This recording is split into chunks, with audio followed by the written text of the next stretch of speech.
This is Audible.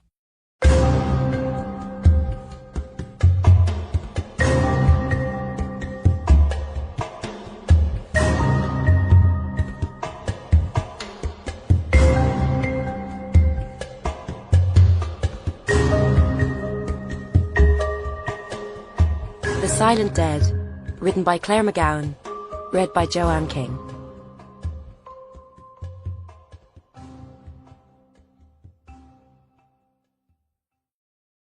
Prologue. I'm dead. I don't mind. I want to be dead. Nothing could be worse than staying alive, not like this. But all the same, I'm running away. I can feel the blood between my toes, my feet slipping on the roots and branches. They've taken my clothes from me. You're dead, they say. No one will miss you. You're evil. The world is better off without you. And I know they're right, but I'm running anyway. I know they will catch me. I'm lost, no idea where I'm going. And after what they've done I can hardly stand, but I'm running. In the dark the forest is full of eyes, and branches claw my face like scratching hands. Overhead the moon is as white as a face with the flesh stripped back. My own warm blood is splashing on my skin. My heart is bursting in my chest. You have no heart, they told me. You are dead inside. You are scum. Yes, it's all true, but... I can hear them nearby in the trees. The high voice of the wee girl, saying my name. I know they'll find me, panting and stumbling, but I can't stop. I'm so afraid. I've never been afraid like this. The noise stops. The moon lights up the path ahead, empty, and I run. And as I run, I'm thinking one thing. My baby. Oh, my baby.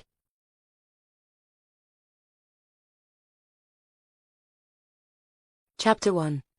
Ballyterran, Northern Ireland, April 2011. We are gathered here today to join this man and this woman in holy matrimony. Paula's lilies were wilting already. She shifted on her swollen feet. The bulk of her belly meant the only way she could comfortably stand was with one hip jutted out, leaning on it, and she didn't think such an insolent pose would cut it up before the altar. She'd already seen the priest's eye travelling over her stomach and then pointedly not looking at it. Catholics. They were good at pretending things that did exist didn't, and vice versa. She stared straight ahead, her legs buckling under the cool satin of her dress, glad that its length hid her puffy ankles and enormous underwear. What am I doing here? The church smelled of incense and cold stone, and the slightly rotting sweetness of the flowers. Across from her, Aidan was also staring rigidly ahead. He was tricked out in a new grey suit, clasping his hands in front of his groin, in that position men adopted during moments of gravitas or penalty kick-offs. She wondered if, like her, he was having to stop himself mouthing the too familiar words of the Mass. Lord have mercy. Lord have mercy. Christ have mercy. Christ have mercy. Lord have mercy. Lord have mercy. The phrases found a treacherous echo in her bones. She heard Aidan cough, once, in the still, heavy air of the church. On that warm spring day, it was full of the ghosts of candles and dust and long unopened hymn books. What are we doing here? She wanted to catch his eye, but was afraid to. Do you have the rings? Aidan stepped forward and deposited them on the Bible. 2 hoops of gold, one large, one tiny. Then he moved back into position, eyes downcast. Repeat after me, said the priest. The bride and groom arranged themselves in suitable positions. Patrick Joseph Maguire, will you take Patricia Ann O'Hara to be your lawful wedded wife, for richer or poorer, for better, for worse, in sickness and in health, to have and to hold from this day forth, forsaking all others, as long as you both shall live? Paula's father, PJ, spoke in a rusty voice. I will. His bad leg was stiff, but he stood up straight in a new black suit bought for the occasion. Paula suspected he was hating it all, but he'd have done anything for the woman standing next to him in an ivory suit from Debenhams, several nests worth of dyed feathers attached to her head. Aidan's mother, Pat O'Hara, said her vows quick and earnest. "I will." They would. They were both so sure. How could you be sure? Paula stole a glance at Aidan. What was he now, her stepbrother? And saw his dark eyes were wreathed in shadows. His hair tinged with grey over the ears. She'd never noticed that before. He saw her watching, and both of them looked away, her belly as big and unavoidable as the lies between them. "Oh, Aidan, I'm sorry. I'm so sorry." Then it was done, and Pat and PJ were wed, and they trooped down the aisle like a bride and groom in their 20s. Aidan grasped Paula's arm without meeting her eyes, escorting her out, because that was what you did. His hand was cool on her hot, fat skin. Everything about her was squeezed. The ridiculous lilac bridesmaid dress, strained over newly discovered breasts, was like a cocoon she might burst from at any moment. Aidan could barely look at her. She didn't blame him. They were out now, and posing for photos taken by one of Pat's friends, who couldn't work the camera, and Pat was all smiles and tears, kissing Paula with her 5 layers of lipstick.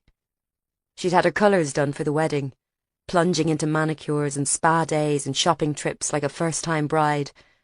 Paula had tried to play along, because she loved Pat, but it was hard to be excited about a wedding when its very occurrence hinged on the fact that your mother, missing for 17 years, had been declared legally dead. And maybe she was dead. Dead as Pat's husband, who'd been shot by the IRA in 1986. Maybe. When you get married, you did not say maybe. You said I will, and put your feet on the good solid stone of certainty. Maybe was like shifting sand. She wished so much that there was something, anything she could be sure of. Whether her mother was alive or dead for a start. It was warm outside and the sunlight played around the old church, which was painted in crumbly lemon yellow. Paula had made her first communion here, and they'd also chosen it for her mother's memorial service back in the 90s. No funeral, of course, nothing to bury. Now Pat's friends had gathered to throw confetti, twittering women in their Sunday best suits, lilacs and yellows and blues covering creppy arms, hats pressed out of boxes and set atop tight curled hair. Many greeted Paula. "Hello, pet," some kissing her cheek, though she barely recognised them. She knew they'd be looking at her vast pregnant belly and bare left hand, and speculating about her and Aidan and what might be going on there. He'd been her boyfriend when she was 18 and he was 19. Was he the father of the wean? Honestly, she'd have told them if she knew. Suddenly it was all too much, all of them there, and the kiss of the sun on gravestones, and the sight of a small plaque in the vestibule bearing the name Margaret Maguire in loving memory. "Maguire." It was Aidan, speaking his first words to her all day. In months, in fact, since she told him about the baby. She realised she was sagging gently to the steps, like a deflating balloon. "You all right?" "It's just the heat, the sun." It wasn't especially warm. It never was in Ireland, of course, but her body seemed to produce its own waves of heat now. "Sit down." Aidan led her inside to the incense-scented dark. She slipped off her tight lilac shoes and the stone floor was cool under her feet. "Thanks, I'm okay." Aidan sat beside her in a pew, leaning forward so his tie flopped between his knee. "Weird day." "It is that." He looked at her, and the old ache came back. "Are you feeling well? I mean, in general?" She shrugged. "I'm like a beached whale. Still, won't be long now." Aidan said, "We need to talk. I know that. I've been meaning to see you." "I've been here." "I just couldn't, you know. After you told me, it was like either me or him. Christ, it was such a shock. It was like you'd done it on purpose almost, to punish me. Yeah, you're right. I got pregnant and I'm the size of a cow just so I could make you feel bad. You're totally right." He made a noise of annoyance. "I know, okay, it was just a lot to take in. And him, you see him every day, like, you must be close." She tried to explain. He's my boss. Well, it's complicated too. It's not as if we're... With spectacular bad timing, that was when her phone went, trilling in the depths of the also lilac clutch bag Pat had forced on her. Oh, sorry, I better get this. It echoed in the silent church. She pressed the green button. Hello? Paula? Her heart sank at his voice. She could see Aidan had recognised the name which flashed up. He was once again scowling intently ahead. What's up? I know you have the wedding today, and I wouldn't bother you if I could help it, but... Something's happened. There's a body. I thought you'd be annoyed if I didn't tell you. Is it one of them? We think so, but... Where? Creggan Forest. But listen, Paula, don't... I'll be there in 20 minutes. No, Paula, that's not what I... She ended the call. The menu of poached salmon, roast beef with julienne vegetables and summer fruits pavlova would have to wait. And after the day she'd had, she was almost weepingly grateful for the certainty of human flesh, a crime scene to analyse, a case to solve. Aidan spoke bitterly, still not looking at her. You're going then? I have to. It's one of the Mayday 5, we think. She offered it as a small sop. Aidan, editor of the local paper, knew the significance of the case more than anyone. But he didn't budge. If you think that's more important than today? I don't. It'll be an hour tops. Anyway, they'll be snapping photos for ages yet. He wouldn't move to let her out, so she clambered awkwardly over him. Aidan! Oh, it's okay. Go to him. Don't mind me. She bit down the enraged retort that he'd ignored her for the past part of 4 months. Where's your car? She demanded. You're not really going to feck off during a wedding. But he sighed and slapped the keys into her hand. On a football keyring, Paula knew had to have been a present from Pat. Unless someone was getting done on corruption charges, Aidan had zero interest in sport. See you later. Look, I'm sorry. Try to understand. You've made your choice, he muttered. She pretended not to hear. Then she ran down the aisle in her bare feet, shoes in one hand, bag and wilted flowers in the other, her lilac dress rustling around the folds of her unwieldy body. Soon she was heading out of town, on her way to a small village in the shadow of the Mourne Mountains. Stone houses, Lego green fields, the sea opaque with light. As she drove, she felt her shoulders, crunched up all the way through the ceremony, gradually relax. Her father was married to Aidan's mother. Even when he told her about it months back, told her he planned to have her mother finally declared dead so he could marry Pat, it somehow hadn't sunk in until now, seeing them before the altar.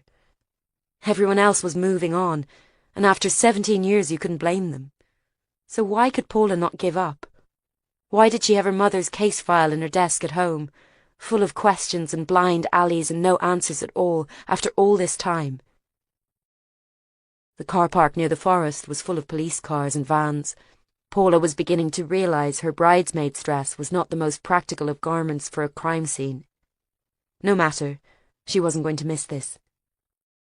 She parked and staggered up to the police cordon on the path leading into the forest.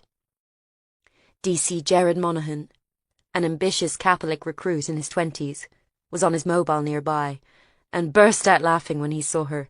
Jesus, Maguire, are you lost on your way to a formal? She was panting, already slick with the sweat under the man-made fibres. You found something?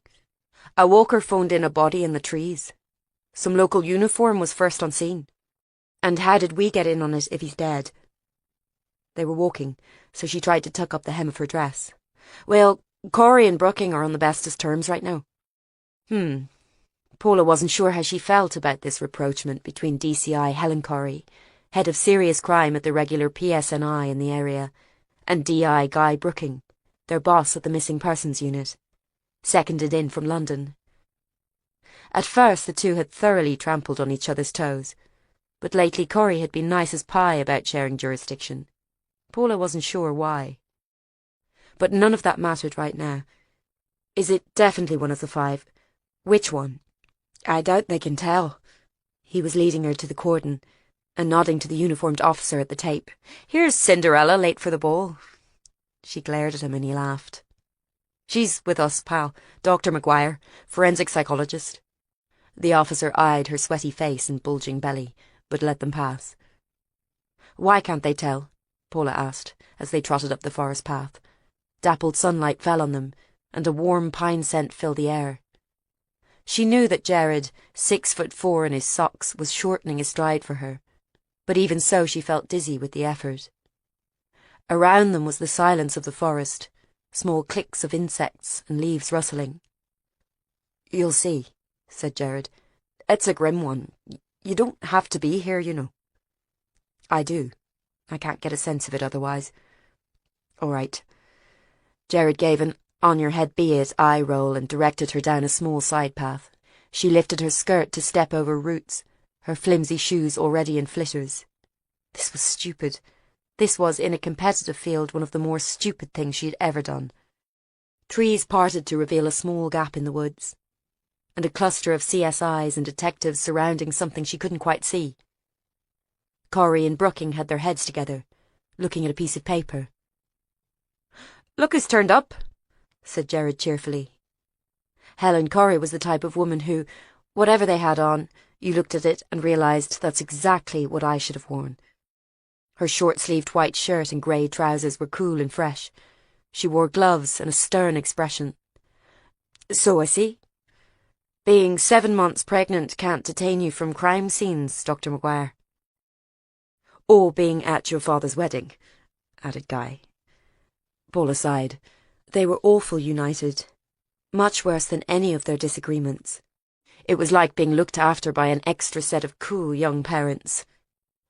"Who is it?" Corrie peeled off her gloves. "We think it's Mickey Doyle. Hard to tell from the face, but we'll know soon enough." "So they didn't leave the country then, the 5 of them? Do we think they were kidnapped?" "Should you really be here, Paula?" Ignoring her question, Guy moved towards her. He too looked cool in a blue shirt and red tie, his fair hair brushed back from a stiffly controlled face. "I mean, the baby. The baby's fine." She pushed forward, irritated. "Let me see him." Then she did. Hanging victims all had a look in common. Eyes popping, tongue protruding, face red and livid. That would be why they couldn't identify him yet. Also common was the loosening of the bowels, which Paula could now smell on the fresh pine breeze. She'd seen it lots of times, so it was strange and very bad timing that this particular victim should cause her to black out suddenly, the forest floor swimming up to meet her. "I told you." Guy had caught her before she fell. "Look, you're not up to this. Sit down." He marched her to a tree stump. "I'll get you some water." Paula acquiesced, breathing and blinking hard. His expression, she realised, was exactly the same one Aidan had adopted towards her, stoical and distant, with just a touch of resentment. Perfectly timed to remind her that, while the pregnancy had granted her a temporary reprieve, as soon as this baby was out, all 3 of them were going to have to find out which of the 2 men was the father.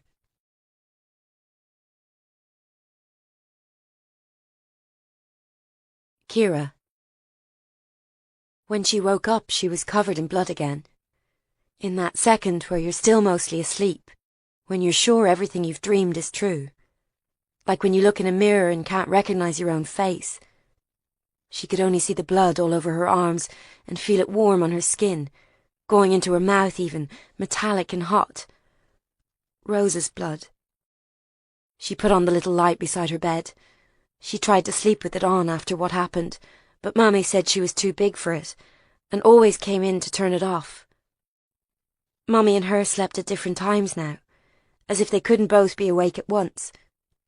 She imagined that even now, as she staggered up, heart hammering, Mammy's eyes would be closing in front of the TV. She'd find her there when she got up for school, the bottle of vodka slumped so low it would be spilling on the carpet. In the light she could see herself in the mirror. No blood. She'd just been crying in her sleep again, big spurty tears that drenched her pyjamas. And her arms, it wasn't blood on them, of course, it was the scars. She was glad about the scars. even though people made comments behind her back. Oh, poor Ween, she was the one, you know, the sister, blah, blah. She was glad of the scars because it showed she survived. On her dresser was the photo of Rose and her. Rose was hugging her tight in it, the two of them on a sea wall down on the coast. After that they'd had salty chips and ice cream with flakes in, 2 each, because Rose said, sure, why not? Today was the day. Today it was finally going to happen. She knew she wouldn't sleep again. So instead she sat cross-legged on the carpet in the dark and wondered when it would start.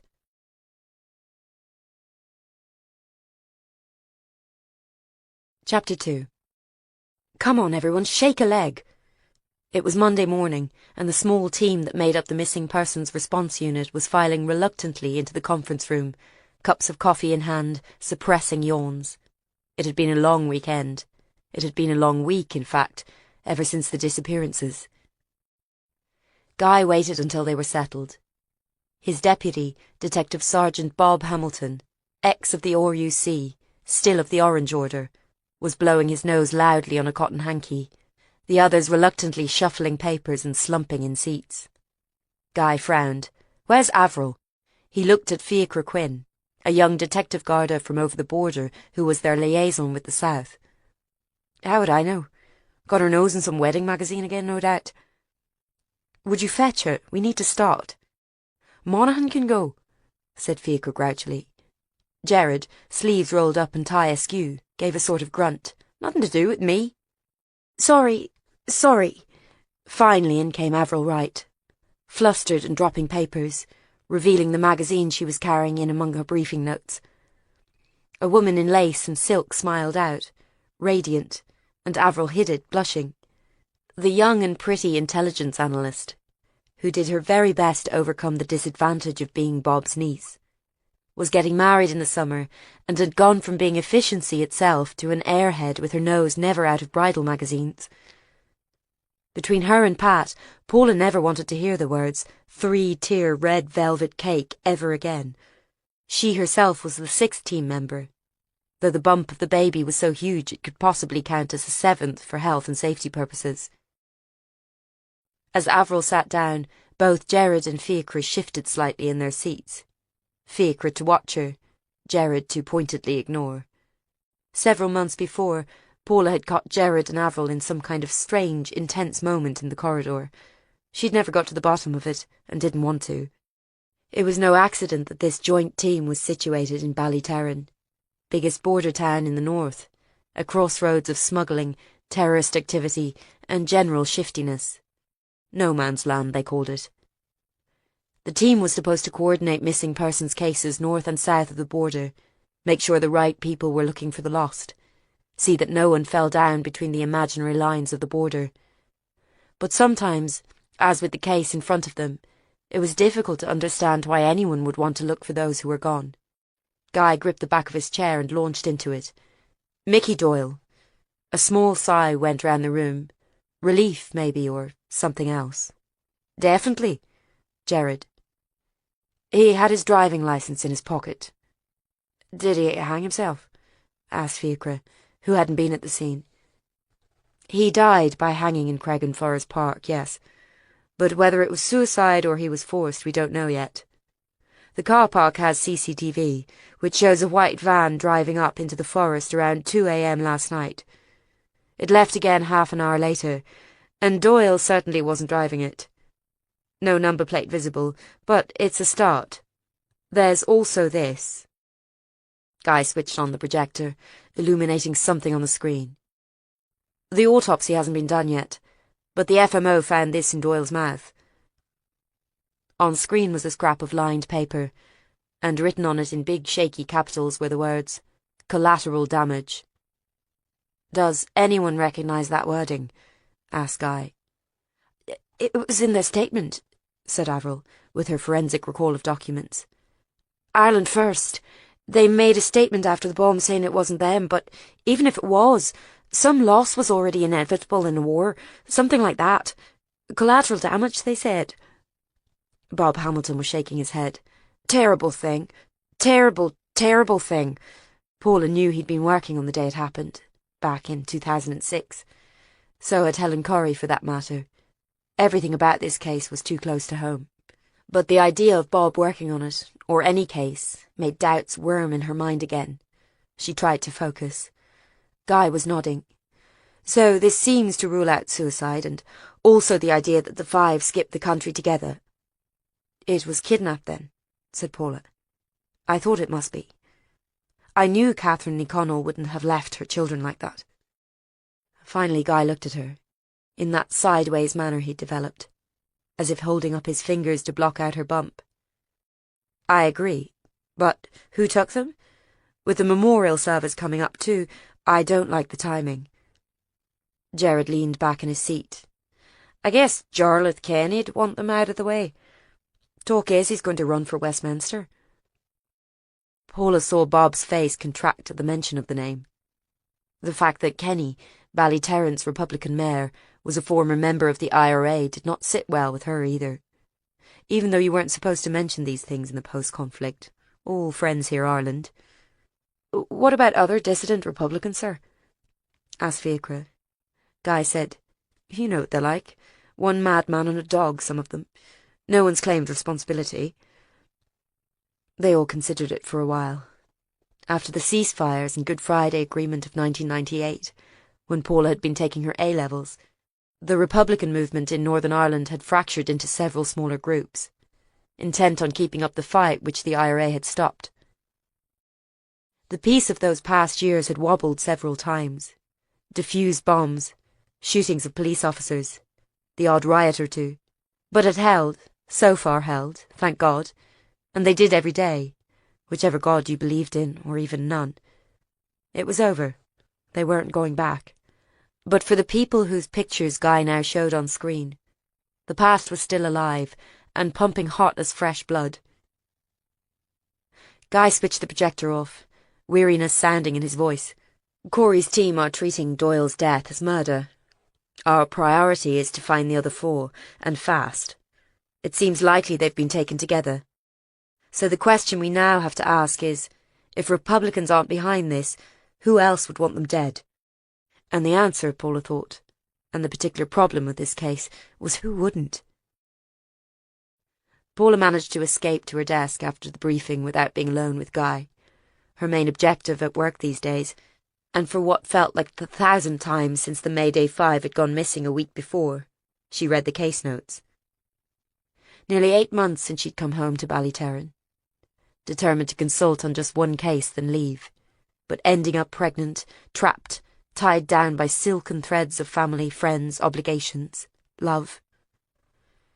It was hard to believe that for years she'd managed an almost nun-like life in a Docklands flat in London, working on missing persons with a big inner-city unit.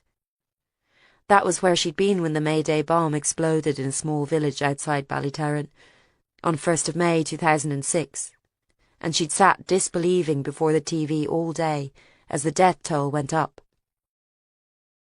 Some man had been there with her, some transient bank holiday boyfriend, Alan, and he'd been bewildered at her shock and horror. Did you know someone there? She'd been unable to speak, explain how it was. That you grew up holding your breath while shaky ceasefires lasted a year, 18 months, then exploded into shootings and bombs.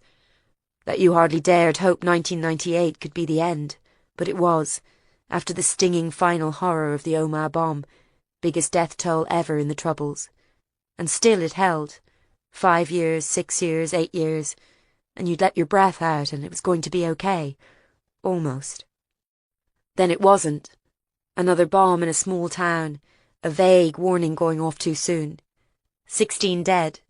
Babies blown up in the street, teenagers, old people. Paula had never met any of them, but she knew their faces. She felt it like a slap from someone you had come to trust. And she went to bed that night crying angry tears. The blundering boyfriend sent home. We thought it was over. You told us it was over. And determined, I'm never going home to that. Never. And here she was. The facts of the case. Mickey Doyle, now deceased, had gone missing a week before, on 1st of April, On that same day they had received word of a further 4 missing people. Callum Brady, Ronan Lynch, Martin Flaherty, and one woman, Catherine Ní Connell. Ní Connell had texted her mother to pick up her children, as she'd be late home from work. Except she never turned up. Lynch had similarly not arrived at his job. Brady's flat had been in disarray, furniture knocked over as he'd left in a hurry, a half-eaten breakfast of microwave burgers sitting on his fold-up kitchen table. All 5 were part of a small Republican splinter group, calling itself Ireland First, dedicated to continuing the armed struggle and disrupting the peace process. They were best known as the defendants in the May Day bomb case. The trial which had collapsed the year before without a conviction, although everyone in the area considered them guilty as sin. She looked at their faces again. There was Doyle, now dead, a father and husband, a small rat-faced man with a cigarette hanging from his mouth in the surveillance photo they had of him. He'd been a bin man. Lynch was handsome in a seedy way, tall and fair, and worked in a warehouse. Brady was overweight, unemployed, a pale wreck of a man captured outside a betting shop. Martin Flaherty was the leader, tall, greying, 50-something, an ordinary-looking man in glasses and a good wool coat. Then there was the woman. Even in the blurred police shots she was beautiful, her fair hair pooling down her back as she strapped a child into a car. The child's face was not visible, but Paula touched the photograph reflexively. Whatever she'd done, Catherine Ní Connell's loss would be felt. Who would want them dead? Guy had asked. God, who would want them alive? They'd most likely made, armed, and planted a massive bomb on a busy high street, then driven away. Their target was an Orange Order parade due later that day, but the bomb had gone off early, when the streets were crowded with families. They'd blown up 16 innocent people, maimed many more. They were going about their lives unpunished. A memorial to the bomb victims was to be unveiled on the 5th anniversary in a week's time, and that was supposed to be the end of it. But the 5 were gone, and now one was dead, and there were still no leads. She looked down at the faces of the 5 again. Ordinary people. That was the worst bit. Hello. When she finally left the office that day, Guy was at her car, wiping spring pollen off the windscreen. I was just... Thanks. She got her key out but didn't move towards the car. So I'll see you tomorrow. I suppose. Do you really think it's a good idea? They have the most obvious motive, so yes. We'll need to get their alibis. Hopefully we can at least rule them out. They had arranged that Paula and Guy would visit the chair of the May Day Victim Support Group to update him on the investigation and explain that they'd have to interview the families of the dead. Paula was already dreading it. She fiddled with the key. How's Tess? She tried to ask the question innocently, like a concerned colleague. But there was no way to innocently ask a man about his wife when you'd slept with him. A guarded look came over Guy's face. She's all right. Doing okay now she's home? Yes, Katie and I are looking after her. That's good. A family, that's what they were. However much it hurt, she made herself press into the point of it. Guy had a teenage daughter, and a wife who'd suffered something of a breakdown before Christmas. After the murder of their young son in London, the Brookings had come to Ballyterran to try a new life, and Tess had done her best to get pregnant again, with no success. They'd split up for a while, which Paula constantly reminded herself of when the guilt got too much. But now Tess was back. That meant Paula had no idea where she and Guy stood. Guy was still hovering there. The evenings were growing lighter, the pearly twilights of an Irish summer not far away. How are you feeling? Was he asking as a boss or as a prospective father? When she'd finally told him it was either him or Aidan, Guy had wanted her to sign a statement that would go to the chief constable. He'd been ready to resign, take the flak for sleeping with a junior colleague, but Paula had refused. Helen Corrie, who knew the full story, was also keeping quiet. As long as people did their jobs, she didn't really care whose bed they went home to. Since then, Paula and Guy had lumbered on in daily working contact, trying to ignore the situation as it visibly swelled between them. She shrugged. Fine. Well, I'm enormous, but otherwise okay. How was the wedding in the end? All right, I made it back for the meal. O'Hara was there, I suppose? Of course, his mother being the bride and all. Sure. He stood awkwardly. How is he? Aidan? You're asking the wrong person. We haven't been chatting much. Like you and me, she wanted to say.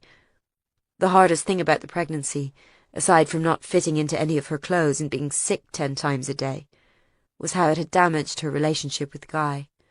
Once it had been so perfect, a calibrated professional curiosity, so in tune that they could conduct interviews without even having to say a word to each other. Aidan, sure, things had never been right between them, not since he dumped her when she was 18. But being Paula, she'd slept with Guy, unable to leave it as a productive attraction, and Guy had backed off, since he was still married, after a fashion, and she'd slept with Aidan on a stupid, sad impulse, and now she was carrying around the fruit of these mistakes like a balloon up her jumper. Even for a lapsed Catholic, it seemed an overly harsh punishment. Extract from The Blood Price, The Mayday Bombing and Its Aftermath, by Maeve Cooley, Tarisha Press, 2011.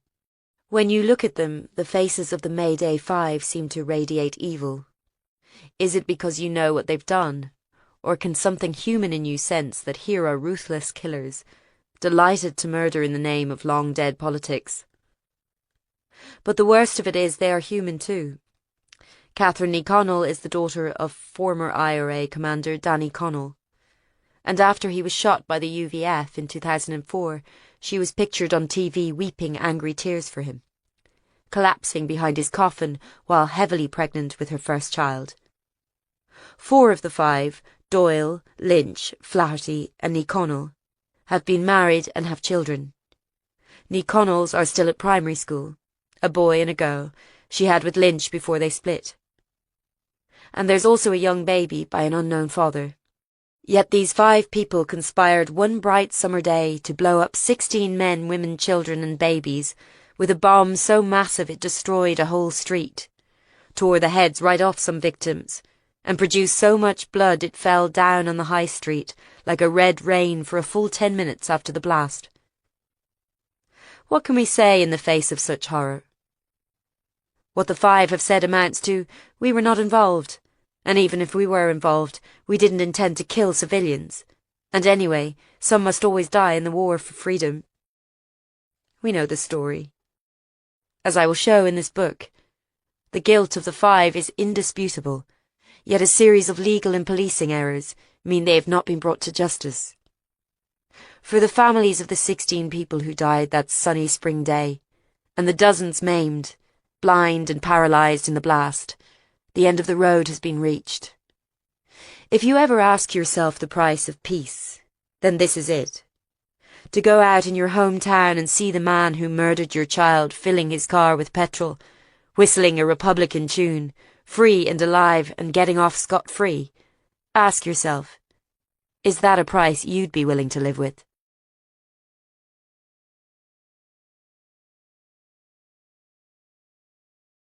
Chapter 3. Paula returned to an empty house that night. The idea was that now Pat and PJ were married, he would move into her bigger and nicer house across town, where the bathroom could more easily be adapted to his bad leg. Injured in an accident years before, he'd been badly wounded again just before Christmas, when a killer had broken in looking for Paula. Since then, the locks had been replaced by shiny new bolts. But still she didn't feel safe until she'd checked all the doors and windows every night. Having completed the rounds, she stood in the kitchen.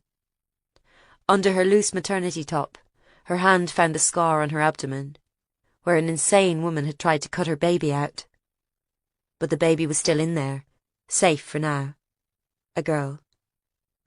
Paula hadn't wanted to know, but the woman's sister, who claimed to be a psychic, had told her, and now she knew it was hard not to picture the child.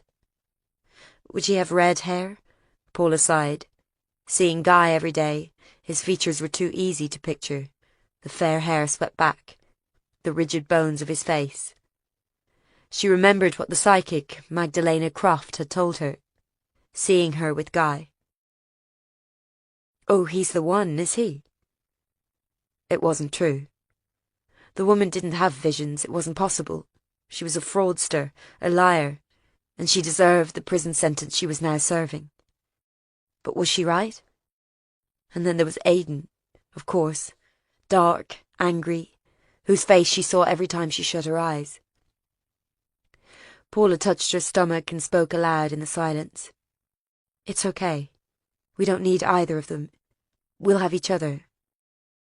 It was strange she should feel lonely here.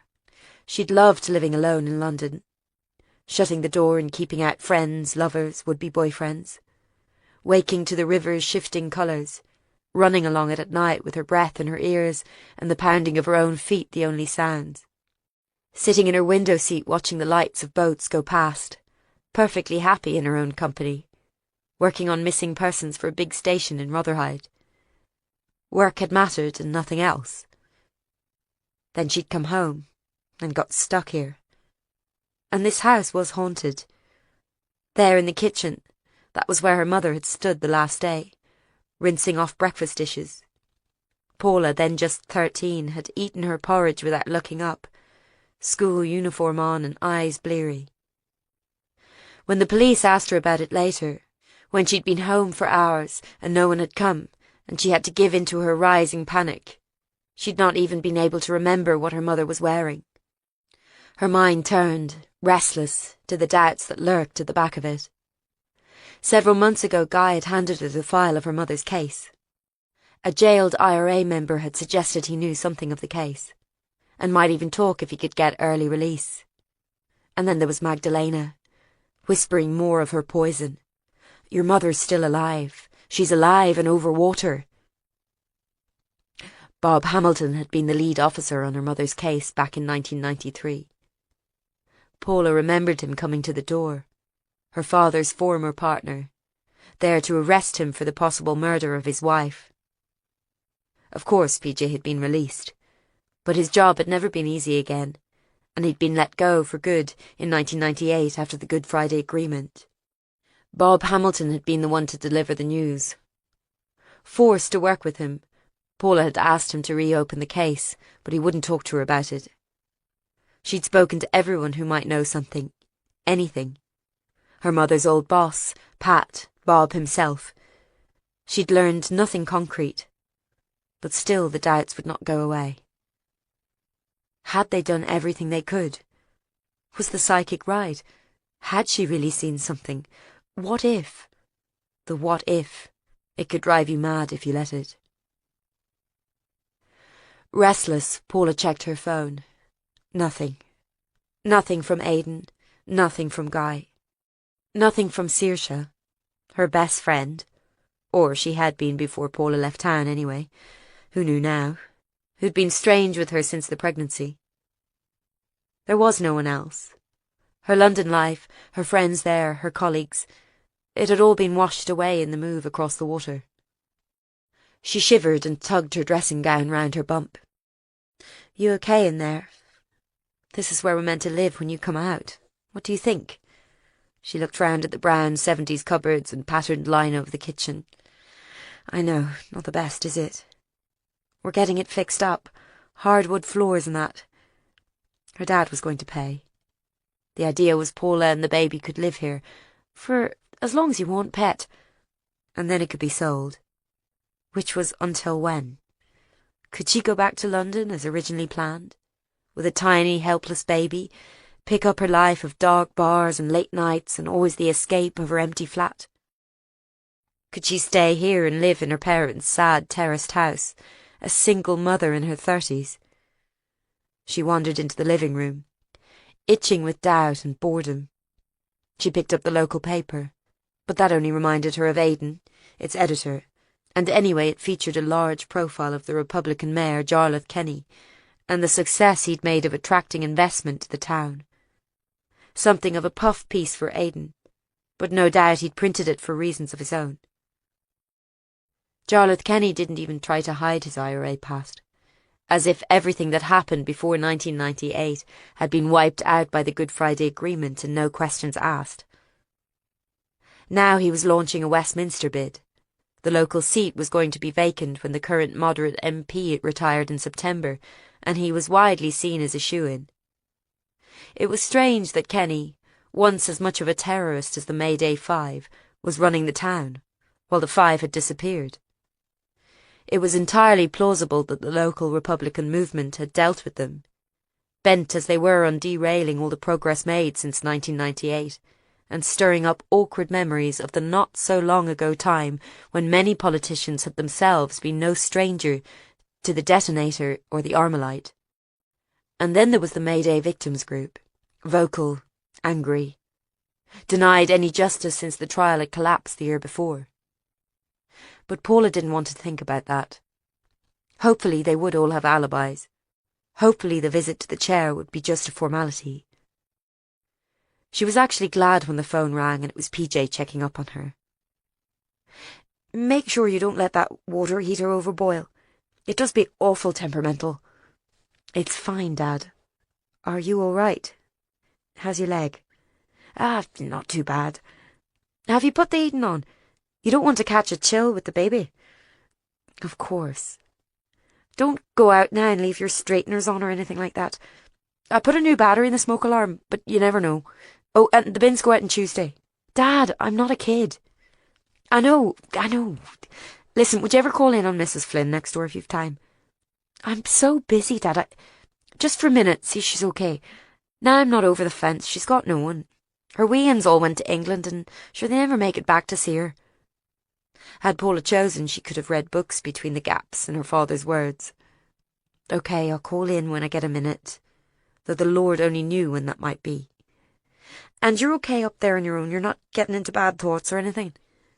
Paula thought again of all the years she'd lived alone in London, barely seeing her father for months on end, just stilted phone calls straining across the water.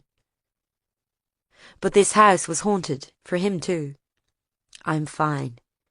She could almost have said it, "Dad, I know you think she's dead, but I'm just not sure. I have to keep on looking, whatever it means, whoever it hurts. Honestly, I'm just going to go to bed. We're so busy at work." "Oh yes, with the fella in the woods. I can't say I've too much sympathy for him." "Well, good night, pet. You're sure you're okay?" After assuring her father she was fine, she was 30 and had lived alone for many years, and hadn't fallen down the stairs or electrocuted herself on the toaster, Paula took herself to bed to read a book published a month before, to much controversy, about the Mayday bomb. In it, the author, a Dublin journalist, had publicly named the 5 people believed to be behind the blast, who, due to various legal and jurisdictional blunders, had never been convicted. Having followed the story with interest, Paula knew that Ireland First were in the process of suing the author and publishers, a small independent press, until the 5 had vanished. And now Mickey Doyle had turned up in the forest with a rope around his neck.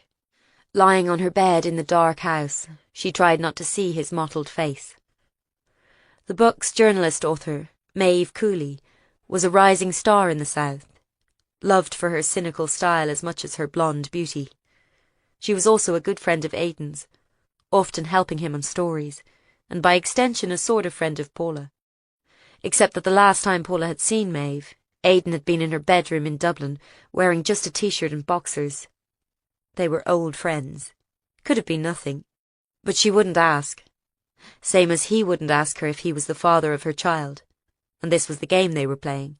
Had been playing for 12 years, until they were so good it was hard to say if either of them had won or both had lost. The cover was adorned with a picture of Maeve, soulful, lovely, clever. Damn her, she was funny too. You couldn't not like her, and Paula had done her best. She began to read. Extract from The Blood Price, The Mayday Bombing and Its Aftermath, by Maeve Cooley, Tarisha Press, 2011, No one got up that morning with any premonitions.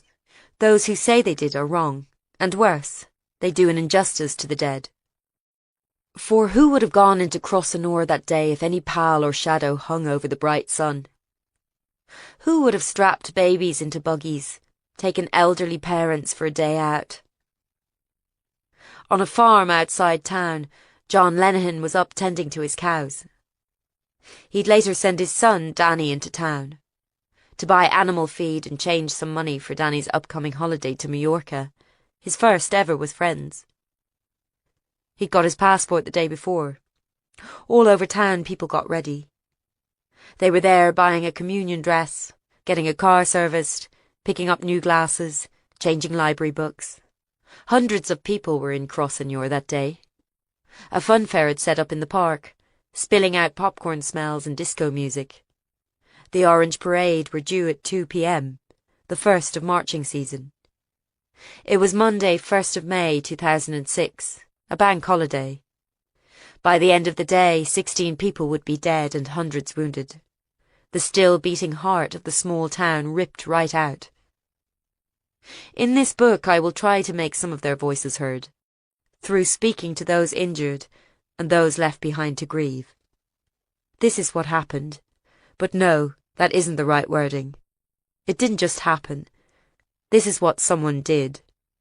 And in this book I will go on to name them, in the hope that they may one day face the truth of the murders they committed.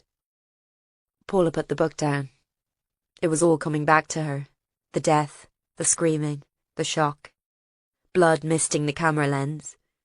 In all the horrific litany of the troubles, this bomb was somehow the closest to home, the nastiest last sting in the tail. And here she was trying to find the likely perpetrators, help them, save them.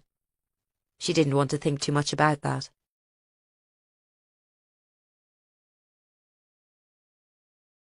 Chapter 4. Paula could hardly believe the change in John Lenihan. He'd suffered a stroke after the Mayday trial collapsed, she knew, but it was still shocking to see him. His hair turned entirely white, his back stooped. Despite being permanently confined to home, he wore a shirt and tie under his jumper. "Would you like me to get that, Mr. Lenihan?" He was struggling from the kitchen on a walking stick, but the look he flashed her as he put down the tray of tea was pure steel. "I'd be dead and buried before I let a woman in your condition serve me, miss. You sit down." "Thank you." With much difficulty he arranged his own tea, the cup and saucer rattling as he lowered himself into an old upright chair. Everything was near at hand. The crossword, the glasses on a string, the bottles of pills. The walls were lined in holy pictures and framed family shots of a handsome boy and a pretty woman in her 50s. Mary Lenihan had been 35 when she wed. Nearly 40 when Danny came. Several months after her son was blown to pieces on Crossanour High Street, her husband had found her body hanging on the landing of the house they now sat in. John Lenihan was 73. Before Danny died, he'd been an active man in his 60s, still farming, a Eucharistic minister and devout Catholic who got on well with his Protestant neighbours in the rural belt outside Ballytarran. Now he was like this. "What was it you were wanting me for?" He had perhaps noticed Paula's eyes wandering to the pictures. His words had a slight slur. You could hear him forcing them out. "You may have seen that a body was found at the weekend." "Michael Doyle?" "Yes. Mickey, we're sure it's him." John nodded grimly. He hanged himself, I heard." "Well," Paula hesitated. Guy was still outside on his phone, chatting to his best bud Corrie, no doubt. "He was hanged, yes, but we weren't sure if he did it himself."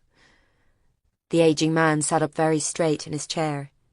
He leaned forward and set the shaking cup upon the coffee table. Old, scarred, just like him. The manoeuvre took a full 15 seconds. "What is it you're telling me, miss?" "We think someone killed him. There were certain signs that it wasn't suicide." They'd agreed not to release information about the note in the mouth, as a way of weeding out confessions. So I'm afraid we're going to have to speak to the families. We need to eliminate them from the investigation. John was silent for a moment. She realised he was looking past her head at the picture of his wife and son. He didn't say anything for a while. Paula spoke. Mary, she couldn't go on after it. He looked at her. His blue eyes were leached of colour, his eyebrows white caterpillars. Paula let him look at her for a long time. She didn't need to say anything. Eventually he shifted. You came to tell me it was a murder, miss. If indeed it's possible to murder a man like that. Do you need to have a soul to be murdered? Or is it more like putting down a rabid dog? Is it? I'm a Christian, miss. Nothing that happened changed that. If we can't forgive, we have to endure. Now, what did you want with me? The man's dead. Seems not much can change that. He paused. There was their argument too, as I recall, the Ireland First lot. Too late to bring people back. So what was the point in a trial? The other 4 are still missing, and we think it's now looking orchestrated. A mass kidnap with the intent to harm. They said they had no intent, he said, still looking over his shoulder. You remember that? Plant a bomb in a busy shopping street, but not meaning any hurt. There was a lot of talk about intent back then. What makes a crime? What makes a sin? Mr. Lenihan, I understand not everyone is part of your support group. No. There were a few disagreements along the way. Human nature, sadly. Some wanted to fight in the courts. Some preferred to get on with some kind of life. And you? It's not much living when you're like this. He indicated the walking stick. The house settled about him like an old coat. As I said, I'm still a Christian. It wasn't really an answer, Paula thought. We wanted to let you know as chair that we'll have to speak to the families and survivors. We'll be as tactful as we can, but we do have to speak to everyone involved and try and get alibis. If you could relay that message, it would be very helpful to us. Thank you. She went to get up, then realised she couldn't. She was entirely sunk into the soft cushions. Here. Shifting to his feet, the old man helped her up. His hand was very cold. Paula righted herself. Thank you. I'm a liability at the moment. When are you due? His voice was gruff. In 2 months, God willing. Yes, she'd said God willing. Some atheist she was. May God bless you. He said it like he had a direct line to the man himself. The door opened and Guy came in, tucking his phone away. Mr. Lenihan, so sorry to keep you. I'm D.I. Guy Brooking. Paula and John Lenihan exchanged a look. I've spoken to the doctor here, he said. Get her to tell you what I said. Look after yourself, miss. He stumped off to the kitchen with their cups, rattling a shaky fandango in his hands. She indicated to Guy they should go out, shutting the door quietly behind him. What was your call about? The autopsy's been done on Doyle. Traces of a sedative in his system. They're trying to isolate the compound now, as it could be a good lead. But one thing's sure, it definitely wasn't suicide. He opened the car door for her, unthinkingly courteous. What do we do next, then? She got in with difficulty. We interviewed the families of the bombers when they went missing, so we better go back now we've found Doyle, see if they know anything else. Perhaps you'd go with Jared. I'd like your insights. Guy started the car. You can't come with me? I have to go to Belfast tomorrow. Big meeting. She waited for him to tell her what the meeting was about, but he didn't. Okay, who should I go to? We've spoken to Doyle's wife already, and Lynch and Brady didn't have close families. You should speak to Catherine O'Connell's mother. She's looking after the children. What about Flaherty? Martin Flaherty. Paula thought back to his picture. In it he was carrying a thin plastic bag from the corner shop, which clearly contained a copy of the Irish News and a packet of ham slices. He owned a car dealership in town and had done well out of it. Yet this harmless-looking man had orchestrated the deaths of dozens of soldiers over the years, booby-trapped cars, bombed a pub in Manchester killing 4 students, and likely been the driving force behind the carnage of the 1st of May 2006. "Flaherty's widowed," said Guy. "Lives alone. He has one daughter, Roisin, who's in Dublin." "Are we seeing her?" "No, they haven't spoken in years, apparently." "It doesn't really matter. If people are in trouble, they nearly always go to the family first, however long estranged." "Would you like to visit her, then?" The question was surprising. "Well, sure, but am I not needed here?" "We can call in if we need you." Paula understood. Sending her to Dublin was an entirely pointless errand, a safe way to get rid of her and her embarrassing cargo. Out of the front line. She stared out the car window, annoyed. "Okay." "After that we interview the families of the victims. Unless we find some answers before then. Really, we should have questioned the mayor by now, but apparently that would inflame local sensibilities." Guy sighed, changing gear as they slowed down in the traffic nearing town. It's a very odd case. That was true. For a start, it wasn't often you had more sympathy for whoever the killer was than the victim.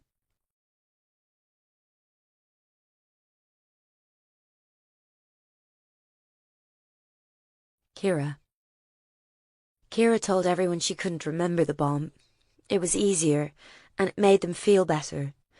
She could see them relax, and sometimes they'd say things like, "It's for the best. Poor pet, she's blocked it out."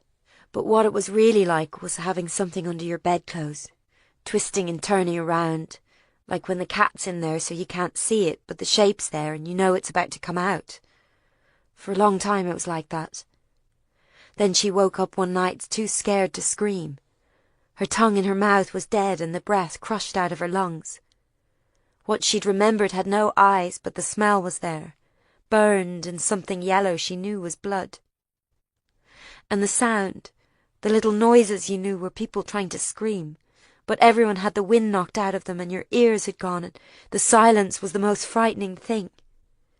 You'd been blown over so your back was raw against the ground. Bits were falling down on you like burning rain. Plaster, brick, people. You tried to breathe.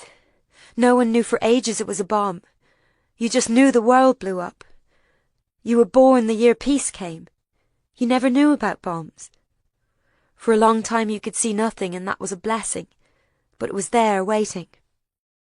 One day you saw Rose after the bomb. Her face was gone. There was her hair, her lovely blonde hair all dirty, and then a space of just blood and her body.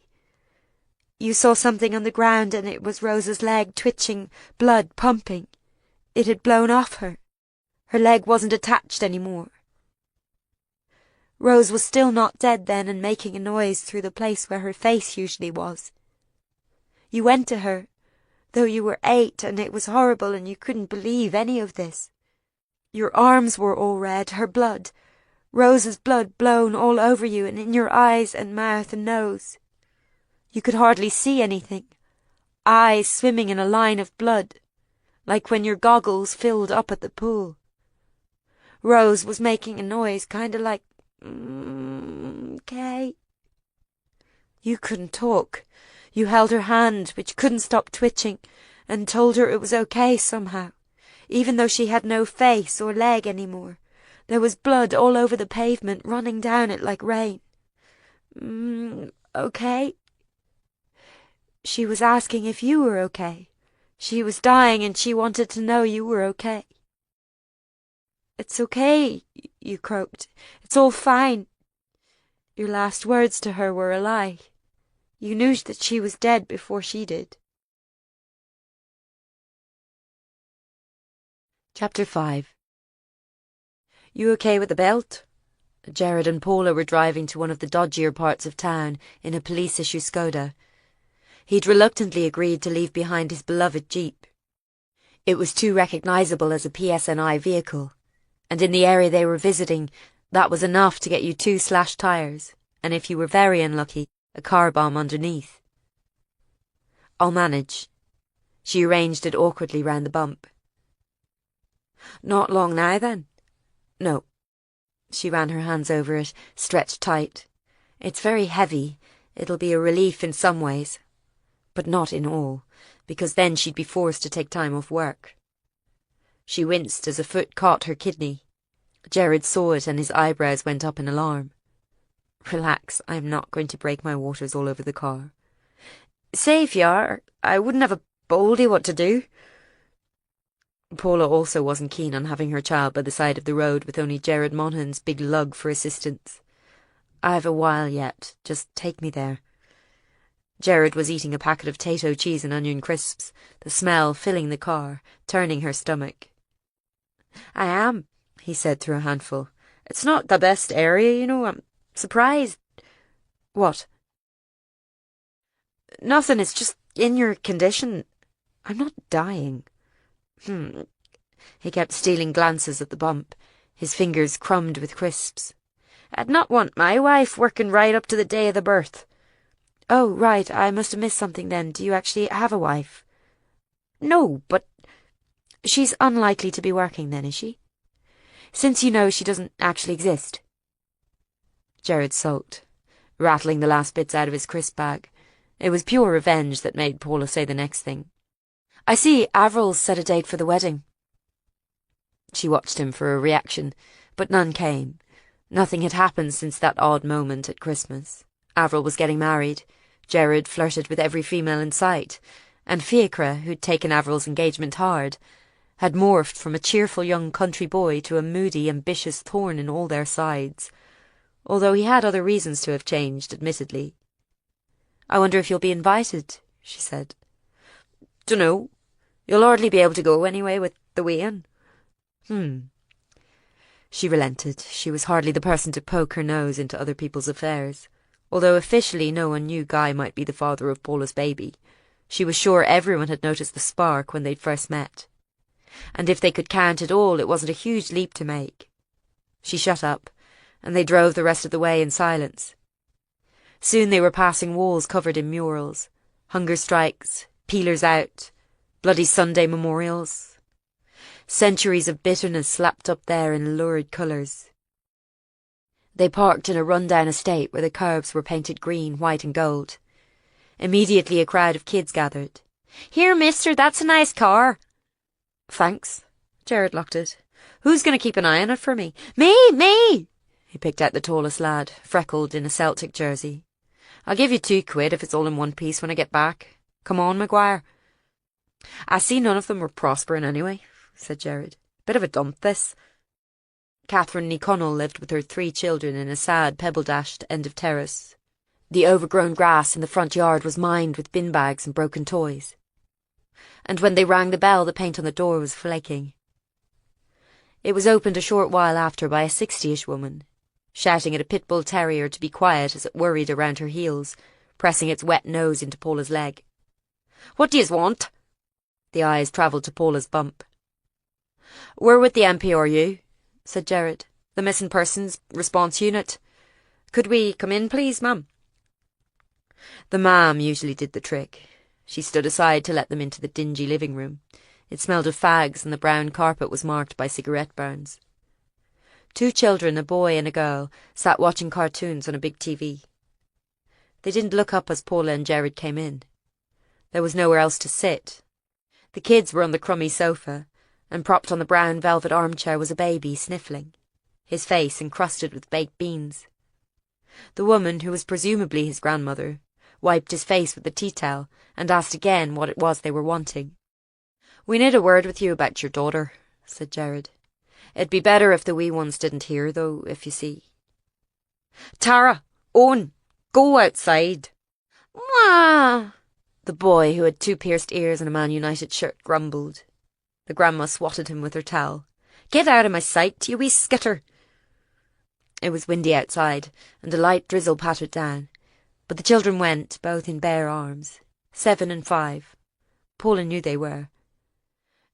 Well, said the grandmother, I'm feeding the wee one so I can hardly put him out. What's his name? Asked Paula. Pater. The third child. The one who wasn't Ronan Lynch's.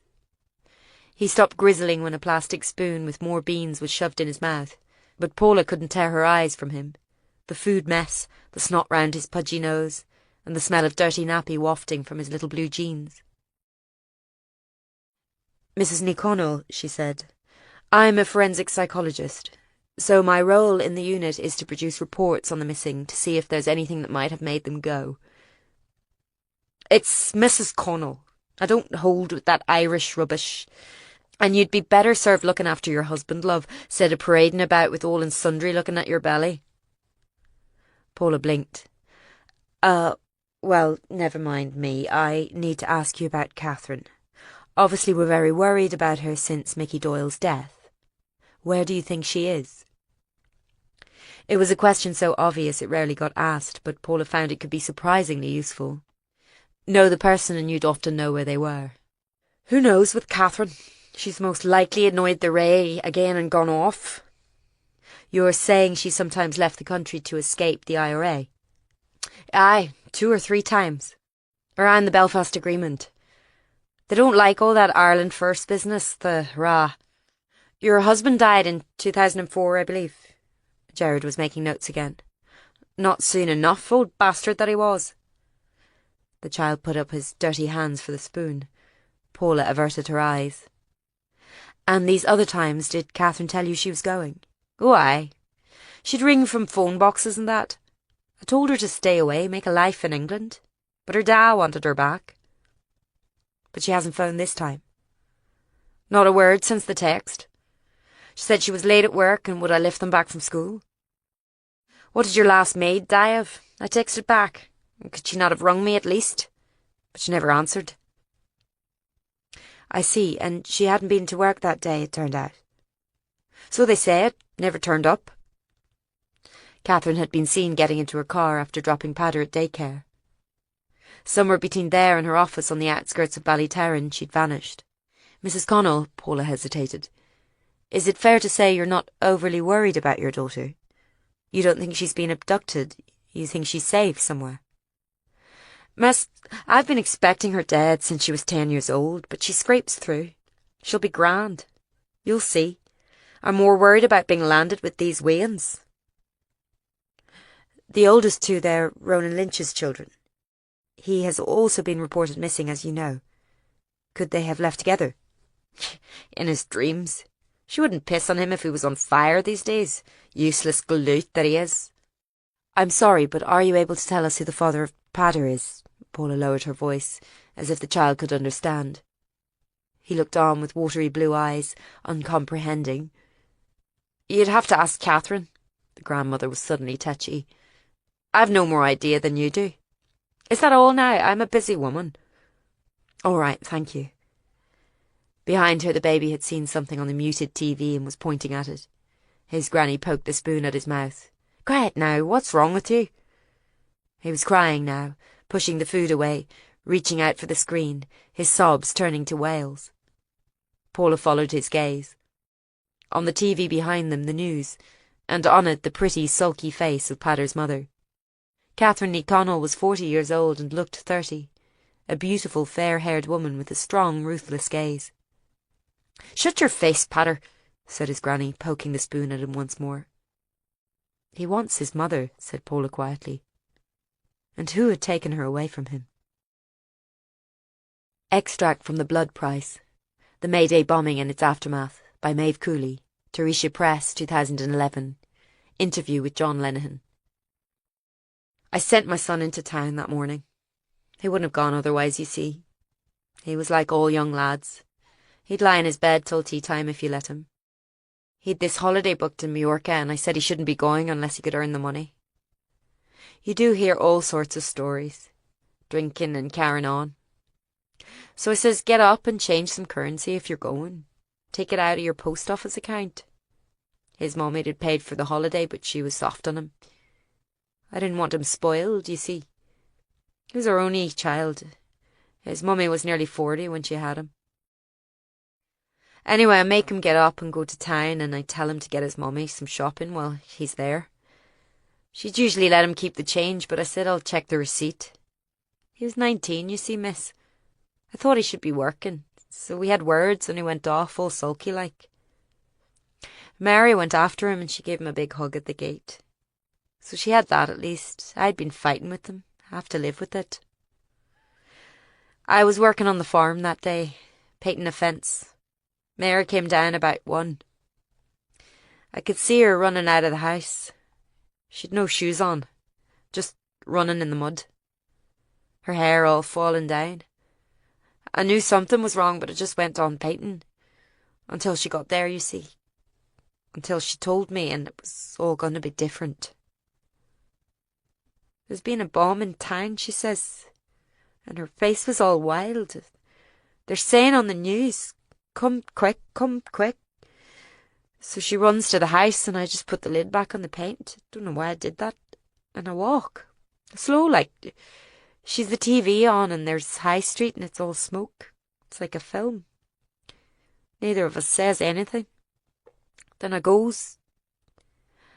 He'll have been heading home by now. He might have gone to the shops. There's no cash of his own. She didn't look at me. And I knew she'd given him the money. Did you phone his mobile? I hate those things. Terrible waste of money they are, but I was right glad he had one that day. He's not answering. Mary's voice was all funny. They'll have no reception. It'll knock down the wires or something. Mary turns to look at me. I was well past 40 when I wed her, and she was the most beautiful girl I ever saw. Danny was like her. He'd her dark hair and her eyes. I'll never forget her blue eyes. Will you go, John? She said. So get in my van. I wish to God I never saw what I saw that day. A lot of the families, they stayed at home where they didn't hear about it till later. I went, you see. I couldn't get in the whole way. The army was there, but there was blood running down the street. It was sort of raining blood onto your face.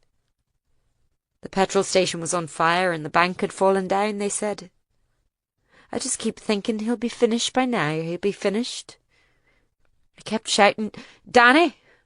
Danny!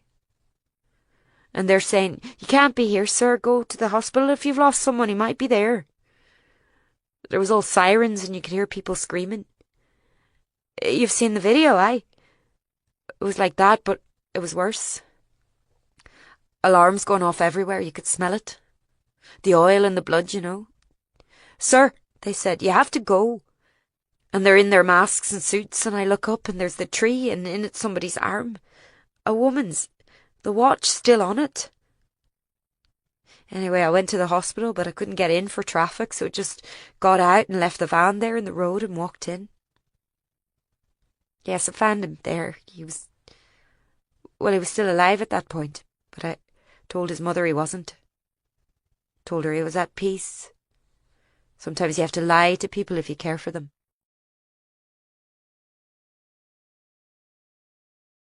Chapter 6.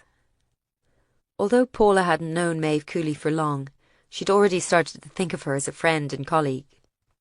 But both Maeve and she had been distinctly cool for the past few months. Facebook messages long unanswered. No kisses at the end of text messages. For Paula's part, which she knew was irrational, he hadn't been her boyfriend since she was 18. It had been finding Aidan half naked in Maeve's bedroom that day in Dublin. For Maeve's part, Paula guessed Aidan had passed on the news she'd given him one grey January day in Ballyterran General Hospital, windows lashed by melting snow, herself recovering from a knife attack and barely able to walk. So you know I'm, pregnant, yeah, he'd mumbled, staring at the floor. She was telling him now because she'd almost died, and that ought to give her a small amount of leeway, surely. How much? I mean, when? 3-4 months or so. She watched him adding up, his head sinking lower. Oh, he'd said. Paula decided just to say it, ripping off the bandage. I slept with Guy. Aidan's head had jerked up. She went on hastily. Before us, I mean, it was... We'd found Kathy Carr's body and it just happened. Aidan took this in, his face slowly hardening. It's not mine, is that what you're saying? I'm saying I have no idea. Honest to God, I don't. It could be either. Can you not count? You've got a doctor, for fuck's sake. It takes two, you know. I don't remember you saying let's stop and find a condom. I was pissed. Well, oh, I don't know, it just happened. And you lambasting me about safer sex really isn't going to help. And someone just tried to kill me and take the baby, so I'd really like to not get in a row, okay? Aidan had stared at the floor some more, rubbing his dark head with one hand. Nicotine-stained, bitten-nailed, story notes smudged in ink on the back. His hands made her sad. Have you told Brooking? No, I'm telling you first. If she'd hoped that would placate him, there was no sign of it. If you want money, tell me, or whatever you decide. She earned more than him, but didn't say this. You don't have to. I decided to have it. Her. It was a girl, but she felt squeamish saying this to him. For him, it was still just a massive problem. I thought about it a lot, you know, but in the end I couldn't. You were going to have an abortion? She'd shut her eyes. Aidan, if you go all pro-life on me, I swear to God I will kick your head in. As soon as I'm able, I mean. You don't get to be arsey with me and moralistic. This might be my body it's happening to, but I didn't do it on my own. He looked angry, muttered. Wish you hadn't slept with him too. He's fucking married and all. I never thought you'd be the type, Maguire. Her hands clutched in the pillows. I really will kick your arse when I'm better. I didn't cheat on anyone, did I? Anyway, I thought she'd left him. She was in London and you dumped me, remember? Ah, here we go. It was years ago. Anything else you want to bring up? Did I do something in the famine too? Or at the Battle of the Boyne? He blinked a few times. I'll leave you be. Tell me what you want to do. He paused at the door. You're not even sorry, Maguire. I know you didn't mean it, but me and him, for fuck's sake. The Brit cop. You're so taken up defending yourself, you never even think to say sorry. And the news had clearly filtered through to Maeve. She'd of course taken the side of Aidan, her friend since university, more than a friend maybe. It was something Paula tended to dwell on late at night, as the baby kicked at her insides. That's if she wasn't thinking about Guy playing happy families with his wife and daughter. She'd emailed Maeve to say she'd be in Dublin, but there was no answer. So she drove down alone, parking her car in a side street in Donnybrook and waddling out in the warm spring sunshine. Was it okay to park there? She couldn't make sense of the sign. It was all hours and numbers and her brain couldn't take it in. The place was a red brick Georgian townhouse with a shiny navy door and bay trees in pots outside. Paula climbed the 10 steps with difficulty and leaned on the bell. Nothing happened for a while, then it was opened by a grey-haired woman holding a duster. Yes? Mrs. de Rossa? Surely not, she looked too old. Are you press? No, I'm here. She handed over her police ID. I'd like a quick word. She's not seeing anyone. Presumably this was the cleaner or something. Roisin Flaherty, married to the head of a big southern bank, had come a long way from the farm she'd grown up on. The door shut as Paula thought of what to say, and she found this rather rude. She was pregnant, for God's sake. She leaned heavily on the bell, and the cleaner opened the door again. I'm sorry, miss, Could I please have a glass of water? I'm so sorry, you see, I'm pregnant, and it's awfully warm today. Can I just... I'm a little faint. Let her in, Nancy, for God's sake. A voice had come from further back in the house, from the hallway smelling of polish and lilies. In the gloom, Paula could see a woman not much older than she was, with set blonde hair, in a cashmere jumper and dark slacks. Silver bracelets up on one arm. Expensive. Do come in and sit down. Nancy, would you get her some water or tea if you prefer? Tea would be lovely, Paula murmured, as she was led into a sitting room that was painfully formal and clean. Like a hotel almost, with a deep grey sofa and a mirrored coffee table, navy silk paper on the walls.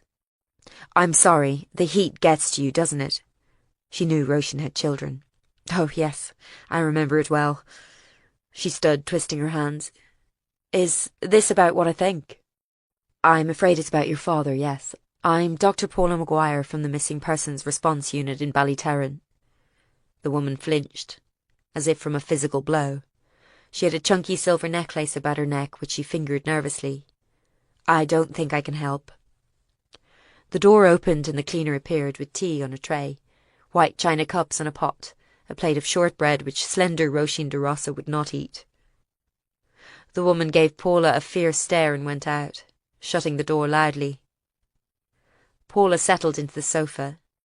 May as well use her situation to extract the maximum cooperation from witnesses. It was good for precious little else.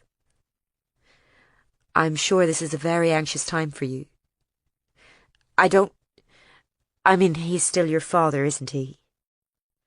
Roisin took a deep breath, closing her eyes for a second. She checked the door to see if it was securely shut. Then she picked up a remote, which she aimed at a black stereo on the bookshelf.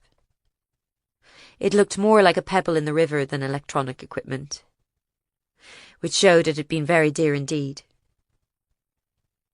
How do you work this thing? There. Loud pop music came pouring out, One Direction or something, setting Paula's teeth on edge. Sorry, kids. There we are. Something classical, the soar of heavenly voices. Paula understood this was to mask their conversation. Roisin sat down, twitching at her trousers until she was ready. I'm sorry you came all this way. Dr. Maguire, was it? Yes. I'm a forensic psychologist, but I work with the police team. I'm working on your father's case. Again the flinch. Please, I can't help you. You see, I don't know him anymore. You're estranged. Of course we are. Her lips tightened. When I was wee, of course, I didn't understand. And at university I was in that crowd, you know. We thought we were doing right. She trailed off. I never knew what he was at, that he was actually involved in it. The IRA. Paula didn't lower her voice, and Roisin turned pale. Please, my kids, they have no idea. They've never met him. They don't know my maiden name. We never go north. Why would you? Paula thought. If you could sit in splendour in Dublin 4 with organic vegetables and clothes from Brown Thomas. Mrs. de Rossa, I understand you want to distance yourself from your family. My childhood, she corrected. I made my own family here, with Dermot and the Weans. OK, but we can't find anyone who knows a thing about your father. He left the IRA, I gather, after the Good Friday Agreement. Yes, he was very angry. We still spoke back then.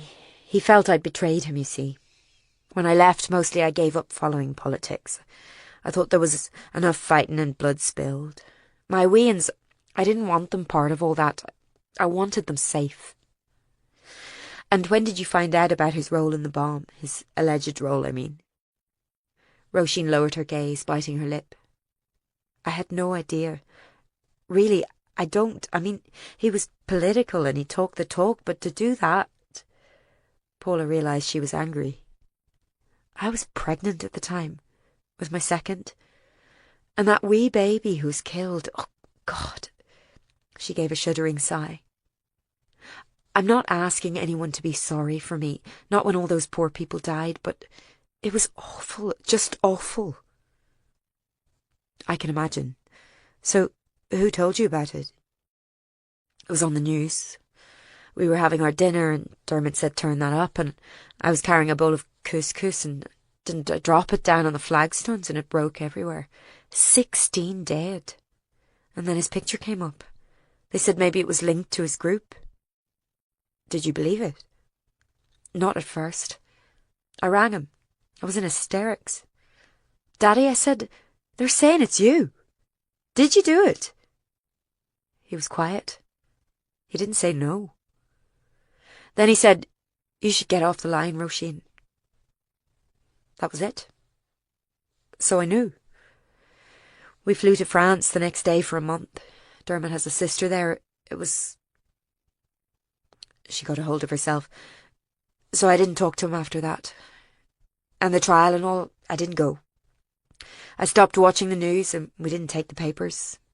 Dermot takes them in at the office, but I told him he's to tell me nothing. Unless Daddy actually dies. She looked at Paula suddenly. Is that... We don't know that he's dead, but we found the body of one of the accused 5, and the others are still missing. We couldn't find anyone who really knew your father. Is there any other family? Mommy's dead, thank God. She never believed he'd hurt a fly. It was especially sad to be glad your own mother was dead, and this made Paula feel a certain kinship to the woman. She'd often thought it would be better to know for sure that her own mother was dead, if it was peaceful, if it would have been quick. She shifted again. She needed to pee. Did you know any of the others? Catherine Ní Connell. She's not much older than you. Roisin's lips tightened further. Mummy used to say that woman would shoot her own baby for a united Ireland. She's evil, pure evil. And probably also dead, Paula thought. So you can't think of anyone your father might have talked to, spent time with? I wouldn't know. But he cut a lot of ties after the bomb. Even the Republican hardliners, the 32-county sovereignty movement, and the continuity lot. They felt it was botched. The warnings weren't right. It went off too early. There was no need for civilians to die, and it cost them a lot of support in the States, that sort of thing. How did she know this if she hadn't spoken to him since 2006? Roisin, he got in touch, didn't he? No, Please. When was it? She sagged. Her voice came from somewhere near her feet. A week ago. The day that he went. Right before they disappeared, Paul leaned forward. What did he say? Oh, I didn't know it was him, of course, or I wouldn't have answered. I told him never to call, and he didn't have the number. I thought, but it was him. Thank God the kids were at school. What did he say? Paula asked again. He said he was sorry. I said I'd put the phone down. He said, I'm sorry for you, Roisin. It was your life too. And I'm sorry for all of it. And I said it was too late for sorry. And he just said he knew, but he had to say it anyway. And then he said, "Goodbye, Roisin pet. God bless." And he hung up. She was weeping now. And then, a few days later, I heard he was gone. You think he knew something was going to happen? I was waiting to hear he'd killed himself, Roisin sobbed. I thought that's why he called. I'm sorry. Her tears were leaving streaks in her makeup. It's just he was my father, and I used to love him. And I've lost him too, but I'm not allowed to say. I'm not allowed to grieve, because he was a monster, but he was your dad. Paula reached for the woman's cold hand. It's okay, Roisin, you've done your best. Look, you've a lovely house, a lovely family. You did your best. None of us can do any more than that. Roisin looked up, her face pale as bone. He doesn't realise, she said. He doesn't realise how many people's lives he ruined. And I don't just mean the ones he killed.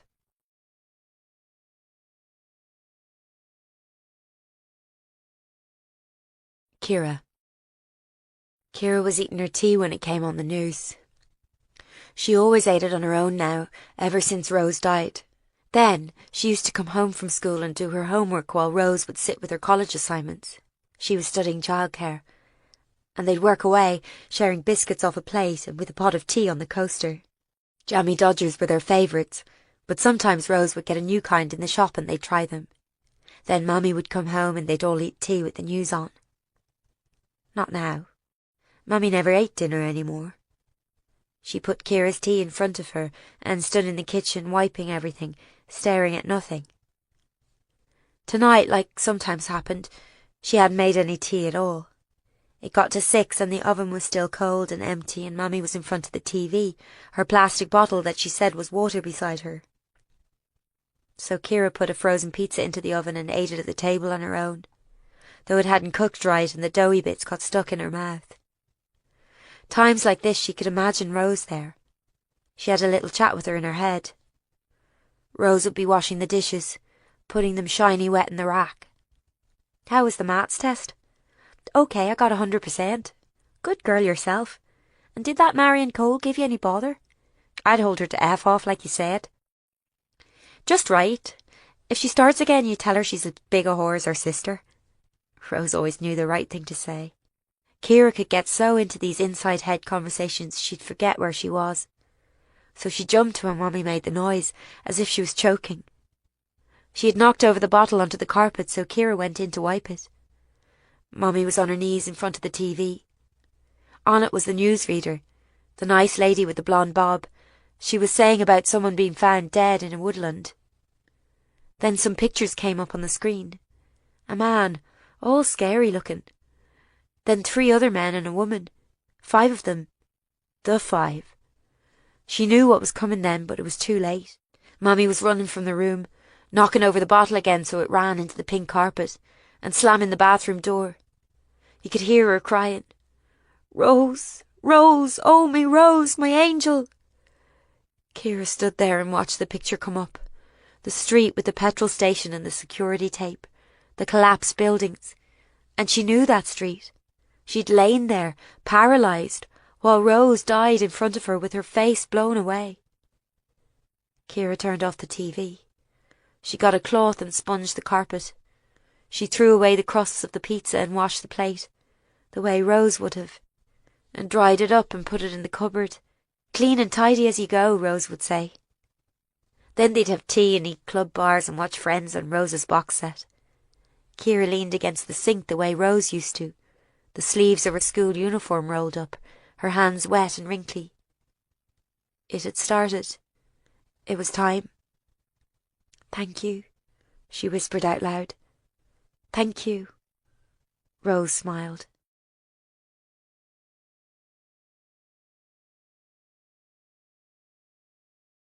Chapter 7. "Are you almost back?" Paula adjusted the hands-free kit. Guy's call had caught her driving back to Ballyterran. It was hard enough as it was to reach the wheel over the bulk of her body. "I'm on my way. Why?" "There's been a tip-off about a white van acting suspiciously on the A1 near the border." She was instantly alert, hands tightening on the steering wheel. "So, maybe dumping another body?" "Could be. Trouble is, it's a very large area and we aren't sure where the van was going exactly.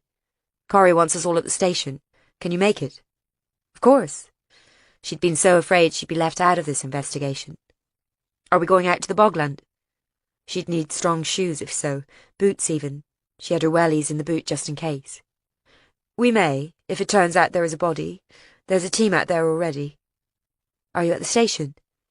Guy seemed to hesitate. "I'm still in Belfast.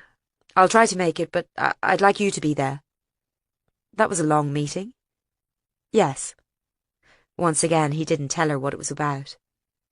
"OK, listen, I'll tell you about it properly later, but it seems like Flaherty's disappearance wasn't a surprise to him. He called his daughter the day he went missing. They hadn't spoken in years before that, so maybe he did skip the country after all. He'd also just changed his will, according to his lawyer, 2 weeks before the disappearances, leaving everything to the daughter, save for a sizable donation to the Mayday Victims Fund. Paula almost veered out of her lane in surprise. "Really?" "That's top secret, by the way. It would cause all hell to break loose if it leaked to the press. He's always denied any involvement with the bombing, despite the overwhelming evidence. So let's keep it to ourselves." Paula knew he was thinking of her connection to Aidan. He went on. "It's an odd thing about Flaherty. Unlike the others, his house was clean and locked up, and his milk delivery was cancelled.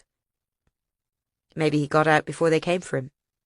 But he didn't show up on passenger lists on any planes out of the country, and there's no sign of him on the mainland.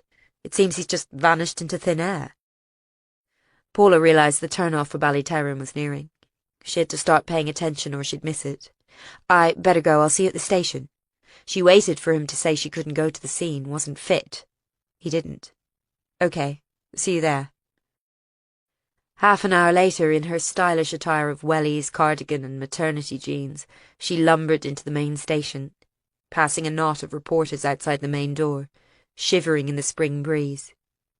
She couldn't help but look, and hated herself for it. But Aidan wasn't among them. She sensed he was still annoyed at her for leaving the wedding. She went in, slapping her pass down on the automatic door. Corey had reluctantly let her have one, largely because Paula was still flirting with the job offer she'd made several months before. Corey wanted her to join the team permanently. So far Paula had managed to put off giving an answer, her pregnancy offering a convenient get-out, but she'd have to decide sometime. The team had gathered in the large conference room. Paula didn't recognise everyone. They must have brought in other officers from outside Ballyterran. The room buzzed with chatter, and as usual men outnumbered women, so Paula, her belly huge, drew every eye. She looked for Guy and didn't see him, but at the last minute he rushed in, still holding his coat, and stood against the wall, as every seat in the room was taken. Corey rapped the table for quiet. OK, everyone. No confirmation yet, but I'm betting we have another body by the end of the day, and we need to be ready. Who? We don't know yet. The bog is a large area. I'd like this done as quickly and as tidily as possible, so I've decided to get some help. Fortunately or unfortunately, we have some experience round here of searching bogland for bodies. I want to bring in a search team to find the other 4, hopefully alive. But they'll also be looking for disturbed ground that might indicate graves. There were some murmurs round the table. Bob Hamilton cleared his throat. Ma'am, does this mean we're bringing in outside experts? 4 more bodies. Corey was staring at the combined teams as if it was their fault. That's what we could be looking at, if we don't find the rest of the bombers, and fast. 4 more dead bodies surfacing God knows where. I'll use whatever resources I can, so yes, I'm talking about bringing in a private firm. The others could be anywhere, said Jared gloomily. Where are we supposed to start looking? And Doyle's body wasn't hidden, said Guy. It was quite clearly meant to be found, and fast. Corey ignored him. Nonetheless, we need to start being proactive. I'm not waiting for more corpses to land on our doorsteps. I've already got reporters camped outside. And isn't this your remit? To find the rest while they might be still alive? Jared raised his eyebrows at Paula across the table. The glasnost between Corey and Guy hadn't lasted long. Getting her excuses in early, said Jared under his voice. What do you mean? You'll see. This fella they've got running the search team. They say he has all the women eaten out of his hand. Good-looking bastard by all accounts. You'd want to watch yourself, Maguire. Paula glared at him. I'm sure I'll be able to control myself. This time? Said Jared with a pointed look at her belly, and raised his hand to ask Corey a question before Paula could bite back. What leads do we have, ma'am? Corey said. There's this white van, like the one in the Forest car park when we found Doyle. We couldn't get a plate this time either, though. As for suspects, I believe you're looking into an IRA connection, DC Monaghan. I thought they were the most likely culprits, ma'am. A mass kidnap like this takes a lot of organisation. I've got some feelers out, but the most I could find out was that Jarlath Kenny wasn't pleased about the May Day bombing. Didn't go down well with his funders in the States, too close to 9/11. Guy was nodding. I agree with DC Monaghan. I feel we should question the mayor as soon as possible. Corey frowned. Oh yes, Jarlath Kenny. He's an interesting one. That was putting it mildly. On the one hand, illustrious local mayor running for MP in the summer. On the other, former Republican terrorist who'd served time in the Maze prison for handling arms. We need to speak to him directly at some point, yes, though we have to tread lightly. I think that should be an MPRU task. You're perceived as more impartial. In other words, they could do the grunt work and stay out of her way. Paula saw Guy's mouth tighten as Corey went on. As for the families of the bomb victims, well, no one likes it, but I think someone should go to the relatives group. They're the ones with the strongest motive. If we rule out Republican infighting. Her eyes went round the room. Paula tried not to catch her gaze. Not me, not me. Dr. Maguire. She looked up to Corey's sweet smile. I think you'd be best. A police officer is more threatening. You're cosier. Tell them you've come to update them on the situation. See what you can suss out. We'll probably have to interview them all separately if we do find a body today. Cosier. Paula glared at her. Corey's eyes took in Paula's cardigan, the falling down plait of red hair. All she needed was some knitting to be every police officer's nightmare of a civilian expert. She could hear Jared chuckling, and even Guy was frowning as if trying not to laugh. Whatever you say, Mum. I certainly not want people to feel threatened after what they've been through. She didn't care. At least it got her close to the action, and if anyone underestimated her because of her bump and dishevelled clothes, well, they'd soon realise their mistake. There was a knock on the door. Corey's head snapped round. Yes? It was a young constable, her hair in a net. Ma'am, phone for you. Corey put out her hand for the mobile and took the call in front of everyone. Yes, I see. And where is that exactly? Is there access? Right. She stowed it in her pocket like a gun in a holster. We've got the body. Shallow grave. Barely hidden, in fact, as you said, D.I. Brooking. Guy nodded, slightly mollified. Paula found her voice. Is it a man? Corey looked at her for a moment. Yes, Callum Brady, by the looks of it. ID on the body. The team was already stirring, getting ready to go, and Corey picked up her jacket. I'm going there now. D.I. Brooking, gather what team you need. The body's on the hillside just off the A1. The land is marshy, so they're setting up duck boards. I'll need a press statement assembled too. A second body. This is going to get a lot of attention.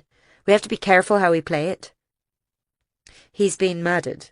Guy was shrugging on his jacket. Yes. We can be sure this time.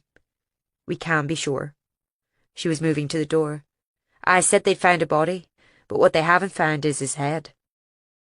A brisk wind was blowing, tossing the white cotton of the bog flowers, whistling forlornly through the trees as Paula struggled out of her car. There was the usual large group of people milling about, some in white protective suits. Among the crowd, a familiar face. She lumbered to where a short, dark-haired woman was getting into a silver Mondeo. Well, she said in greeting. Well, he's dead, if that's what you wanted to know. I gathered that. Him not having a head and all. Dr. Saoirse McLaughlin was the FMO on call, a doctor in the local A&E and for many years Paula's best friend. After years of absence they were rebuilding some kind of friendship, but it wasn't easy. Saoirse eyed Paula as she put her bag away. You're massive. Yep, I'm the thing the planets orbit round. Haven't seen you for ages. How's Dave? He's all right. Paula wanted to ask but couldn't think how, when Saoirse was going to start a course of IVF. Her friend's face already looked puffy from the drugs she'd been injecting every day. You're feeling okay? I'm fine. I'm not the one who looks like a beached whale. Paula smiled weakly, though she wasn't sure if it was a joke. I better report in. Meet up soon? Yes, maybe. No invitation to call round. Aidan's seeing Dave on Thursday. I'll see if he's free sometime too. Yes, because a social occasion with her ex-boyfriend, possible father of her unborn child, was exactly what would pass for fun in Paula's world right now. See you. She trudged over to the cluster of officers and vehicles. Paula, meet Lorcan Finney. Corey was standing by the police van with a big hunk of a man, hidden under goggles and a white suit. This must be who Jared had been talking about, the leader of the private search team. She held out her hand, aware that with her pregnant belly and chunky knit jumper she was a walking stereotype. Mr. Finney. Doctor, he interrupted. I'm a forensic geologist. She lowered her hand. Well, I'm Dr. Maguire. Psychology. Rocks, she was thinking, just as he was probably thinking mad theories about her. Corey said, Dr. Finney here is an expert at locating burial sites. He helped us find Brady's body so quickly. Don't the cadaver dogs do that? The man took off his hood and goggles to reveal a wide, weather-beaten face and flattened sandy hair. His eyes were a startling shade, almost violet in the afternoon light. Aye, the dogs do a good job. They just bring me in for the plod work. I actually don't remember sending for you, Dr. Maguire, said Corey pointedly. In fact, are you not meant to be on lighter duties? I thought I asked you to visit the relatives groups. D.I. Brookings sent for me, she lied. There's a meeting this evening which I'm going to. I'm just trying to understand the ritual of all this. That's two now. One hanged, one decapitated, you said. Is there a note with this one? We haven't found the head yet, so if it's in the mouth, we can't be sure. Is there anything useful? She was going to have to justify her presence there, in a soggy field, her bump heavier than a small suitcase. Finney finally seemed to relent. This one wasn't killed here. How can you tell? Paula raised her eyebrows, a change in M.O. No blood in the soil, said Finney. His head was removed somewhere else. So, if you can work out where, it could be the lead they needed. And can we? Well, that's where I come in. I analysed the provenance of soil from the previous crime scene, including some we got off Doyle's shoes. It showed a type of mineral which is quite rare in this area, and certainly doesn't belong in a forest or a field of boggy soil. He slammed a boot on the ground before them, rich and oozy. I need to check with a few local experts, but the good news is that this will narrow the kill site down to a few locations nearby. We also found some footprints this time, which were difficult to recover in the previous woodland setting. I think there's clay mixed in with them. He indicated what looked like a toolkit by his large feet. When we find a suspect, samples will show us if they walked in the same clay. Corey was looking like a cat who'd found a very interesting mouse to play with. Good, isn't he? All that from soil? Paula tried to regain control. The footprints. Do we have a gait analyst on the force? Or a forensic podiatrist? We used to have one when I was in London. Often they can tell you lots, like if it's a man or a woman, or who left the imprints, or how old they were, all kinds of things. London, repeated Lorcan Finney, fixing her with his odd eyes. I hear they have all manner of things over there. Have you heard that, DCI Corey? Corey laughed. Paula scowled. So much for solidarity. Corey said, I'll put in a request to the forensic service. The site will be combed down and there's a huge amount of debris about, so it'll take a few days. But if we can find this other site, like you said, Dr. Finney, there's a chance we can recover Flaherty, Lynch and Ní Chonaill alive. Finding and saving vicious murderers. No one wanted to say it, but cases like this sometimes made you question what your job was actually for, and who. Excuse us, boss. An ununiformed officer approached, clearing a space. Paula lumbered back, as past them came two white-suited techs carrying a stretcher. It wasn't possible to get the ambulance any closer on the muddy ground. Oh, they found it, said Corey, sounding pleased. The stretcher came closer. On it sat the head of Callum Brady, the hair brown with soil, the eyes clogged with it, the teeth bared in the final agony of death, the neck ended in shredded flesh and veins. Paula automatically and secretively made a small sign of the cross as the cargo passed them by. She looked up to see Lorcan Finney watching her with an odd expression on his face. He gave a small nod. Catholic, she found herself thinking, though his name alone could tell her that, and then immediately felt ashamed.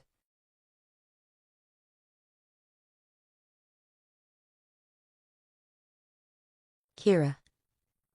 She couldn't remember a time when she didn't know where the man lived. Of course there must have been one. He'd not touched their lives until that day, when Kira was already 8.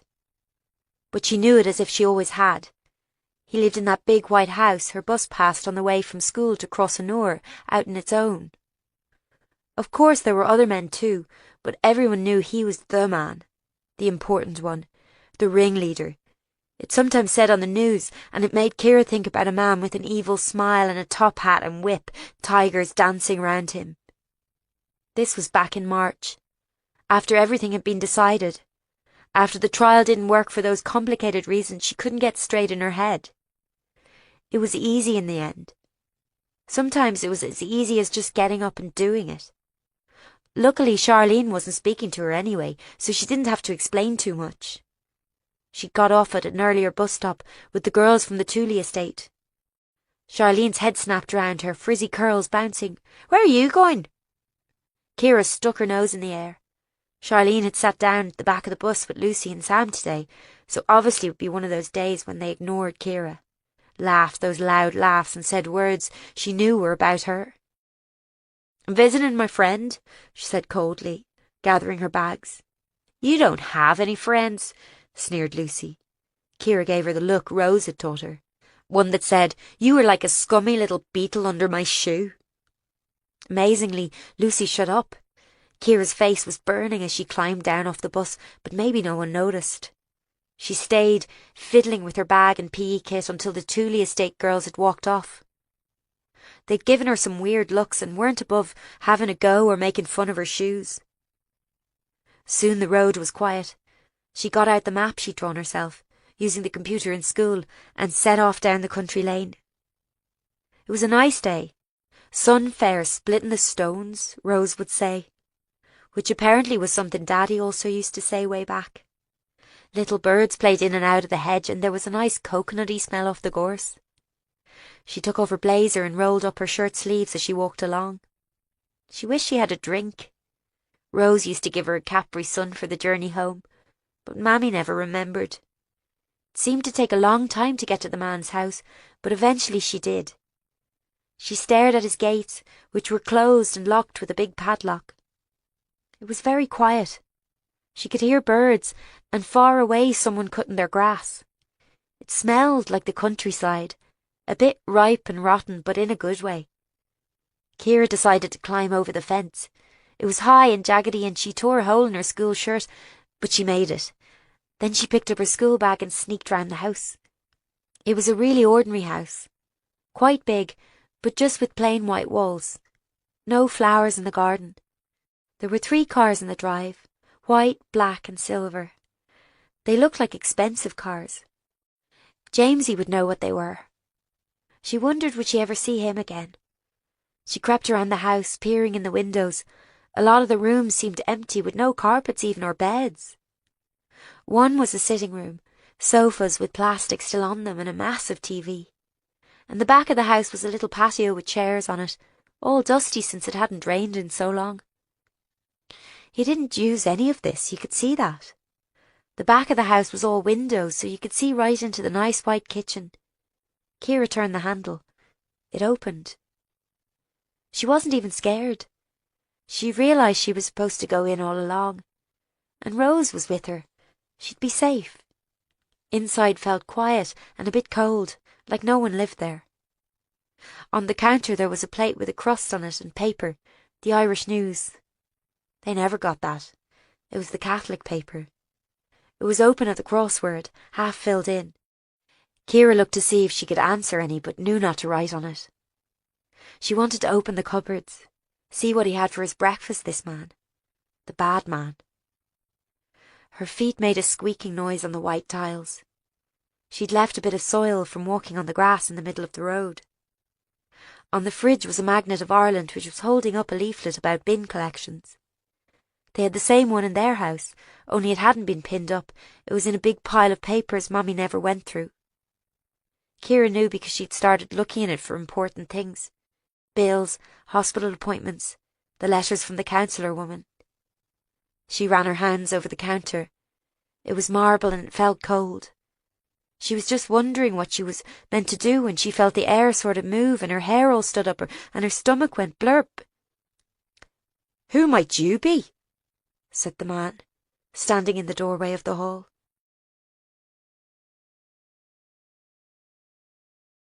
Chapter 8.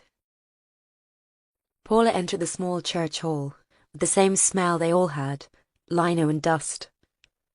Old Christmas decorations sagged from the walls with posters for singing classes. Amdram, dog obedience. But this was nothing so benign. This was a meeting of the May Day Victim Support Group. Everyone in the dim room, lit by cobwebbed fluorescent bulbs, they'd lost someone that day, or they'd been hurt themselves. That was the thing about a bomb. It didn't just tear through buildings, reducing them to rubble and ash. And it didn't just tear through people, so bloody parts ended up yards from their owners, so the teeth of one victim might be found embedded on the leg of another. It tore through lives, leaving everything a mess, a heap of ruins, a raging fire. She inched along the wall awkwardly, very aware that her body was ripe with life. It seemed almost an obscenity when so many people had lost their children on that day. It seemed wrong to be so whole. She'd have liked some way to tell them she wasn't whole at all. She had her own wounds. You just couldn't see them. A young woman was putting plates on a table, on which she sat bottles of squash and packets of Jaffa cakes. She had salon shiny hair and nice suede boots. Then she turned slightly and Paula saw she had only one eye. It was a pretty turquoise blue, and on the other side was a patch. She recognized her. This was Lily Sloane, who'd been practically blinded by glass shards when she was 18. It made Paula's chest ache to see the girl, how she'd grown her fringe over the damaged side of her face. But she put on a smile. "Hello. Sorry to interrupt you all. I'm with the MPRU. They said I should come on down today." The girl put down the plate and flicked at her fringe. "Oh, right. I'll get Dominic. I'm Lily." "I know," Paula almost said. "Nice to meet you." She knew who Dominic was too. An angry, energetic man in his late 30s. He was the father of Amber Martin, the toddler who'd been killed that day. Paula thought she'd also heard that the Martins' marriage had not survived losing their only child. There was no sign of John Lenihan. Dominic Martin was up on stage behind the shabby green curtains, talking to a man who looked like the caretaker. Lily approached him, walking with the easy grace of a 23-year-old. Briefly he looked at Paula, then carried on talking to the man. "Sit down," Lily called back. "We'll add you to the agenda." Paula obeyed, sitting heavily on a plastic chair. She let out an involuntary sigh as she eased into it. Standing was getting harder every day. More people had arrived, and it was difficult not to match them up with what she knew of the victims. There were people of all ages, men, women, older, younger, even a teenage girl who slipped in near the end and sat behind Paula with her feet up, where she could see her from the corner of her eye. "I don't know you," the girl said suddenly over the hubbub of getting ready. Dominic and a woman of about 60 were seated at a trestle table in front, with one chair empty. The others sat in rows of chairs, a steady murmur of talk going on. Paula felt all eyes were on her. "No," said Paula, startled. "I'm with the police. You know, I'm here about the missing people." Would the girl know about such things, or was she too young? "Oh, yeah," she said, sounding largely uninterested. "We don't talk about them much. Not here. This is a space to keep them out, John says." "Well, I'll be respectful, I promise." Dominic had stood up. "I hope everyone is keeping well. I think we'll start." "What's your name?" Paula quickly asked the girl on impulse. Nothing for a few minutes, then very quietly, "Kira?" She hadn't time to say her own, but anyway Dominic was looking at her. "Welcome, everyone. You'll notice we have a visitor today." He managed to make visitor sound like sinister interloper. "Dr. Paula Maguire is here from the Missing Persons Unit in Ballytarran. We've been asked to talk to them. She'll update us on a few things." She waved. "I'd get up, but I'm not sure I can." A few people smiled, as she'd hoped they would, but Dominic and the woman to his left remained stony-faced. Dominic went on. First bit of business is that John has sadly decided to step down as chair due to ill health. I'm sure you'll all join me in thanking him for his years of service. Before the next AGM, I'll act as chair, with Anne carrying on as secretary. Another murmur went up, which Dominic seemed to ignore. Anne was presumably the grim-faced woman. Who was she? A mother? A daughter? A wife? Anne coughed and read out the minutes in a dry, local accent. Paula tried not to tune out. She'd never been any good on committees. Indeed, as a doctoral student, had been kicked off the organising team of their graduation ball after she'd stood up and shouted, "I don't give a fuck about Rocket," during a 2-hour debate about menu choices. It was a succession of minutiae. Discussions over the memorial, a reminder to pay subs for tea and biscuits, lengthy updates about the failed court case. Only one thing stood out. In the same voice she'd used for the rest, Anne said, "A vote has taken on options for proceeding in the light of the failed court case. There were 3 against, 5 for, and the rest abstentions." Minutes by Anne Ward, she finished, and Paula could place her. Out with her family that day, she'd lost her husband Patrick, and the 6-week-old grandson he'd been wheeling in a pram, also Patrick. "Any matters arising?" asked Dominic. No one spoke for a moment. Then a man cleared his throat. "I think there's a few issues to go over, Dominic. What with everything that happened, you know." Paula was sure he was looking at her. She tried to keep her eyes on the floor. "There's plenty of time on the agenda for any issues arising," said Dominic easily. "Now, let's start with remembering." He shut his eyes and everyone did the same. "Amber Martin," he said tonelessly. "My daughter." Then Anne cleared her throat. "Patrick Ward. My husband. Patrick Ward Jr. My grandson." Her voice didn't change from that in which she'd read out the minutes. The litany moved around the room, as if they did this every meeting, a well-practiced round. 2 middle-aged men seemed to have come together. One said, "Rita Smith, my wife." The other, "Colette Cole, my wife." Paula remembered them. The 2 women had been friends, although from different sides of the divide, and were out collecting money for guide dogs when they were killed. "Siofra Connolly," said a woman in her early 30s. "My little sister." "My sister too," said the man with her, a bit younger, dressed in paint-stained clothes, as if he'd come from a building site. Siofra was one of the teenagers killed, along with her French exchange partner. Lily had been a friend of theirs. The girls were hit when the windows of the bank exploded. "Tom Kennedy," said a woman in her 40s. There was something in her voice, a defiance. "My husband."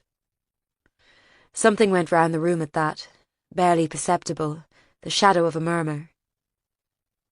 "Penny Garston," said a middle-aged woman who'd brought knitting. "My mother." That was the oldest lady who'd died, the devout Catholic with 30 grandchildren. Her funeral had been so big they'd had to put up a marquee. "Daniel Jones," muttered an old man at the front, hunched over his walking stick. He's my grandson." Daniel, who'd been 10 when he died, wearing the strip of his favourite team, Arsenal. Paula found it was all coming back to her. The horrific roll call of the dead. The teenage girl at the back was last. She stood up, which no one else had done, and cleared her throat, raising her chin. "I'm here for Rose Woods. She was mine." There was a short pause. Dominic read, "We also remember Danny Lenihan, Monique Leclerc, Sergeant Andrew Patterson, Lisa McShane." Again the odd murmur went round. "Idris Adebayan, and Constable Raymond Sheeran." Those who'd been born overseas, out of this crucible, but brought to the town that day by steps of malign fate. The Sheerans she knew didn't get involved, and Lisa McShane, Paula wondered why no one had come for her. He left a pause. Now, I think we'll pass over to Dr. Maguire to explain why she's here. His eyes settled on her, cold, and she realised he'd done that litany for her benefit. Remember what we've been through. She felt she'd better stand up, so she lumbered to her feet, one hand on her back. Funny how the body knew these things, knew how to stand like a pregnant woman. I know it's difficult, and we're very keen that the families are treated with respect. She faltered. Why I'm here is that the members of the so-called Mayday 5 have gone missing. I'm sure you've all seen this. There was no response, and she had a sudden moment of panic. What could she say to these people who'd lost so much? Would they be able to see she'd lost someone too? She soldiered on. One of the 5, Mickey Doyle, has now been found dead. And this hasn't been announced, but we believe we found the body of another of them this morning. The injuries are quite severe. She waited, but there was no reaction. We think the other 3 might be captive somewhere, and so we'd like to ask people to come to us if they know anything at all about where they might be. We're attempting to be respectful, but we do also have to look at who would have wanted the 5 gone. I'm afraid we may need to interview some of you, establish alibis and so on. Silence. She took a breath. So, you can speak to me in confidence if you need to. I'm not a police officer, I'm a psychologist, and we have oaths of confidentiality. That's all. More silence. She sat down more heavily than she'd intended, making a slapping noise on the chair. Let me just check, was it Dr. Maguire? Said Anne Ward, writing. Yes, not medical, obviously. I see. Are you asking us to help find these people? You think we know where they are? I'm asking you to help us unravel what happened. It's still possible the other members of the group have skipped the country, trying to evade justice. We just want to know where they've gone. We have to check with everyone, just in case. Justice? Dominic repeated the word. It's a weighted word in here, Doctor. What justice has there ever been for us? My Amber had barely learned to walk when they blew her to bits. She wasn't even 2 years old. What justice did she get? Paula swallowed. Yes, we do understand that. You understand it? Bad word to choose. We're mindful of the situation, but we do also have to try to find people if they've been reported missing. We still have a job to do. There was more silence. Dominic Martin continued to watch her. His eyes were green and held so much pain and rage Paula had to look away. We'd be very grateful for any insights you could give us, she said. Thank you for your time. There was a silence. She realised she should go. Dominic began talking about costs for the memorial, which would be unveiled in a few weeks' time, on the 5th anniversary of the bomb. Behind her, the teenage girl leaned forward so her voice sounded low by Paula's ear. Meet me outside, miss. And she slipped out of the room on quiet feet. After a moment, Paula bumbled to the door, bumping chairs with her belly and trailing cardigans and bags. Then, on shutting the door behind her, she waddled away as quickly as she could, in case they started talking about her. It had been a bad idea to go there. Of course these people weren't going to help, even if they did know anything. Mrs.? She turned to see the teenage girl standing on one leg. Oh, hello. Kira, isn't it? Kira Woods.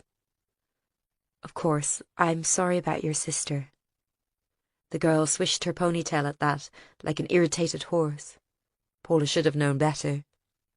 Why be sorry when you had nothing to do with it? Kira was dressed in a uniform of the local Protestant school, navy blue with a short skirt and white knee socks. Her blazer was studded with pin badges and she had fluorescent green marker on her hands. I'm sorry if I upset people, Paula said. I just had to ask, it's my job. Do you want to see the graveyard? Paula was bone-tired and embarrassed enough for one day. but the girl had left the meeting for a reason, and so she said, "Sure, thank you." And the two walked round to the graveyard behind the church hall. Ciara moved with a kind of lilting skip, and Paula wondered how old she was, then decided to ask. 13 was the answer. "So you were 8 when—" "Yeah." She swung the gate into the graveyard, riding on it for a few minutes like a kid. "There's a memorial there, look. There's a couple, you see, in the different churches. We wanted to put up a proper one. They're always going on about it, money and planning and I don't know. They're going to open it in town on the anniversary. Not open, what's the word? Unveil. Yeah, they're going to unveil it.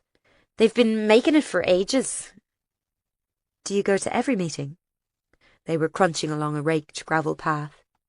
"Yeah, Rose would want me to. She says it's really important not to let people down once you've joined something like Girl Guides and that." The use of the present tense was jarring, for a sister who'd been dead for 5 years. "I see. Is it the same people every time?" "Nuh-uh. At first people came from foreign. That French girl, her parents were here one time. They cried a lot. And there was a black lady came from London. I think he was her brother, the man who died in the petrol station. Idris. She had this really cool turban thing." Ciara was hopping along the sides of the graves, as if on a gymnastics beam. "That soldier too. He had a dhow come from Liverpool, but then I think he died." "Oh, and everyone local, does someone come for them?" "They're supposed to. No one comes for Lisa, and the Sheerans. They don't like to mix 'cause of their religion." "Lisa McShane?" "Yeah. People say she was like having an affair. You know, Tom Kennedy. He was Methodist, she was Catholic, and they worked together. And they were both in his car that day, you see, parked behind the garage. I think they got trapped in the fire. They weren't meant to be there. People only found out when they got their bodies out." "Oh, I see." "Her family sort of disowned her, I think. She has 3 weak kids, and everyone says her husband won't talk about her anymore. So it's supposed to be after she died. He found all these texts on her phone from him, from Tom." "I see."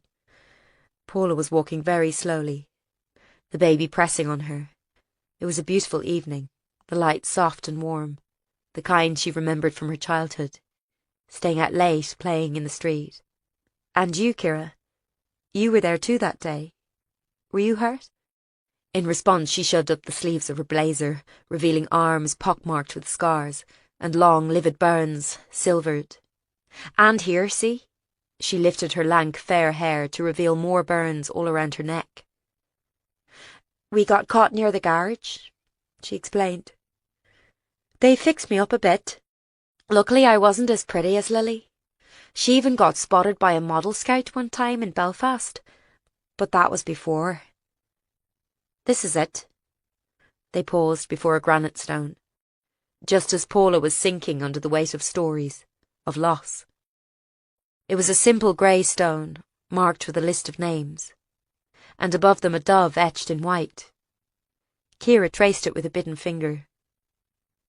"Some people don't like him 'cause it's a sign of peace, and they don't think we should be peaceful. But we lost the case, so what can we do?" She shrugged. "There were arguments in the group," Paula asked. "You know, about how to deal with it." "Oh, yeah. The McShanes won't join at all. Like I was saying, and the Sheerans, they're sort of free Presbyterian." She said it matter-of-factly. "They think Catholics did the bomb, so they hate John being chair." "John Linehan?" "Yeah, he leads us. He's a Catholic, you know." "Yes, I know, but where was he tonight? He's stepped down, has he? Did you know that was going to happen?" Ciara shrugged again. "Dunno, he's really old." They stood looking for a while, trying to absorb the names and the life behind each. "We will not forget," said the inscription. Paula got the feeling that could be construed as a threat. She hoped about in her shoulder bag. "Listen, would you like to give me your number, Ciara? I'll text you mine and then you can call me any time you need to, okay? If you have any questions or that about the investigation." It bit deep, The girl was the same age Paula had been when her mother went. Similarly lost, grief-stricken. Kira took the proffered pen and scrawled a number on Paula's notebook. "That's it.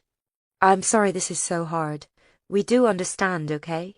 We just have to do this." Kira stared at her feet in their sensible shoes. "They're bad people." "They were acquitted, though. That means we can't treat them like criminals." "But they did it! Everyone knows they did it!" She didn't know what to say to that. "I'm sorry, this is just the way it has to be." Finally, Kira lifted her eyes. The same blazing blue Paula recognized from the photos of her sister, but burning with rage, with the injustice of it all, and Paula heard the words as clearly as if she'd said them. "No, it isn't." "You can get in touch if you need something," she said again, weakly. "If there's anything I can do." Except, of course, there wasn't. Paula thanked Kira for showing her round, and the girl shrugged it off, refusing a lift and heading off down the street, trailing her hand over the railing of the park, her large school bag weighing her down. She was an odd one, a strange mixture of childish impatience and adult understanding. Paula looked back to the hall, where the meeting was still in progress. She could hear raised voices within, as if some intense debate were in progress, but she knew she couldn't go back there. She cringed as she thought of the reception they'd given her. But what could they do? The Mayday 5 were people too, and had to be looked for, no matter what they'd done. She thought about it some more, wondered what it was that had bothered her about the meeting. And it was this. No one had seemed remotely surprised, even though she was there telling them about kidnap and torture and murder. Not even a flicker. She tried to suppress the worry. She couldn't face bringing even more pain into these people's lives. She'd seen the look in Dominic Martin's eyes. That man had identified the body of his daughter on 3 separate stretchers. She'd been so badly injured. His wife had gone. Everything had gone. But all the same, she couldn't link them. This motley crew of grandmas and kids with their squash in plastic cups, with the simultaneous kidnap of 5 hardened terrorists.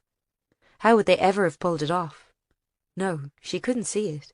She refused to. Feeling her stomach stretched tight and aching, Paula went back to the car and headed home to the cold, empty terrace, taking her ghosts with her. Extract from The Blood Price, The Mayday Bombing and Its Aftermath, by Maeve Cooley, Tarisha Press, 2011. I initially contacted Niall McShane as part of my research for this book. I was hoping to get as many perspectives as possible on that day, though I didn't expect many families would want to talk. In the end, most did, apart from those who are overseas or who didn't comment publicly at all. It was a way of bearing witness for some, and ensuring their loved one was not forgotten. Mr. McShane said no to begin with, which was to be expected given the rumours surrounding his wife's death. Lisa McShane died in the car of her colleague, Tom Kennedy, which was parked behind the garage when it exploded. But some time later he contacted me, requesting an interview. What follows is the transcript. I met Lisa, my wife, in 1999. The first thing I noticed about her was her eyes. She'd the strangest colour eyes. I never saw anything like them before or since. She was pregnant soon after and we got married. We used to joke I only had to look at her and she'd be expecting. Lisa had no family. She was adopted as a wee, and so we wanted loads of our own. We had 3 in 5 years. When she died, they were 6, 4 and 1. Money wasn't good and we were fighting a bit, and she was fed up doing all the housework and minding the kids. So she got a wee job in an office doing the filing and that. They sold building supplies. They liked her, I think. She was good at chatting to the old fellas and that. I did wonder the odd time if there was someone else.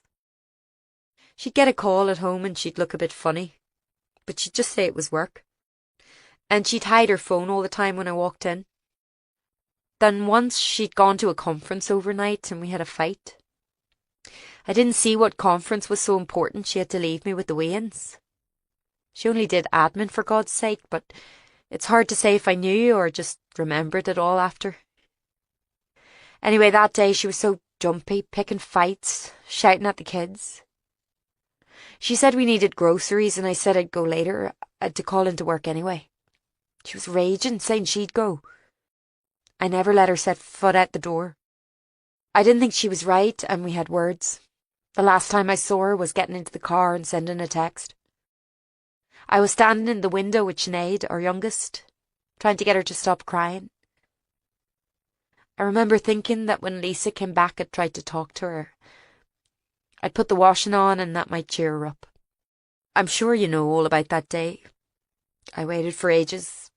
I didn't put the TV on, I was too busy round the house. The mama rang to say there'd been a bomb and was I okay. I said I hadn't gone into town, but Lisa had, and no, she wasn't back. I waited with the kids. I thought maybe there'd be roadblocks or something holding her up. The kids knew something. They were in wicked form. Then the mammy came round and I went to the hospital. We didn't say anything, I think we knew. At the hospital it was chaos. Every corridor full and people going about shouting names and crying.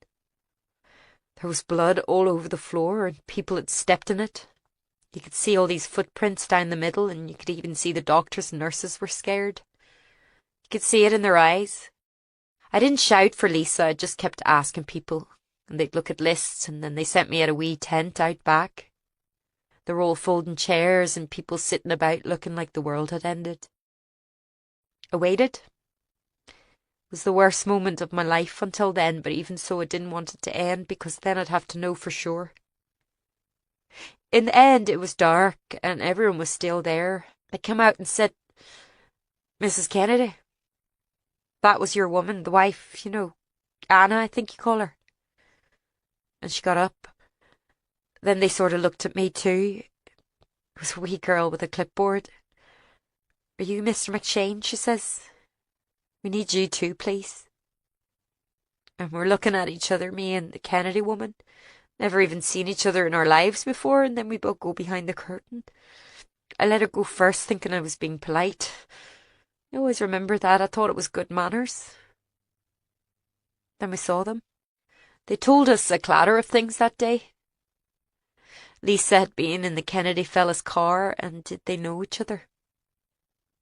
They'd found her phone blown clear, and some of the messages suggested they'd gone to meet up, and, you know, when we saw the bodies, they were still holding hands. They'd sort of burned together and couldn't be separated. Your woman, the wife, she turned round and looked at me like it was my fault. "Did you know?" she said, "like I should have." Well, that was just the end for me. Had my kids to think of and all that talk about their ma carrying on with some man. The oldest is near 12 now.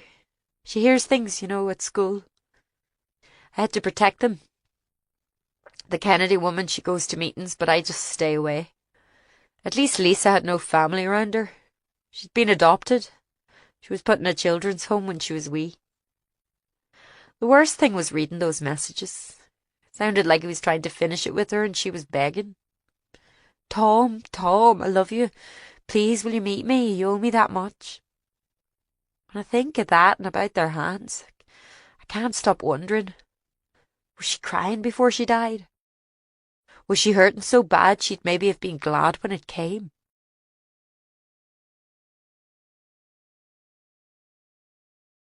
Chapter 9. "So it's definitely Brady." "Surprised they can tell," muttered Gerard. "His mother would hardly know him like that." On the office's projector screen, the pictures of Brady's severed head, soil-stained, were indeed hard to match to the bloated, unhealthy pictures they had of him in life. "They found a licence on the body again," said Guy. "There's no attempt to conceal identity. He was hardly buried at all, just put under some scattered soil. His head was found on the other side of the bog, propped on a stone." Guy illustrated this with his map of the bogland, red dots marking the body and the head. "Was there a note in the mouth again?" asked Paula. "We don't have the full autopsy results yet, but yes, there was a note." "And?" He frowned slightly at her impatient tone. And it's the same, ruled exercise paper, what looks like the same writing. This time it says, "Unforeseen escalation," she repeated. "It's another phrase from Ireland's first statement," Avril confirmed. "From the time of the bombing. They said there'd been an unforeseen escalation. What with the bank collapsing and the petrol station going on fire. Even though they still didn't say it was them that planted the bomb." Guy leafed through some papers. "Forensics did manage to analyse the note in Doyle's mouth. No DNA there, but we can source the paper to a standard exercise book sold in several outlets in town. Nothing unusual, unfortunately." "And the writing?"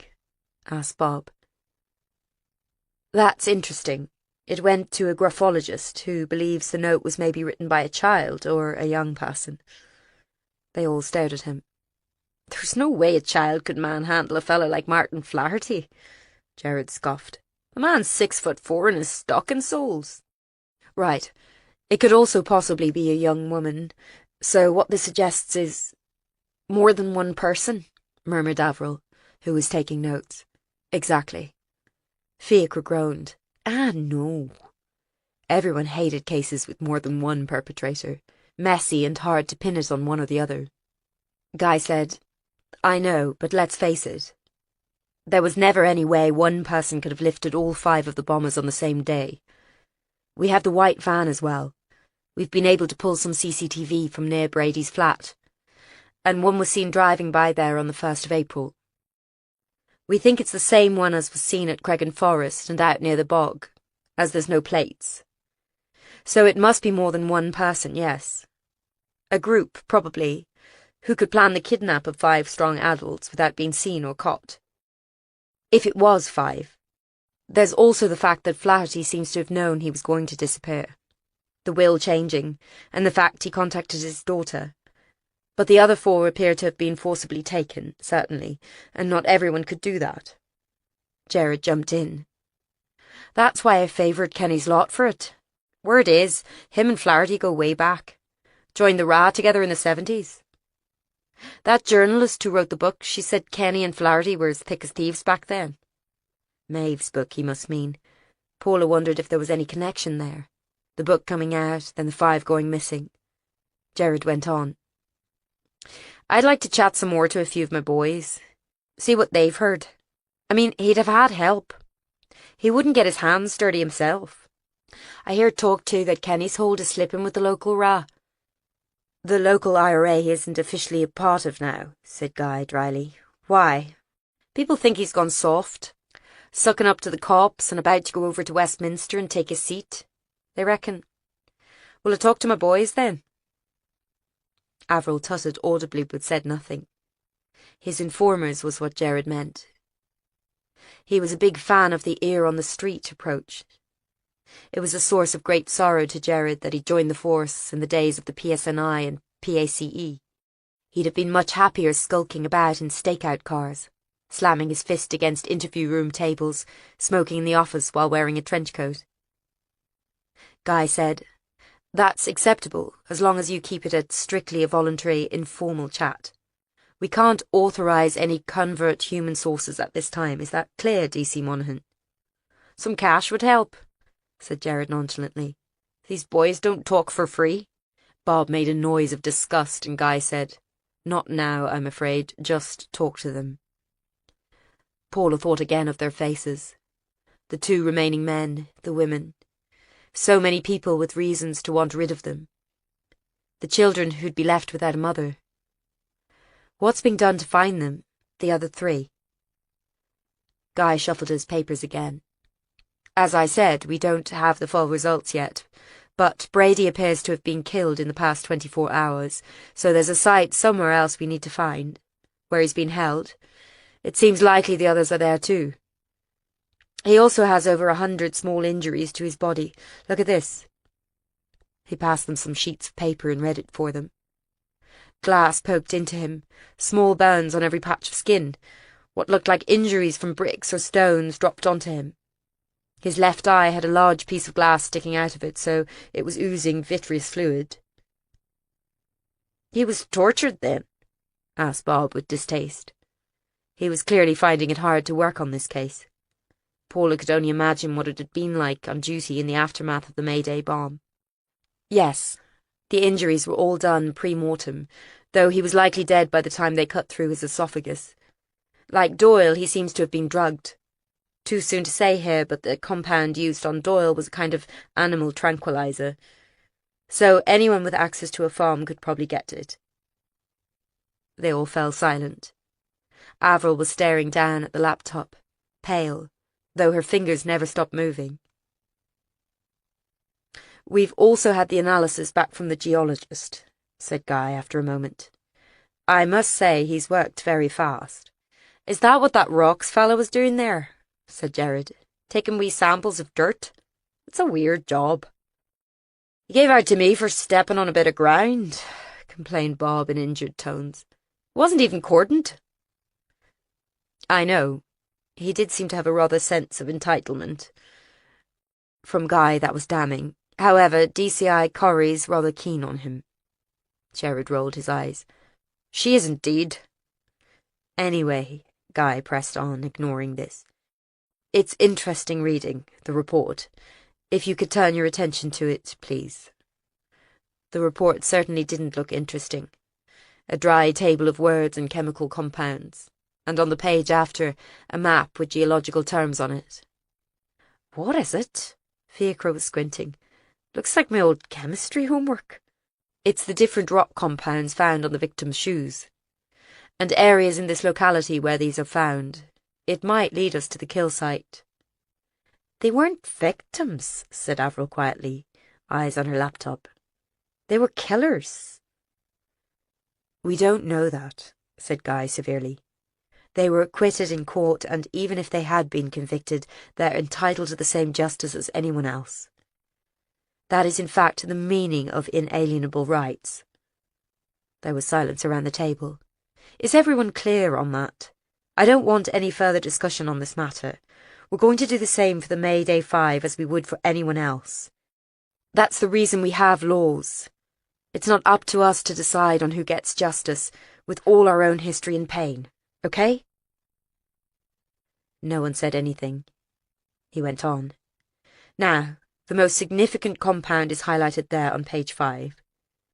They all turned over, the sound like a brief flap of wings in the small room. Dr. Finney has highlighted where this mineral can be found near Ballyterran. One site in the scree above the Drummond Mountains, and the other is the sea caves down by the coast. He feels the latter is more likely, as it's very remote and would be quite possible to hold someone there without detection. Apparently the IRA used to use the caves for smuggling arms." The word IRA always sounded different in the mouths of English people. Round here they were the Provos or the Ra, familiar names to cover up the fear and pain they'd caused, reducing them to a joke, like so many painful things in Ireland. "So are we searching the caves?" Jared pushed aside the paper, which he obviously couldn't be bothered reading. "Yes. We're going out as soon as we assemble at TSG. Paula, I'd like you to examine the scene too.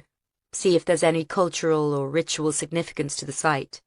Even if they're not there, we might find some leads to the other 3. "How'll she get down there?" said Fiacre bluntly. "I've been. You have to climb down a path and look at the size of her." "She's not an invalid," said Avril, still typing. "She's not deaf either," said Paula, glaring at Fiacre. Guy held up his hands for quiet. "If the caves are safe, we'll approach via the beach. It should be doable." He turned to her again. "What did you find out from the relatives group?" "I'm not sure. They were reluctant to discuss it in front of me, but John Lennon has stepped down as chair. Too sick, they said. And there was some kind of vote at their last meeting, about options for proceeding, they call it." "John is over 70, said Guy, "and it's true he didn't seem to be in the best of health. And that group is all he has.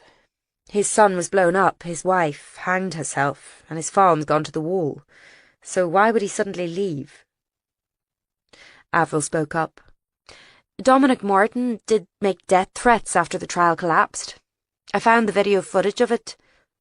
What he said in the courthouse when they let the Mayday 5 go. You can hardly blame him," said Fiacre a little nastily. Avril bit her lip, dropped her head. It doesn't make everything allowable, Paula said. Grief. It's not an absolution. I think you're right, Paula, said Guy. We'll have to interview the families, but it will be very difficult both for them and for us. But you're sure it's justified, said Jared. You don't reckon an IRA feud is much more likely than the families knowing anything about it? I mean, they're just kids and old folks. Most of the relatives, they could hardly kidnap 5 terrorists, could they? That fella Martin Flaherty, rumour has it he'd kill you as soon as look at you. Paula sighed. Believe me, I'd like nothing more than to pin this on Kenny and his ilk. It would give me the greatest pleasure to see him thrown into jail, Armani suit and all. But everything I've said still stands. There was something going on in that meeting. Hopefully it's not what I think and we can clear them, but we need to speak to them. Guy was holding reluctantly. Yes. She could hardly imagine how she'd go about it. Who would we start with? And there it was. The easy assumption, the knowledge that they worked in a perfect team, which meant she couldn't walk away from him. She almost smiled at him. We should start with Dominic Martin. He's the ringleader of whatever's going on, I'm sure of it. All right, let's pay him a visit then. But after the caves, if we don't find anything, I think we should talk to Mr. Kenny first. If local Republicans do have anything to do with this, he's the man who'll know. He's agreed to meet us. Let's just say he wasn't given much of a choice. It's ridiculous. If this was England, he'd have been the first person we questioned. Paula looked at Bob, who was staring at his papers, wondering what he thought of all this. The terrorists he'd spent his life hunting now running the town. He caught her eye for a moment, then averted his gaze. She knew he didn't approve of pregnant women working, barely approved of women working at all, she suspected. But she could imagine how hard he was finding this, having been there that day, having walked down the street after the bomb went off and seen it running with blood. Paula was also thinking of Catherine Lee Cunnell's children, left behind forever if they didn't find her and fast. Like Paula, spending the rest of their lives asking questions into a silence that never answered back.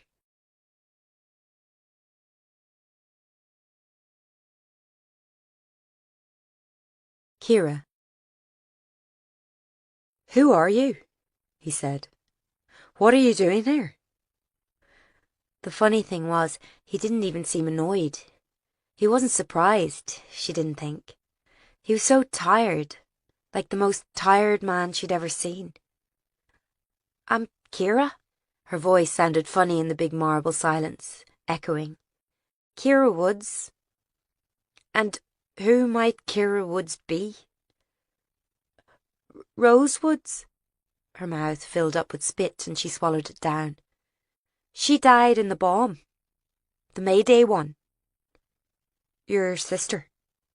She nodded. It was easiest. He looked at her for a long time. His hair was going white and his eyes were wrinkling. And what brought you to my door, Kira? I want... She didn't know, she realised. She didn't know what she wanted. I want you to do something. He moved as if he was cross. There's nothing to be done. Your sister's dead, you said. There's nothing in the world can bring her back. I know that. It just isn't right. She was the best person.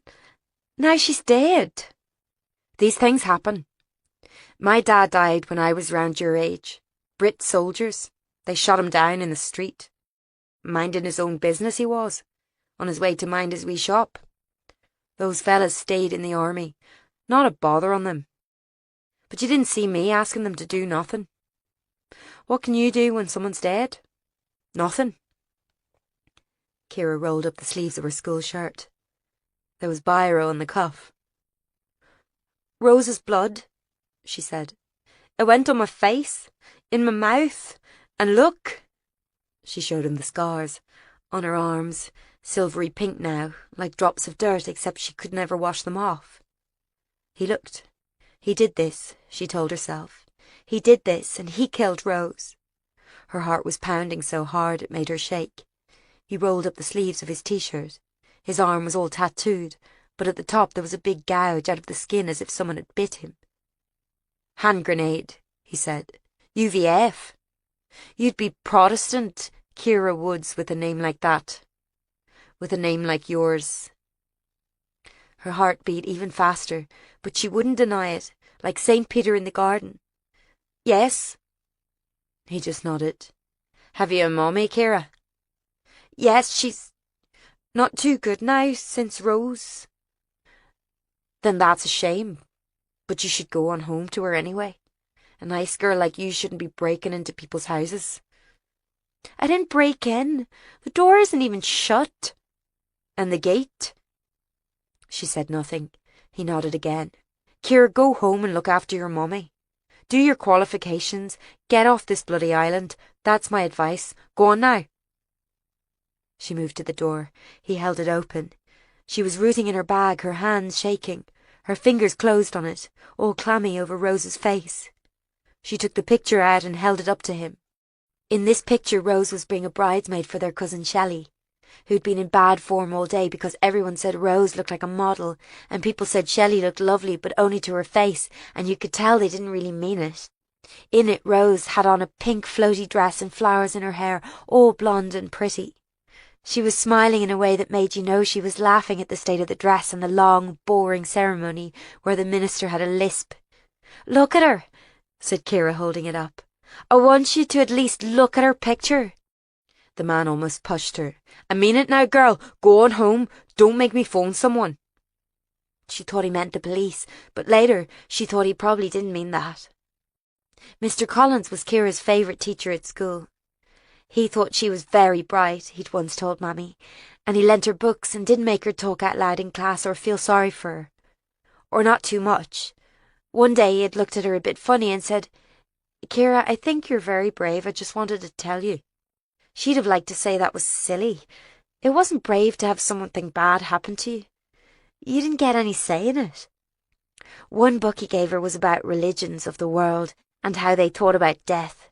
It was very interesting. There was one bit that said in India, if someone did you wrong, or stole from you, say, or killed someone in your family, you went and sat outside their house for days and days until they gave you some kind of restitution. It was called dharma. In other countries, if someone killed you, they could pay your family a thing called blood money.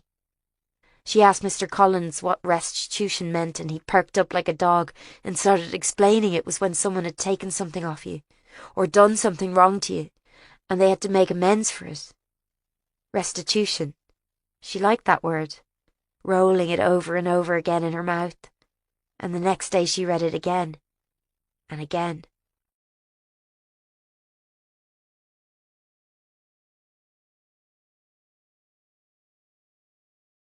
Chapter 10. Is it safe? It's empty. The TSG have searched it. You can go in.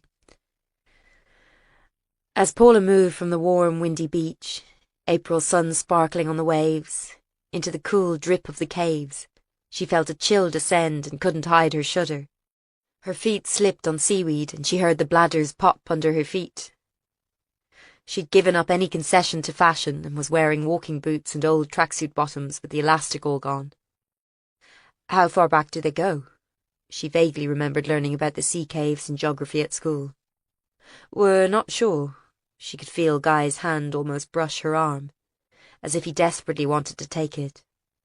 And in truth she wanted him to, but neither of them would move the extra inch. That seemed to sum up their relationship at the moment. Dr. Finney says it's not been explored and it may go back for miles, so don't wander off. After high tide, the only way into the caves would be by boat, or risking a very cold swim. The entrance was a shallow plain of rock, treacherously slippy, and as they moved in it opened up into a gloomy natural hall. Paula felt her heart quicken as the daylight receded, and the only light was from the wavy halogen lamps the team had fixed. Corey was there shouting at everyone, zipped up like Lara Croft in black trousers and a jacket. Careful of the walls. If there's damage, the council will have my hide. She rolled her eyes at Paula's approach. Is it too much to ask that you might just look at photographs, Dr. Maguire? I need to see it with my own eyes. Let me take a look. If you must. Up here. Paula climbed another PSNI walkway into a slightly higher part of the cave. Below her it opened out into a sort of room. A room people had been living in. Clutching the stone walls, she peered down at Corrie. "What is it?" "We don't know. Go up and take a look." Up there the floor was sandy and dry, and she felt safer walking. The space was about 4 meters high and 20 across, vanishing at the back into a darkness full of drips and echoes. 5 chairs had been put in a semicircle. Ordinary chairs with wooden legs and arms, like you might get in a school. From the arms of each sagged heavy ropes, nylon ones like you could buy in B&Q, looping all the way around down the legs and onto the next chair, so they were tied together. The other furniture in the room was a table of similar dull office stock, and 3 chairs behind that. There was a bucket underneath the table which gave out a very bad smell, and on top of the table was a ruled exercise book, the shreds of a few torn-out pages clinging to it. Several officers were walking about in white suits, taking pictures and dusting the items of furniture. "Don't touch anything," said Corrie, scrambling up behind Paula. Paula ignored her. Of course she wasn't going to touch anything. They were kept here, all 5. "We think so. It'll be easy to check for DNA. The bucket is full of feces and vomit, and look." She pointed at the arms of the nearest chair, which was crusted with a dried, rusting substance. Blood. Now Paula looked. She could see the sandy floor beneath each chair was also covered in dark stains. She turned back to Corrie. "Any prints?" "Loads. The whole place is full of them. Local kids come down here sometimes to drink and get up to no good. Explains the stink of booze and piss." "And the 3 other bombers?" Corrie shrugged. "You can see for yourself. 5 chairs. 2 bodies. There's no sign of the others."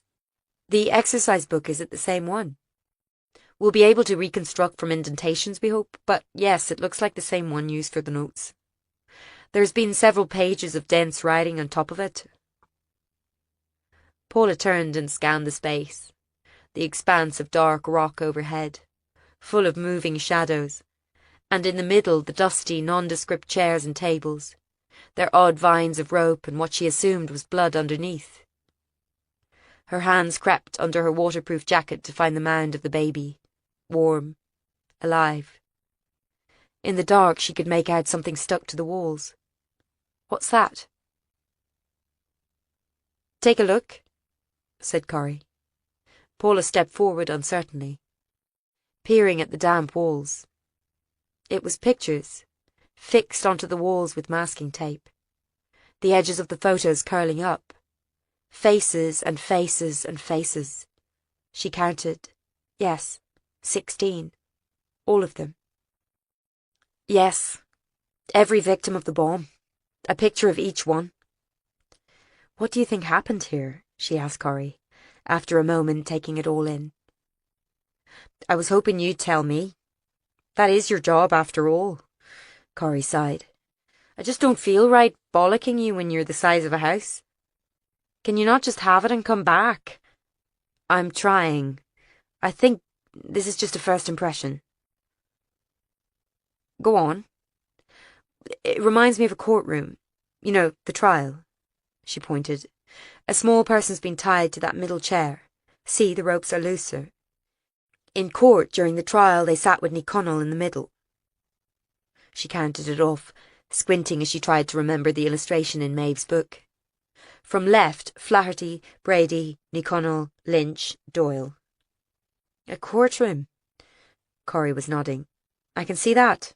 Passing judgment, giving them the proper trial the government failed to provide." "Yes. So, this is our kill site, we think." "One of them, anyway. There's a large amount of blood in that corner there. Consistent with Brady's head being removed here." "I'd agree." A white-clad figure was tramping across the floor to them, putting down its hood to reveal sandy hair and a handsome face. "Dr. McGuire." "Dr. Finney." Their greetings were about as warm as the chill from the walls of the cave. She wasn't sure what he was doing here. Surely finding the site should have been the limit of his involvement. He went on. This is one of the few locations of the mineral we found on Brady and Doyle. So, coupled with the odd setup and obvious signs of restraint, this is the kill site. He pointed to the mouth of the cave. There's a large number of impressions there. It's highly likely we can still find deposits on the shoes of the killer or killers and match it to those from the original crime scenes. It must be more than one killer, said Paula uneasily. There were 3 chairs behind the table.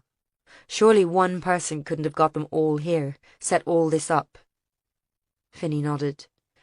I'd agree with that too. I wasn't asking you, she thought tetchily. There was movement at the opening to the cave. A young constable in uniform approached, stepping gingerly on the wet rocks, calling out to Corrie. Ma'am, they've found something in the woods. It was caught in the trees. Also, there's some journalists at the cordon. Word must have got out. Paula tried not to show that she'd immediately thought of Aidan. He was world-class at working out the lie of the land in Ballyterran. Send them off, snapped Corrie. No one can see this.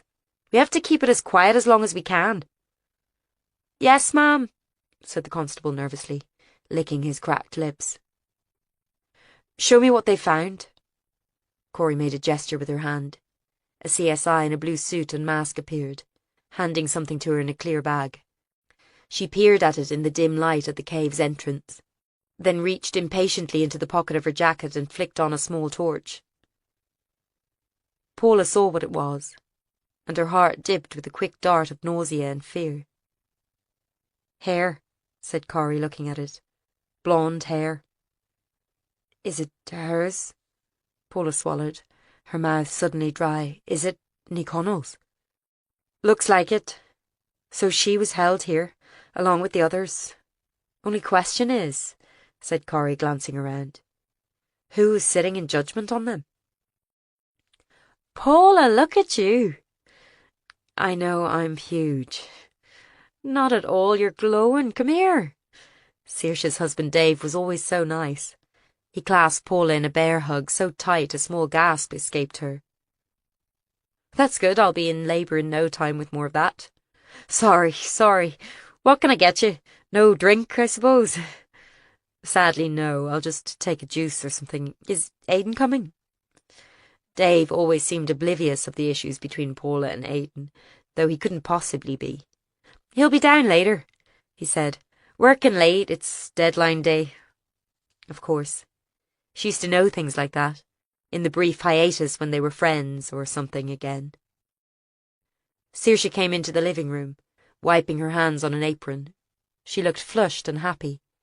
Paula noticed because on seeing her, her friend's face instantly fell. She tried to hide it. Paula, glad you came. Might be the last time for a while, eh? It might indeed. She sank into the squashy grey sofa Dave indicated. I can't imagine another 2 months of this. I am seriously about to pop. Saoirse's expression didn't change much, but Paula was reminded of a long-ago conversation, before she knew she was pregnant, and Saoirse was discussing her fertility issues. What I can't stand is women complaining about their kids or being pregnant. They don't know how bloody lucky they are. Anyway, how are you both? She said. Well, I start stims next week, then we wait for the egg harvesting. Paula couldn't help but twitch. Oh yes? All being well, we could be pregnant by May, said Dave. Paula looked at Saoirse, knowing it wasn't like her to be this positive. Luckily the bell went. Paula braced herself. Was it? Yes. She heard Aidan's voice. Her heart turned upside down. I'll go, said Dave, setting down his bottle of Peroni. Saoirse was watching, her eyebrows raised. I did say he'd be here. No, I know. I wanted to see him. It's okay. Saoirse rose to kiss Aidan as he came in. He said to her, Well, missus, you're looking grand. When are you going to ditch this fella here and run off with me? Saoirse laughed. He could break you in two, pet. I know. Why do you think I'm pals with him? He spotted Paula and the laugh was gone from his face. Hi. You okay? Yep, Just getting by. She waved her glass of juice feebly and resolved to go home after the main course. When they were sitting down to the meal of Heston Blumenthal roast chicken made by Dave, Saoirse brought up the case. "So you're still looking for the Mayday lot? It's been all over the news. 2 of them are dead now." Paula set down a chicken bone. "Yeah, we're still looking for the rest. I was working that day." Saoirse was also not drinking, which made for a sober, quiet gathering. Aidan had 3 beers and stopped, as if making the point that his drinking was under control. When things were bad, it was whiskey he went for, or more specifically cheap supermarket bourbon, chasing oblivion at the bottom of a bottle. In the hospital. They'd fallen out of touch back then, Paula and Saoirse. She'd never known her friend was in the thick of the bomb while she watched it on TV in the safety of her London flat. Yeah. It must have been awful. Saoirse toyed with her food. "We got word something had happened, and then they started coming in. I've never seen anything like it. We just weren't equipped. Hundreds and hundreds. People were driving up and dropping out the back of cars, just sliding out. There was so much blood. It was on my shoes, all the way up my legs even. And I just knew there were people I could... But there wasn't time. There wasn't time to get to everyone. I saw this wee girl. She'd been brought in on a stretcher, but she wasn't... God, she wasn't even whole. They should have seen she was dead, but I suppose in the confusion...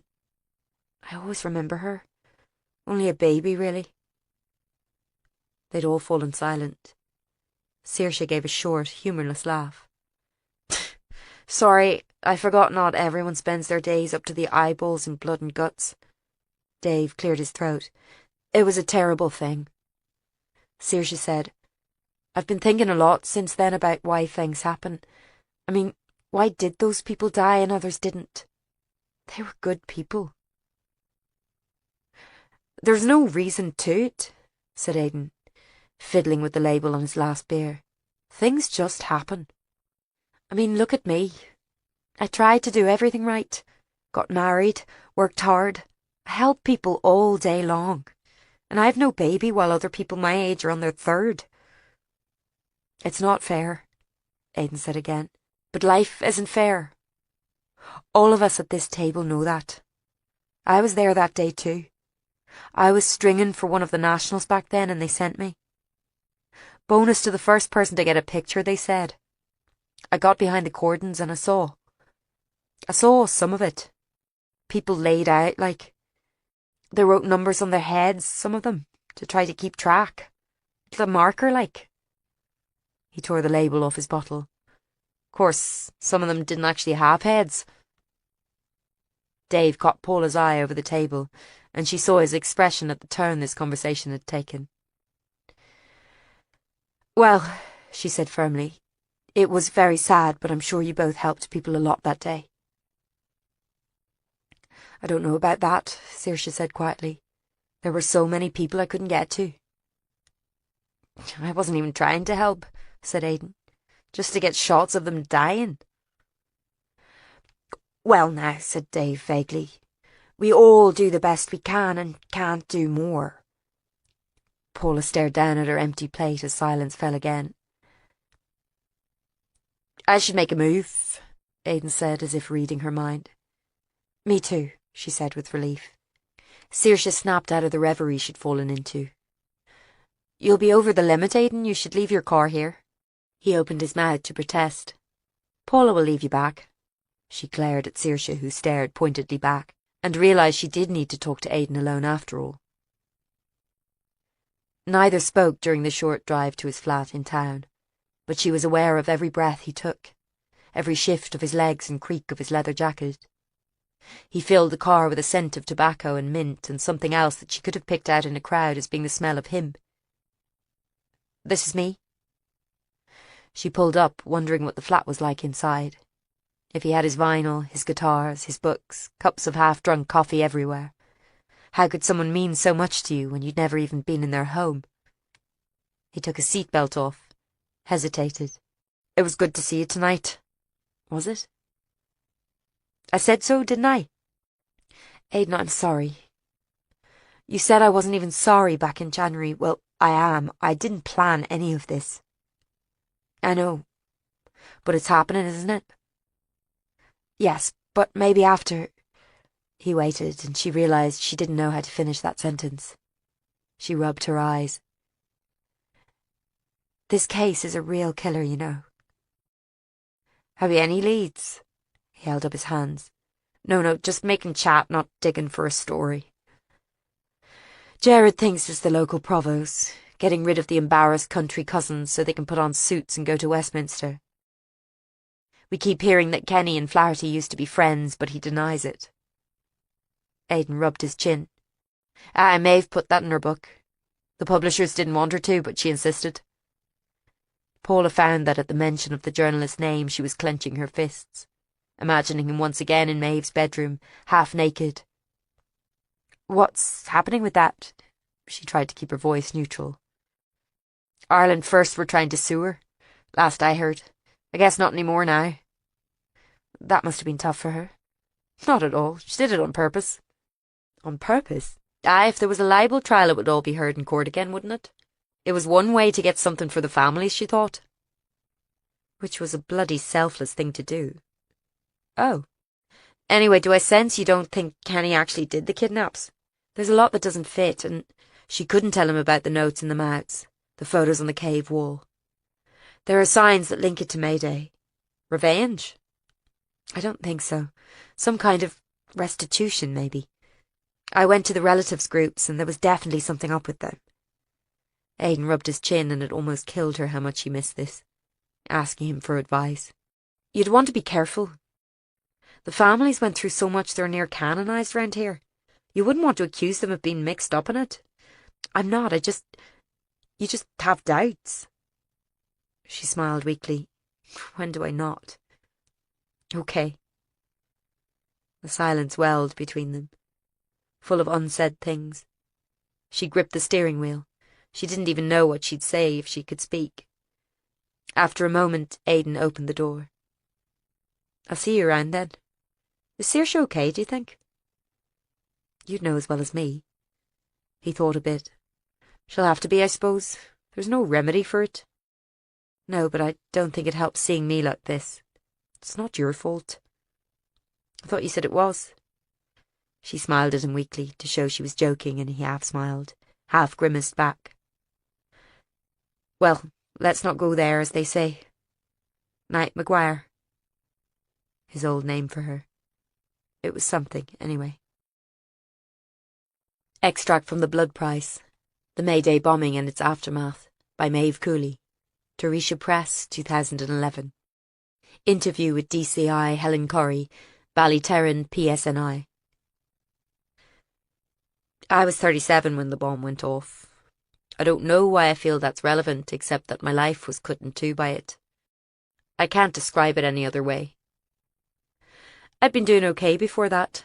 My husband wasn't failing me. Not yet. We had money. The recession hadn't hit. My kids were 7 and 9. Still sweet, energetic wee things who didn't hate me for working all hours. I had an au pair. I'd been made a DS already, despite missing a year for each child. I was leading the team on the 1st of May 2006. Crossanure is a small town outside Ballytarran. I'm sure you know that, but perhaps your readers won't. More of a village, really. There was an orange parade later on that day, so we were monitoring it from our control room with officers on the street. I remember it was sunny and I was in a bad mood at missing the bank holiday. My husband was annoyed and kept phoning to ask things like where were the barbecue tongs and did we have any sun cream. Sorry, you didn't need to know that. The call came in at 11:03 a.m. I remember because I could see the red lights on the clock blinking on the control desk. It was a constable out in the beat, Raymond Sheeran. He came on the line, then said nothing. Constable, I said. I was pressing down the button on my phone, irritated. I think something's happened. You'll need to clarify, Constable. We're a bit busy for something. There's a car, he says. This lad was in his early 20s, no more. No bombs for a good 20 years, remember? There's a car in the middle of the high street. It's kind of parked weirdly. Weirdly how? Sort of abandoned like in the road. I could hear the hesitation in his voice. We didn't want to say it. We didn't want to think it. Have any threats been called in? No, of course, but then I saw a flicker of something in the dispatcher's eye. Hold on, Constable. I glared at the dispatcher. She was sitting right beside me. What? Tell me. That's right.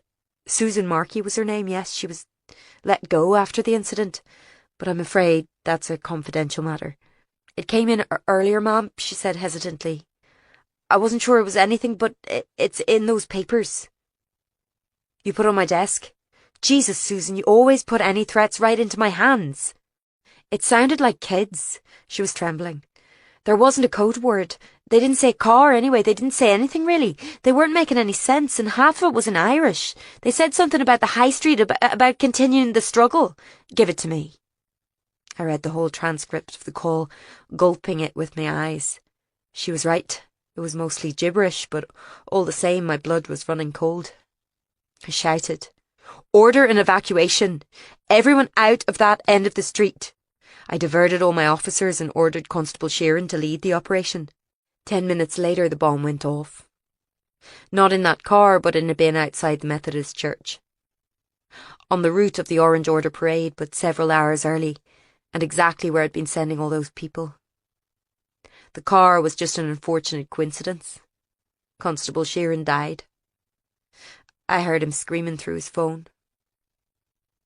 He'd been assisting an elderly woman who hadn't a scratch on her. It happens that way in a bomb. It moves through you like the hand of God, knocking down the young, leaving the old, taking the well, missing the sick. There is no order. Afterwards, it was concluded that grouping everyone at that end of the street most likely led the very high loss of life. We'd walked them into their deaths. My supervisor shot himself a month after the inquest. That's right, in the mouth, with his service rifle. Me, I got divorced.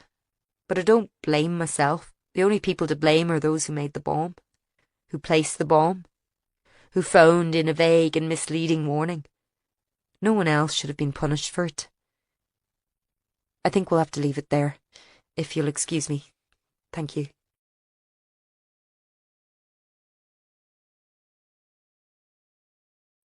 Chapter 11. Nice place. As long as you're not a Protestant, a Catholic they don't agree with, or English. We're screwed then. The pub was exactly the kind of one Paula would normally have crossed the street to avoid. It was called the Starry Plough, and was infamous as the scene of the shooting of Derek Funster McCourt, one of the town's most notorious drug dealers. He'd been gunned down there in 1997 in a small misunderstanding over a missing consignment of ecstasy tablets. Paula was sitting opposite in Guy's BMW, and her mind was currently failing to take in the idea of Guy Brooking, all English vowels and handmade suits, going inside the pub's wired-up windows and faded paintwork. You really think this will be all right? They've agreed to see us. But don't they know you were with the Met? They agreed to speak to me, and they know I'm neither Catholic nor Protestant. I'm told a priest will mediate. You know what they used to do to the English over here. Paula, it was all years ago. I understand perfectly if you feel apprehensive. I did say you should perhaps stay. I'll be fine. I'm Catholic. A Catholic working for the police. OK, let's both go then. I suppose you won't listen if I suggest it's not the best place for you. Nope. And if I mention the baby, you'll get cross. I'm very well aware of the baby, sir. It's hard not to be when it's sitting on my bladder.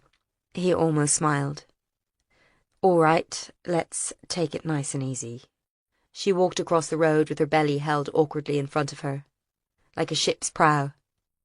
He hovered at her elbow, not quite taking it. The place smelled like all Irish pubs, as if every stick of wood in the place had been marinated in Guinness for 40 years. It was so dark it took a while for Paula's eyes to adjust. There was one man behind the bar wiping glasses, a radio softly giving out Irish. There were 2 other men at a corner table. one in a dog collar. The other she knew was Jarlath Kenny, IRA commander of the area in the 90s. Allegedly, of course, and now mayor of the town, possibly soon to be MP. He was dressed in a polo shirt and tracksuit bottoms, rather than the Armani suits he was known for, and drinking water from a pint glass. Guy approached, all suit and smile. "Father McCracken, is it? I'm D.I. Brooking, pleased to put a face to a name." The priest hesitated, then shook his hand. "This is Mr. Kenny." Paula held her breath for a second, but the ex-army officer and ex-terrorist shook hands without incident. Guy turned to her. "This is my colleague, Dr. Maguire. She's helping us build up a profile of the missing people." As was so often the case, the men's eyes floated over her, taking in her relative youth, her bump, her messy civilian clothes, and passed on. Jarlath Kenny gave her a hard stare for a moment. "Diagwet?" The Irish greeting was basically saying, "Are you Catholic?" "Dias Margaret," she mumbled, hating herself. Yes, Catholic Maguire. After that they ignored her. Really, Paula didn't mind being so dismissed. It allowed her to see things without being noticed. She and Guy sat on stools which were too small for her bulk, so she held herself awkwardly. The walls were lined with Republican memorabilia. "Well, Inspector," said Jarlath Kenny with control, "what can I help you with?" "It's about this Mayday case, Mr. Kenny. You may have seen that the 5 Mayday suspects, the 5 who were rumoured to be involved, have gone missing, and 2 have now turned up dead." "I have." He took a sip of water. The glass was smeary with fingerprints. "Mr. Kenny, I understand you're a very knowledgeable man. What we'd like to know is, have you heard anything that might suggest there's a reprisal element to these disappearances?" "Do you mean, do I know who took them?" "We can't even be sure if they were taken, but several of their families had commented that the 5 were wary of local army command." She had to hand it to him. Guy used their faux military language with what could pass for respect. "Given Ireland First's attempts to derail the peace process, it could hardly be surprising if there was some intervention." Kenny took another sip, choosing his words as carefully as Guy. "The Mayday bombing was condemned by everyone who's committed to peace," he said. "Flaherty and his cohorts were neither supported nor aided by any groups I know of. It may be they were advised to leave the area for the sake of local sensibilities. The memorial being unveiled soon and the 5th anniversary coming up. But whether any pressure was applied to hasten their departure, no. I know nothing about that." Guy thought. "Am I right to say that if it happened, you'd be the man in the know?" He watched Guy closely. "I would hope so, Inspector." The priest spoke, in a dry, nervous voice. "Mr. Kenny is very well connected in the area, where he's worked tirelessly to bring the Republican movement to the way of peace. And although the bomb was condemned as an atrocity, of course, any retribution against the perpetrators was strongly discouraged. Meaning, they'd been asked to ease back on the kneecapping or punishment beatings."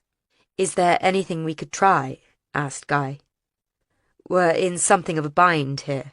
I believe you knew Mr. Flaherty when you were both young." Kenny shifted. "I wonder where you'd have heard a thing like that, Inspector." "You would have moved in the same circles." "I may have met him once or twice, but not to my knowledge." Everyone was choosing their words so delicately it was making Paula hold her breath.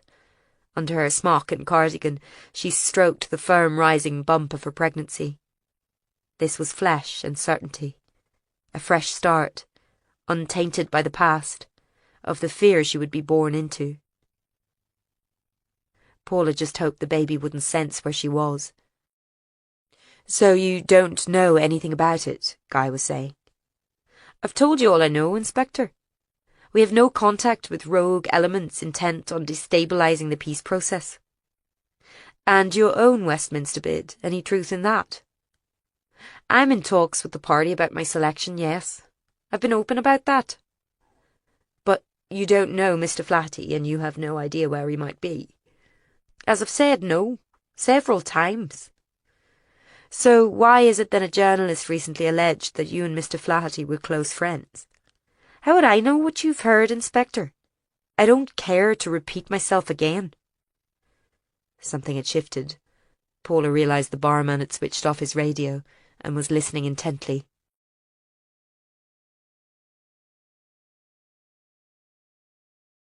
Kira. The next time she went to the house, Kira didn't climb over the gate. He'd been right about breaking in. It wouldn't be good to get arrested herself.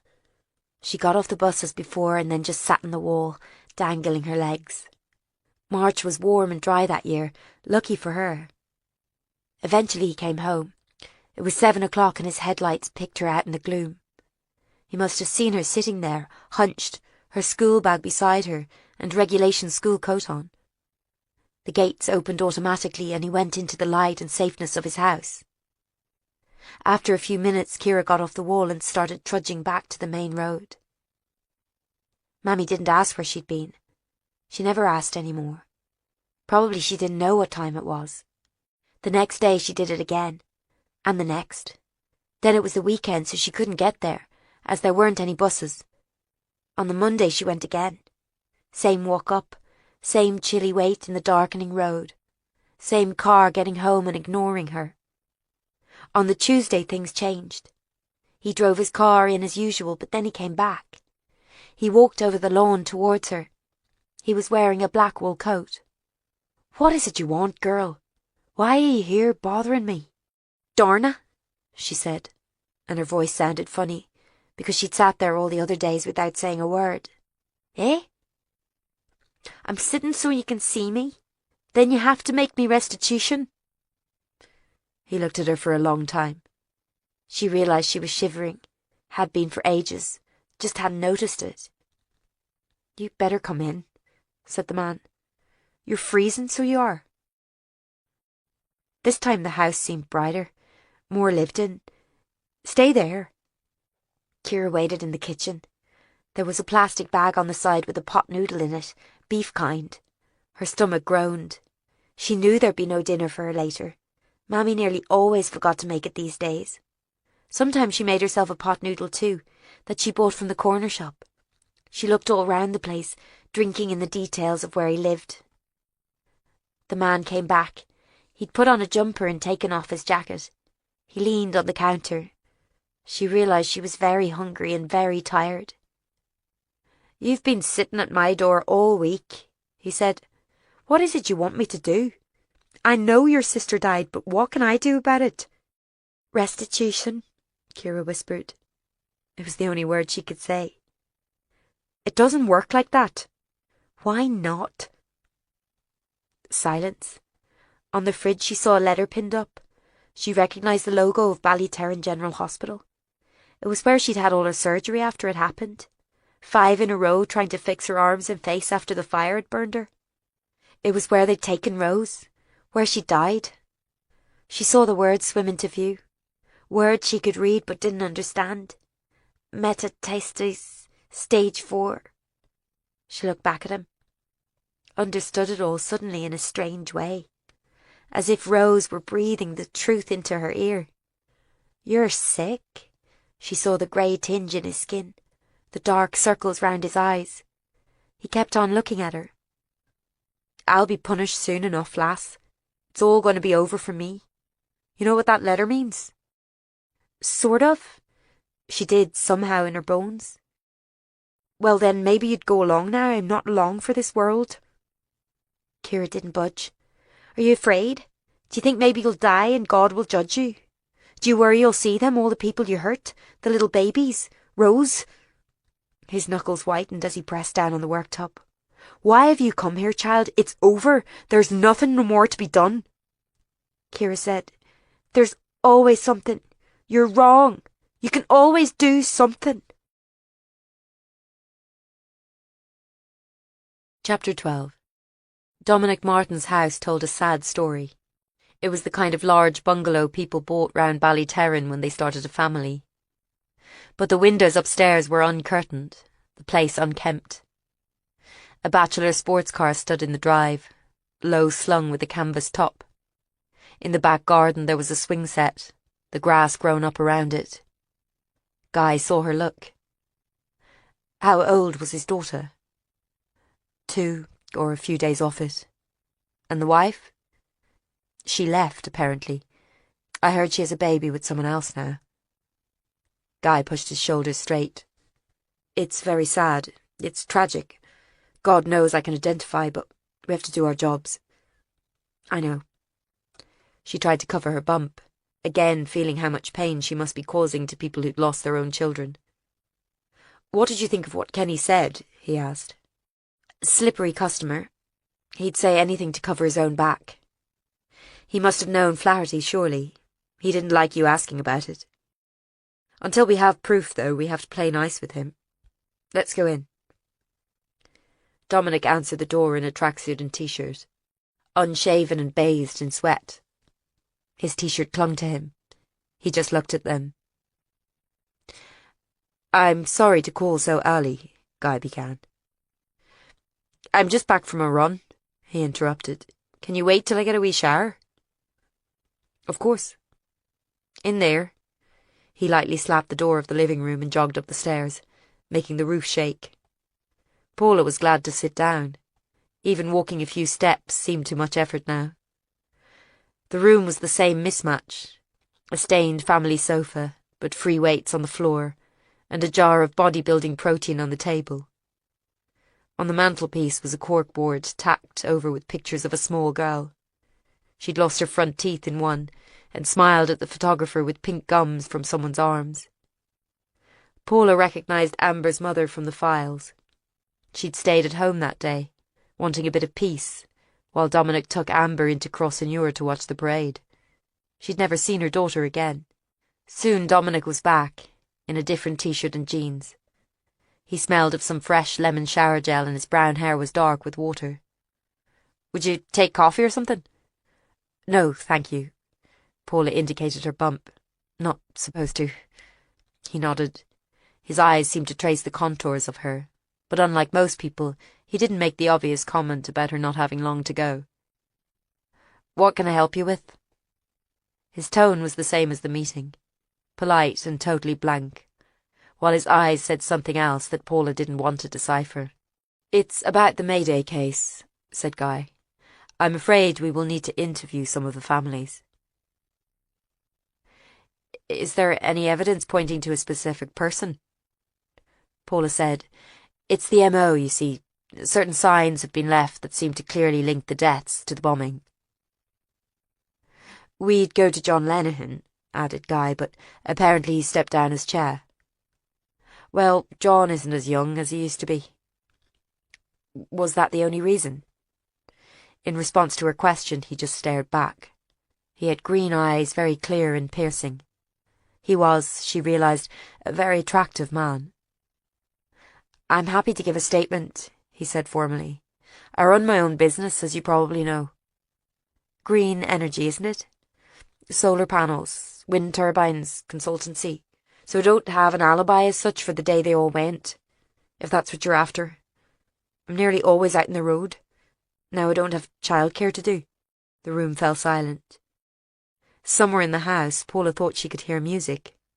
Okay, said Dominic, as if they'd asked him something else. I'll speak to the group and explain you might be calling round. Some of us just can't stand to talk about it at all, you know. Not all the families even join the group. Mr. Martin, said Guy, we've come to you first, partly because you're acting chair, but also because we're aware of the comments you made to reporters after the trial concluded. You recall what you said then? I believe I said they should be strung up, he said calmly. Something like that anyway. As you know, Mickey Doyle literally was. Guy was hesitant. He was hanged. In a better justice system, he'd have been hanged by the state, culled like a dog, but they failed us. Are you saying someone else finished the job then? Did what the state couldn't? A pause. I'm not saying anything. Just that it wasn't undeserved. Another silence. Dominic broke it again. I'll assist you in whatever way I can, Inspector. Give me a day to talk to the group and I'll send you a list of all the families. Some are very sensitive about certain issues. The compensation for one. They didn't understand why one life was valued more than others. It created divisions. Let me just ring Anne and ask her to dig out the records for you. She has all the minutes, going back 5 years. He left the room and Paula and Guy looked at each other. She opened her eyes wide to express helplessness. There was nothing they could say to this man. His loss made him invincible. There were light footsteps on the stairs, different from Dominic's heavier tread, and a figure appeared in the doorway wearing just a man's t-shirt over long, lovely legs. Lily Sloane. "Hello," she said, rubbing her face. "I heard voices. Dr. McGuire, isn't it?" She advanced on Guy. "I'm Lily. I was in the bomb too." She lifted her sweep of long hair to show her face. She wasn't wearing a patch today, and so the hole in her face could clearly be seen. A red, puckered mess. "I'm very sorry," said Guy, not flinching away from the sight. "We'd like to speak to you about the incident too, if we can. We're speaking to everyone in the group." "We don't call it an incident." Her fingers, never still, raked through her caramel hair. "We call it the day, usually. 'Cause, like, we all know what day we mean." "Of course, Lily. Do you get on well with everyone in the group?" "Suppose? What do you mean? Is there any disagreement?" Lily sighed. "Oh, you know what they're like. It's so boring sometimes, that trial. Years they were on about it. Blah, blah, blah, judicial review. There was some issue about compensation, I gather." "I got money." She pointed to her eye again. "You see, they do it on like how much earning you might have lost. And I was going to be a model and actress, so Dad got them to give me more. I had a good lawyer." She said this like a child mouthing words. "But some people didn't get anything." "Did that cause problems?" asked Guy. "Dominic sorted it." Her face went gooey. "He always knows the right thing to do.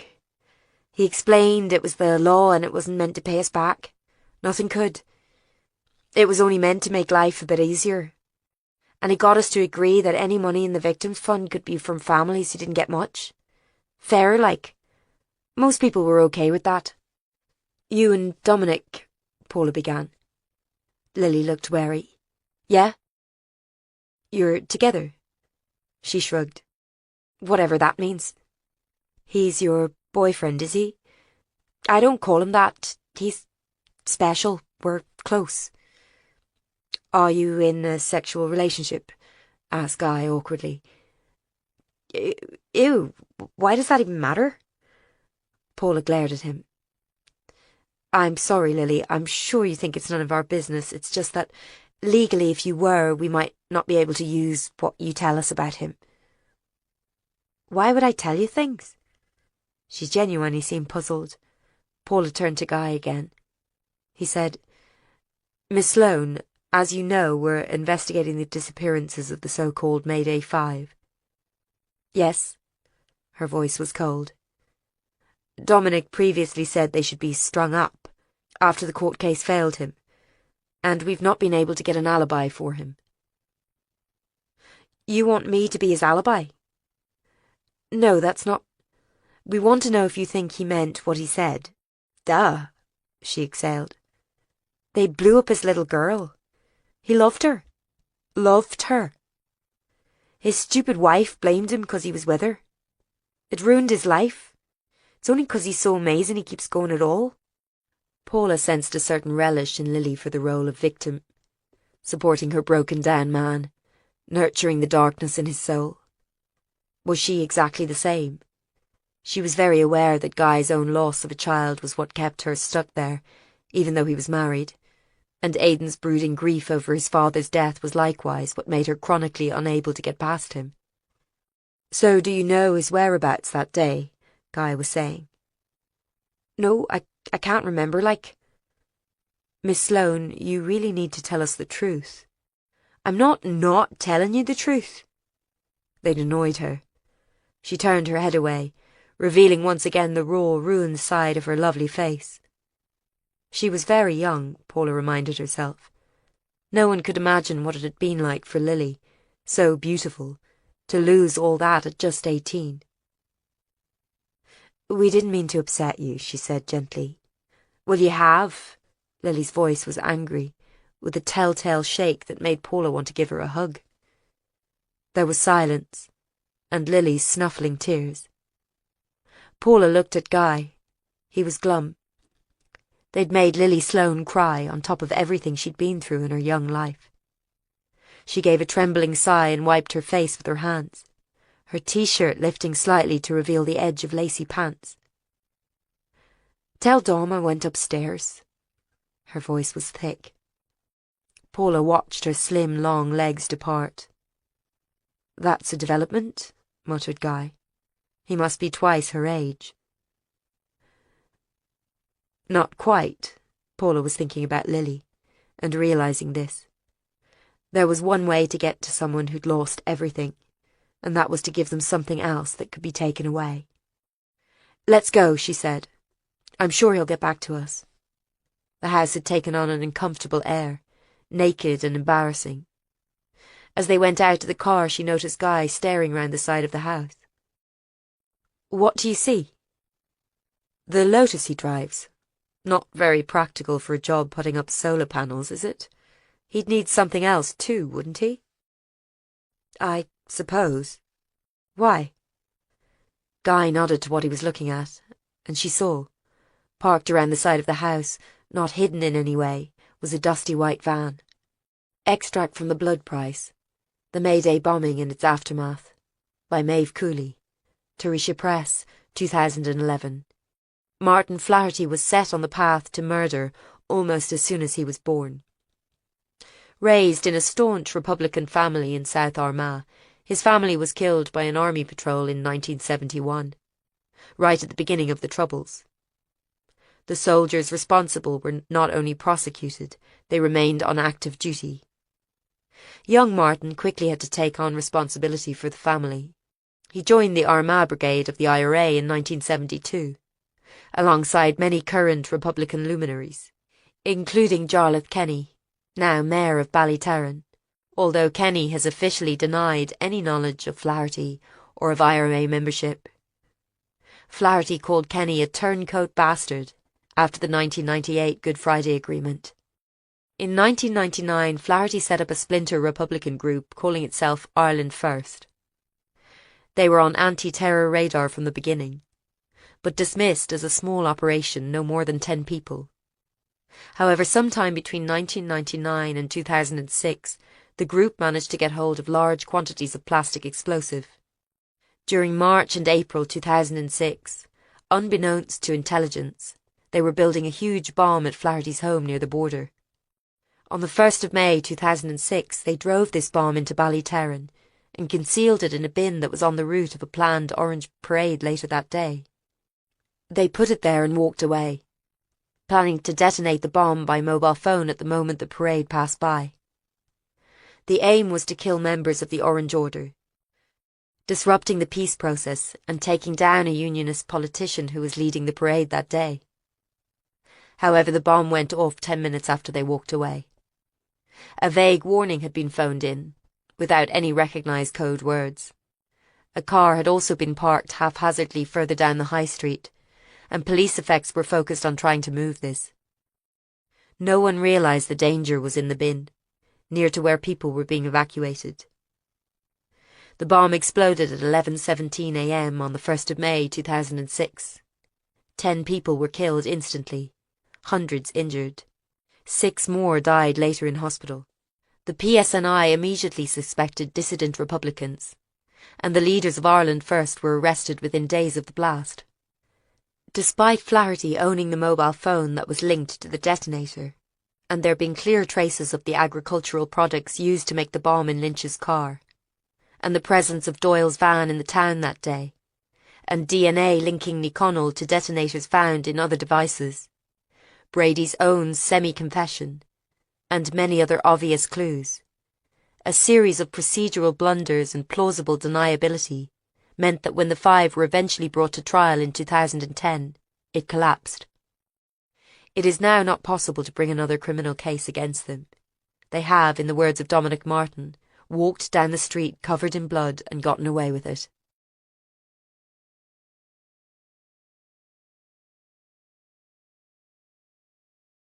Chapter 13. What did Corrie say? They were back in the car. Guy hung up the phone and shook his head. She says it's too circumstantial. Lots of people have white vans round here, and we never got a reg from either crime scene. Can we search it? Think how it would look. She's not keen. I think we need to carry on with these interviews and see what else comes up. She sighed. All right. What about the caves? Did we find anything more? There was lots of DNA found, right? Not just from the 5. She didn't want to say what she was thinking, but he knew. Corrie won't authorise DNA testing right now, either. Not until we have a clear suspect in mind with other evidence to back it up. Same with handwriting samples. So what can we do? She was shaking her head in frustration. Just keep looking. The other 3 must be somewhere, after all. The search team's been out in the mountains. They must have been moved somewhere else after the caves. Let's see if we can get any further information today. All right. She turned a page in the file on her lap. Paula kept track of the interviews via a series of photos. On each page a dead person, and their immediate family or significant others. A map of loss, the dead and the roots still holding them in place. A map of devastation. Now they were at the Woods house. This was the family of the odd, helpful teenager, Kira. The father had died years before. Like every other house they came to, it seemed to be marked by an invisible sign of grief. The lawn wasn't cut, and the paintwork on the door was peeling.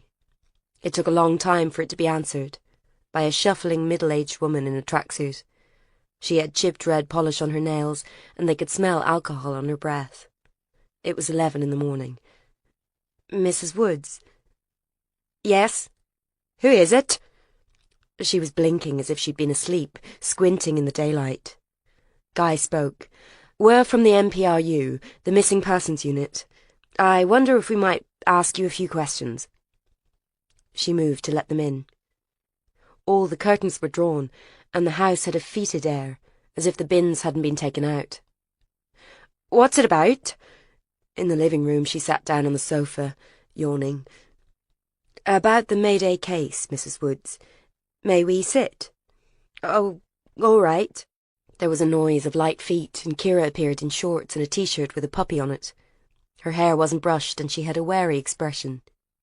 Hello, Kira, said Paula, sinking into a saggy armchair. Are you off for your Easter holidays? She stood, poised, as if ready to bolt. Yeah. Why are you here? We're talking to all the families separately. This is my colleague, D.I. Brooking. She was slightly younger than Guy's daughter, Katie. He smiled warmly. Pleased to meet you, Kira. Kira crossed the room to the sofa where her mother was. She was doing something furtive with her feet, which puzzled Paula, until she realised the girl was trying to hide her mother's bottle of vodka from them. She averted her eyes. Kira was very helpful to me at the group meeting, Mrs. Woods. I don't go there, she said listlessly. It brings it all back, you know. It's upsetting. Is that Rose? Guy indicated the large studio portrait over the TV. A pretty girl with a smile that suggested she'd tell you all her secrets and keep yours. She'd had that naturally fair hair which is so rare. My little girl, said Mrs. Woods with a small sob. I'm your little girl too, said Kira too loudly. Her mother ignored her. Guy pressed on. Mrs. Woods, we're just doing routine inquiries to see if anyone in the group has knowledge about the disappearances of the so-called Mayday 5. I know this must be very hard, so if you could just tell us what you know, we can be on our way. What would I know? I don't know anything. First I heard was on the news. They show the pictures again, the petrol station burning. I can't bear it. Every time I just think, that's where my Rose died. That's her dying. That smoke rising up. Kira rolled her eyes. Mammy doesn't know anything. She doesn't go out. Do you want to see where we were on the day they went missing, is that right? Yes, Paula was impressed. The girl was quick. An alibi? That's right, said Guy. We need to just collect them, then we can leave people in peace. Mammy was here, Kira shrugged. She won't have an alibi, but she sometimes rings people during the day so you can check that. What people? Guy was writing. Psychics and that. The government, to complain about stuff. The doctor. Kira's mother was staring into space. Thank you. Can I ask about your father, Kira? She started. What? Your dad, Rose's dad. He passed away. Yeah, he's dead. I was like 3. I can't remember. I was at school that day they went. If you need an alibi for me too. Guy was almost smiling. Thank you. That's very helpful. Dr. Maguire was right. Kira didn't look too pleased at the compliment. Will you go to everyone? Lily too? Yes, we'll see Miss Sloane. Even the McShanes? The Sheerans? Not everyone comes to the group, you know. Sometimes people get too upset. Mrs. Wood seemed to rouse herself. Are you trying to get the people who hurt my Rose? We're trying to find them, yes, said Guy gently. It was technically true, after all, if not in the way she meant. She was crying again. My poor Rose. She never hurt a fly. She made mistakes, but sure, don't we all do that? Please, can you find them, please? Her body had gone slack, knees gaping, mouth open and wet with tears. Kira shifted over and patted her mother's shaking shoulders. It's okay, Mammy. They're doing the best they can.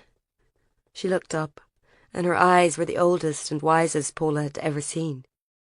You should go. They rose, Paula with some difficulty. I'm sorry. As they went to the car, she tried to identify the hard nugget that had lodged itself in her gullet. Shame.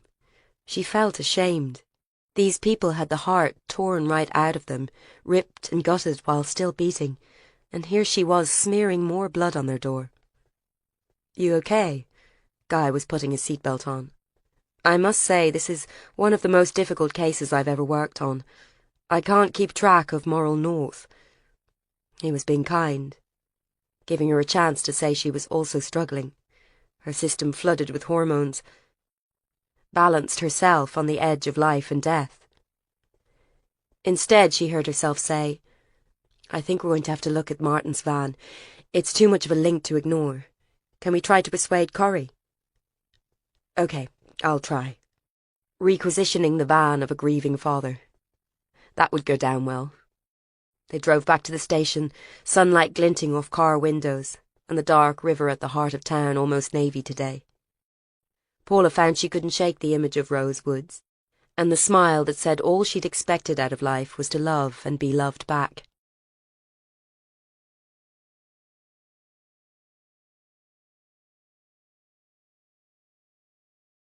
Kira.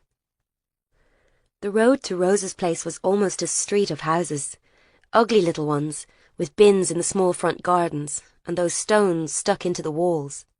Rose had told her this was called Pebble Dash. It wasn't where she'd have liked to go to chat to Rose. Ideally, they'd have gone to the cafe Rose liked after school and had milkshakes out of the blender, or driven out to the beach and paddled their feet in the cold waves, or even just sat at home in the warm kitchen. But this would have to do, as Rose could only be in this place from now on. Rose loved flowers, daffodils best.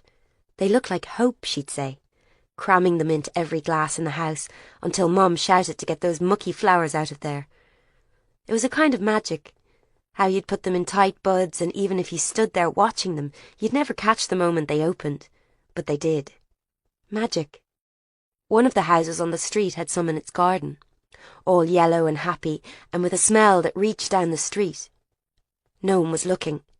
She put down her school bag and hopped over the low stony wall.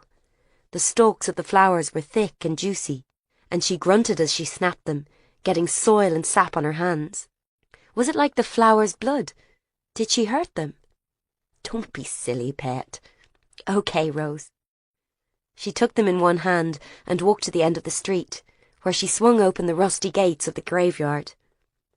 Rose was at the end of the row, next to an old lady who had high black walls round her, handy for sitting on, and those sort of green stones over her. Rose just had grass. At first it got very long. Mammy never came, and Kira didn't know how to cut grass. Then an old man saw her with some scissors, crying over it, and he did it from then on. "Hiya," she said out loud. "I got these. Do you like them?" There was nowhere to put the flowers. She needed a jar or something. She made a little hole and stuck them in the ground, then took out the 2 Capri Suns she'd bought from home. One she popped, and one she left for Rose. She always brought one. It was always gone when she came back. She drained the juice. It was a long walk from home. "They found one of the men," she said hesitantly, but maybe Rose knew already. "It was on the news, and Mummy sat in the bathroom crying all night. I couldn't get in to pee. They said he hanged himself, but it wasn't that, you know." She told Rose before. "So what do I do?" No answer. Only the breeze through the graveyard, and far away, a family raking over the stones on someone's grave. Someone they loved. That's what you did when you loved a dead person. You put up shiny black stones and jewel pebbles and threw away any rotting flowers. Rose's stone was grey, and unlike some, it didn't have a picture of her. It just said, "Rose Sarah Woods, 1983 to 2006, beloved daughter and sister." She crouched down and pressed her head to the stone until it hurt a bit. It was very cold. "I miss you, Rose," she whispered. There was no answer. Sometimes, if she listened very hard, she could almost hear Rose in her head. "Will I do it? One of them's gone.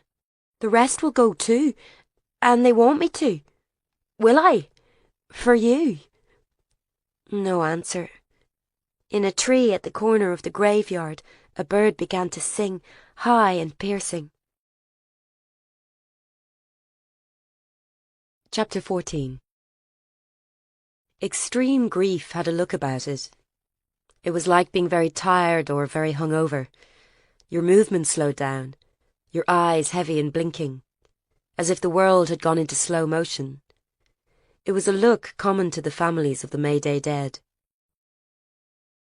On arriving at Anne Ward's house, Paula was surprised to find the place full of people. Then she remembered it was Easter Monday, which had almost entirely passed her by. The door was opened by a middle-aged man holding a toddler on his shoulders, chocolate smeared round its face. "You must be the police. I'm Sean Ward. Come in." Paula was trying to place everyone as they were led through to a kitchen living room full of adults and children, who all stared at her bump. Sean was the other son, the one who wasn't the father of the baby who'd been killed. Both the child and his grandfather had been called Patrick Ward. Anne was there, a child of about 3 sleeping half in her arms, half on the sofa. The child was sucking her thumb while the house around her rang with shouts and screams, and the low-level hubbub of chatter. Open Easter eggs were much in evidence. A crowd of young women were in the kitchen doing things with cling film-wrapped dishes. "Would you like something to eat?" said one to Paula and Guy as they were led in. "No, thank you." "Clear over there," said Anne to a boy of 10 or so who was engrossed in an iPad game. "Turn that old thing off and let the ladies sit down. Go out and play." He went, grumbling, and Paula sat down on the sofa beside the other sleeping child, who stirred, fidgeting. Guy perched on a stool. Anne wore the same boot-faced expression as always. "So you've questions to ask, do you?" "Yes. But is this a bad time? We don't want to interrupt the party." Anne seemed surprised. "There's no party. This is Patrick's family, and it's only right they're here to see what you have to say." "All right." Guy looked about him. People were carrying on their conversations, and a seemingly endless conveyor belt of children ran in and out from the garden where a trampoline was drawing shrieks and howls. "Should I just—" "Mary!" Anne shouted, A pale, very young-looking woman detached from the gaggle in the kitchen and came over, leaning on the arm of the sofa. "This is my daughter-in-law," Anne said. "She's the mother of wee Patrick." "I'm very sorry," said Guy. The woman didn't react. "Wee Patrick's daddy is in the garden," Anne went on. "He won't talk to you. Patrick Senior and myself, we'd 2 boys and 3 girls. All these—" she indicated the house and the hordes of people in it. "These are our family. Every single person here lost a father or grandfather that day, and a nephew or a cousin or a child." Mary Ward dropped her head but said nothing. "We understand that," Guy began. She fixed him with a glare. "Do you? Then I have to wonder why you'd come round here trying to help the people who took our hearts and smashed them." "We have to ask all the families," said Guy. "We just want to rule people out, then we can leave you alone." "And it's alibis you're wanting, is it?" She made the word sound ridiculous. "Well, I do mornings at victim support in town, and I'd have been in the office that day. You can check with them. Same with all my family. We've all jobs, all hard-working people. I'm sure you can follow that up easily enough." "Thanks," said Guy, making notes. Paula was sure it was just to give him something to do. "And I understand you've been secretary of the group since it began." "I used to be a school secretary," she said, "so I know what's what. I do the minutes and make sure we follow the law, and keep track of the bank accounts and compensation and all that. Some people weren't too good at filling in the forms, you see." The child on Anne's lap stirred again, sitting up and rubbing her eyes. "Who are these people, Granny?" "Never you mind. Go to your mammy." She passed the little girl over to Mary with surprising strength, and Mary walked the child off to the garden, still without a word. Anne saw Paula watching. "That one was born 2 years after we lost wee Pat. He was their first, God love them. He'd have been 5 now." It was too easy to imagine another child running around. "It was me made Mary leave him that day," Anne went on. "We were in town getting a wedding dress for my daughter Eileen. That's her out there in the pink top. And Mary came with us for the outing. She was bridesmaid. I said leave the wean with his granddad. He'll only cry in the shop. So Big Pat took him for a stroll in the pram, up to the high street." She paused. "They were right beside the bin when it exploded. We never even found a trace of wee Pat. Only one wee booty. It was blue. It had cars on it. So we all knew it was his." She pushed her glasses up her nose. "Well, I'll do what I can to help, I'm sure. What is it you'll be wanting?" Guy couldn't seem to speak for a moment. "Minutes of all the meetings, please.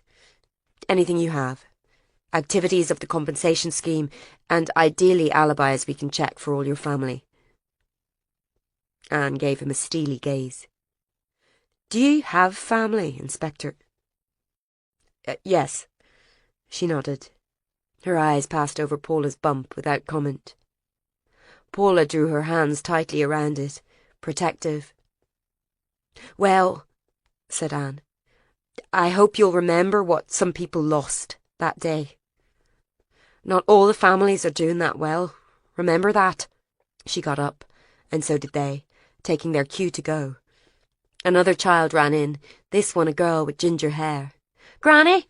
Granny! Bobby fell off the swing." "Is he all right?" "Aye, he's laughing." "Well, that's okay then." She began walking, hands on the child's back, batting her outside. She reached into a desk by the door and took out a pile of exercise books. A4, red covers, lined inside. She handed them to Guy, who made a show of putting them in his briefcase. "I haven't had a chance to type them all up, but I've neat handwriting, so you should be grand. Is that all you're needing for now?" Paula glanced at them very quickly. Not the same hand as the notes in the mouths. Anne's writing was spiky and neat, but the notebooks looked identical to the ones found in the cave. She felt she had to say something more. How long were you married, Anne? You and Patrick Sr.? Anne stood in the doorway, screened in sunlight, her family moving around her like the parts of a clock. We're still married, she said. They couldn't take that away from us at least. Anyway, I best be going now.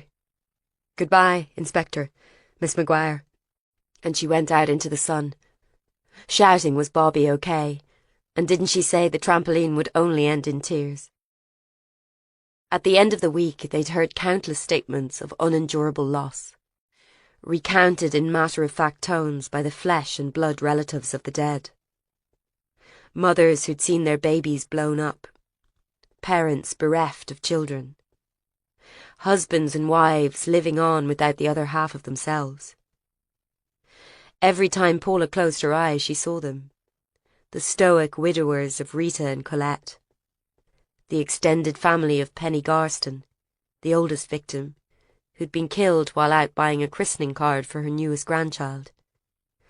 Arthur Jones, grandfather of 10-year-old Daniel, who couldn't stop the tears trickling down his face at the mention of the dead child. It was overwhelming. Anna Kennedy, shakily defiant, explaining what a good man her husband Tom had been. All three of them sitting there, thinking about how he'd been found burned alive, still holding the hand of Lisa McShane in the car park behind the petrol station. At the home of Schieffer Connolly's family, her mother and father and grown-up brother and sister described how every year they were visited from tours by the family of Schieffer's French pen friend Monique, who died alongside her on the day of the bombing. Monique had been spending a fortnight with them, and as it was her last day, Schieffer's brother Liam had taken the girls into town to see some of the traditional Irish culture in the form of the Orange Parade. The girls had died side by side in the newsagents, blown right through the window and into the street. Monique had still been holding the can of Fanta she was about to pay for. "They should have been strung up," her brother Liam muttered, pounding one fist into another. A builder, he was the young man in the paint-stained clothes Paula had seen at the meeting. He'd echoed Dominic Martin's words. Was that a coincidence? "Were you hurt yourself, Liam?" He stared at her. He was no more than 25, she was sure, but his blue-grey eyes looked ancient. There was a small fleck of red paint in his stubble. "I'd gone down the street to buy some cans. Told the girls I'd meet them after, except I never did. Our Schieffer died, and I was just one street away. Only had cuts and bruises myself, and she was... Well, they said she went quick. I just hope that's true." "I'll always blame myself," said Schieffer's mother, in the matter-of-fact tone all the family seemed to use for their loss. "If that wee French girl hadn't come here, she'd be safe and well in France. She'd be 21 now, same as Schieffer. Maybe they'd have stayed friends. Anyway, her family doesn't blame us, they said. Lovely people they are. Come over here every year to lay a wreath at the site." Before they left, Schieffer's sister Anya displayed her 2-year-old son and said how much she wished Schieffer had met him. She'd have been a great auntie. She loved kids. The message was clear. We're good people. We're the victims here. You need to leave us alone with our grief. Paula and Guy went to his car, both stiff and weary. He scrolled through his BlackBerry as they walked. Made a noise of annoyance. "Christ. What is it?" "Dominic Martin. He's reported his van stolen, just when I'd persuaded Corrie to search it." "Oh, for God's sake, he couldn't have known, could he?" "I don't see how. And we found out nothing useful this week, a total waste of time." Guy dropped the phone into his pocket, frustrated. "I'll drop you home," he said, exhaustion sounding in his voice. "Take the rest of the day off, will you? Get some rest. It's been a tough week." She buckled herself in. "It has that. What are you going to do?" "Oh, another meeting." "With the Chief Constable?" "In Belfast, yes." She watched him closely. He didn't look at her, staring out at the road. She opened her mouth to ask him what was going on, then shut it again. Maybe sometimes it was better not to know. Paula was in her 30s.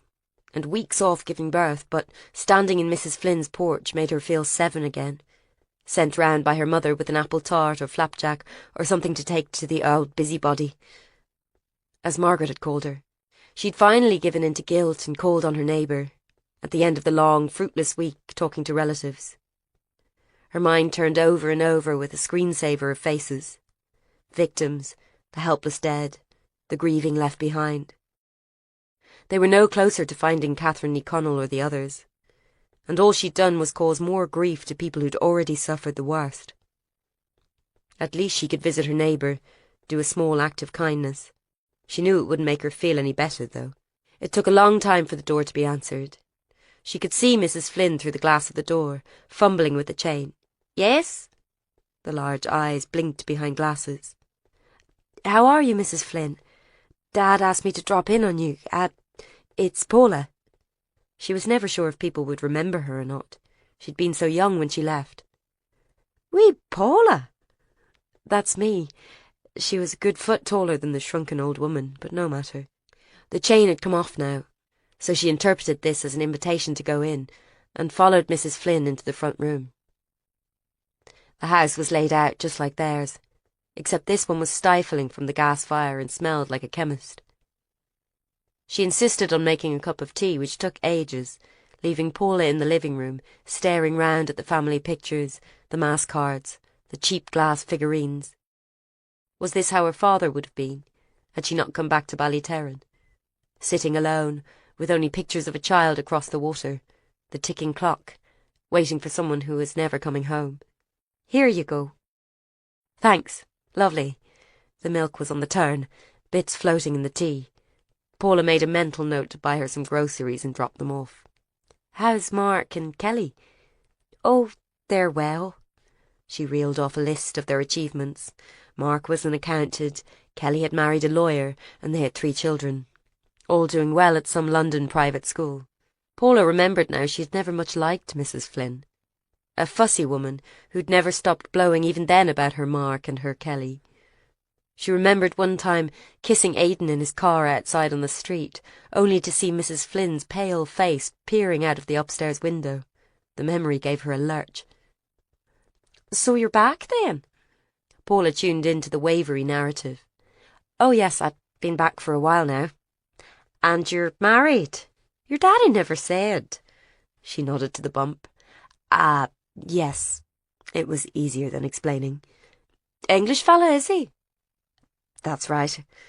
Luckily, Mrs. Flynn still preferred to talk rather than listen, and didn't ask what the imaginary husband was called. Joe, she decided, or Jim. A straightforward kind of guy, probably wore jumpers. "And they never found your mommy after all that time?" Paula froze. People did this sometimes, casually mentioning it, as if determined to show it didn't faze them. Otherwise they didn't mention it at all. She wasn't sure which she disliked more. No, they never did." "The Peelers never came back to see me either." "I thought they would." She frowned. "You mean you didn't give a statement?" "Of course I did, Pat. Sure, I saw the whole thing. The men knocking on the door. They're just wee boys playing soldiers. I wasn't afraid." The tick of the clock seemed very loud. The spaces between it just the same as always, even though time had somehow slowed.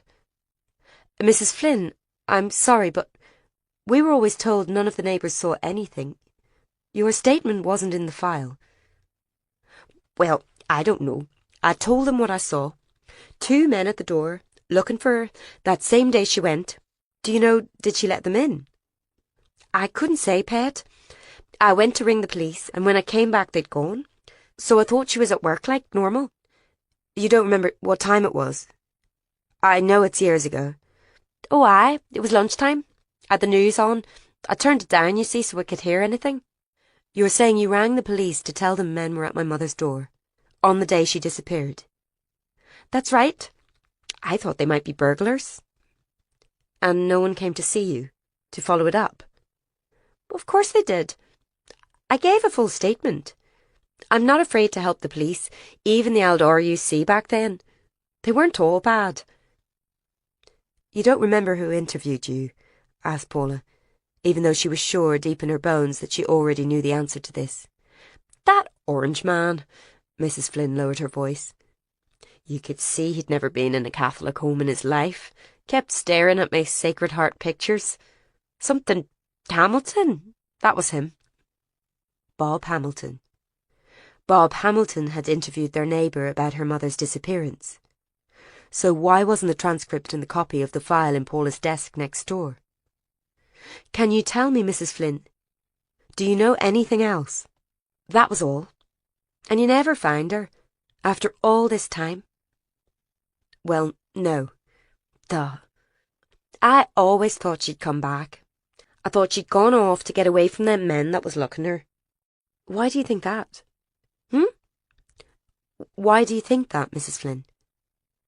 Her eyes had wandered to the road again, where a van was passing with a rattle and suck of air. Isn't it awful? The speed they go flying down there. The council should put in those bumps. You'll want to watch that when your wee one comes. Is it a boy or a girl? Girl. She didn't often tell people this. Superstitious, but Mrs. Flynn maybe hadn't long for the world. But listen, Mrs. Flynn, did you see her leave? Mrs. Flynn? A girl. That's lovely. Will you bring her in to see me, Pet, when she's here? As if the baby were on a long journey to them, perhaps by ocean liner. I will, of course. She tried one last time. Mrs. Flynn, is there anything more you could tell me, please, about the men or my mother? Did you ever see... But Paula realised she was afraid to ask the question forming in her mind. Never mind. Thank you for the tea. As she took her leave, she wondered why her mother had disliked Mrs. Flynn so. Interfering, nosy old busybody, she'd once called her. Why? What exactly had she been nosy about? A familiar burst of anger went up in her, like a spurt of lava. Why had her mother left them with so many questions never to be answered? Couldn't she have sensed somehow she'd not be back, and left a list of answers? Everything from where she kept the key to the meter box to why she'd been off work the day before she vanished. Paula went into her own house, standing again in the kitchen where her mother had last been. Every surface was scrubbed and clean, but the smell was ingrained, damp, and hope left to slowly fester. She had to find out where the transcript had gone. A memory rose up like a ghost, making her chest compress. The psychic she'd encountered before Christmas, Magdalena Croft. Your mother is alive. She's alive and across water. She remembered what her father had told her, when they'd last talked about it months ago. They'd arrested him because there was only Paula's word her mother had been there in the morning. PJ had an alibi for the day of the disappearance, had been out on a case. But there was only a 13-year-old girl, stunned with grief, to say her mother had been there to make her breakfast. Yet this report from Mrs. Flynn, it could have been proof her mother was in during the day, proof that someone had come and taken her. Paula hadn't known any of this. She'd crossed the door that morning and never seen her mother again. That was how it often was. You didn't get the chance to say goodbye, and you'd think, knowing what Paula did, this would make her hang on fast to the people she loved. Whisper words that could be the last, every time, but it didn't. Sitting in the cold, dark kitchen, she found herself thinking of Aidan. It always returned, like a bad case of the flu, when she was at her lowest ebb. Paula couldn't settle that night. She couldn't eat the dispiriting, healthy mess of vegetables and noodles she'd cooked for herself. Couldn't concentrate on TV, or Maeve's book, or even the case files. The house was so large by herself. In London sometimes she'd go out if she got like this, pull on trainers and run through the silent residential streets of Docklands, past sleeping tower blocks and lights drowned in the river. Here someone was bound to notice if she went out at 3 a.m, and phone up her dad, wondering had she lost the run of herself altogether. She couldn't go out anyway with her massive bump. She sighed, tapping her fingers in a light rhythm on her belly. She'd not be alone much longer. She was in the woods. It could have been the same ones where they'd found Mickey Doyle's body, his skin turned purple. These woods also smelled like death, but old and wormy. She was looking for something. She was tripping over roots, her breathing hard in her ears, her heart punching in the drum of her ears. She was very, very afraid. Somewhere in the woods a baby was crying, heart-rending.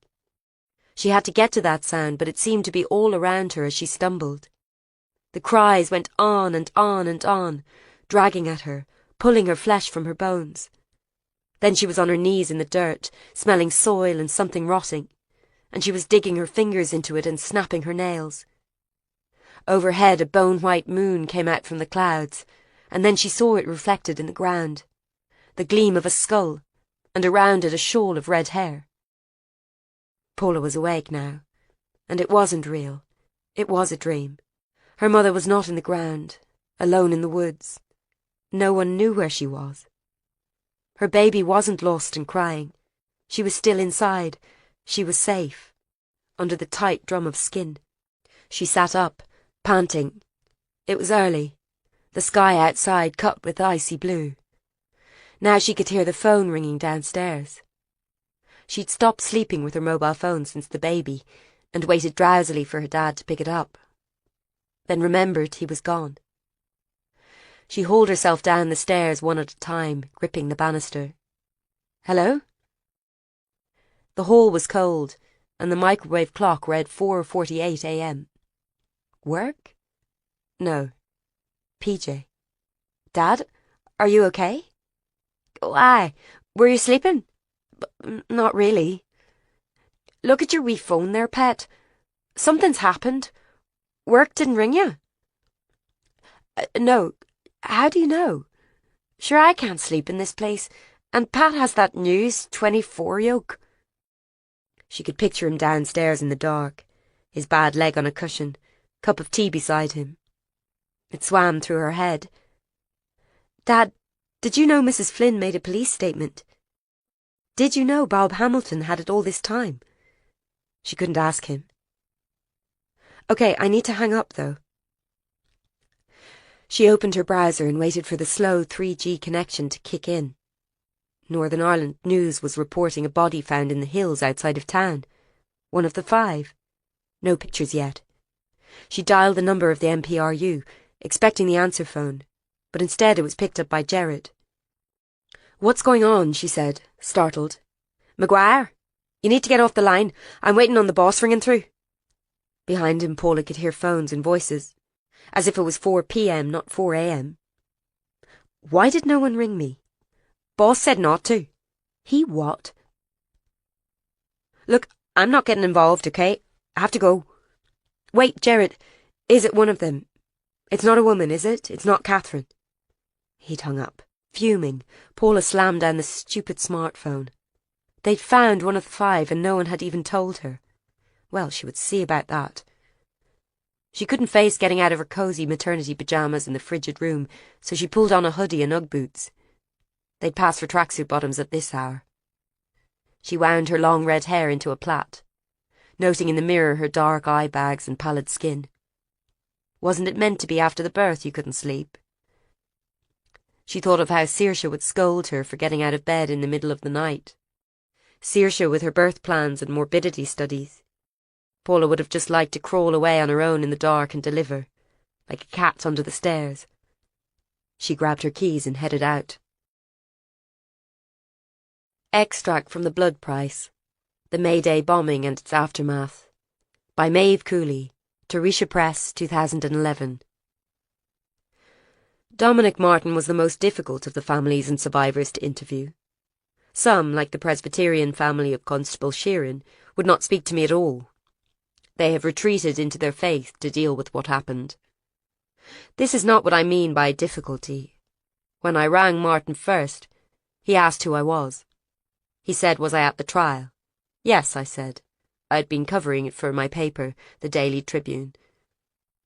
One of the vultures, he said, repeating what he'd said that day, when he'd made the comment about feasting on their pain.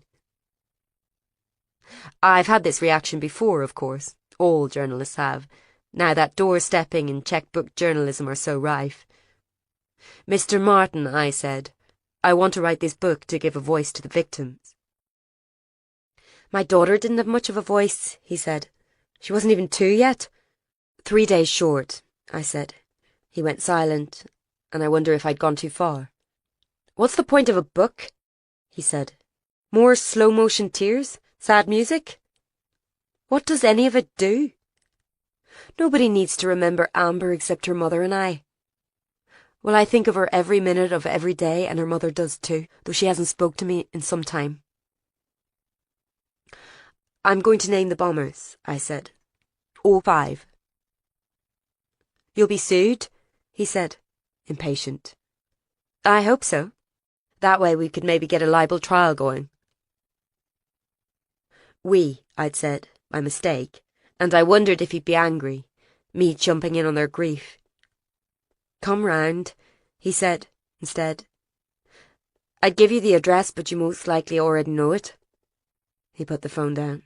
I've decided not to transcribe my conversation with Dominic Martin. It's rare for a journalist to be reminded that we are nothing in this. We're just a conduit to twist words, and arrange them convincingly, and ultimately to sell papers. When I spoke to Martin, I realised he'd been twisting me. And it was no more than I deserved. It's unusual for a group of victims to have such an articulate and active spokesperson. The media have tended to gravitate to John Lenihan, the group's chair, a grave and measured man, suffering etched into his face. He's a good victim, praying and accepting and urging peace. Dominic Martin is not accepting anything. He is angry, furious, protesting at the obscenity of a world where his child could die beneath him on a sunny May day. I was struck by one thing he said during our talk. I can't even call it an interview. What's the point of all these words? It can't be understood in words. When is someone going to do something? I couldn't answer this, and I still can't. We failed Amber Martin and the other silent dead. We failed to do anything, to save them or punish their killers. This book, such as it is my own paltry attempt at doing something. Kira. The garage was quite a good one. It had spaces for 6 cars, and there was pop music playing. It smelled of petrol, a smell Kira liked. Rose had sometimes smelled like that when she'd been out, on the back of a motorbike with one of her boyfriends. A man was looking at her. He had on overalls and his face was oily. Help you, love? She knew she was a weird sight, in her school uniform. I'm looking for Jamesy. Jamesy! The man went back in, and he made some comment about starting young, and the other men laughed. Kira tried not to understand. When Jamesy came out, he was wiping his hands and not smiling. Kira? She stood there in her uniform. Now she was there, she didn't know what she was going to say. Let's go in the tea room, he said.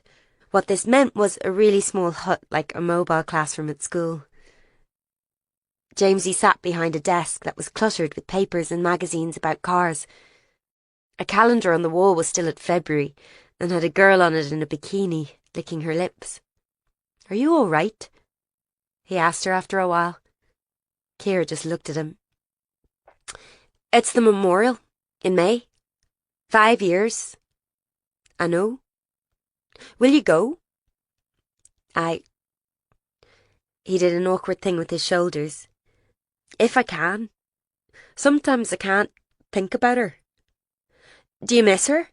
He just shook his head like it was annoying. Kira was pleased. She hated being asked that too. It was like asking someone would they miss their arm or their leg or something. You know the group? She said, and saw his face change. I can't be involved in that. I just can't. Now the trial didn't work. We're thinking of doing something. What can be done? She didn't answer. This was the tricky part, explaining, without it sounding too awful. They're evil. They shouldn't be allowed to get away with it. Some of us anyway, we think it's time they were punished for it. Well, We just have to hope God punishes them. Ciara sighed to herself. That was the problem. How could you rely on God to sort things, when he'd allowed Rose to be killed, and the bad people to not be in prison? She could see Jamesy wouldn't help. He was one of the ones who'd given into it, let it fill them up and sink them, like when you drown. Not like the ones still fighting and struggling and shouting, like Dominic, like Anne, like her. She stood up. It was a good thing having a reputation as being a wee bit turned. You didn't have the bother with all that.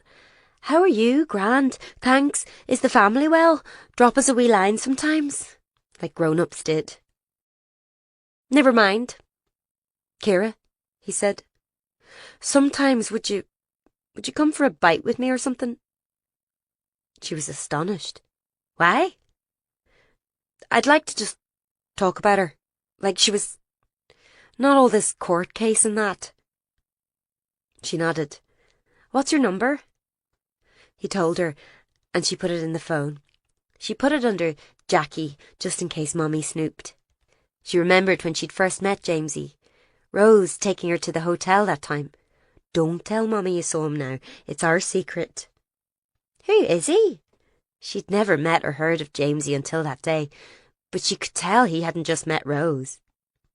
He's an old friend, from way back. Mammy never did like him. You know how she is, so not a word. Jamesy was okay looking, a bit chunky, his chin raw with shaving and reeking of links. He was really nervous for some reason. Rose had started a weird chat about school, and after about 20 minutes they'd gone. Ciara didn't even get a chance to drink her Coke. They'd had a lot of secrets, her and Rose. This was just one of them. When someone died and you had a secret with them, you still couldn't tell anyone, and you couldn't talk to them about it anymore either. It was like having a secret with yourself. It was the loneliest feeling Ciara knew. I'll text you, said Jamesy now. Don't use your name, said Ciara. People read stuff. She realised she knew more than him, more than most adults, about what was really happening. And somehow, that was a very lonely feeling too.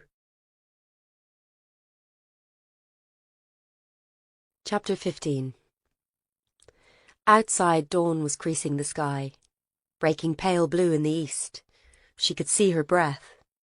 There was little traffic, and the drive through town was peaceful until she reached the unit, where she found the whole team dressed hastily and running about between phones and computers. Even Avril was wearing jeans, an unheard-of event. Paula, she said, covering her phone headset with one hand. I thought you weren't coming in. Well, no one told me, she said shrewishly. Was that D.I. Brookings' decision? Maybe he thought you'd need to rest. Paula humphed. Where is he? In his office, but... She stomped off, but found her feet were taking her past Guy's closed office door and into the small cubby beside it, Bob Hamilton's office. Little more than a cupboard. She opened the flimsy door without knocking. He was at his computer, staring at the screen. He'd never mastered the new databases they used to log missing persons. Miss McGuire? It was too much suddenly. The number of times she'd asked him to call her Paula, or even her proper title of doctor, but he insisted. The way he averted his eyes from her belly, as if she revolted him. I need to talk to you. I thought you weren't coming in. Not about this. She shut the door behind her, so it reverberated through the chipboard walls. About my mother. Yes, I know you don't want to talk about it. I know the case was closed. But tell me this, Bob. Tell me what you did with Miss Flynn's statement. He looked uncomprehending, and that just made her angrier. To forget something like that, a key piece of the puzzle, that had consumed her all her life. Our next-door neighbour, nosy lady, she said you interviewed her back in '93. She said she saw men at our house on the day Mom went. Why is it not in the file, Bob? He looked slowly down at his hands, the fingers red and chubby, on the keys of the old computer. She waited. He said nothing. The silence grew and thickened. Paula opened her mouth and was horrified to feel tears swell in her throat. Please tell me. You must know something. Why isn't it there? What did she tell you? Bob looked away from her as he spoke, his voice dry as papers in a filing cabinet. I don't know what you're talking about, miss. And I don't think you're supposed to have a copy of the file, are you? It was a long time ago. He wasn't going to tell her, but she could sense it, feel it between them that he knew something all the same. She could almost grasp the contours.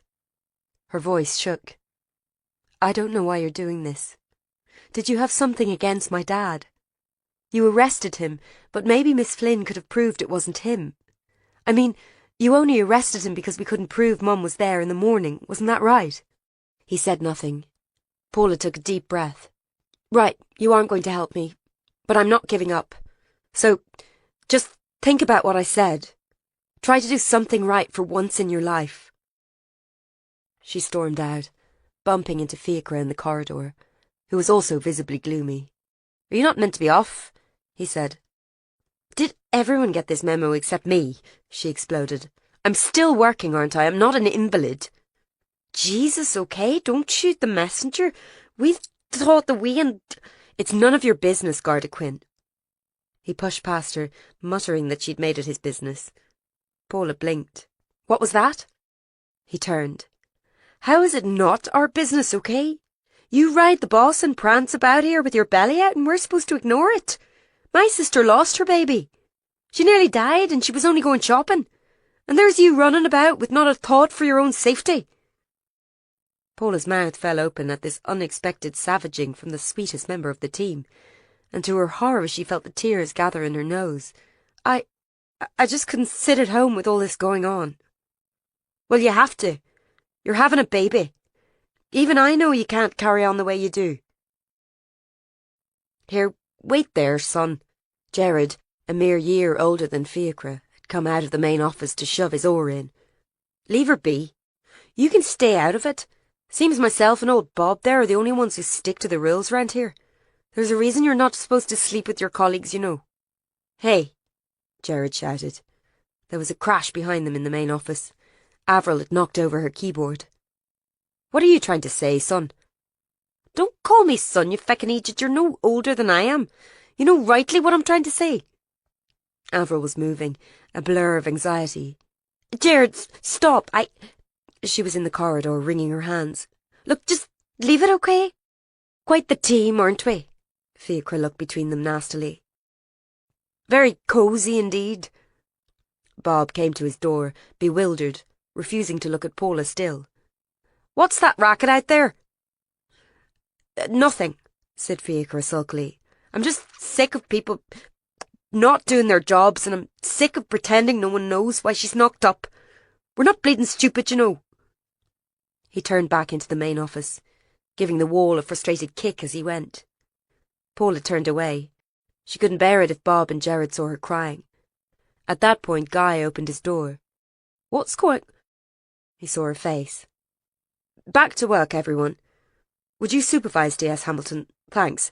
He indicated she should go into his office. As soon as the door shut, she put her hands to her face, the tears flowing thick and fast. Did you hear that? Enough.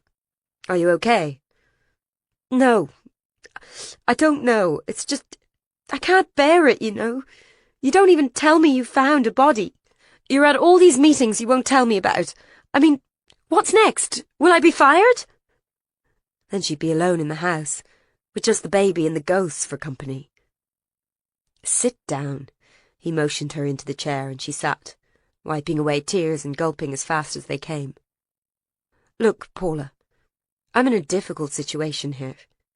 I can't tell you what the meetings are about, not yet, but it's nothing to do with you. And I know you want to keep working, and we do need you, but look at you. It's difficult to have you at crime scenes.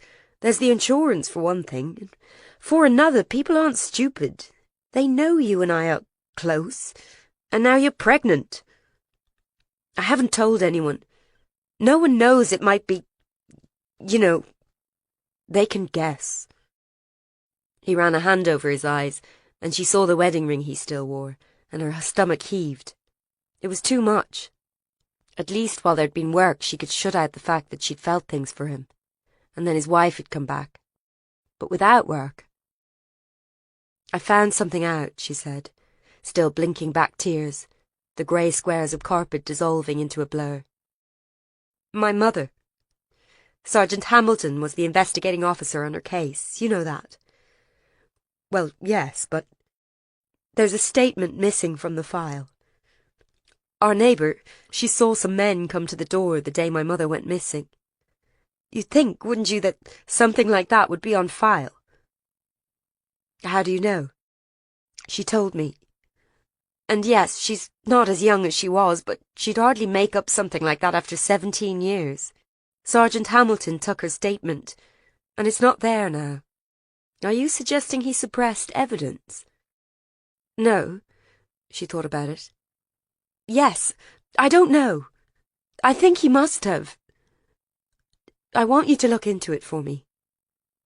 Paula, are you saying you want me to make a formal complaint? As a relative, not as a member of staff? Before this, everything had been done under the table, allowing Paula glances at files, whispers in corridors. But fuck it, they were freezing her out, and she didn't have much time left. Panic seemed to grip her. I am a relative, aren't I?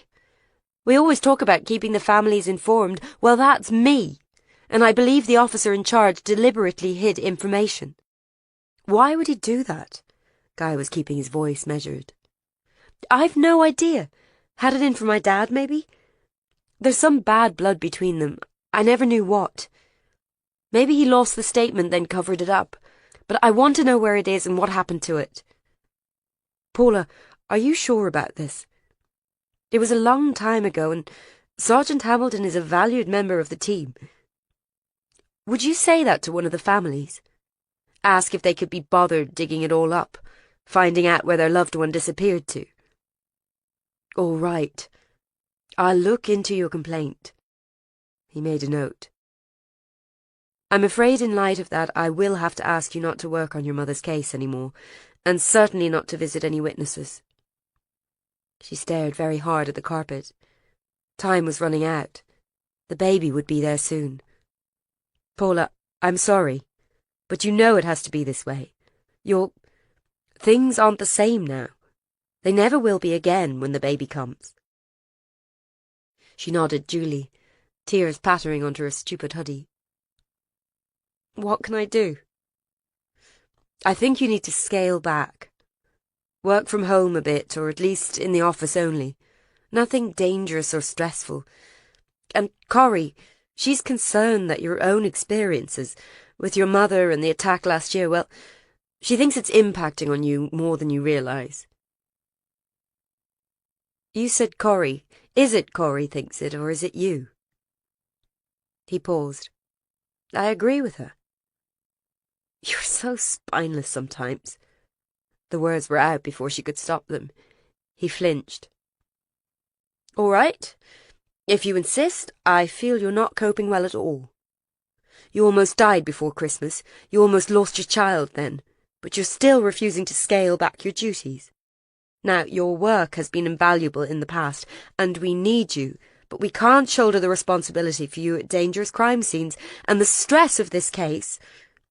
She didn't say the most stressful thing was his presence. Look, I have to keep working. But Paula, you won't be able to. At least for a while. You must see that. You can't imagine what it's like with a baby. No sleep, no time at all to yourself. You'll be exhausted. Naturally, the force is very supportive of working mothers, but... Oh, for fuck's sake, Guy, don't talk to me like a HR manual. Like you're not even involved. You won't let me be involved, he snapped. I can't come to appointments, I can't ask how you are, and I can't even ask if I'm the father or not. And yes, I know you don't know before you say it, and I know it was an accident. But try to think how other people feel for a change. Am I supposed to care for this child? Look after it like a father? Or am I supposed to step away? He paused. I can't fail another child. But you're giving me no option.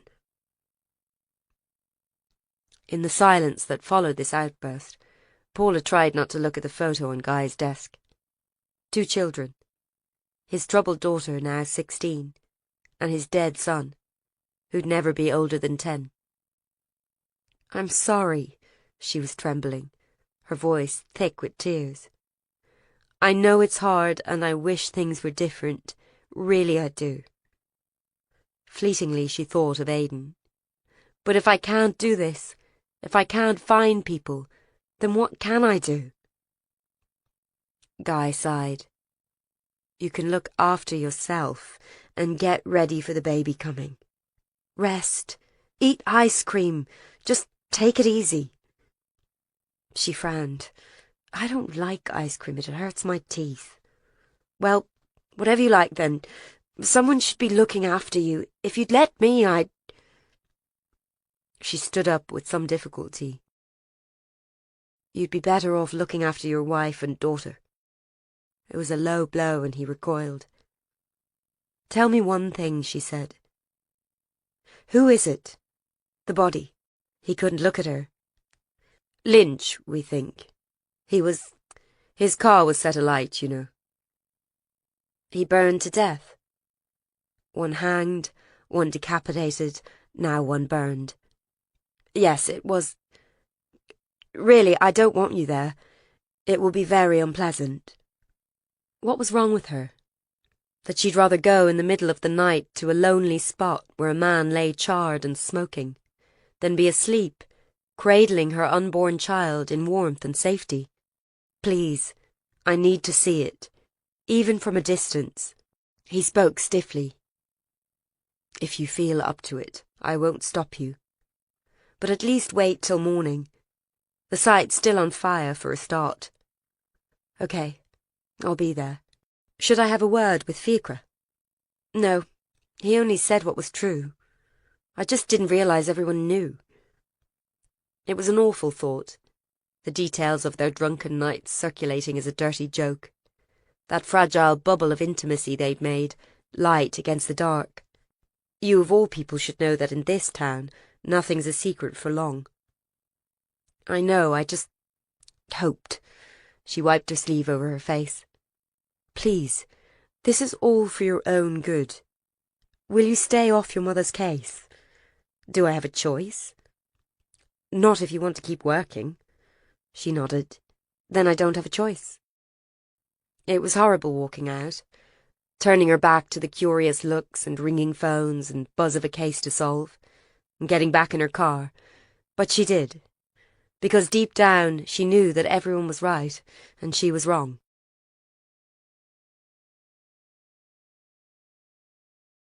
Chapter 16. How incongruous it was when you found a body on a beautiful morning.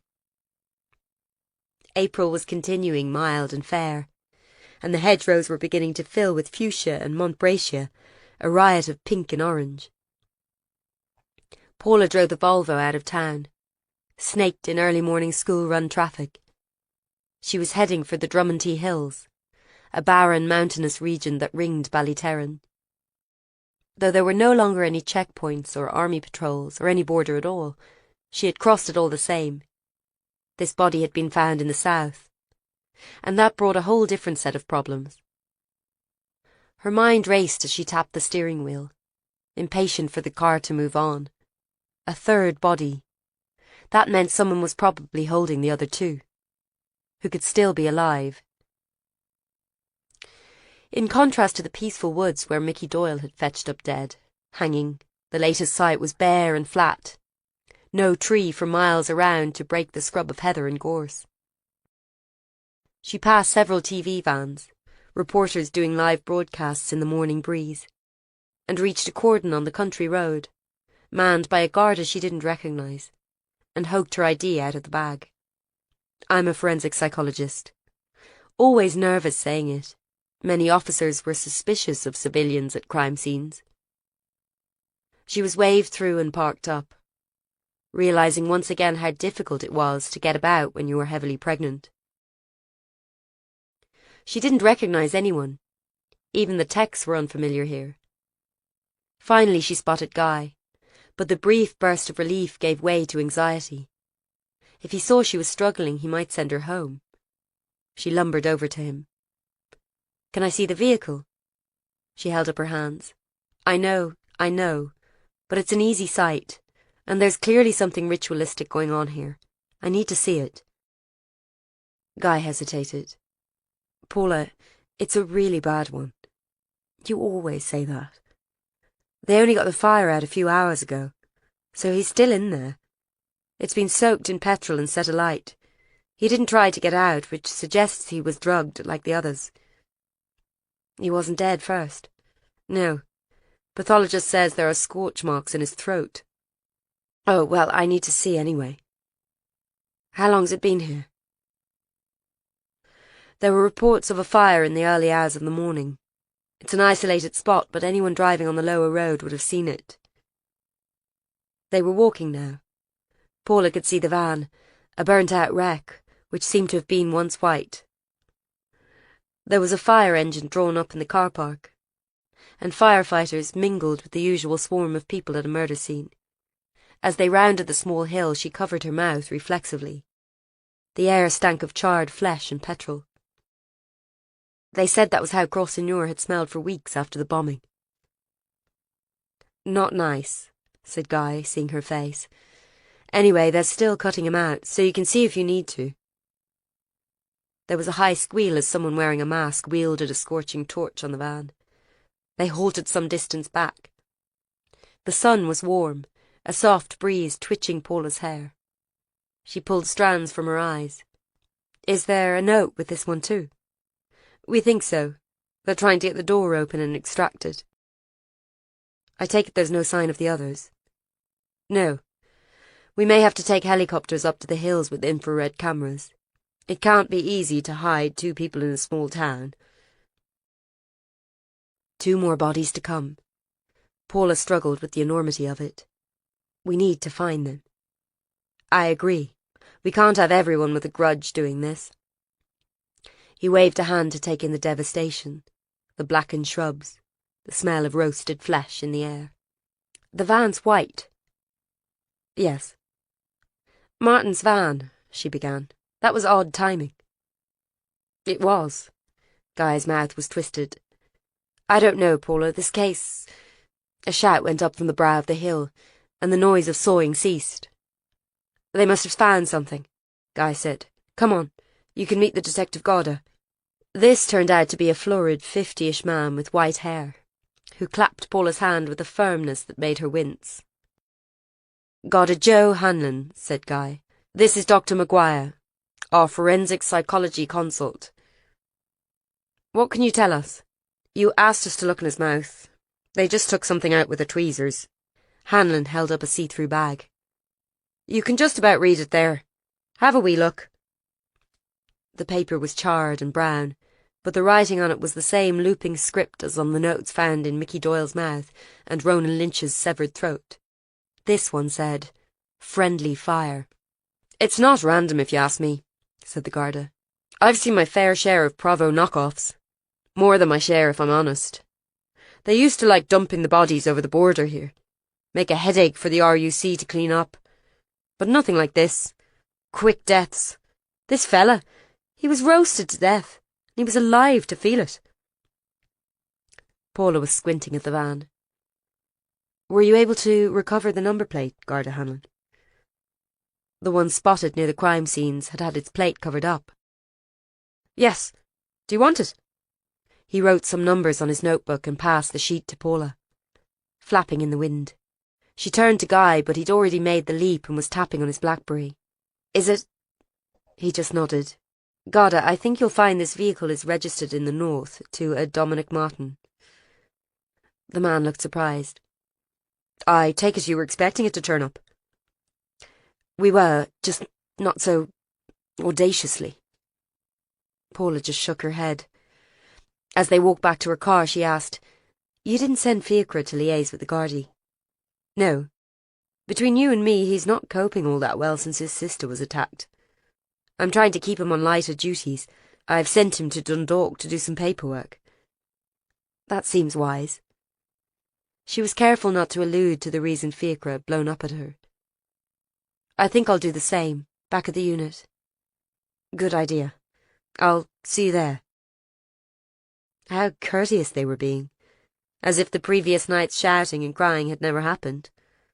But always there was the pressing bump of her child, reminding them that some mistakes just couldn't be ignored. Extract from The Blood Price, The May Day Bombing and Its Aftermath, by Maeve Cooley, Tarisha Press, 2011.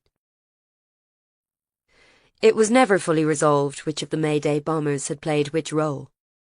The police put forward a version of events which was rejected by the courts. But was it far from the truth? Or different only in a few small brushstrokes? Ní Chonaill was likely chosen to act as a courier. The year before the bomb she had been convicted of ferrying explosives in the pram of her first child, who is now 7. She is believed to have sourced and shipped parts for the bomb from her father's network of supporters in Donegal and south of the border. Detonators and wire from the bomb were traced back to well-known suppliers. Lynch was the explosives expert.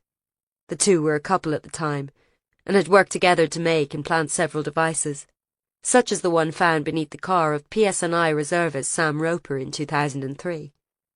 Lynch was arrested for this, but once again had to be let go due to a lack of witness cooperation. It seems likely Lynch built the bomb which devastated Crossannure.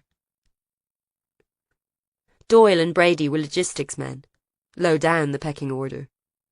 Brady had his IQ tested while in prison in the 80s and was borderline learning disabled. He and Doyle probably took the bomb into Crossannure that day. Doyle's job as a refuse operative gave him access to the bin which would later that day be on the route of the planned Orange March. The two were caught on CCTV driving Doyle's work van into Crossannure several hours before the bomb went off. Flaherty was the ringleader. That was never in any doubt. He had been high up the ranks of the IRA South Armagh Battalion, but split from them in anger at what he saw as capitulation to the peace process. The mobile phone which was intended to detonate the bomb had once been registered to Flaherty, then reported missing the previous year. And why did the 5 escape justice in the face of such compelling evidence? The pressure on security forces north and south of the border was immense after the bomb. Arrests had to happen quickly. This meant coroners were cut, PACE infringed in several cases, confessions extracted with perhaps too much force. Evidence was not correctly stored. There was human error, a margin of uncertainty, the need of our justice system to play by rules the terrorists ignore, witnesses too afraid to speak out, sheer bad luck. No one knows exactly why, but by naming them here, I hope to counteract this gross miscarriage of justice and allow the families some fraction of the restitution they so desperately need.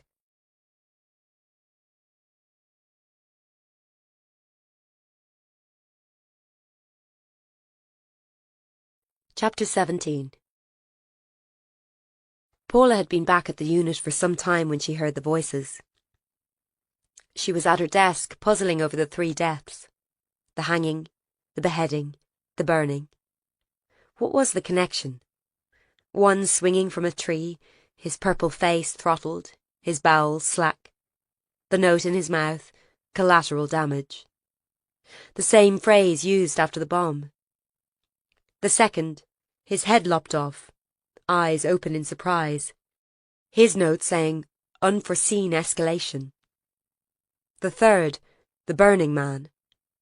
Dying in Dominic Martin's van, and the note preserved inside his mouth, the lips pulled back into a horrible grin by the shrinking of burned skin. Friendly fire. A sick joke. Paula could never forget the smell of scorched petrol and cooking flesh. A sweet, almost barbecue-like reek. They'd got to him before he was completely unrecognisable. His sandy hair burned off and his skin blackened, but in spots under his clothes still minky pale. He'd been wearing a plastic leather jacket which had burned and stuck to his flesh in clumps. She sighed and set down the gruesome pictures, wondering if they'd made any progress arresting Dominic Martin. Corrie seemed determined to sit on it, whatever evidence they found. She had at least agreed to an expert taking handwriting samples from the families. Now they had 3 notes to go on. Lorcan Finney's lab would be working on that task too. Meanwhile, the MPRU had failed utterly to find any sign of the missing, only their mutilated bodies. "I'm sorry you can't come. I want to see Avril." Paula looked up from her desk to see what the sudden commotion was. They didn't have a reception desk at the unit, couldn't stretch to it, and people weren't meant to walk in anyway, so they took turns to answer the glass door when it buzzed. Now a short man in slacks and a short-sleeved shirt was squaring up to 6'4" Jared. "Are you him?" "Excuse me, sir. Monin, is that your name?" Avril was standing up. "Alan, what's gone into you? Why are you here?" Her fiancé. Paula recognised him from the picture on Avril's desk. Unprepossessing, with a bad haircut, he was shaking like a dog in the rain. "I know what you did. You and him." He pointed to Jared. "Do your bosses know? I said you shouldn't be working in this place. It's a den of a sin." "What's going on?" Jared was looking baffled. Avril's voice shook. I'm sorry, everyone. I don't know what he... Alan, what is it about?" "Do they all know?" demanded Alan. "Look at you parading around here like a tart. Well, I want you to quit." Paula wondered what stretch of the imagination could accuse Avril's knee-length skirt of being tarty. She stood up but stayed at her desk, cradling her bump. Avril was pleading with him. "Don't be silly, Alan. Can you just go home and we'll talk about this later, sensibly?" "I can't wait. You tell me if it's true or not." He turned his pointing finger on her. "Is what true? I don't know what you're on about." "You and this Monaghan fella. Have you betrayed me, Avril?" "No," she said, but there was the smallest pause, and everyone heard it. I haven't done anything," she said. "Jared's a colleague." "You kissed him? I know you did. At Christmas."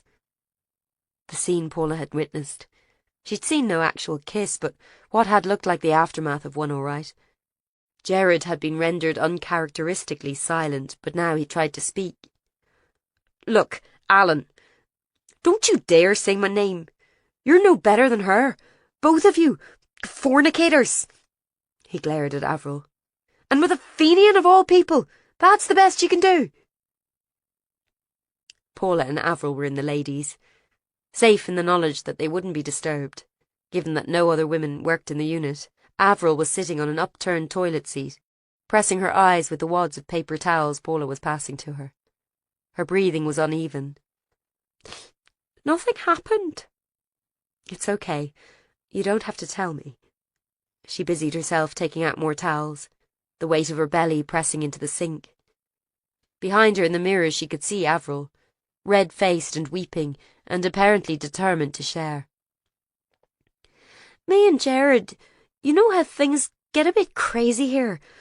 All work and people are dying and you can maybe save them if you work hard enough, except you can never work hard enough." "Yes. I just did traffic analysis before. I never knew it would be this way." Paula said nothing. The last thing she wanted was to get involved in someone else's love life. "You're close to D.I. Brooking." "Mm-hmm. Well, we're colleagues." "More than that, your baby..." Paula didn't know how to do this locker room girly intimacy. "Look, Avril, I'm not sure who this baby's father is. That's inconvenient, but I still have to get on with my job, and so do you." Avril gave a blubbery breath. "I can't believe he came here. Someone's been talking to him." She caught Paula's eyes in the mirror. "You saw, at Christmas." "I saw nothing," said Paula hurriedly. "Just you talking. Anyway, I'm not the type to tell tales." "I know who it was anyway," said Avril, shredding the tissues. "At least I think I do." "But nothing happened?" "Well, no. So it'll be fine. I'm sure Alan will come round. That's if you want him to. You want the big white wedding and all that. Well, what else is there? And to that Paula had no answer, but her own swollen belly and fatherless child. We should go out, she said, turning off the tap. It'll be okay. I've cried in work at least 10 times since I started. Men never do, said Avril gloomily, dabbing her face. It's really unfair. They do other daft things, though. Come on. As they went out, Fiacre was coming in the front door, his leather satchel across his chest. What's going on? He said, unnaturally innocent. Someone smashed a pane in the door here, look. Alan came, said Avril, very shaky. Your fiancé? What did he want? Avril went up to him. I know why you did it. I understand, okay? And you should have just talked to me. This is beneath you. I've no idea what you're on about. I know it was you, because I didn't tell anyone else. Because you're meant to be my friend. Friend? His face changed. Maybe I didn't want to be your feckin' friend. How come I get that and Monaghan gets all the good bits? You are a bastard. Paula had never heard Avril swear before. Fiacre gestured to Paula. Dunno why you're so chummy with her. She's just got your uncle suspended. What? Said Paula and Avril together. Avril stared at her. Paula, is that true? I don't know. I had some queries about an old case he worked on, but... An old case? Fiacre sneered. Your ma's case is what you mean. Because you think you can do whatever you want. Isn't that right, Maguire? He glared back at Avril. You and her are just the same. You think the rules are for other people. Avril balled her fists as if she'd like to hit Fiacre, then shot back into the ladies, sobbing. Paula regarded Fiacre. What happened to you? You used to be so nice. Nice, he said bitterly. When did that ever help a person? He barged into the main office. It was a silly question she'd asked him. Paula knew exactly what had happened to him. Someone had tried to kill his pregnant sister, the same person who'd attacked Paula herself, and the girl had nearly died, and she'd lost her baby. But still, they all had issues. What's going on now? Guy was coming in the door too, looking exhausted. Oh, just tempers fraying. Paula would keep Avril's secrets, call it female solidarity, or the community of liars, or whatever. We've got work to do. 3 murders, and we've achieved absolutely nothing towards finding the others. We can't afford to fall apart. I think it's too late for that, said Paula wearily. Did you hear what Fiacre said about Diaz Hamilton? Is it true? He's been suspended. Because that wasn't what I meant. I didn't want to get him in trouble, I just wanted answers. I just need to know what happened. Guy turned away, rubbing his chin, which was already sprouting stubble after an early start. I can't talk to you about that, Paula. But... No, I'm sorry. But you ought to know by now. The things you do have consequences. Now, please, get everyone into the meeting room. Right, said Guy. I hope everyone's clear on why we're here. This is stupid. Fiacre was slumped low in his seat like a sulky schoolboy, as was Gerard, as far away as possible from each other given that the room was barely 3 meters wide. It wasn't the best timing for a team meeting, Paula agreed. She could barely sit for 10 minutes without having to pee, and Avril had so much makeup round her eyes she looked like a sunburned panda. We have to work as a team. We are under huge amounts of scrutiny, as you know, and so far we have no results to show. 3 of the Mayday 5 are dead, and we're no closer to finding the other 2. Basically, we have nothing. Now, Jarlath Kenny will be officiating at the memorial service for the bombing at the weekend, in his capacity as mayor. This will bring up all manner of security issues. Kenny won't want any trouble from the distant lot, so it's possible he will kill the remaining 2 members of the 5, if indeed he's involved in their kidnap. No one said anything. We work as a team, Guy repeated. We're supposed to be above petty tensions. A cross-border team, working in harmony. We have to set an example. Paula wanted to say that this wasn't really about sectarianism, just good old-fashioned jealousy. But she also sat in silence, trying not to look at Bob's empty seat. So no more infighting, said Guy, ploughing on. Leave your private lives at home, please. Fiacre shook his head, almost but not quite muttering something. Paula kept her eyes fixed on the desk, hands linked over her bump, the living proof that Guy and she hadn't managed to follow his own advice. The moments stretched out. Fiacre, Jared and Avril all sitting in silence, either tearful or mutinous, until Paula spoke up. Will Corrie's team be involved in policing the memorial service? Not directly. The risk is so high they'll probably have the TSG there. But I feel we should attend, pay our respects. Most of the families will be there, except for a few who balk at sharing the stage with a convicted terrorist. A very old-fashioned attitude nowadays. You were just supposed to put it behind you. What will happen at it? She asked. He seemed grateful someone was talking. There'll be an unveiling service, and a journalist will read a poem. She wrote a book about it. Maeve Cooley. Isn't she your friend, in fact? Yes, she was, or at least she had been before Paula had revealed Aidan might or might not be the father of the child currently doing flip-flops inside her. Now she clearly wasn't enough of a friend to even tell Paula she was coming to town. Fiacre spoke up suddenly, his arms still folded. What about Bob? Will he be there? Guy shuffled his papers and stacked them neatly. Sergeant Hamilton is taking some time off while we look into an older case he worked on. Some allegations have been made and we need to investigate them. But he's not done anything wrong, sir, so... Guy looked straight at Paula. I'd rather not discuss that at the moment, with any of you. Thanks.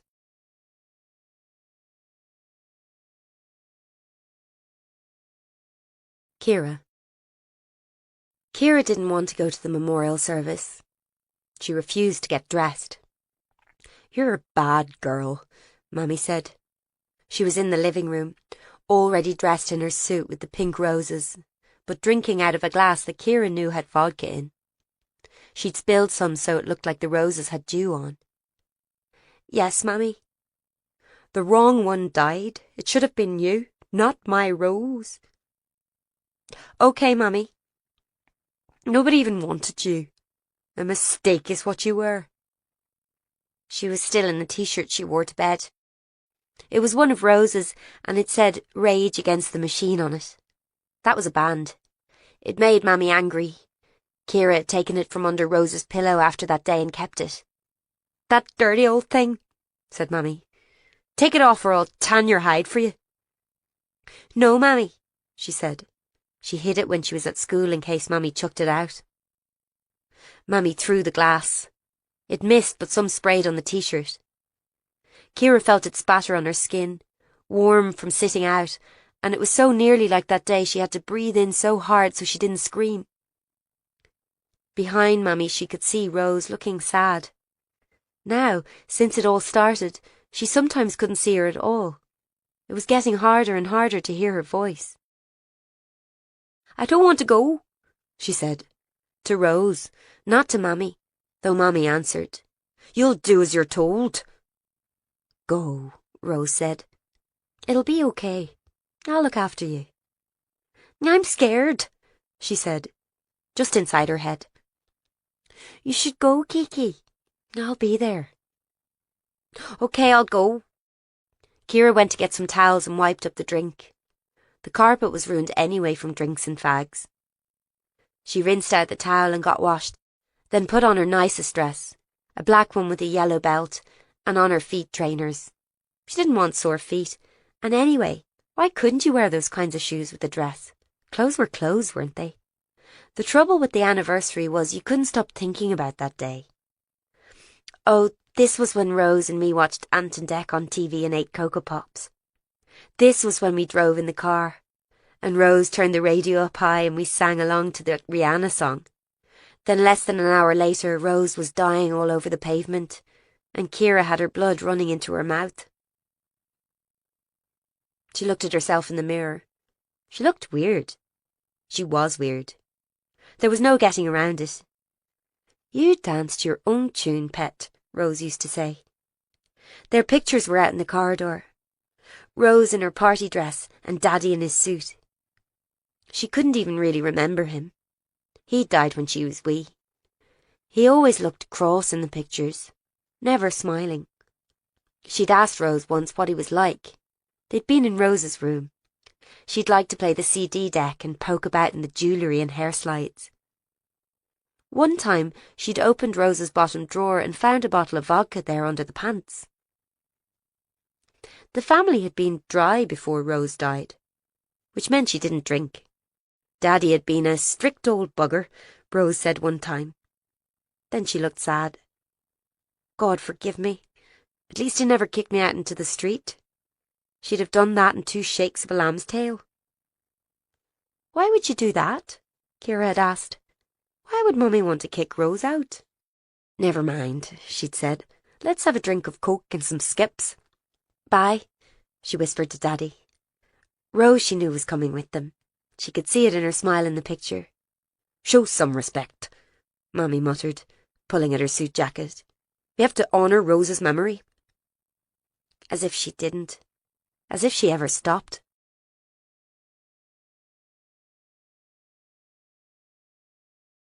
Chapter 18. Paula had a bad feeling about the service. It was the idea of crowds. After all she'd been reading about crushing and trampling, the panic on the day of the bomb. She couldn't get used to the contours of her body being so changed and stretched. Like trying to put a glass on a table when you were drunk and missing, smashing it. She got dressed in her childhood bedroom, bumping into the shabby old furniture. She could of course have moved into her parents' room. PJ had gone and it wasn't too likely Margaret was coming back to sleep in it. But she couldn't bring herself to do it. So she stayed, ridiculously pregnant, in her single bed. Dressed in a shapeless black shift she'd bought in Dunn's, she shoved her feet into wide flats, broken down at the back, and bundled her hair up. She went into her parents' room to check her reflection in the house's only long mirror. All was still. Her mother's perfume bottles, Anais, Chanel, sat on the dresser, a thin coating of dust all over. The Venetian blinds let in the light in slats, dust floating in mid-air. The bed was stripped and neat. Paula held her breath and shut the door behind her. Parking restrictions were in force for the service, so once she neared Crossagnour she had to leave the car along the road. Already people were moving towards the main street in groups, families, couples, children. She was the only one alone, lumbering along, her own counterweight. Soon she was tired and needing to pee. She thought quite seriously about turning back. Standing in the heat for hours with a full bladder wasn't all that appealing. But she remembered Amber Martin, and Rose Woods, and Patrick Ward, both junior and senior, and all who'd come into that town on a normal bank holiday just like her, but never made it home again. She kept walking. Despite growing up nearby, Paula had never actually been to Crossagnour before. And so she saw in her mind the present day, 5 years on, superimposed with ghostly images of how it had looked after the bomb. The petrol station was still boarded up. It had never sold, haunted perhaps by the people who died there. Tom Kennedy and Lisa McShane in the car parked by the air station. Rose Woods on the forecourt as she was passing. The worker from Nigeria who was manning the pumps. The other people burned and maimed.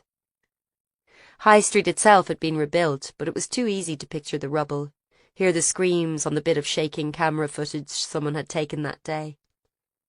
The people they were searching for had most likely planted that bomb, hefted the bag into the bin, primed it and walked away to safety, while mothers and children were being herded to their deaths. They must have looked them in the face, knowing some of them would die. You couldn't put a bomb on a street full of children and call it collateral damage. And yet Paula was trying to find them, bring them home. Because that was all she knew how to do. Find the lost, whatever they'd done. The streets of the small town were full of people. She didn't want to go further. Her body was resisting, pulling her back. But she forced her legs on to the heart of town, the square where the people had gone off in a litter bin. The crowd was several hundred strong, spilling all the way out of the square and down the street. She saw Guy and other police officers on a raised platform with folding seats. The families were on the other side. She recognised several faces. Anne Ward and John Lenihan, seated with his stick in front of him. He nodded to her, his differences with the group clearly put aside for this occasion. Despite the hot day, his skin was as pale as paper. The police and journalists were to the right. Corrie had picked a black suit with a pencil skirt, neat and sober. The men wore black ties. Paula wondered, did you own one as a matter of course, when you had to go to dozens of funerals? The crowd was ringed by officers in high-vis jackets, though there was no need. A more sombre and well-behaved gathering would have been hard to find. Somewhere in the low murmur a baby cried, but otherwise the crowd was quiet, almost weary. Paula thought she understood. More than a decade after the Good Friday Agreement, you wouldn't think you'd still need to attend peace rallies. Guy helped her up onto the low platform, avoiding her eyes. How are you? Fine. I needed to be here. Helen Corrie looked tense. Paula knew she'd been closer to the bomb than most, as officer in charge of the control room that day. Her manicured hands were folded tightly in her lap. At the lectern, Jarlath Kenny, mayor of the town, who'd likely shot a few Protestants and police officers in his time. Was he the one behind this case? Did he know where the remaining terrorists were being kept? The memorial itself was shrouded in a black curtain, casting a shadow over the crowd in the sunlit square. Already people were sweating and loosening ties.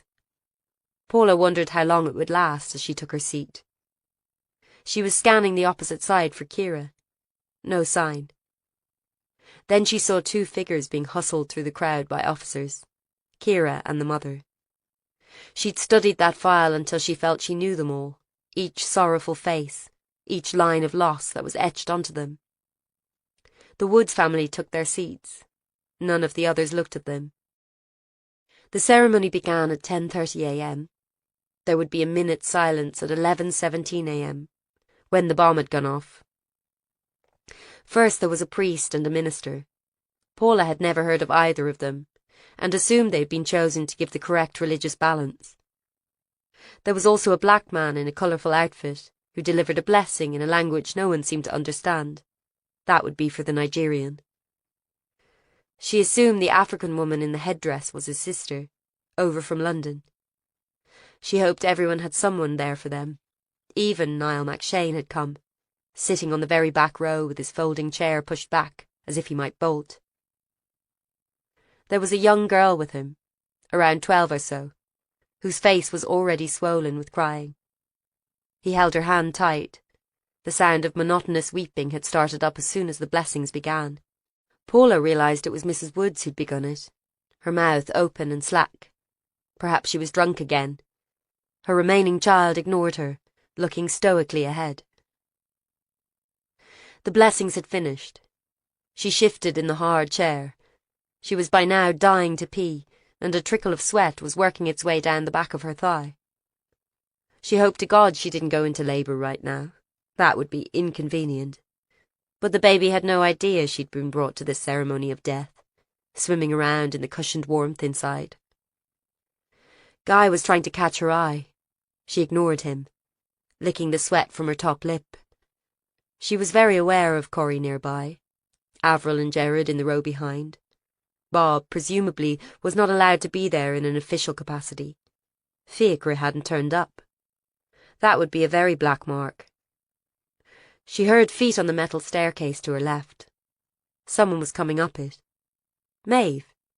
Her fair hair was loose, shiny, and she wore a black trouser suit with red Converse underneath, a flash of colour among the sombre morning outfits.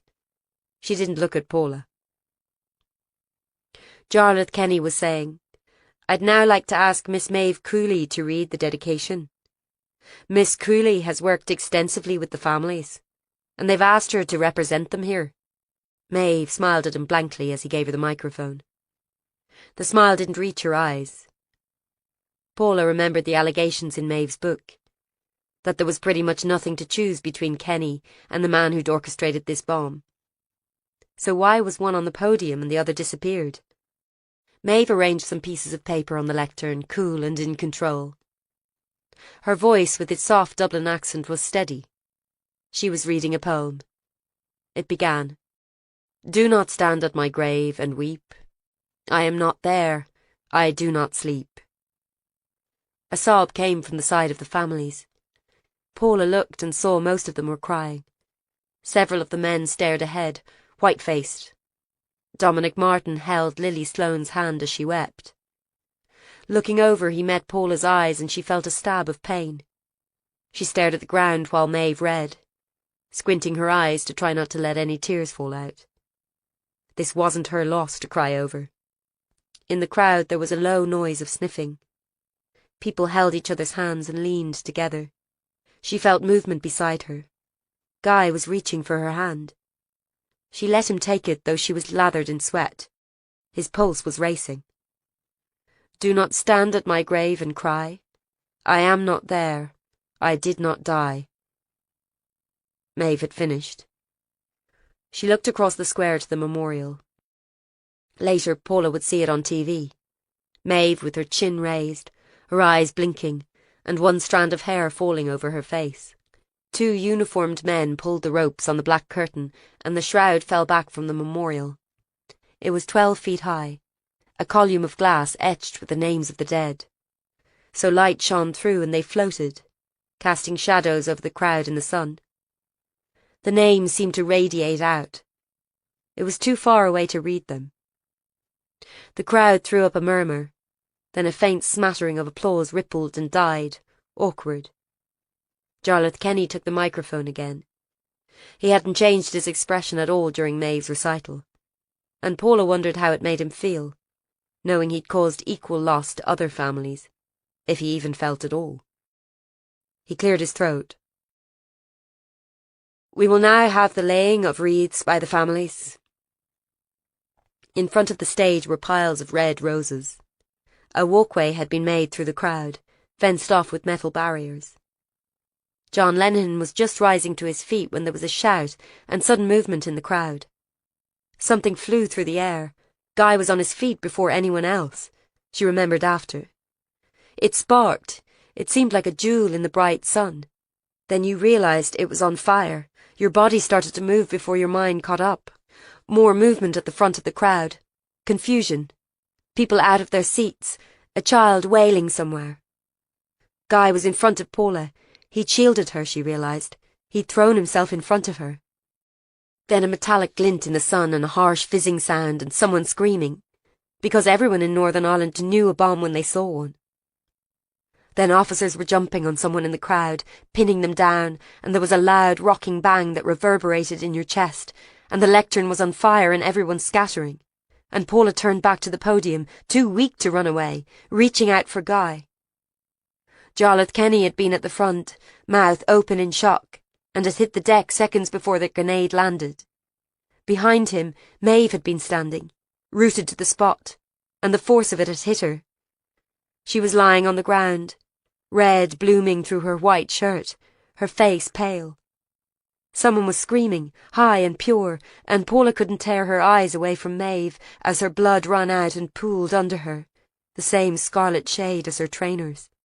Aidan and Maeve had been friends a long time, since their first year studying journalism at UCD in Dublin. Paula herself had been stuck in Ballyterran finishing her A-levels, and despite the promises they'd made, tearful and boots 17 lip gloss smudged, she was gradually noticing Aidan's texts got fewer and fewer, and that it was a while since she'd had one of the spiralling emails he used to send her, detailing the basement computer room with the smell of warm laundry from next door. saying how much he missed her. That time of year was always hard for her anyway, the chilly nights of October leading up to the day she'd come home and her mother wasn't there. The feeling that the year was about to run out from under your feet like the end of an alley. Another year over and they hadn't found her mother. Maybe they never would. Then Aidan's emails had stopped altogether. And he didn't answer his phone, though she let it ring for 40 goes. And finally there was the email with the black typeface and the sick feeling in her stomach. She knew that was coming. She'd asked him in one of the long, angry phone calls he'd allowed her if it was Maeve. Was it the funny, cool journalism student he'd been mentioning a lot? Was that who he'd slept with? No, he'd said, weary. It was just some girl. It hadn't meant anything. And she wasn't sure if that was better or worse, because he'd thrown her away for someone whose surname he didn't even know. Paula had staggered through the rest of the year, and then her results had come. A blaze of good A-levels as expected, enough to take her out of Ballyterran to London, away from the house where she'd been waiting for 5 years for her mother to come back. That was when she realised none of it mattered. Nothing was important. And she'd swallowed the contents of PJ's medicine cabinet, all his painkillers and sleeping tablets, and been rushed to Ballyterran Hospital. Aidan still didn't know about that. Glandular fever, they'd told everyone. A secret between her and PJ, never to be mentioned. Now it was 13 years later, and Maeve was the one in the hospital bed, hucked up to tubes and drips. Her face was grey and still. Aidan was at her bedside, holding her limp hand. How is she? Aidan didn't look up. Holding on. That's what they said. Her ma's on the way from Dublin. Is there anything I can do? He shook his head. Just have to wait. Aidan. He raised his face and she saw he'd gone. Her stomach fell away. She knew this look. The one he got when it was all too much and all he could think about was being 7 years old and hiding under the table at the newspaper offices as masked IRA gunmen shot his father in the head. The one that meant he was already in his mind turning to the bottle, the dark bar, the oblivion at the bottom of the glass. She'll be okay, Paula said. They got her in time. And you know that, being medically qualified. That's not the kind of doctor you are. He stared at Maeve's face, the slow mechanical rise of her chest. Her hair was still shining and blow-dried for the occasion, spread out around her. Lying there, she looked tiny. Saoirse said she'd come. She'll be able to tell you more. She wanted to say us, but this loss was not hers to claim. Maeve was only her friend through Aidan. She had little stake in the chest of that lively, talented beauty continuing to rise and fall. This keeps happening, Aidan said quietly. It's me, I think. What? Me? I must be cursed or something. Dad? And you? At Christmas when she stabbed you, that woman, I thought that was it and I'd fucked it all up. You'd be gone and I'd never have... Now, Maeve, I've no one. I'm here. I'm fine, Aidan. The baby'll come and who knows what'll happen. She'll be fine too. Everything's okay. I don't even know if she's mine. But I couldn't bear it if she wasn't okay. She will be, Aidan. But he wasn't listening. She was about to go over, put her hand on the pale back of his neck, maybe press his face into her vast bump. But then there was a clatter of feet and an older woman burst in. She wore a navy gilet and had fair hair in a feather cut, and she was sobbing. Oh, God! Oh, sweetheart! Aidan got up and put his arms round the woman, pinning her. It's better than it looks, Sheila. They said she'll likely be okay. This must be Maeve's mother. Paula knew the father had died when Maeve was 10. It was something that linked her to Aidan. Oh, look at her, my poor wee girl. Sheila was sobbing. Let me see her. Okay, but they said we have to be careful. The tubes and that are a wee bit fragile. He stood back to let her get to her daughter. She stroked Maeve's hair, touched her forehead. It's Mom, love, she said, voice shaking. Can you hear me? I know you can. You'll be okay, sweetheart. You did so well today. And your hair looks lovely. Did you get it done like I said? You'll be okay. Paula was backing off to the door, letting them be. She caught Aidan's eye and he followed her out. Those hospital sounds, rattles and squeaking feet and hearts breaking. She hated it. Will you let me know how she is? Please. If I get time. He was still watching through the glass of the door. Aidan, if you go home tonight, maybe you'd... I'd like to see you. I don't want to be alone. She put both hands on her stomach. I don't want to be alone. I thought you loved it. Please. This being pregnant, it leaves you totally vulnerable. I'd like to come round. He looked back into Maeve. I don't know if I can. Well, think about it. Her phone beeped. Shit, it's Corrie. I have to see what she wants. I'll go now. Take care. She drew him into a clumsy hug, her all curves and softness, him angular, unyielding.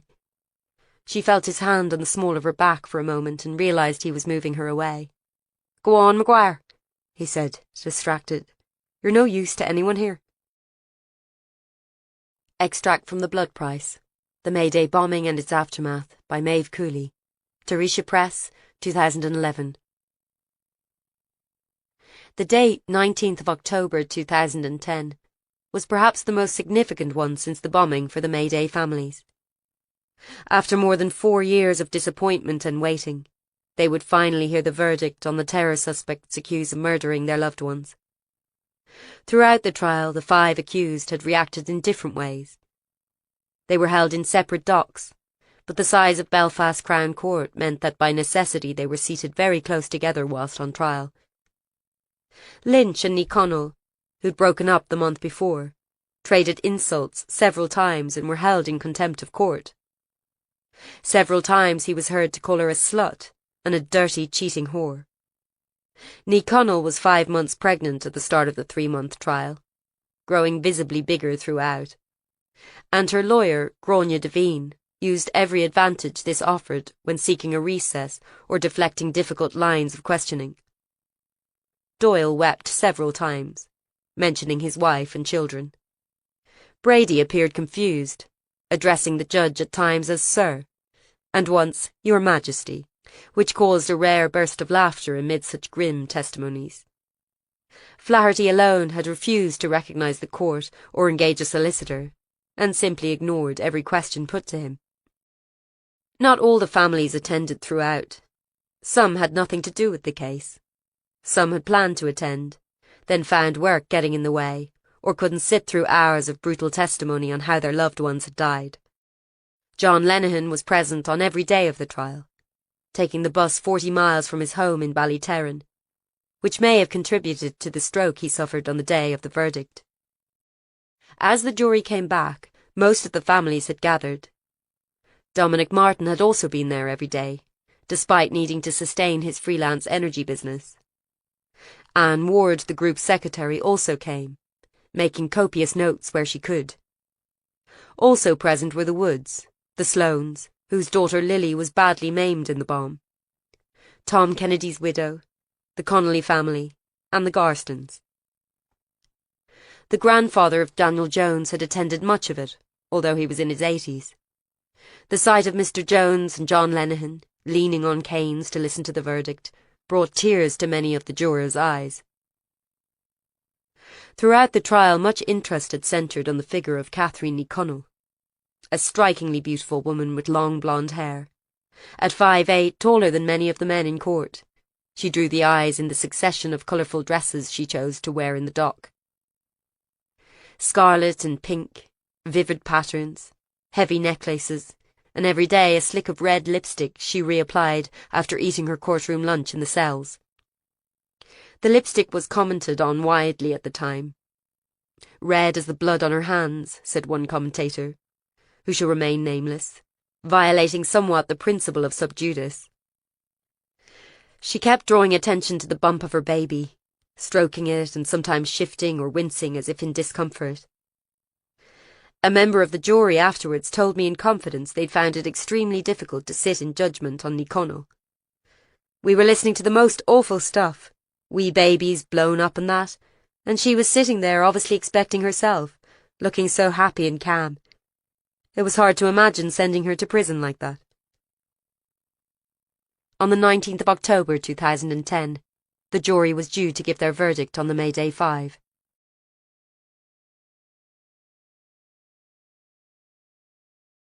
Chapter 19. The door of Corey's office opened with a snap. She was still dressed in what she'd worn to the memorial, the sober black suit. Her fair hair was loose, still neat despite everything that had happened that day. Paula sighed at her own sweaty, unravelling self. Dr. McGuire? Come in? She gathered her papers and blundered into the pin-neat office. Even the office plants were alive and blooming on the windowsill, which gave an uninspiring view over the reinforced car park with its bomb-proof walls. Corey had settled herself behind the desk. I thought we should talk, after today. I hear there was some trouble down at the station yesterday, a complaint about intra-office relationships. That could have been either herself and Guy, or Jared and Avril. Paula answered very carefully. There was some mention about it. I don't know. I've been so busy with the case. There are rules, of course, on that sort of thing. Yes. Though I've often felt they were more like guidelines. People are only human. Yes. Just as long as it doesn't interfere with work. The message was clear. Sort it out or get off my case. It won't. Corey had settled behind her desk. How's your friend? Not great. They say she should pull through, but it's difficult. The grenade exploded right in front of her, and they think the blast damaged her heart. She has burns, too. We're getting reports that it was thrown by a fair-haired man, later seen running in 2 different directions out of the square, so God knows what that means. There was a lot of confusion. Were they aiming at Maeve? Because of her book? It's hard to say. Could have been Kenny, especially if he had something to do with these murders. But you're still convinced there's a link with the families. It's clear someone is doing this for punishment. Even the staggered release of the bodies. This wasn't done to get rid of the Mayday 5. They'd have been quietly disappeared if Kenny wanted a clear election run. No, I think it's vindictive, rage-filled. But at the same time very ordered. I want us to keep looking at the relatives. After all, they had the most reason to hate the bombers. And there was Martin's van, of course. Did we take the writing samples? Yes, we got samples from all the adults in the group, but none matches the writing on the notes. The type of notebook Anne Ward uses matched the one found in the caves, true enough, but you can get those anywhere. So, a dead end again. You were working that day, said Paula. The day of the bomb. Corey nodded slowly. I went straight to Crossing-Ure when it happened. We had to help dig out the bodies. There was a wee boy. He was about 9 or 10. My Connor was the same age then. Daniel Jones, I think it was. I helped get him out from under a wooden door. Not a mark on him, but he was dead. White as a ghost with plaster. She stopped. It's hard to forget things like that. There was a knock at the door. Come in, Corey called, switching back to a brisk tone of voice. This is why I asked you here. I want you to hear Dr. Finney's take on it. He was standing in the door, dressed in a heather-coloured jumper and jeans. He carried 3 polystyrene cups, which was easy because his hands were huge. Paula noticed what looked like a fresh burn on the side of one. I thought some tea would help. He placed them on the desk. Hello, Dr. McGuire. Hello. She had an odd feeling seeing him, some kind of aversion mixed with something like excitement. She tried to focus on what Corey was saying. The samples don't match then, Dr. Finney, from Dominic Martin's van. I'm afraid not. Of course, there was extensive charring, but I was able to take samples from what was left. There's no trace of this particular mineral in his vehicle. Whoever did the killings would almost certainly have picked up some of it from the sea caves while transporting the bodies. Corey was frowning. But there's clearly a second site. 2 of the bombers are still missing, so they must have been moved elsewhere. Isn't it possible he wasn't at the caves? Did you test his shoes? Paula asked. She saw Finney look annoyed for a moment. Perhaps he thought she was questioning his judgment. That can be useful, both for forensics and analysing footprints, the pattern of wear and so on. We can send casts off to a lab in London that does podiatry stuff, said Corrie. I'll see if we can get a warrant for Morton's shoes too. It's sensitive. We can push the families too far. The press are all over me as it is. Finney sipped his drink. He seemed to fill the small room, giving off a warm citrus smell. Is there any need to involve the families at all? It must be devastating for them. I think this has all the hallmarks of IRA punishment, to be honest. And I found no traces, as I said. The van had been reported stolen anyway, hadn't it? It wasn't his job to say what he thought, and Corrie knew it. She said rather stiffly, We aren't ruling anything out yet. I'd like your team to carry on searching the bogland. Look for any disturbed ground. There are 2 other potential bodies, let's not forget. If we can find them alive, that would be something. Intuition was a funny thing. As a clinically trained psychologist, Paula told herself it existed in some way science hadn't yet mastered. A leap between neurons, a message in the air between people.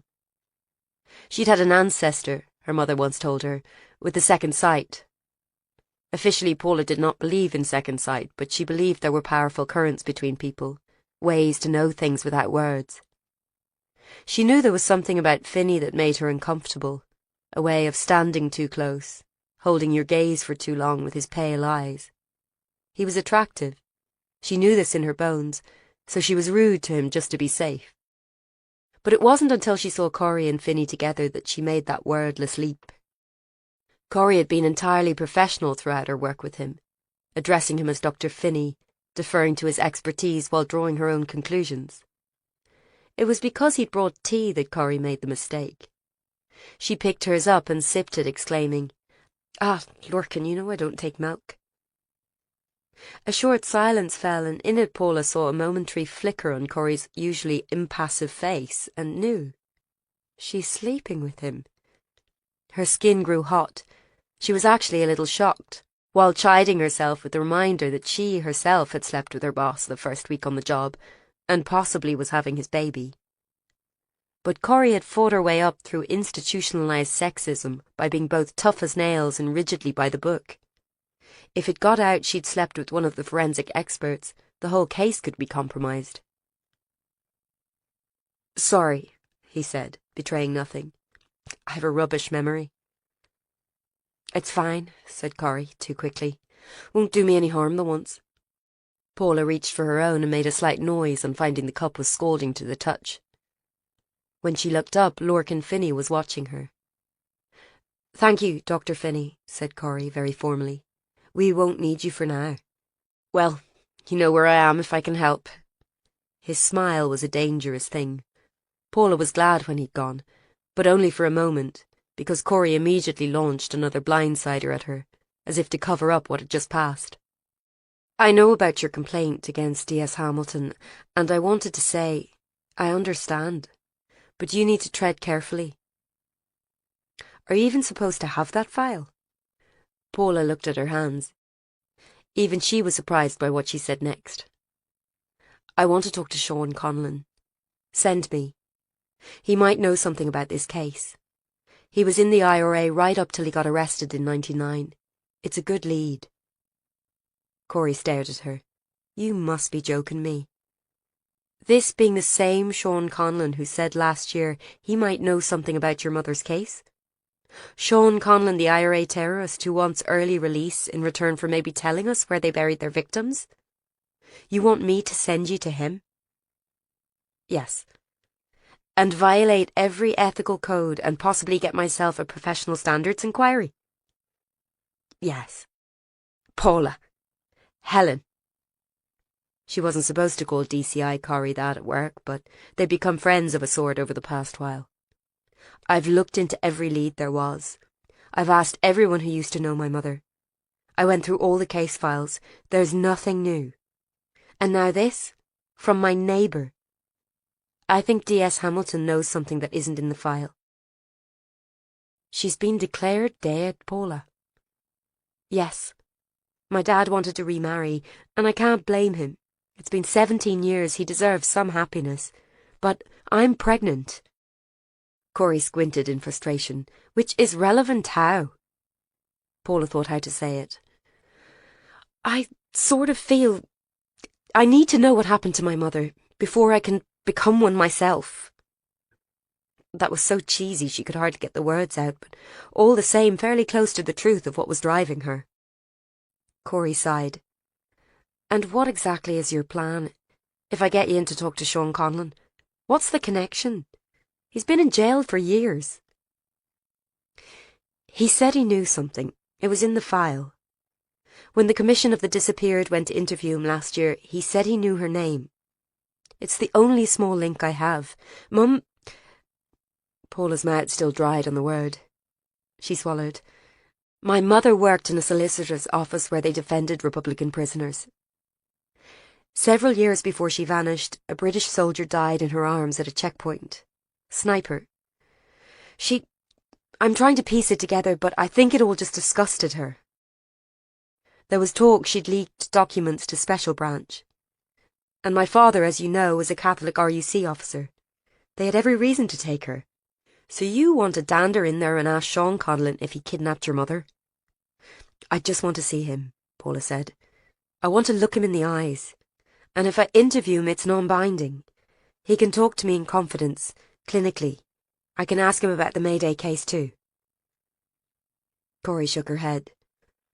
Most of these men are dead inside, Paula. They're so sure of their cause they literally don't care about who gets killed on the way. What makes you think he would help you? I have to try. I have to push at every stone. All right. I'll try to help you, on 2 conditions. One is that you do nothing unprofessional. You don't tell him who you are. You may speak to him generally and assess him. We'll say it's a function of the MPRU. A chance for him to confess in confidence and help any families of the missing.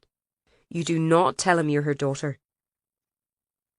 Okay, Paula nodded. And the other? You give me an answer on the job once and for all. I want to know if you're ever going to come and work for me. But she indicated her stomach. It's not the best time, surely. Even if I were going to move, I'll be on leave at least for a while. Corey hesitated. I'm not supposed to tell you this, but the MPRU, I don't know for sure, but there's a good chance it won't get funded next year. Really? Does Guy know? D.I. Brooking, I mean. It was the wrong thing to say. Of course he knows. Why do you think he's been away at all these meetings? He knew their jobs were all at risk, and he hadn't told her. Paula thought about this for a moment. He never said anything. Corey gave her a hard stare. He doesn't tell you everything, you know. No, I suppose not. And she didn't tell him everything either, of course. Corey looked impatient. I didn't officially tell you that. It's only a possibility for now. But be smart, Paula. You need to think of that way now too. There's a job for you here if you want it. And it would be good for you. You're far too emotionally involved in missing persons. You could do a much better job on other cases. Think about it. Okay, I will. Thank you. She was speaking mechanically, trying to process it. But you'll help me anyway. And what if Conlon does know something? If he says he had a hand in killing your mother in 1993? And you have to sit there and write it all down, knowing you can't pin a single charge on him? That might be the case. You could handle that, could you? Knowing the man will likely be free in a few months, and you might bump into him in Dunn's? I usually do my shopping in Sainsbury's, said Paula vaguely. Corey gave an exasperated sigh. I wonder why it is, Dr. McGuire, that you seem to continually get away with poking at the rules. You know how it is, said Paula riskily. Some rules are more like guidelines anyway. There was a long, dangerous pause. Could have gone either way, but she was getting to know Helen Corrie better, and suspected there was nothing that warmed the DCI's heart more than an equally bullshy woman on her team. "Dr. Maguire," she said levelly, "go home. You've been overdoing it. And I haven't the budget for washing Afterbirth out of the carpet." She got up, slow and ponderous as a ship turning in harbour. She'd pushed her luck too far. "Thank you for helping me. With Comnan, I mean. I know it caused some problems. I meant what I said. I don't want to see you hanging round here trying to pretend you aren't massively pregnant. Get some rest, for God's sake." "I'll try," Paula said, knowing she couldn't. She had the sense that time was running out, that perhaps she'd had the first chance in 17 years to find out what happened to her mother, and it was about to slip through her puffy, pregnant fingers. She flexed them as she got up, seeing only dark branches and the gleam of moon on bone, feeling the grit of soil in her nails. I have to find her. I have to keep digging. As Paula lumbered out of the room, about to follow Corrie's advice and go home, she was intercepted by a sweaty Gerard, jogging down the long carpeted corridor towards the interview rooms. "Hey, Maguire, I was looking for you. We found the fellow who threw the grenade." "Already?" "It wasn't hard. They handed themselves in." Paula frowned at him in puzzlement. "They?" "Come on, I'll explain on the way." "So they're twins. I guess that explains how the same man was seen in 2 places at once." "Yep. Joseph and Danny Walsh. Danny has a scar over one eye, see? Otherwise they're dead on identical." In 2 adjacent interview rooms, the same man was sitting. He was dressed in 2 variants of a t-shirt and tracksuit bottoms, and the tattoos on both arms were different. But the cropped sandy hair and eyebrows and narrow, suspicious faces, those were exactly the same. Twins. And they're confessing to the attack on Maeve. They were aiming for Kenny, apparently. But I thought all the provos loved him around here. Something shifted. I did say it was coming. Yeah, you're amazing. I know. She elbowed him in the side. "Ow! Don't be jealous of my awesomeness." Corrie and Guy appeared, walking briskly down the corridor, deep in conversation. "Right," said Corrie. "These 2 clowns want to confess to everything back to the kidnap of Shergar, it seems. Let's try to get the truth about why they targeted Kenny. Monaghan, you're with me. D.I. Brooking will have one on my team. Dr. Maguire, I thought I sent you home." "I got waylaid. Can I observe?" "Oh, if you must. You can listen for any inconsistencies between the 2. Paula tried to switch between both rooms, putting the earpieces in and out and sometimes getting muddled. Joseph Walsh's first comment was, "I want to go into that there protective custody. Someone's trying to kill me." Danny's was, "Where's my brother?" "We have to interview you both separately, Danny." Guy took a seat beside one of Corrie's constables, a DC Ryan from deepest South Armagh. Paula wondered, was that deliberate? It was the last stronghold of die-hard republicanism. In the next room, Corrie said, "So, Joseph, tell us what happened. You threw a grenade at the mayor, hitting Miss Cooley instead." "Well, our Danny threw it, but I." "So, why are you here?" "We never meant to catch the wee blonde girl. Just that bastard Kenny. He's trying to kill us, so he is." Paula tuned into Danny's account of it. "We was heading back from the pub earlier when this van comes flying back, tries to flatten us. I say to Joseph, 'Hit the deck!' and we both leapt over a wall and ran. Next thing someone's shooting at us." "Which pub was this?" asked Corrie. Paula tried not to think about the fact they'd almost killed Maeve, then merrily gone for a drink. Wolftones, the very pub where Gerard met his informants. She wondered if he'd spoken to these 2. She went back to Joseph's interview. He seemed a bit more with it. "And why did you try to attack Mr. Kenny?" Corrie was asking. "We understood you 2 were associates of his. Fixers was the word used." Joseph became evasive. "I want assurances. We'll give him to yous, but I'm not going down with him. Corey didn't bat an eyelid. Mr. Walsh, you came to us for protection. I will have no qualms in booting you out on the street if you don't answer my questions. Whether you incriminate yourself or not is a side issue. We've also got you on attempted murder. All right, he said sulkily. We done a wee job from recently. How we? He wanted some people picked up and dropped off. I assume you're not talking about a taxi service, said Corey severely. Who are we on about here? That Ireland First lot. The ones that got done over. But it wasn't us, I swear. We just dropped them off. At them caves down the beach. Paula could see Corey trying not to react. You're saying you abducted Callum Brady, Mickey Doyle and Ronan Lynch, who have since turned up dead. Aye. Kenny asked us to. Said he'd pay us and all. Did he say why? Joseph shrugged. No, I never asked no questions. She tuned into Danny, who was telling the same story. Kenny said we'd meet these two other fellas who'd have a van, and they'd be under the old mill bridge. What kind of van? Guy asked. I dunno. White. And who were these two men? I couldn't say, boss. They had on masks, like, and so did we. One was driving and the other fella, when we got them in the van, he gave them a shot of something, and they was out like a light.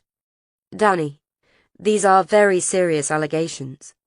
You're saying Jarlath Kenny paid you to meet two other men and abduct the Mayday bombers? Yai, except he never paid us yet, and that's why you hurled a bomb at him. Well, sorta. He was after us, swear to God. Earlier on, that wasn't the first time. Me and Joseph been followed since it happened. Same old white van with the plates covered up. You can't tell me anything about the two men? No. The one who drove, he wasn't a pro.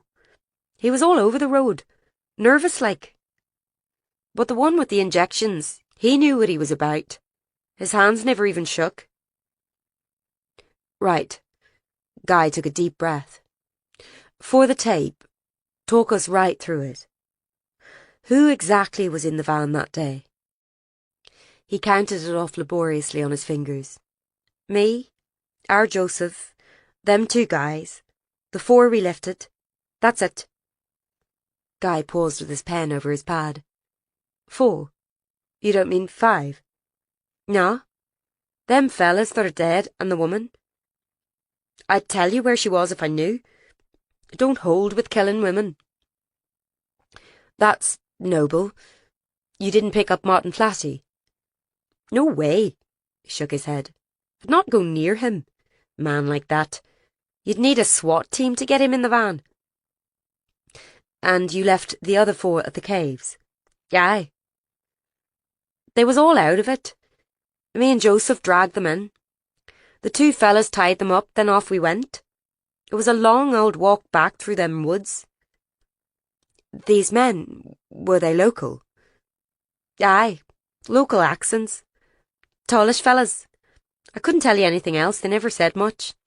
Except one was really nervous. She buzzed into Corey's earpiece. Ask him how many people were in the van. Corey blinked but picked it up seamlessly.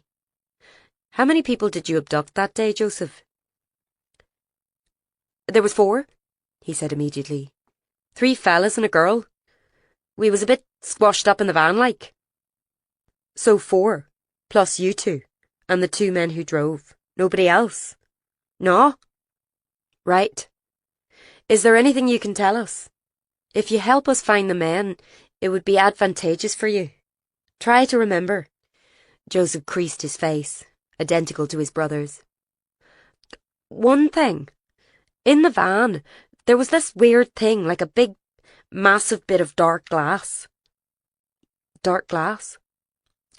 It looked like one of them, solar panels.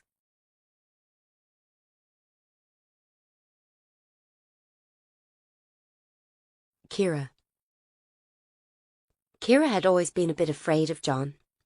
He'd been their obvious leader since the group started, when Ciara was too young to go. He was the one who could stop Dominic from shouting and punching the wall, or Tom Kennedy's wife from turning up drunk and crying, and even make the Presbyterian Sheerans sit in the same room as the Connollys, who'd been a Sinn Féin family for years, everyone knew. When he looked at her, under his bushy white eyebrows, she felt all the words she had pile up in her mouth and clump there. After the last meeting, the one where people had said yes or no and taken their pick, and made their promise not to say anything about it ever again, whatever they decided, and John had looked at them all in silence and then said he was stepping down. He'd been the last one left in the hall. The others had gone to Dominic's for a drink. People seemed almost excited at first, crying and then laughing too, like they'd had too much alcohol already. Ciara was too young to go, of course. She hung back, helping John pack up his papers. He wasn't good since the stroke, but that day he seemed to be going as slow as possible, touching every page as he put it away. John had been chair for nearly 5 years. There was a lot of paper. She held the door as he stumped out on his stick. He looked her right in the eye. "You're too young to be involved in this. They killed Rose." She didn't like the way he looked at her, cross but sad too. "It won't bring her back. Your sister." "I know. Stupid. But it's what they deserve. They're bad people." "Who are we to sit in judgment?" She turned her head, annoyed. "We're exactly the ones. The judge and jury people. They don't really know. They get to go home to their own families and forget. We can't do that. I'm never going to see Rose again, and it isn't fair." She felt her voice go funny, which was annoying, because after 5 years you'd think she'd be done with crying about it. John put his hand on her shoulder, almost like he was so unsteady he had to lean on her. "You're only young, Pet. None of this was your fault. They took so much. Don't let them take your heart too." She'd pulled away. She made herself be less angry by thinking of his son, big, good-looking Danny, and his poor wife who'd done the worst possible sin and taken her own life. John stumped off to the bus stop, and Ciara watched him go, every step like a heart breaking.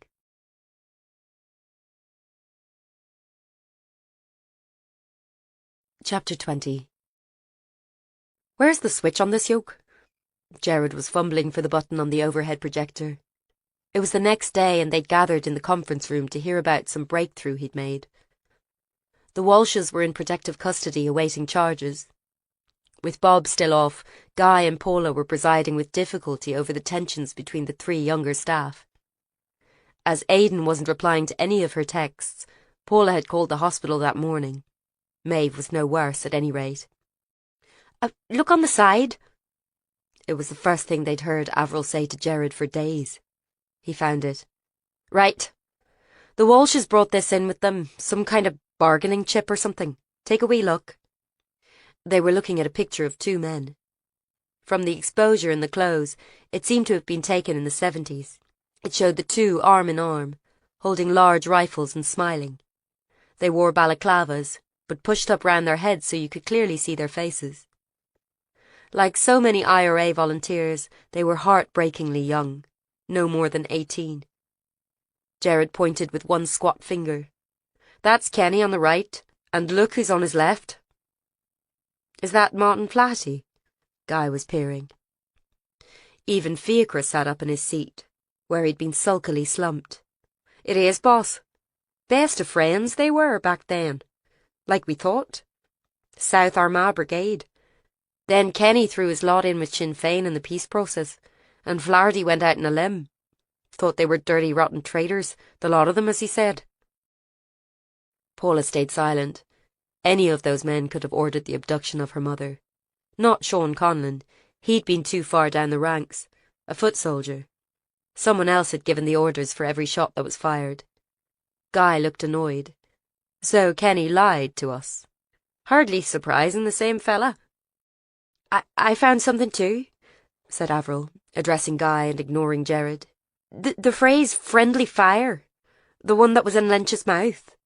The most significant use of that is in a speech Jarlath Kenny made a few years back, after the funeral of Christy McGee. He condemned the killing of Republicans by other Republicans, or friendly fire as he called it. Who's Christy McGee? Guy was looking puzzled. Informer who was leaking off to Special Branch back in the 80s, Fiacre replied. He also didn't look at Avril. Got shot in 2007. Guy glanced at him in some surprise. He hadn't contributed much in meetings since the outburst with Alan. Avril made a small noise of contempt in her throat. Guy was putting it together in his head. Right, so friendly fire could refer to an inter-Republican feud, also suggesting Kenny is behind all this. It makes sense, Jared was saying. Kenny's gone straight, wants to do a Westminster bid. Flaherty could easily cause problems for him. Could be he can prove Kenny was linked to some of the murders he's always denied. What about the notes? Asked Paula. She wished Jared would take down the photo. They looked so happy, like boys waving toy guns. The notes explicitly linked the deaths to the bomb, suggesting a revenge motive. Then there's the pictures in the caves and the mode of death. Hanging, fire, beheading. It's all very similar to how people died in the bomb. She'd been thinking a lot about this. In fact, it's exactly the same, isn't it? Several people burned to death when the petrol station exploded, and some were beheaded by debris. Plus, there was Walsh's comment about the solar glass in the van. I mean, we all know who works with solar panels. Why aren't we arresting him? And the hanging? Guy was frowning. How does that fit with this theory? Paula thought for a second. Mary Lenihan hanged herself after her son was killed. I bet she wasn't the only one. The Mayday 5 are being killed in the same ways people died because of the bomb. Jared wasn't giving up. But it's also how the Provost got rid of people. Not really, she argued. A shot to the base of the skull was the most common one. Beheading is definitely not in their bag of tricks. Jared shrugged. Maybe they got a tip or two off their Taliban colleagues? She didn't laugh. It doesn't feel like internecine murder to me. I think it's personal, intimate. Beheading suggests total contempt for the victim, a desire to rob them of all humanity. Not even the dignity of a quick shot to the brainstem. Okay, said Guy. So what do we do? It's going to be tricky arresting the mayor. If we're just going on hearsay from a pair of miscreants like the Walshes. Why aren't we arresting Dominic Martin? Asked Paula again, bewildered. How much more evidence do we need? Corey is considering it. Guy's face was creased with worry. She's going to discuss it with the chief constable. Do you have a plan, Jared? I think we need to go in further. Jared punched his hand forward. I want to lean on some of my guys to testify. Offer inducements, maybe. Guy was looking even less happy. You'd need to run that past Corey, you realise. I think we should swoop now and arrest Kenny before he has time to skip town. You've used informants before, have you, sir? Sorry, covert human sources. Yes, it was part of our anti-gang strategy in London, but it was very dangerous. Several of our contacts were killed when their cover was blown. One of them turned up on the station doorstep, or rather, bits of him did. This isn't the same. I'm only talking a wee kickback. Info for a helping hand, and maybe we can get some definite info on Kenny once and for all. Incredibly, Guy was nodding. If Corey says no now, we'll do that. I agree it's the best plan we have. What? Paula and Avril both exploded, for very different reasons, talking over each other. We can't pay off terrorists, said Avril, appalled. I really feel we should be looking at the revenge motive, Paula insisted. There was evidence of abuse on the bodies, sustained torture. This wasn't done to get rid of inconvenient witnesses. The IRA never tortured anyone, said Jared scornfully. I know they did, of course, but I still don't feel it's that. Nonetheless, Jared's plan is the best option we have, said Guy. I'll speak to Corey and see if we can get Kenny now, but I doubt it. As he went to make the phone call, Paula was left alone with the three angles of the officer's little love triangle. Jared was ostentatiously packing away the overhead projector, while Fiachra gazed sullenly at the ceiling. Avril was typing something on her laptop. Paula noticed the analyst's eyes were red and swollen and, shit, she wasn't wearing her engagement ring anymore. Avril saw her glance and put her hand quickly under the table. But not before Fiachra had noticed. He cleared his throat. So what's your strategy then, Monaghan? Jared straightened his tie. Usual. Go and talk to some of my boys on their home turf. So, hang about in a pub, said Fiachra neutrally. That's good. So hang about in a pub, said Fiachra neutrally. That's good evidence there, that is. You've a better plan, do you? We should arrest the damn mayor, like the boss wants. Kenny's guilty as sin. What is it about you lot up here in the north that you let these people walk about free? You don't understand, son, said Jared. Oh, I don't, do I? Listen, son. My dad was a guard for near on 30 years. Dropped dead with a heart attack from the stress. Don't you tell me I'm not affected. They stopped as Avril stood up, pushing back her chair with a scrape. I think we should all get on with our work, she said pointedly to the air. Paula, are you going to be at Kenny's arrest if it happens? If I'm asked to. Yeah, well, you always are when the boss decides, aren't you?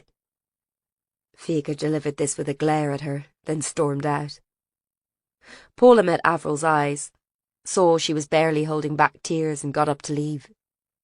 She couldn't cope with any more drama on top of what was already unfolding. Guy put his head back in. Right, Jared, Paula, get yourselves ready. We're going to Kenny's. Corey said yes to arresting him. Paula was surprised. Too late for that. Kenny's wife just reported him missing. Let's go. Paula was thinking it all through as they drove to Kenny's 5-bed house in the centre of town. In any other situation, he would have been the first arrest made. Guy had seen it from the start. The rest of them, including her, had too easily fallen into the trap that this island laid for you, understanding the context, knowing why people were the way they were, assuming a sort of immunity because of the past, and by understanding, forgiving. Guy's approach was bracing in its simplicity, context be damned. This country was part of the UK and subject to its law. They didn't have to make the law, they only had to enforce it. It was a buoy to cling to in the shifting sands of Irish history. She parked up and showed her ID to the office at the gate. Outside, the house was in good repair. Recently painted, lawn trimmed, windows washed. As befitted a man of Kenny's standing. Inside told a different story. Jesus! Paula stared at the devastation. The furniture turned over, the air dusty with feathers from the cushions that had been slashed. Underfoot, broken glass gritted. Guy was wearing gloves and passed her some. Be careful not to get cut. Look. Every picture on the mantelpiece had been shattered. Behind the fractures, children smiled. And Kenny walked his wife down the aisle on their wedding day. Where are his kids? With their mother. They've been living apart, secretly. Mrs. Kenny just comes out for campaigning pictures and so on. She called round and found the place like this. This was done on purpose, said Paula. The pictures haven't even fallen over. I agree. And there's signs of a struggle out back. Soil churned up. The back door broken down. He was kidnapped too. I'd say it was the same people, wouldn't you? On the cabinet was a framed picture of Kenny as a young man. Happy and smiling, holding a rifle. Look at this. The picture had been removed from its frame and left on the side. A corner was folded back, and Guy now straightened it out with gloved hands. Flaherty, said Paula. There he was, their missing bomber, arm in arm with Kenny. A copy of the picture they'd already seen. All very cosy, said Guy, bagging it up. Why on earth would he have a thing like that in his house? Because he thinks he's above the law. He thinks he's untouchable. Up to now, I can see why, said Guy dryly. What's your opinion? She turned slowly, taking in the remnants of the smart living room. Even the massive TV had a shattered screen, and all the crystal animals had been tossed to the floor. Pat had the same one. Paula had loved them as a child. Not a burglary, she said. This is deliberate and targeted. Someone wanted Kenny's house ruined, and smashing the pictures of the kids, that's just callous. I'd say there was more than one person. He's a big guy and he'd put up quite a fight. Did you find any weapons? A revolver in the kitchen cabinet. The door was open, and some of the china broken, as if he'd been trying to get into it. So he was overpowered, dragged out. They'd have had some kind of van, maybe there are tracks. Yes, we're photographing them now. I suppose none of the neighbours saw anything? They never do in this country, sighed Guy. His phone buzzed and he looked at it, sighed again. Another meeting. The mayor going missing is getting a lot more attention than some washed-up dissidents. She looked at him, the hint of grey in his fair hair, the curve of his chin above the sharp tie and suit. She thought back to what Corrie had said about the unit.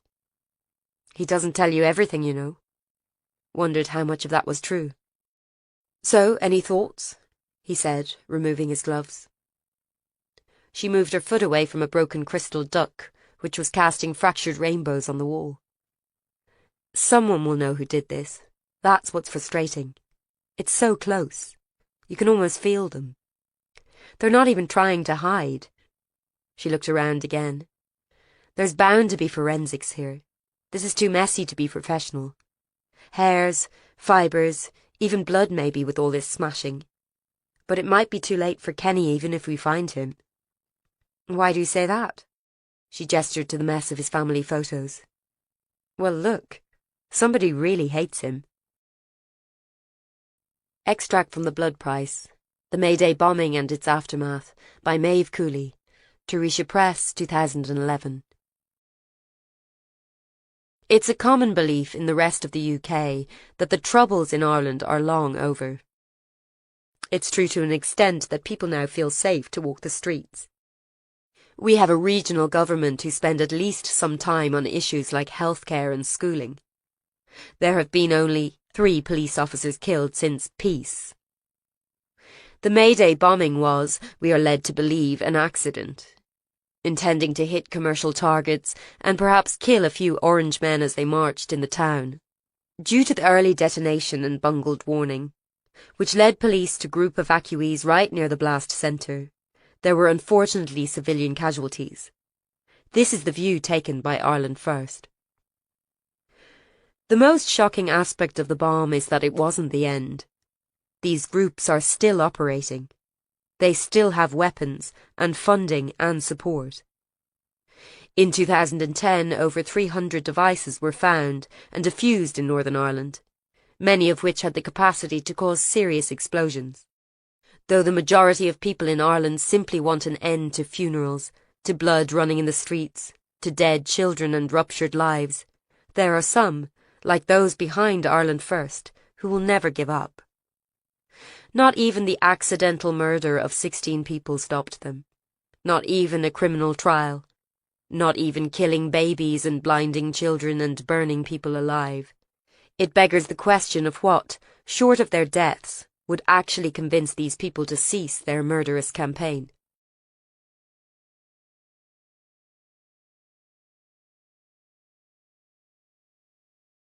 Chapter 21.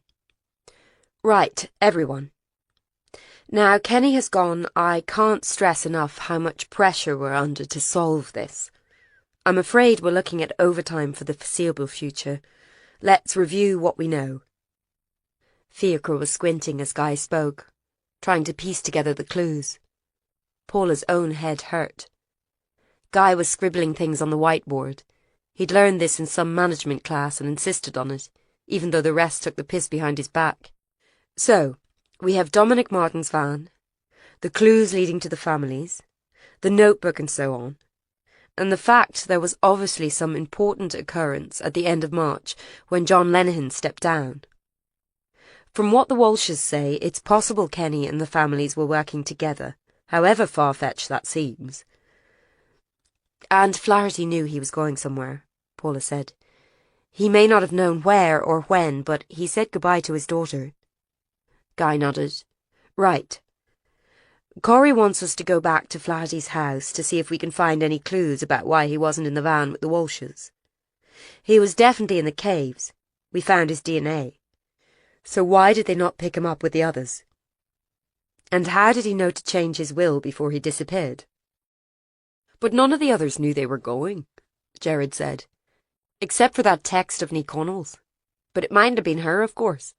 I think someone knew she had children and wanted to make sure they were all right, even though they were kidnapping their mother. Paula tried to work it out.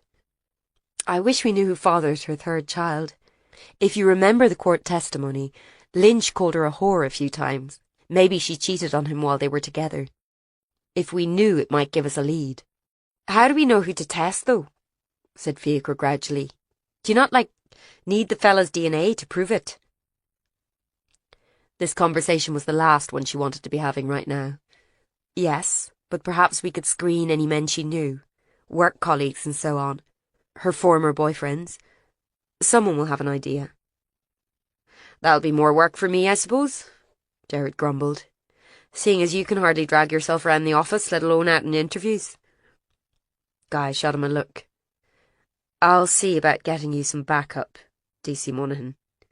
His eyes lingered on Fiacre, then he seemed to think better of it. There was Bob, of course, but he was suspended and could hardly be sent to interview Republican families.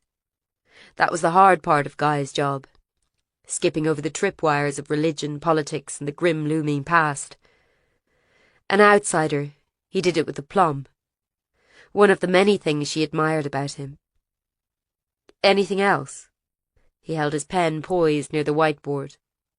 The surface had become a tangle of clues and connections, nothing making any sense. We need some new angles, and fast.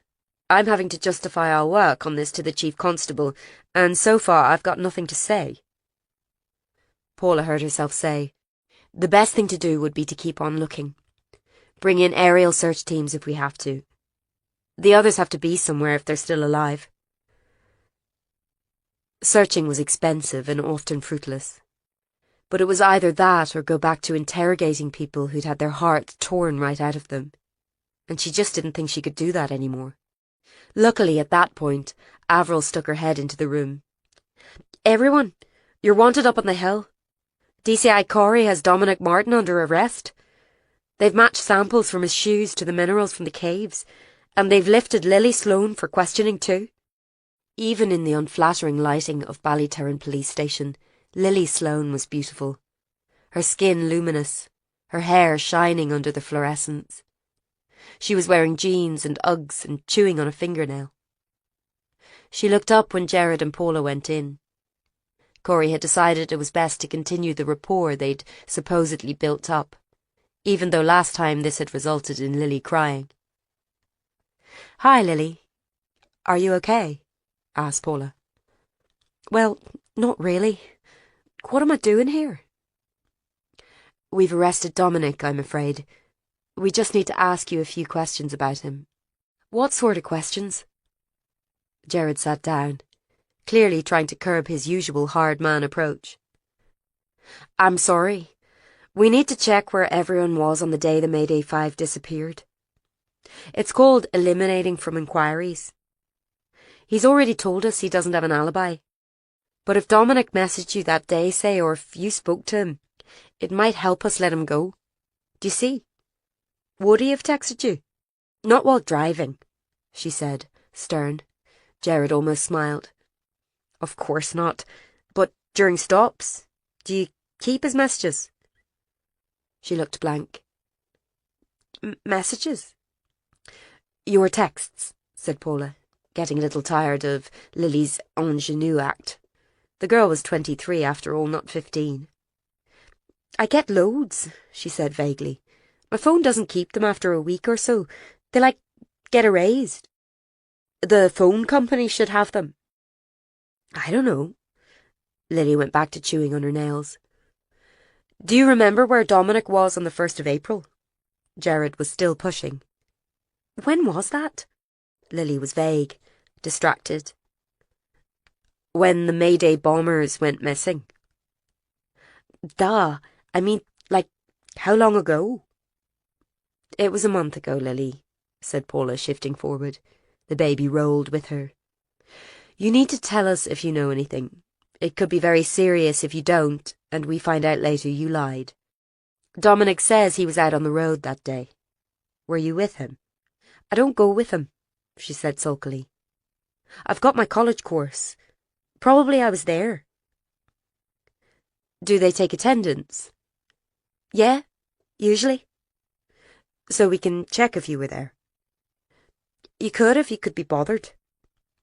Paula and Jared exchanged a glance. Paula began to speak quietly. Lily, I know you want to protect Dominic.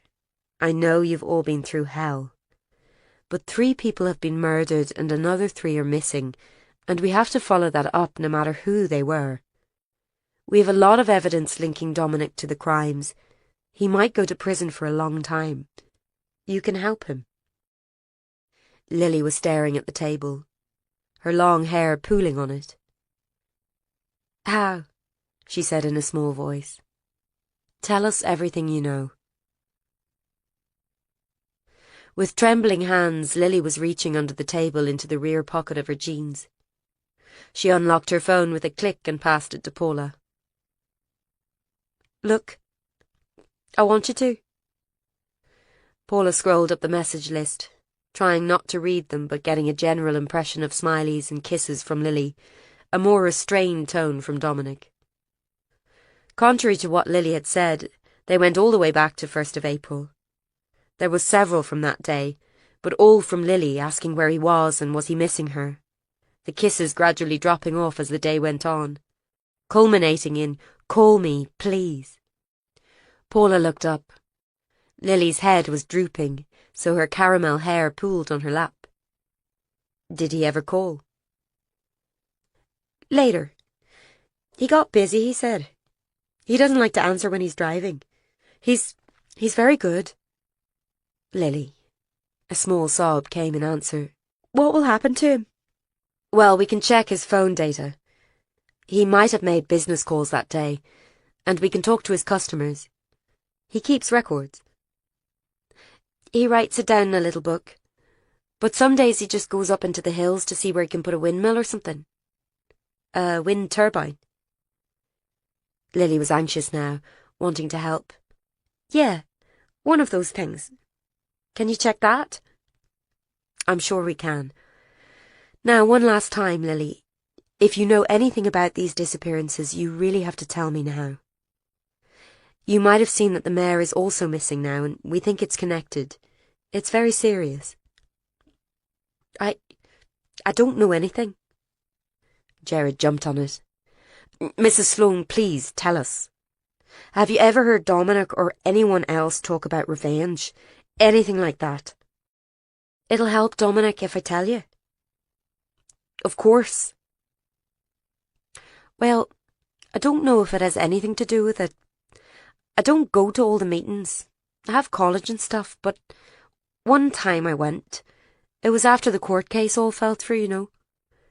There was talk in the meeting about what to do next. John was in charge. You know old John. He always talks to me like I'm 5. Anyway, Dominic stood up and he started shouting. He said we had to do something. Did John not understand these people had killed his child? And was he supposed to sit back and take it? John said they'd killed his child too, you know. Danny, that was his son. He was at my school, but there wasn't anything left to do. All the money was spent and they just had to leave it in God's hands. Dominic said, where was God when his wee girl was dying under him? And what did John say? Lily's face was streaked with tears on one side. She'd put on heavy makeup to see them, thick mascara on her one good eye. It was a terrible thing to see, someone with one missing eye trying to cry out of it. Paula knew it was unprofessional, but she moved to the other side of the table and awkwardly put her arm around the girl. He said he didn't know where God was. And if he thought about it too much, he'd lose his faith. And he couldn't because this was all he had left now. That's all I know, honest.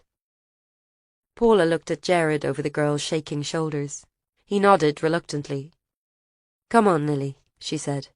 Let's get you a cup of tea or something. Can I go home? She sniffed. You can go home for now, yes.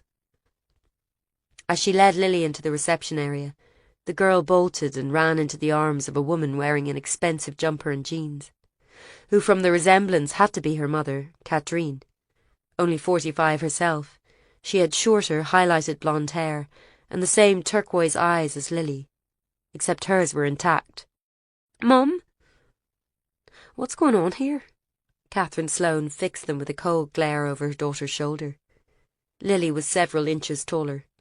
How dare you arrest her without me or her father? She's 23, Ma'am, said Jared, following behind. It's perfectly legal. Anyway, she wasn't under arrest, we were just questioning her. I'm not saying it's illegal, she snapped. I'm talking about basic human decency. Have you people no idea what my daughter's been through? Just take me home, Lily wept, her voice muffled in her mother's shoulder. Please, Mom, just get me out of here. Jared looked at Paula again, sighed. Corey wants you to observe the interview with Martin. Mr. Martin, said Corey briskly, I'm sorry we've had to take you in today. We're sympathetic to your loss, please believe that. She was sitting across the table from him, Jared at her side. Paula was watching from outside the room. He sat relaxed in his chair, watching Corey from his green eyes. He wore jeans and a blue t-shirt with paint on it. But I'm here, in the interview room. It's unavoidable. You were caught on camera making death threats to people who later turned up murdered. You own a van of the same description as one seen at the crime scenes, which we are reliably informed was used to pick up the victims. And one of them actually died in it. You must see we had to bring you in. It was stolen, said Martin calmly. Terrible time, when you can't leave a vehicle without it being stolen. Jared leaned in. Bit of a coincidence, isn't it, with your link to the bombers? He met their gazes steadily. Could be I was targeted. An easy suspect. Corey made an impatient gesture. There's reported stolen and there's stolen, Mr. Martin. I think we both know the difference, so let's not waste each other's time. You had the means to carry out the kidnap, and we found mineral traces from one of the crime scenes on your shoes, the sea caves down at the coast. He eased back in his chair. Well, I go there a lot. I used to take my daughter, Amber. She's dead now, so I go alone. Corey looked at him closely. I was working that day, she said, changing her tone. I was in the control room when the warning came in. We missed it. He said nothing, but his jaw tightened almost imperceptibly. I just wanted you to know, she went on. The dispatcher who missed the warning lost her job. Of course, we get hundreds of threats all the time. There was no code word, and the warning was vague. But it was in my power to stop it, Mr. Martin. It was in my power to save Amber, and I didn't. I'm so sorry.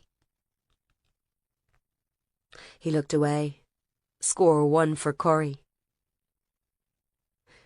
It was no one's fault but the people who primed and set the bomb, he said. I've never blamed anyone else. But still, we felt responsible. My supervisor put a gun to his mouth. Dominic almost smiled. It was one of the most chilling things Paula had ever seen. Collateral damage, he said. Corey stiffened. I'm sorry. That was the phrase they used, wasn't it? The Ireland First lot. They hadn't meant for children or women to die. That was just unfortunate. There'd been... What was the phrase they'd used? He paused as if trying to recall. I can't remember. Corey watched him. I'm not sure what you mean, Mr. Martin. Oh, I'm sure you do, It was reported quite widely in the press. They got their voices heard, that lot. My daughter, meanwhile, had barely learned to talk. She could say 3 words. Do you know what they were? One was doggy. One was no, Mr. Martin. The other was Dada. A daddy's girl even then. Well, do you have children? Corey ignored him. Where were you on the 1st of April, Mr. Martin? Out in the road, like I said. I was siting a new wind turbine. Planning laws, you know. It's a nightmare. You were in your van. Yes, of course. Can't get my equipment in the Lotus. You were in the white transit van. Yes. Alone. I work alone, yes. And the reception up there is dire. He smiled. Not that more masts are the answer. Corey put a picture on the table. For the tape, I'm showing Mr. Martin image 42. A white transit van proceeding down Bluebell Road, home of the deceased Callum Brady. Is that your van, Mr. Martin? It's hard to say. Why is it? You can't see the registration. It's been covered up. I'm aware of that. What I'm asking you is if you were driving on that road on April the 1st, the day when Callum Brady and the other 4 suspects went missing. I can't say. Who can remember where they go? Mr. Martin, we have witnesses. The 2 brothers who went with you that day, Joseph and Danny Walsh. The men Jarlath Kenny sent to help you. They'll testify they were in your van. But if you cooperate, it might go easier on you. Tell us where they are. Kenny and Flaherty, and Catherine Niconnell. She has 3 children, you know. They don't deserve to be orphaned, whatever their mother may have done. Who are the Walshes? He said, frowning. I never heard of them. You're denying all of this. My van was searched after it got torched. There was nothing to link me to the case. No forensics, nothing, isn't that right? Not that we could find. There's the shoes. That's circumstantial and you know it. You've interviewed me already, DCI Corey. I've cooperated. We all have. We've let you into our homes even though we know you're trying to find the people who murdered our loved ones. Are you going to charge me? Because if you are, I'd like you to get on with it. Use these witnesses that you say you have. You made threats after the trial to kill the Mayday 5. I was upset. They murdered my wee girl and they walked free. You'd feel the same. She watched him for a long time. I might feel the same, Mr. Martin. And I might even say it, but I wouldn't ever do it. Why not? He asked, with what looked like genuine interest. If you'd nothing to lose. If a prison sentence didn't frighten you. I don't have it in me, said Corey. I'm a rule follower. Always have been. That's a shame. For you. And for you, said Corey. I'm sympathetic. But I don't do allowances, Mr. Martin. There's been far too much of that in this country. I do the law and nothing but.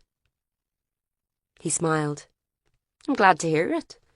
No doubt you wouldn't have made mistakes and blunders, like the police and Gardaí who let the case collapse against my daughter's killers. She watched him, seeming to come to some decision. OK, Mr. Martin, she said. We aren't going to charge you. Not yet, anyway. You're free to go. Thank you. Could I have my jacket, please? He clicked his fingers as he stood up. Oh, I remember what the phrase was. Unforeseen escalation. Isn't that what they said? In the Ireland First Statement. There was an unforeseen escalation. Corey didn't turn a hair. If you say so, Mr. Martin. I don't have a memory for such things myself. I'll send an officer to show you out. Thank you. And he smiled right at the camera, as if he knew they were all watching there, looking out for a slip-up and finding absolutely none. Thump, thump, thump, Paula heard the noise before she saw it. She'd just arrived back at the station to get some files, bone-weary from dragging the baby around all day. Avril was standing in the yard outside the unit building, shivering in a light blouse and grey skirt. She had the lid open on the large blue bin and was systematically throwing things into it from a cardboard box at her feet. Paula recognised in her gestures a certain desperate theatricality. "What are you doing?" Thud. Another item went in. "Getting rid of these." Bridal magazines, Paula could see now. The smiling women, perfect-teethed, shiny-eyed, elaborately coiffed, clutching flowers and generally looking as if they couldn't take one more bit of happiness or they might explode in a puff of taffeta and lace. The smiling women disappeared under the mounds of old tea bags and sandwich wrappings in the bin. "What? Are you joking me?" "Of course I'm not joking. Alan wouldn't believe me about Gerard, and he said some awful things about religion and that. Unforgivable things. I never knew I was engaged to a bigot, I said." Paula glanced at Avril's hand, which was indeed still bare of the sparkler that had adorned it, save for a reddened band of skin. "Are you okay?" "Yes. It's for the best. I can't marry him if he's a bigot, can I?" "And your family?" "It doesn't matter about my family." She stopped her throwing and ran an angry hand across her face. "I thought you might understand at least. I mean, you didn't, and you had—" "I do understand. Hey, if it's not right, you should definitely break it off. As long as you're sure." Avril sounded miserable. "I'm not sure. How can you be?" "I've no idea. If I can make a suggestion, Avril, the best thing to do at a time like this is—" "What? Don't say pray. I get enough of that at home." "No, I was going to say have a drink, then have another one, then another until you feel better." "You mean go into a pub? On my own?" "Well, or get a bottle of wine in the shop." "Mammy wouldn't let me. She'd call in the minister to get me exercised or something. They don't really drink at all." If she wasn't so heavily pregnant, Paula would have taken her to the pub and fed some drink into her, though the idea of boozing with Bob Hamilton's niece, who was from a hardcore temperance family, did make her mind boggle a bit. "Trust me, it will help. There are worse ways, but I'm sure you're doing the right thing." "Thanks." Avril's lip was trembling. "I'm sorry to be so... when your friend isn't well. I know it's not important, not really." It's okay. Paula still hadn't been back to visit Maeve. She knew she should, but she hadn't, and despite her own excuses about how busy the case was, she knew this was not the real reason. "I'm sorry about your uncle, too. I never meant for that to happen. Let's not talk about it. I know you had your reasons." "Yeah." Avril had come to the end of her pile of magazines and was shivering in her thin cotton top. "Did they let him go? Dominic Morton?" "They had to. We can't link him to anything, not solidly anyway." "So, what do we do now?" Paula wasn't sure if she meant the case or something wider. Either way, the answer was the same. "I've absolutely no idea."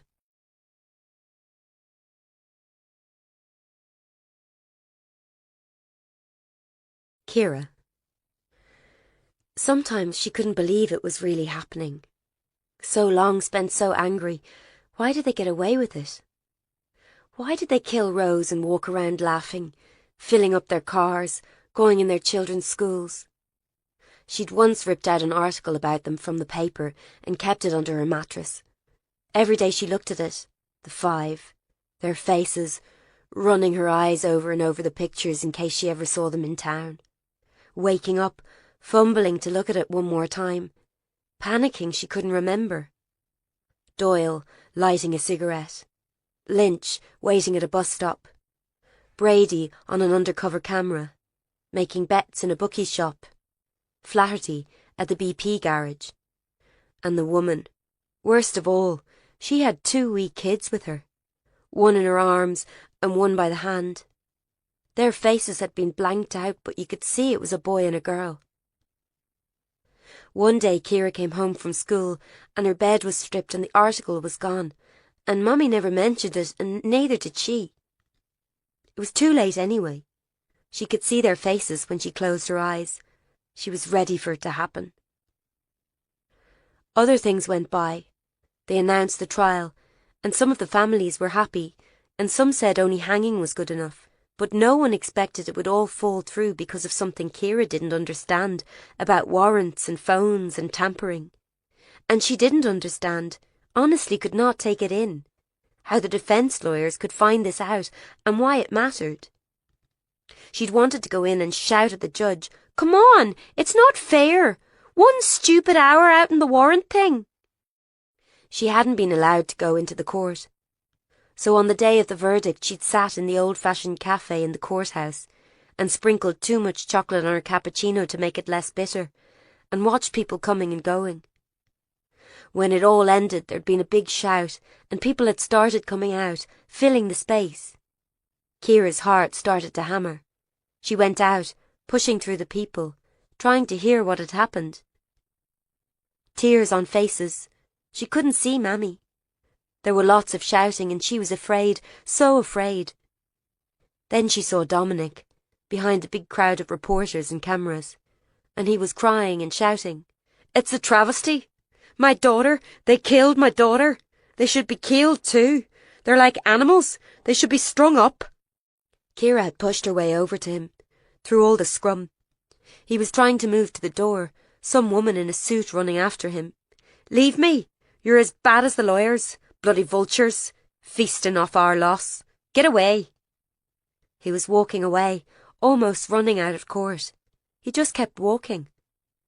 Soon the reporters tailed off, muttering. But Ciara could run. She had her trainers on. She followed him, down to the waterfront and over the bridge. He was clutching the rails and his face was frozen. He saw her. "Ciara, you shouldn't be here." She was panting. "I heard ye. I think it too. They should be punished. Eye for an eye. We should punish them. We can. They got off. I agree with you. They say about God and forgiveness. Well, I don't want a God who forgives them. We should punish them, Dominic. We should show them what they did to us." She could see he was listening. She realised she was crying. "I want to punish them, but I can't. I'm too small. I'm not strong. I'm afraid, but I want to punish them. You have to help me." Dominic put his hands over his face, scrunching them into his eyes. When he took them away, his face had a different expression.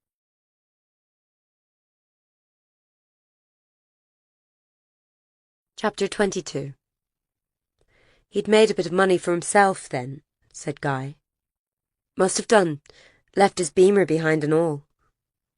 Flaherty's silver BMW sat outside his house, collecting leaves and dust. The house was large, with white pillars at the front and a sweep of garden containing a wishing well and a pond with gnomes around it. Paula thought it pretty tacky, but it was clear that the man had done well for himself. It was less clear how. The other members of the Mayday Five were all struggling, working in dead-end jobs or not at all. After the bombing, the local Republican movement had made sure they were frozen out, unwelcome in their own town. But then every report on Flaherty had mentioned his charisma, the strength of his presence. Guy was snapping on gloves and handing her a pair. "Let's go in. I want your first impressions on anything of note. We need to get inside his head." She almost shuddered. A man who'd masterminded the murder of children, refused to apologise for it, then fill his garden with plaster gnomes. She wasn't sure she wanted to be anywhere near his head. Inside the air lay heavy, undisturbed for several weeks. It had been left clean, every item of furniture aligned, but dust was settling on the window blinds and hall table.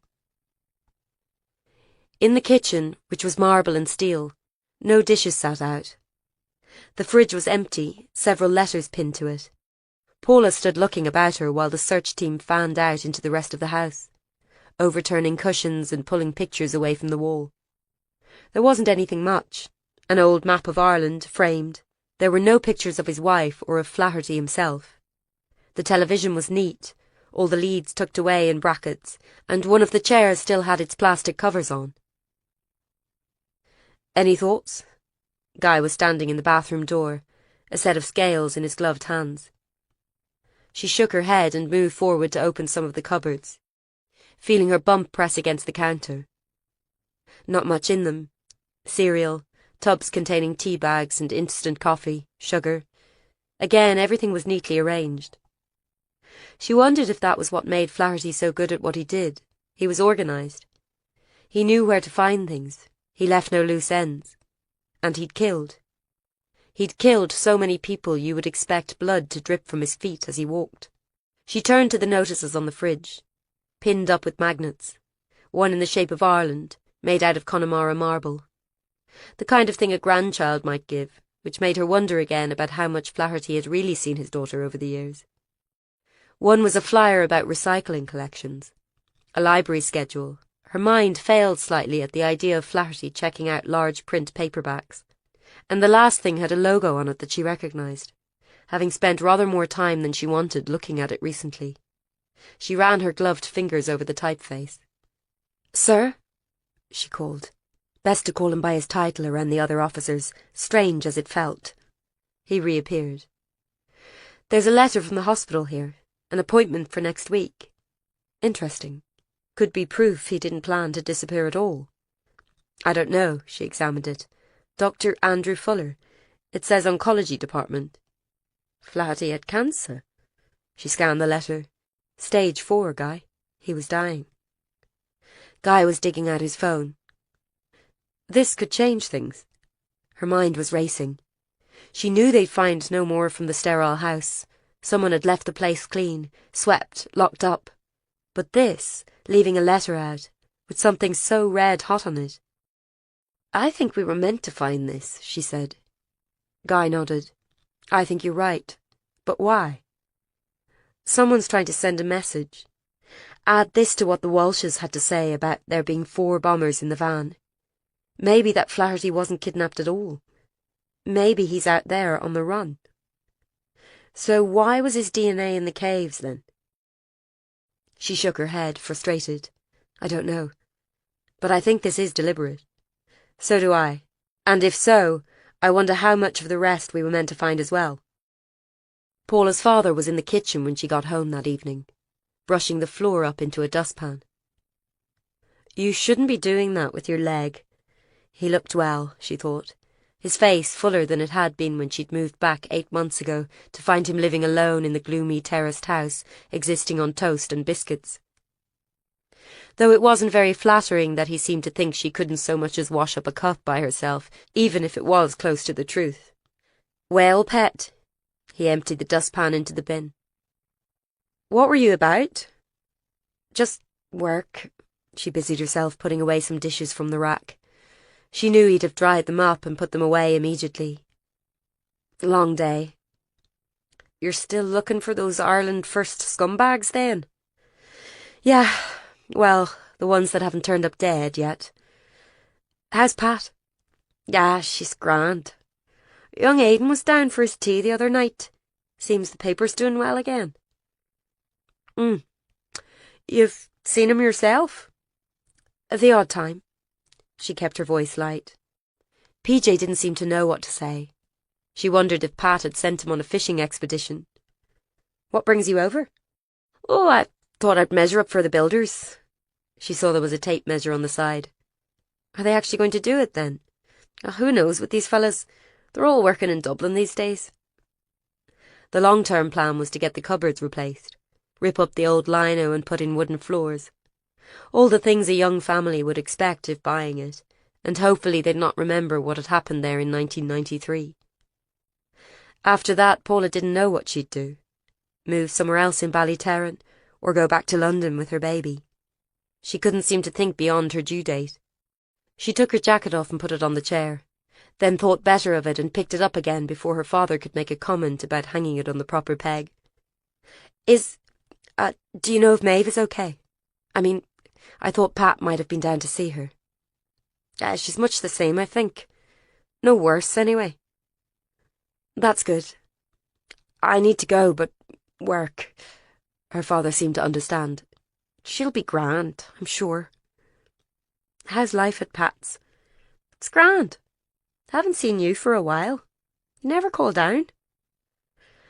"Busy with work?" The truth was that the more time she spent in their house, the more Pat would then start acting like the coming baby's grandmother, and Aidan would be hanging around, and then the blissful denial she'd been keeping up about the paternity test matter would crumble apart. "Did you come up just to clean the place?" Looking around, it did need a good scrub, but she had neither the time nor the energy. She thought about what had happened that week. She'd got one of her colleagues suspended while they'd looked into the possibility he'd deliberately kept back evidence in the case of Margaret Maguire, aged 37, who'd gone missing on the 28th of October 1993. If only she could keep it behind these words, safe, screened off. She couldn't begin to tell her father. He didn't officially even know she had the file, except he probably did, in that space somewhere between people who know each other too well. "Not really. I needed to talk to you." "You better sit down, pet."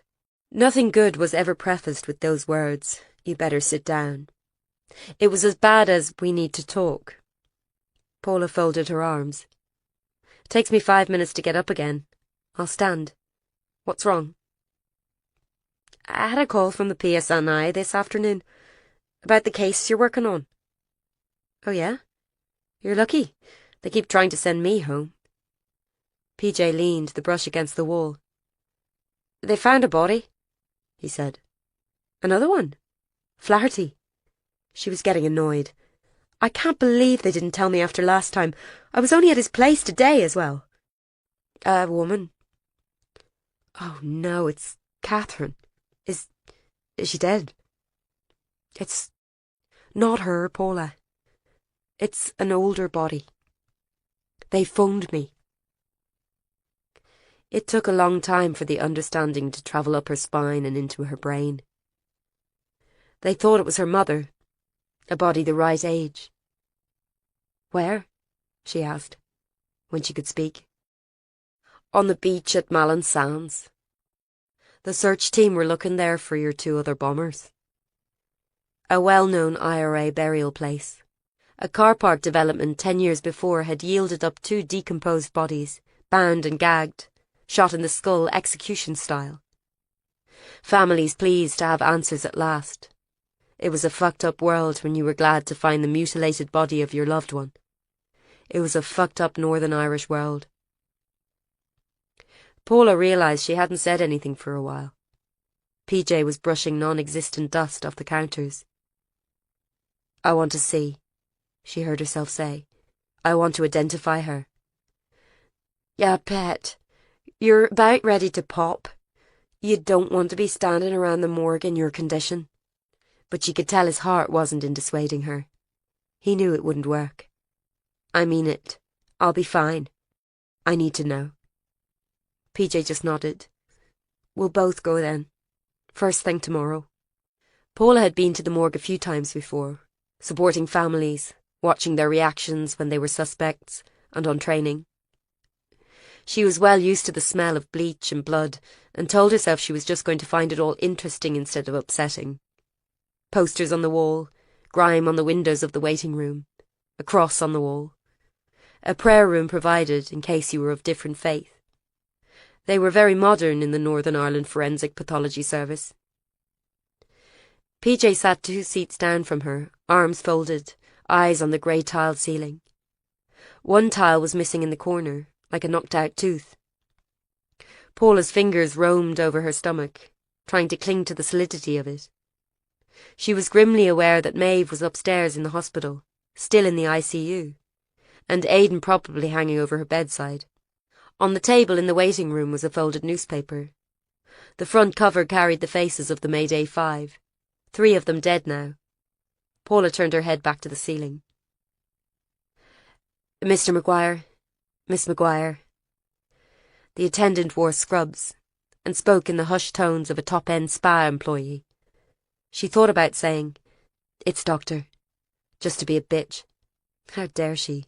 With her kind brown eyes behind glasses and her little ponytail, how dare she be so nice? PJ was up, Shit, she had to get up too. She found the corridor endless, and at the same time nowhere near long enough. The chief pathologist, a white-haired man, knew PJ, it seemed. He was shaking hands and murmuring. "Paula," he said, turning to her, "I remember you when you were just wee." What to say to that? They were outside a room with a long window like they had at the station. Inside, something lay on a gurney under a blue sheet. A white-masked attendant stood by. "Are you ready?" asked the pathologist. What a question. As if you could ever be ready to see a dead body that was possibly your mother. It was all happening so fast. She'd expected a fair amount of bureaucratic faffing around, but it was happening, right now. The sheet was going back. PJ gripped the windowsill. Paula tried to take it in from the head down. The hair was red, but with a ginger tint. Hard to tell if it could have turned the way after death. The face was gone, a brown, gaping skeleton, scraps of leathery flesh still attached. One ear remained, in it a hoop earring. The body was emaciated, some skin remaining, pale as maggots. Paula had braced herself for the moment when something she saw made the realization come. It's her. It's her. It didn't come. She stared at the body, frustrated. PJ caught her eye and she shrugged. He twisted his mouth. "I'm afraid we can't say for sure, Simon." "We can let you see your clothes if that would help." "Do I have to?" Paula wanted to say. "I've already looked. I already faced the prospect it could be her." But they were uncovering another gurney and again she was looking. As soon as she saw the clothes, a wave of relief swamped her. She didn't know these things, any of them. A denim skirt, a torn bomber jacket. The items cheap, sad and soil-stained. Paula shook her head. I don't think she'd wear anything like this. Have worn. Hard to know what tends to use. "She had her ears pierced," said the assistant, reading from the clipboard. "And she'd broken her left arm some years before." Paula looked at her father, who shook his head.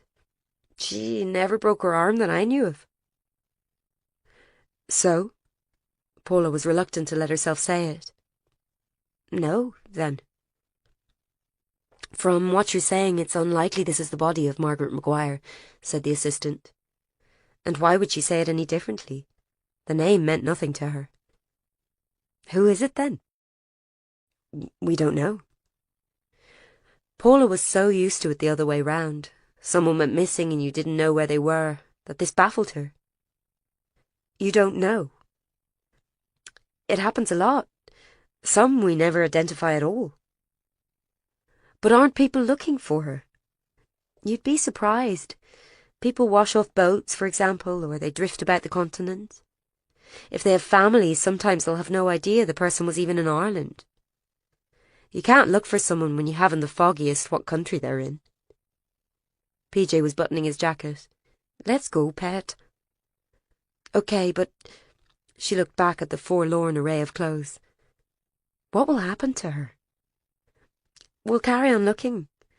Sometimes we can source the clothes to another country and look in their files. She'll stay in the morgue for now, and at some point maybe we'll bury her." "It doesn't seem right." "I know. I can't think of anything worse than being lost and no one looking for you." The assistant pushed back her glasses. "I'm sorry you didn't find what you needed, Miss Maguire. But there's always hope." "I'm not sure about that," Paula muttered. She thought it was rubbish, in fact. But the assistant smiled slightly. "Until you're in here, anyway, there's always hope." Paula couldn't face talking about it any further. It was there between her and her father. The dead woman on the table, her face eaten away, the nearness of it. Today could have been the day they knew for sure Margaret was dead. Today could have been the day they took her bones and buried them and sold the house, finally. And Paula got on with her life, had her baby, stopped digging up the past with its worms and dirt and secrets. But it hadn't been.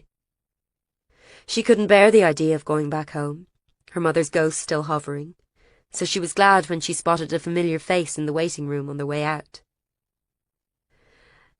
Dad, would you mind getting a taxi back to Pat's? I need to do something here. There's a rank out of the front of the hospital. Do you mind? Sorry. PJ passed her the car keys. Aye, okay, but, Pet, would you not be better off taking a break after that? No. A break would mean having to think about what she'd just seen, and not seen. There's someone I want to talk to. Lorcan Finney rose from the plastic seats as she went back into the waiting room. Dr. McGuire. I thought I should be here when you came to explain what happened. We were able to locate the body using geothermal equipment which shows up disturbed ground. We were thinking obviously it would be one of the bombers, but then a different suggestion was made. I'm sorry it wasn't the right one, but we'll keep on trying to find out who this is. She was nodding, but she wasn't listening. Finney was watching her intently with his violet blue eyes. Look, if you don't mind me saying, you seem like you should sit down. You're as pale as a sheet. She let him lead her into a small private room, and return with tea in styrofoam cups, tasting of nothing but plastic. She felt the bland heat fill her mouth, providing some comfort, until she could speak again. Wordlessly he reached out and took her wrist, feeling her pulse. She felt the warmth of his rough hand on her skin, smelled the citrus tingle of his aftershave. She wondered again about him and Corey. Was she right? Corey would never tell her even if she was. Gently she disengaged her hand from his. Sorry, you're just so pale, and with the baby. I didn't think you were a medical doctor, she said weakly. I have some basic training. I was out in Afghanistan before I came here, helping to look for mass graves. That got her attention. Really? So you do know all about disturbed ground? More than I'd like to. That's why I've got some medical training. You need it somewhere like that? How long have you been back? He drained his tea. Not long. 6 months or so. There was a job going, so I thought it was time to come home. Not long at all. She wondered how he was coping. Dr. McGuire, your mother, has the case been reopened? Not officially. There's no new evidence. Not really. I just can't leave it. The IRA disappeared my father, said Lorcan boldly. In the 70s. I was 6. I'm sorry. Did they ever find him? He was dug up in the 80s by accident, on a building site. It would have been like this, I suppose. They didn't let me go to the funeral. My sister and I were split up when he died, put in care. She was adopted. They felt it was best. Paula fell silent. How lucky she'd been to have PJ, doing his ham-fisted best with school lunches and ironing her uniform. I'm sorry, that's awful. He just nodded. It's how it goes, isn't it? There's always collateral damage. She looked at him sideways, wondering if he'd used the phrase on purpose. I suppose. He raised his empty cup to her ironically. That's us, isn't it? Collateral damage in their bloody pointless war. And there's Kenny and his like in their suits, collecting their 30 pieces of silver, and we're just supposed to forget everything that happened back then. She stirred. Dr. Finney, please, call me Lorcan. Okay. You can submit evidence to the forensics labs for testing, can you? I can. If I gave you a sample of handwriting, would you be able to have it analysed against the notes in the mouths? He looked at her, his eyes framed by sandy lashes. Did you get it through proper channels? What do you think? I just want to check something. It's not official. We wouldn't be able to use it anyway. All right. He fished out an evidence bag from the pocket of his waterproof jacket, and she opened her notebook and tore out the strip that had Kira Wood's number written on it, in her loopy schoolgirl script.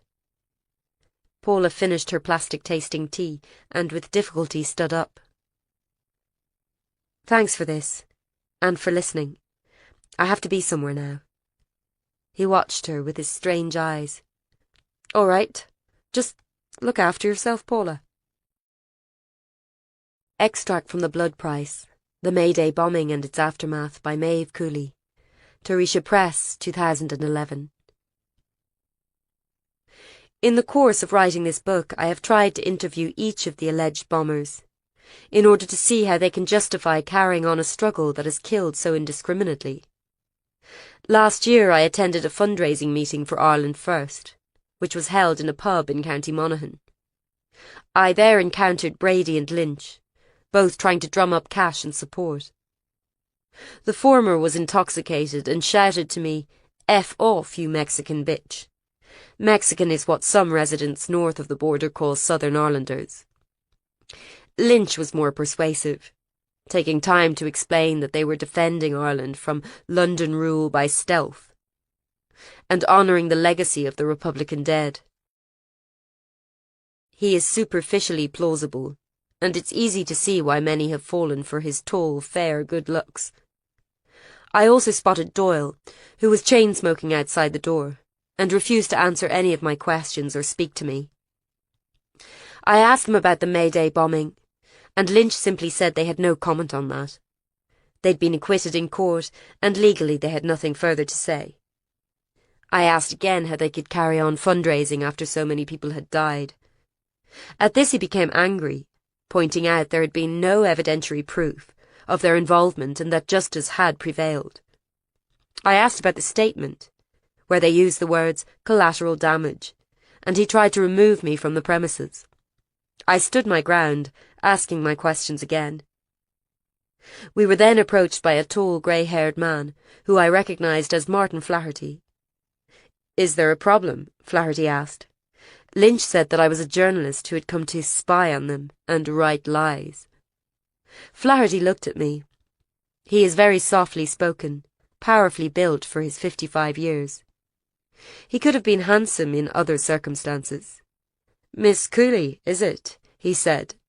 "It would be wise if you would leave now, please. This is a legal political meeting, and your presence would not be welcome. Don't make us remove you." I have interviewed many killers in my time, but I would be hard-pressed to think of one more chilling than Flaherty, with his quiet voice and neatly pressed polo shirt. I left.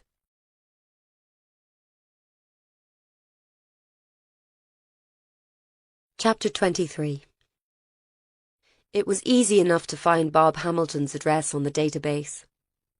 Security had eased since the days of regular car bombs, and the unit was considered something of a backwater. Bob lived in a whitewashed bungalow in the Protestant end of town, the curbstones painted red, white and blue, and the red Hand of Ulster flag flying over the nearby housing estates. She told herself not to be silly as she went to the door, down a neat garden path, garden gnomes fishing in a little pond, just like at Flaherty's. There was a ramp leading up to the frosted glass door, and Paula suddenly realised she had no idea who else Bob lived with. She remembered there was at least one child, but in truth she'd never really thought of Bob as a person with a life. She was vaguely ashamed of this fact as he opened the door, in a short-sleeved shirt and slacks. She'd never seen him before out of the suit he wore like uniform. "Miss McGuire?" He looked baffled. "What are you doing here?" "Sergeant, I'm so sorry to land in on you. I need a quick word." She waited in the living room while he went to get her some water. It was very clean. A glass carriage clock on the mantelpiece ticking away. A piano in the corner left sitting with music on it. She wondered who played. She sat awkwardly on a velvet sofa, her feet digging into the thick cream carpet. It was a warm day, and she felt she could feel sweat patches seeping out from under the arms of her shirt. She smiled uncomfortably as he came in, placing a glass of water on a coaster on a small table. He had nothing himself. "You're feeling well?" "Oh, I'm not too bad. Hot. You're all right?" He looked blank. "You know how it is. Lots to do round here." "I'm sure. The garden, it looks like it keeps you busy. That's mostly Linda, the wife." Paula had a vague memory of Linda Hamilton coming when Paula's mother had disappeared.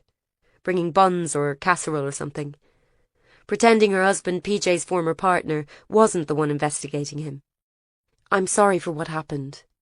He looked away, said nothing. Paula had drained the glass of water already. "Bob, can I call you that? I really am sorry. It wasn't my intention. I just had to try everything. And the baby coming, it makes it more urgent." She stopped, a little ashamed of herself for playing the pregnancy card, even if it was true. When Mrs. Flynn told me what she'd seen, and that she'd made a statement, I just had to know if everything was done. Please believe me, I didn't mean it personally.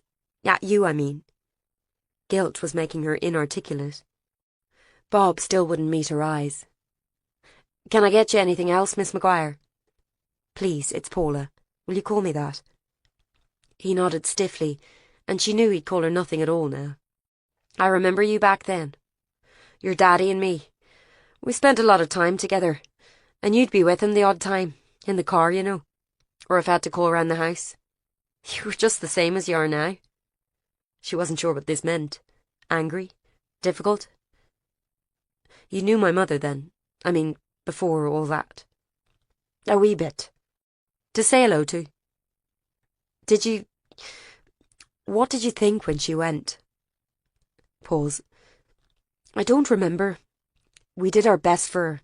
You have to remember, miss, the 90s back then, it was very bad again for a while." "I do remember, I was 13. It was the year before the IRA ceasefire, a last hurrah of shootings and bombings. She remembered only too well the sense of things falling apart, the backsliding, the helplessness. A lot of people go missing. You know that. Usually they have their reasons.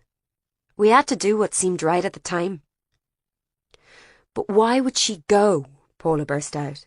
"She was just a wife, a normal person. She was my mum." He examined the carpet closely.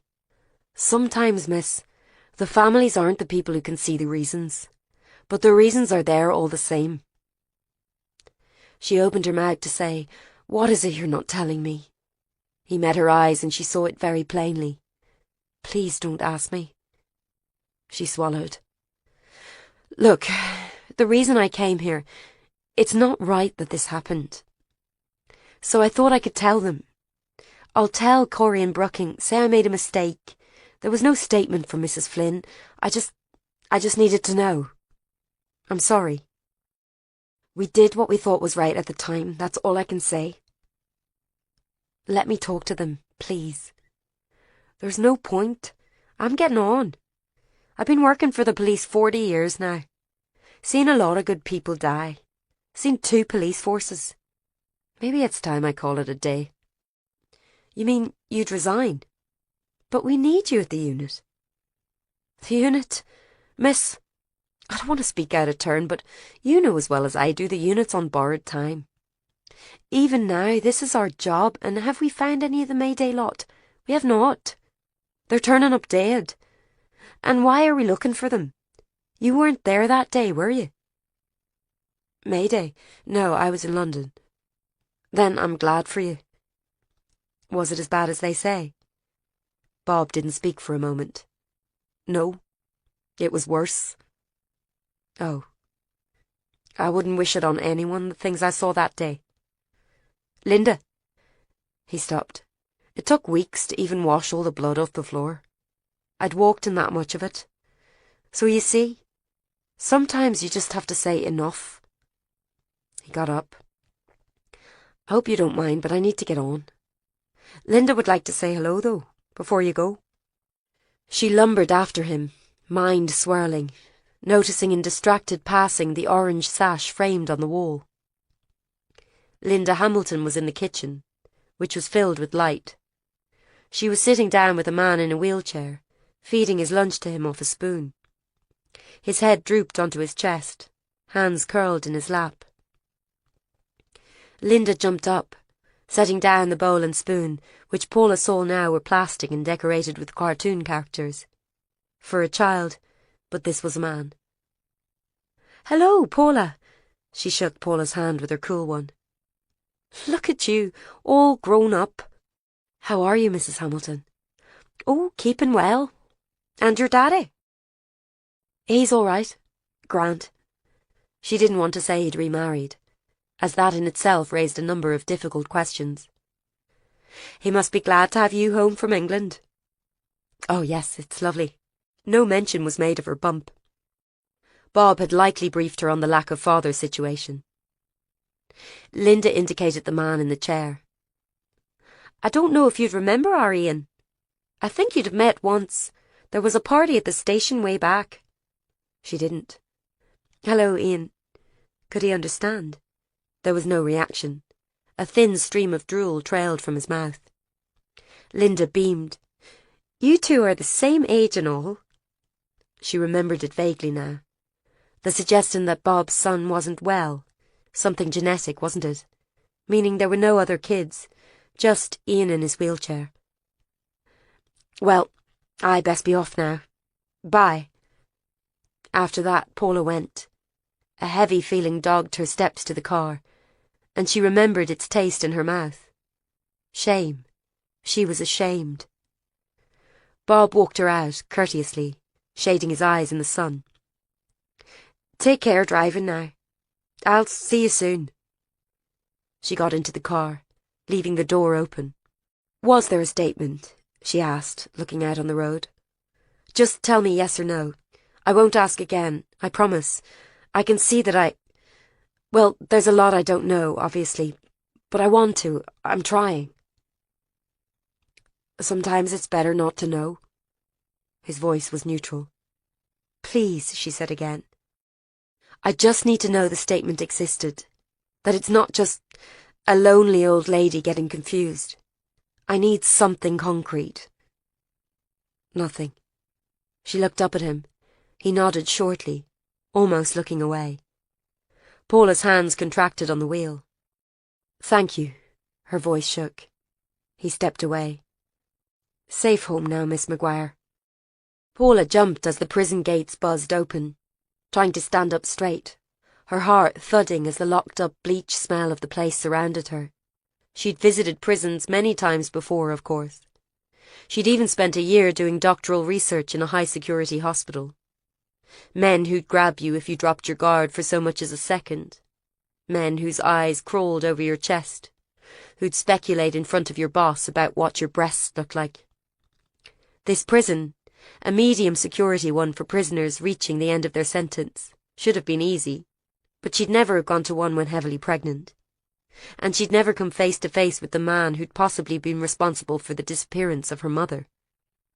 The security guards of the prison, all cut from the same cloth of small, hard Ballyterran man with moustache, did not know what to do with Paula at all. Trailing cardigans and scarves, red hair escaping from a plait, and her bump held out in front of her, she didn't quite fit in. They took a look at her and retreated for a lengthy discussion, which seemed to be about whether or not she could safely pass through the metal detector. Wait there a wee second, love, one told her, sweating under the arms of his epauletted workshirt. Eventually a grim-faced woman was procured, who patted Paula down as if she might be smuggling Semtex in her belly. When are you due? It seemed more of a test than a kindly inquiry. In June. The woman's hands probed her stomach, stretched so tight now that a foot or hand could often be detected emerging from the thin drum of skin. It was very unnerving. On you go, said the guard, stepping back. Good luck. Paula wasn't sure if she meant for the baby or for what she was about to do. She was given a temporary ID badge and arranged her clothing as the first set of doors buzzed open. Her Virgil through the inferno was a white-haired prison officer, his belt jingling with keys. Never worry.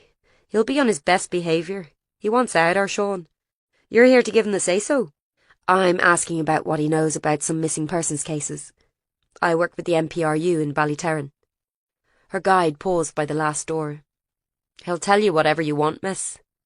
But I'd believe him as far as I could throw him, the same fella. He's not got a truthful bone in his body. They were now at a small interview room, the pane of glass webbed in protective wire, the walls and floor bare, echoing concrete. Maguire, mused her guide as he swiped a keycard. Catholic Maguire, is that? Yes, she bridled. Yeah, you'll be okay then. Just don't trust him.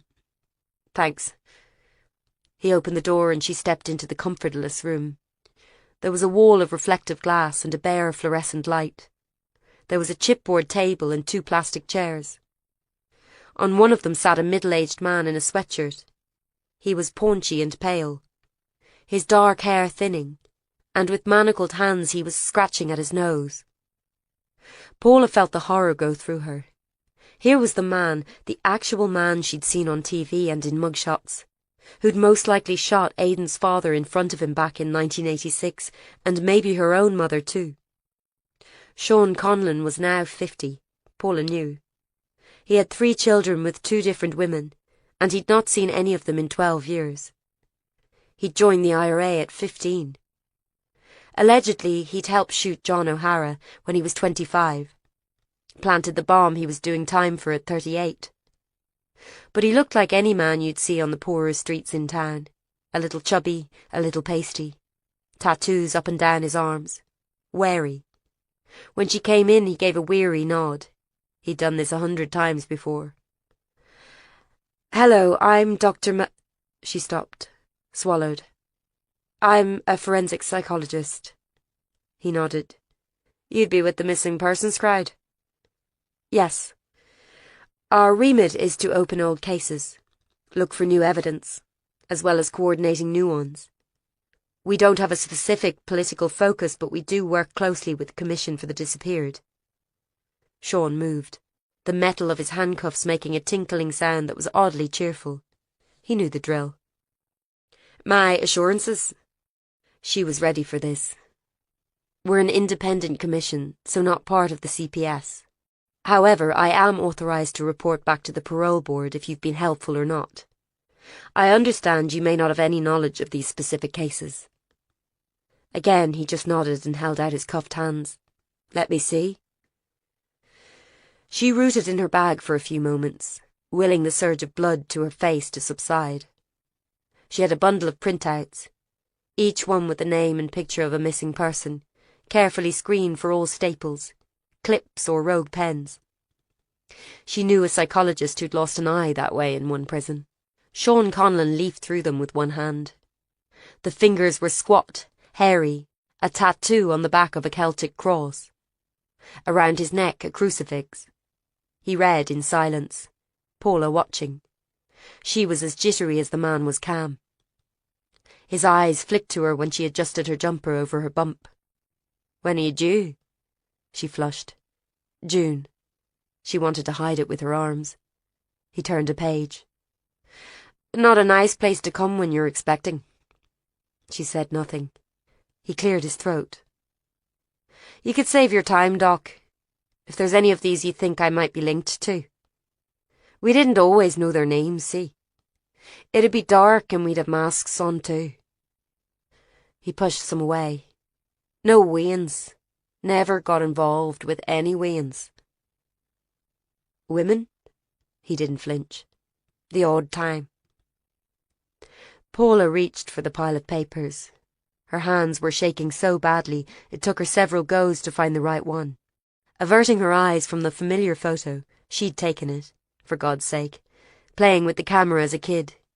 She placed it before Sean Conlon. He studied it, then put out one stubby finger and framed the face, squinting as if trying to see something. His lips pursed. Paula realised she was holding her breath. He said. I know this one. She was from Ballyterran. Yes, she was. The 90s, he said it oddly, almost nostalgically. 1999, it was when they got me. It explained why he was still in prison, while so many equally notorious terrorists were free and walking the streets. The Good Friday Agreement of 1998 had been seen as a watershed, and everything before it was supposed to be washed away, forgiven. But people could still be convicted for anything that had happened after. Can I hold on to these? I suppose so. It was just paper after all. Names and dates and faces of the lost. I'm not saying I know anything now. I'll think. It might just be from posters or that, if I remember. How do I get you? Tell the governor, said Paula. She didn't want this man knowing her number or anything about her, and yet he might be the only person who could help. OK. He was done. I'll have a wee think. No immediate bails. All right. Thank you. Thanks for telling us who you might have murdered, Sean. What a mad post-conflict world it was. She took a breath. You may also have heard that the mayor's gone missing. Kenny? Aye. I heard someone lifted him. Not surprising, really. No? Aye. He was talking about taking his seat at Westminster, swearing the oath to the Queen and all. That'd annoy a lot of people. Is there anything you could tell us about that? Yeah, I know. I know the background. But you've come to the wrong place if you think I know anything more. Sure, I've been stuck in here over a decade. She watched him, quailed before his stare. If you think of anything, perhaps you'd let us know. Paula rapped on the door to show they were finished, and Sean placed both wrists on the table. An bhfuil gaeilge agat? He asked it quietly, not looking at her. Anyone listening might have missed it over the buzzing of the door. Paula froze with her back to him. She nodded very slightly. Yes, she spoke some Irish. Tá sí the wather? Is she your mother? Maguire. Of course, for fuck's sake, it was written on the badge around her neck. She had the same name, same face, same hair. She turned to look at him, mute. His face was very strange, interested, compassionate maybe.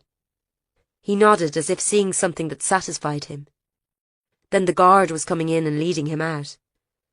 Good luck with the baby, miss, called the man who'd murdered 5 people. That they knew of, at least.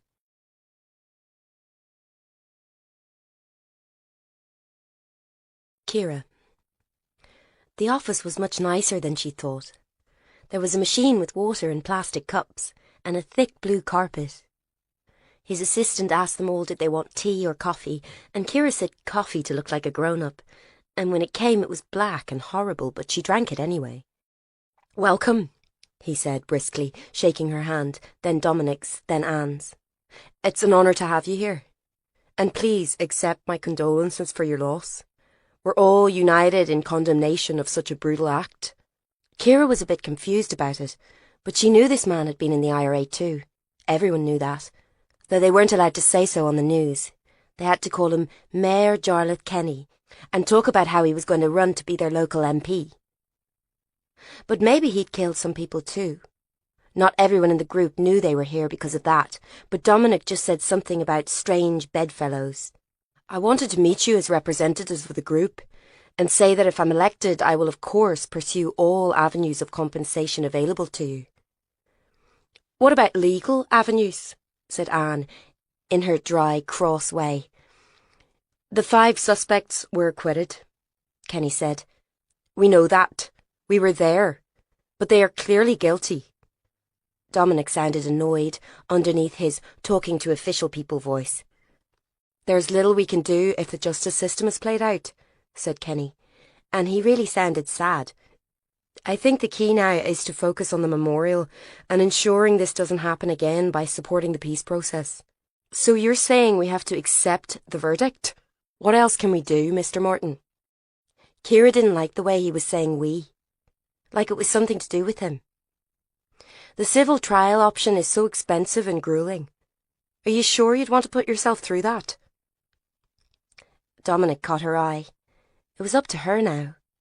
Kira leaned forward. Outside in the office there were people typing, phones ringing, chatter and the odd laugh.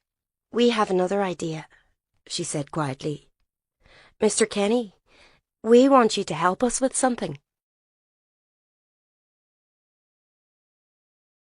Chapter 24. Paula lumbered back to the unit, in a thoroughly foul mood as a soaking May rain fell over the town, the mugginess of the day finally broken. The working day was nearly over, but the team had been on near constant duty. They were short on manpower with Bob's suspension, her fault, though hardly the outcome she'd expected, and she was needed there. There were still 2 bombers to find as well as Kenny. That was what mattered. Find the lost things, put them back where they belonged, and everything would fall into place. And it wouldn't matter about Aidan being up at the hospital at Maeve's bedside, or about the fact that she'd had to look at a dead woman that no one cared enough to find, or the impending birth of her child, which could not be gotten around without going through, or that she'd just come face to face with the man who maybe knew what had happened to her mother. None of that would matter at all if she just kept looking. Back at the unit, the mood was equally sombre. The band of journalists who'd been doorstepping the unit had scattered in the rain, sheltering in the coffee shop opposite. Inside, Avril and Fiacre sat at their desks in rigid silence, where once they would have played music or made each other cups of tea or gossiped in a familiar undertone that could make you feel like a total outsider. Every few minutes the phone buzzed with an irritating 3-note cheep. No one picked it up. Paula glanced at it, wondering why. "What's the latest?" "Oh, the usual." Avril didn't look up from her clacking keys. "I checked with the hospital and you were right. Flaherty's dying of stage 4 lung cancer. He'd been offered palliative care but refused any treatment or pain medication." She put her bag down on the chair, frowning. What did it mean? He was dying, and his house had been left so neat and tidy, and he hadn't gone in the van with the other bombers. So where was he? "Boss wants to see you," said Fiacre, also not looking up. Paula sighed. "In his office?" "Yeah, and the DCI is in there too." Avril looked up. "Are you in trouble, Paula?" "I guess I'll find out, won't I?" She trudged to the office, rubbing her aching back, knocked on the door and went in. "What's the problem?" Corey and Guy were very still. He at his desk, she standing by the window. Paula saw a look pass between them, and some feeling went pop inside her. "Is something wrong?" "Sit down, Dr. Maguire. Shut the door." Corey. "That phrase again. I'd rather stand if you're going to. Is someone going to tell me what's going on?" Another look. Guy placed his hands on the desk. "We think there's a leak in the investigation." "The notes," said Corey. "No one is supposed to know about them. So how come Dominic Martin was able to quote them back to me? It could just be coincidence. Those phrases were in the public domain after all. Or maybe, like I've always said, he wrote them and we just haven't been able to prove it." Another look. Corey placed something on the desk. "There's also this." It was a page from the Ballyterran Gazette. She'd largely stopped reading it because it only made her cross with Aidan. He was always sticking the boot into the police somehow, and the unit was often the focus of his scorn. Aidan didn't believe in offering immunity to terrorists, even if it helped find the bodies of the lost, and was furious they were working with the Commission for the Disappeared. The story was about the Mayday 5. He plastered it with their pictures, and Maeve's book was also detailed, accompanied by a stern but beautiful picture of her leaning against a wall with her arms folded. The Mayday 5 were all named as the perpetrators of the bomb. "That's libel," she said absently. "You can't libel the dead," said Corey tersely. 3 of them are in the morgue, in case you forgot. Look at page 6. He knows about the notes." She peered at it. "Oh, well, that's not good.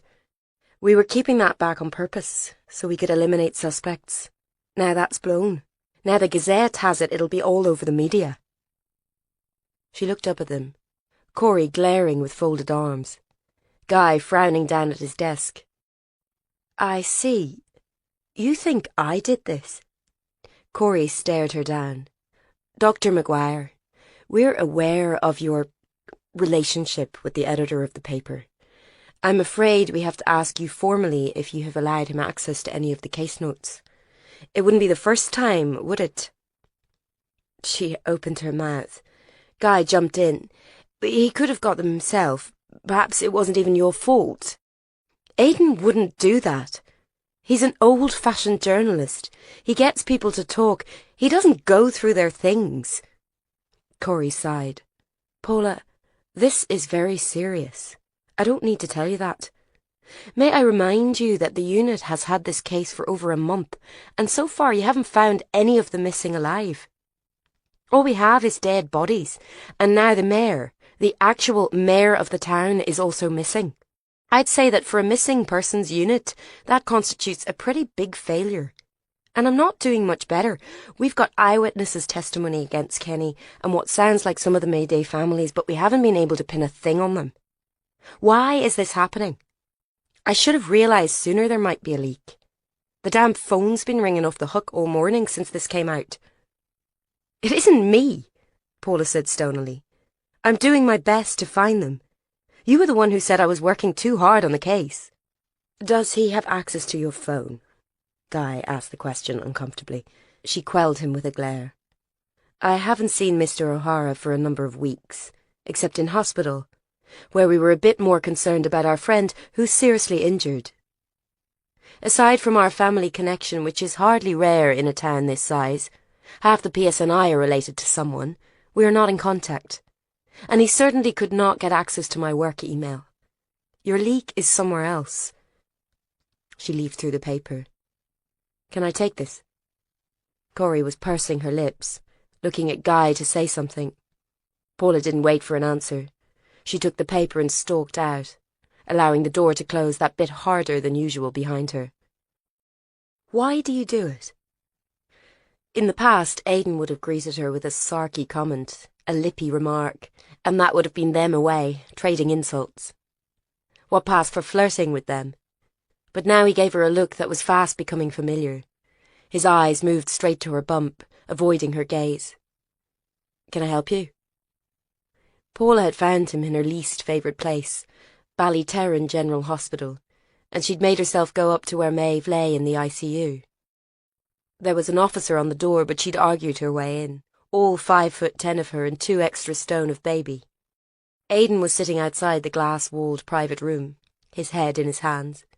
She said, The notes. How did you know? He looked at the paper she was slapping against the seat. The notes in the mouths? Yes, of course the bloody notes in the mouths. That was deliberately withheld, and now you've plastered it all over the paper. Who told you? I hope that's not a serious attempt to get me to reveal my sources.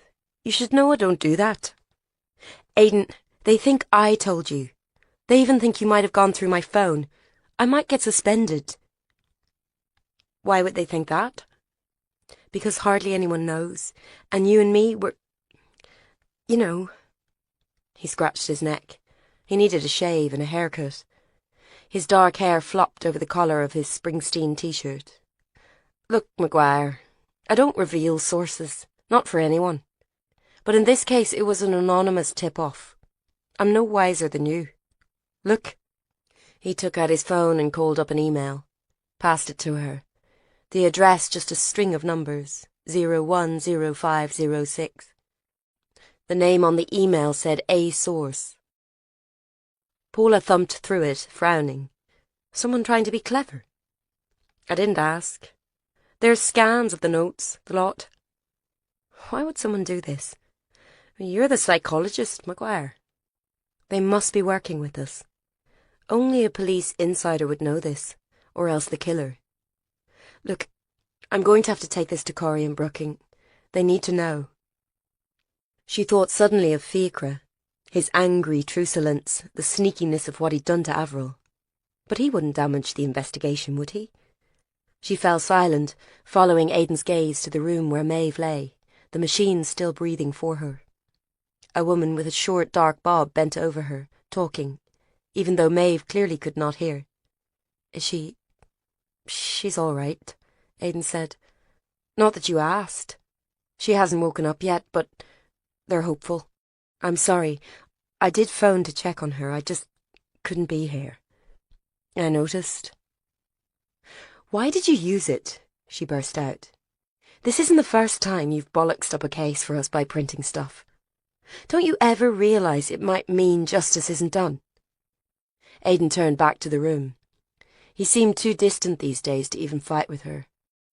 As if vital circuits were shorted out on their old connection.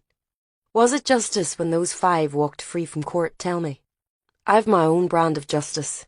telling people the truth and letting them decide. People? The mob, you mean? Maybe. And you've your own brand too. And as I recall, it isn't always the exact definition of the law. Oh, for God's sake, she stopped. What? He followed her gaze. She stared at the screen of the phone in her hand. The numbers. It's the date of the bomb. The 1st of May 2006. It's the bomb. Aidan's forehead creased. Why would someone send us this? Publicity. The notes were done for a reason. My guess is someone doesn't want this dismissed as an IRA feud. They want the punishment to be seen, to get their voices heard. Like a public hanging. Exactly like that. She thought of Dominic Martin's angry words after the trial. They should be strung up. My daughter didn't have much of a voice. Aidan rubbed a hand over his face. What do you think's going on here, Maguire?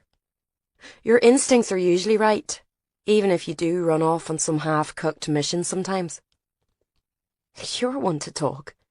Honestly, and this is hard to admit knowing what I know, I think the families did it. Dominic Martin definitely knows something. And there's this teenage girl, Kira Woods. She's only 13, but she knows something, I'm sure of it. Who else? Aidan was hunting through his jeans pockets, pulling out a pen and receipt to scribble on. Paula heard the words pour out of her, as if the pressure of not talking to him about the case was piling up in her and had to burst. He had all the evidence now, so why not tell him everything? See if he could help as he had before. Anne Ward. She's the secretary. She had the same notebooks as we found out at the caves, same ones the notes were written on. She handed them over to us bold as brass. Lily Sloane, the girl who lost an eye, she's tied up in it, I'd say, even if she doesn't know the whole story. I'm pretty sure John Lenihan knows what's going on. Dominic Martin even has a white van, just like we found on CCTV. It was just parked outside his house in plain view. But we've not been able to prove any of it. They're getting away with it somehow. Like the bombers did. Exactly. A crime in plain sight, but somehow you walk free. Maybe that's the idea. Paula thought about this for a moment. If that's so, then... Shit. Her own phone was ringing in her bag. Guy, checking up on her. The ring was very loud. The woman with the dark bob was coming to the door to complain. Those aren't allowed in here? She didn't introduce herself. Sorry, Paula said. She moved to the corridor and answered it. Dr. Maguire? Maguire? It was Jared. Where are you? Checking up on a few things. Well, you can't moan no one tells you about bodies if you're not around when it happens. There's another body. She saw Aidan's face change. He'd overheard. Aye, a woman. Can you get here now? I'll text you the details. I'm on my way. She hung up.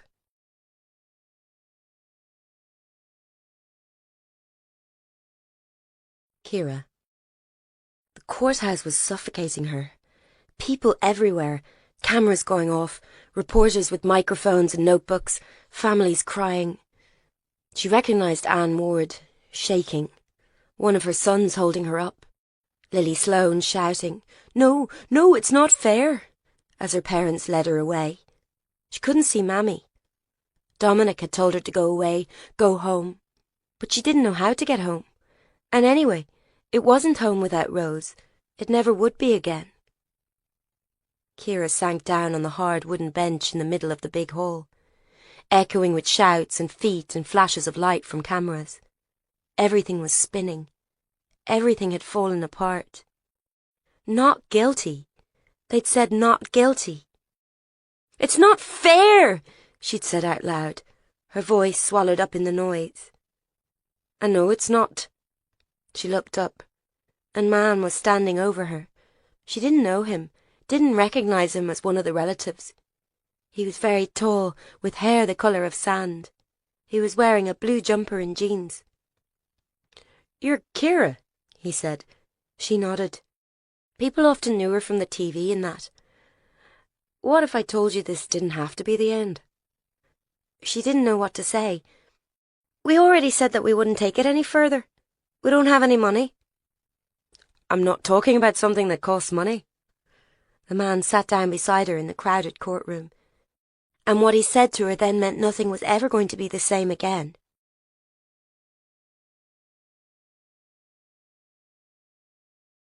Chapter 25. In late spring the hills around Ballyterran bloomed with butter-yellow gorse, ringing the town like a protective fortress. She could see the crime scene from far away, the hills touched with dying light like the beginning of a forest fire. The earlier rain had let off, leaving a pale haze in the air as the sun went down. At this time of year the weather changed in a heartbeat. Aidan had tried to talk her out of going. Fuck's sake, Maguire, you're mental to be doing this. It's too close to your due date. Who are you, Dr. Bloody Spock? Star Trek? His forehead creased. Never mind. It's just annoying you seem to think you're some kind of childbirth expert. I'm not due for a month. I'm going. I have to see if it's her, Ní Chonaill. Christ, she has 3 kids, Aidan. The youngest isn't even 1. Paula, Mom told me about this the other day at the morgue. You're sure you don't think this is someone else? Fuck off. It's a recent body. Paula, he sighed. This is happening, you know. You're going to have to slow down. What'll you do? Bring the baby to the crime scenes in her pushchair? Maybe her father can mind her, she snapped, riled. Shit. She realised from the look that cracked across his face she'd gone too far. Sorry. I'm just scared. I didn't mean anything. He said nothing. Aidan, I don't know, okay? I was just lashing out. She swallowed her pride. Please, will you come with me? He stood up. He didn't put on a jacket or jumper or look in her eyes. Well, will you? He had his car keys in his hand. Course I bloody will. You know you don't have to ask. They said nothing driving out of town. That witchy orange glow in the sky, as if bonfire season had come too soon. She'd had to put her seat back as far as it would go to fit in, and her belt would barely go around her bump. Luckily, Aidan's car was far too ancient to have dangerous airbags. She felt dizzy, as if the ground beneath her feet were slipping and sliding. Can you go any faster? You want to be pulled over by your mates in green? She sighed. No. They couldn't get all the way in the end. Police vehicles made a fence around the muddy field where the body had been found, trying to keep back journalists and rubberneckers. Someone's farm out near the border. Paula put on her wellies, stooping with difficulty. Aidan just watched her struggle, still in his jeans and vintage Adidas. Maguire, he said softly, would you ever catch a grip? She ignored him. She knew what he was thinking. Of Mickey Doyle hanging, his face livid, a punishment for the families he'd left to live with what he'd done, and those who'd killed themselves, unable to. Of Ronan Lynch, his skin hanging off him in blackened strips, left sitting in his car. That was for those who'd been burned alive near the petrol station, clawing at the doors and windows and dying in desperation. Of Callum Brady, his head cut off and sitting several yards away, wide-eyed. For all the people blown apart, studded in shrapnel and glass, brick forced inside their bodies. What could this be? What could those unseen hands have done to Catherine Ní Chonaill? Paula thought of her 3 children, the 2 oldest sullen, swollen-eyed, the little one with the unknown father, just bewildered, crying for his mother. He didn't know she had helped murder young babies like him. He'd no idea what she'd done, just that she was his mother, and he needed her. She got out of the car. You'll have to help me walk. He gave her his arm stiffly, refusing to speak, cursing softly as his trainers were quickly clabbered in mud. At the cordon she disengaged, rearranging her cardigan. You can't come in, no press. The old Aidan would have wheedled and bribed, seeking the story at any cost. This woman just stepped back. Be careful, please. She ignored him, though the please was like a knife in her chest. It wasn't his place to tell her what to do. For all they knew, it wasn't even his baby. Guy was there, the orange sunset shining on his fair hair, suit trousers tucked into green wellies and over them plastic covers. He frowned at her approach, waddling through the crowd. She wondered if they believed her that she wasn't behind the leak. I know, she said wearily, but I'm here. Show me. It's bad. Duh. Is it her? We think so. He led her close by, to where a white tent had been erected, lights shining out and shadows moving behind its thin walls. Catherine Ní Chonaile's last resting place was a field in the fertile agricultural ground around South Armagh. Buried deep this time. The other bodies had not been well hidden, clearly meant to be found in as startling a way as possible. That's different. She could have been here for a while. Guy hesitated. Yes, but, well, you'll see. Are you okay for this? Just because I'm pregnant, sir, it doesn't mean I forgot how to do my job. Without comment, he passed her some gloves and foot covers and they pushed back the tent flap. Paula blinked. Surrounded by rapidly working CSIs was a shallow trench in the earth. A grave. The earth was rich and heavy, the smell of soil stronger than any decay. She hadn't been there long. Catherine Ní Chonaile had been a striking woman in life, tall, fair-haired, beautiful. The Republican Mata Hari, she'd once been called during one of her trials. Now that lovely hair was spread about her, brown with earth like a bad dye job, and her face, once beautiful, was a mask of horror. Soil caked her mouth and nose, as if she'd choked on it, and her arms were stiffening up. The hands clawed and covered in dirt. Nestled in the earth, she looked like a tree root burrowing desperately to the light. What do you think? Asked Guy quietly. She was found exactly like this, only covered in around 2 foot of soil and with a heavy stone dragged on top. Paula stared down, transfixed. Was it? Yes. He dropped the flap. We're pretty sure she was put down there alive. Exactly like those who died under the rubble in Crossagnour that day. Buried alive, suffocating, their nails splintered in their desperation to live, dying in a heap near the door of the collapsed bank. Is there a note? She asked, her own voice seeming to be coming from far away. Guy said nothing, just passed her a plastic bag. This note was soil-stained, barely legible. In the light of the crime scene she read the words, "Legitimate target." Paula had the strangest feeling she was sinking into the ground. She looked at the woman's blue-grey face for a long time. She died in terror, you could see that. Clawing through the cold ground, feeling it fill up her lungs, fighting until the end with the dawning terror it was going to be too late. Paula had been there too, when someone had tried to kill her at Christmas, watching the blade move towards her belly, thinking, no, this can't be it, no, and then realizing it was. The knife was in her, it was happening. It had been the same for Catherine Ní Chonaile. She was sure of it. Her last thought would have been of her children, at home in their beds, wondering where their mother was. Paula? Guy was gripping her arm. For God's sake, I told you not to come. You've gone grey. I'm fine. Paula gasped. A fist had punched her from the inside. What is it, the baby? She was going to say no, it was fine, it was too early, but then she felt a cramp move toward her, crushing her, and she felt herself give up. She'd fought for months. Fought with herself about even having the baby, and then fought to keep it alive. Fought with Aidan's hostility and Guy's pained politeness, and fought with everyone who wanted her to stop working. And now she'd lost.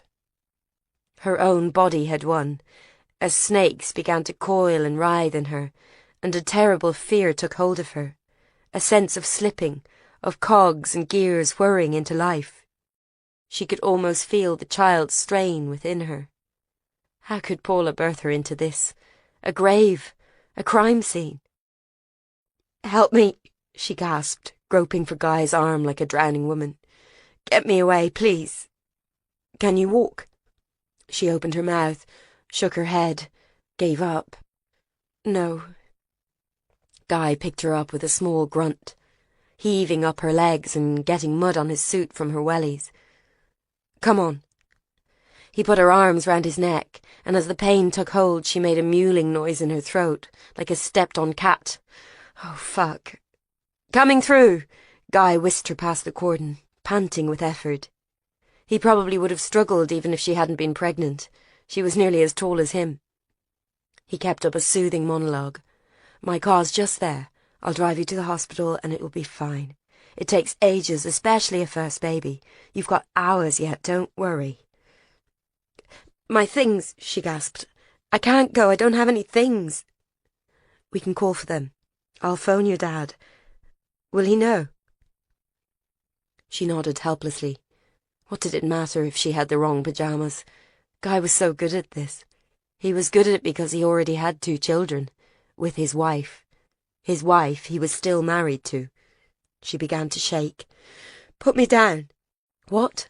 Paula, you're going into labour. We have to get you out of here. She was crying. Not you. You're still with her. I can't. Not like this. Then Aidan was at their side. McGuire, what's wrong with her? She's in labour, Guy said curtly. I'm taking her to hospital. Why the feck should you be the one to do it? Paula had clambered down from Guy's arms, bent double with the cramp as they argued. O'Hara, this isn't the time for this. She needs help. Aidan scowled. Do you want him to take you, McGuire? She tried to shake her head, grunting with the pain. No. See? You're married, Brooking. You should be with your wife. I'm responsible for her. You are in your hole. You barely know her. Paula found her voice. She gripped Guy's arm and heaved herself up. You two, will you shut the fuck up? She tugged at Guy. Drive me home. Aidan, phone Dad. Tell him to meet us at the house. I need to pack the rest of my things. Why is he driving you? I brought you here. She closed her eyes, grinding her teeth against the pain. When she could speak, she said, Because his car is cleaner. Now fucking do what I said, or so help me God, I will never forgive you. The following 12 hours were something Paula never got quite right in her head.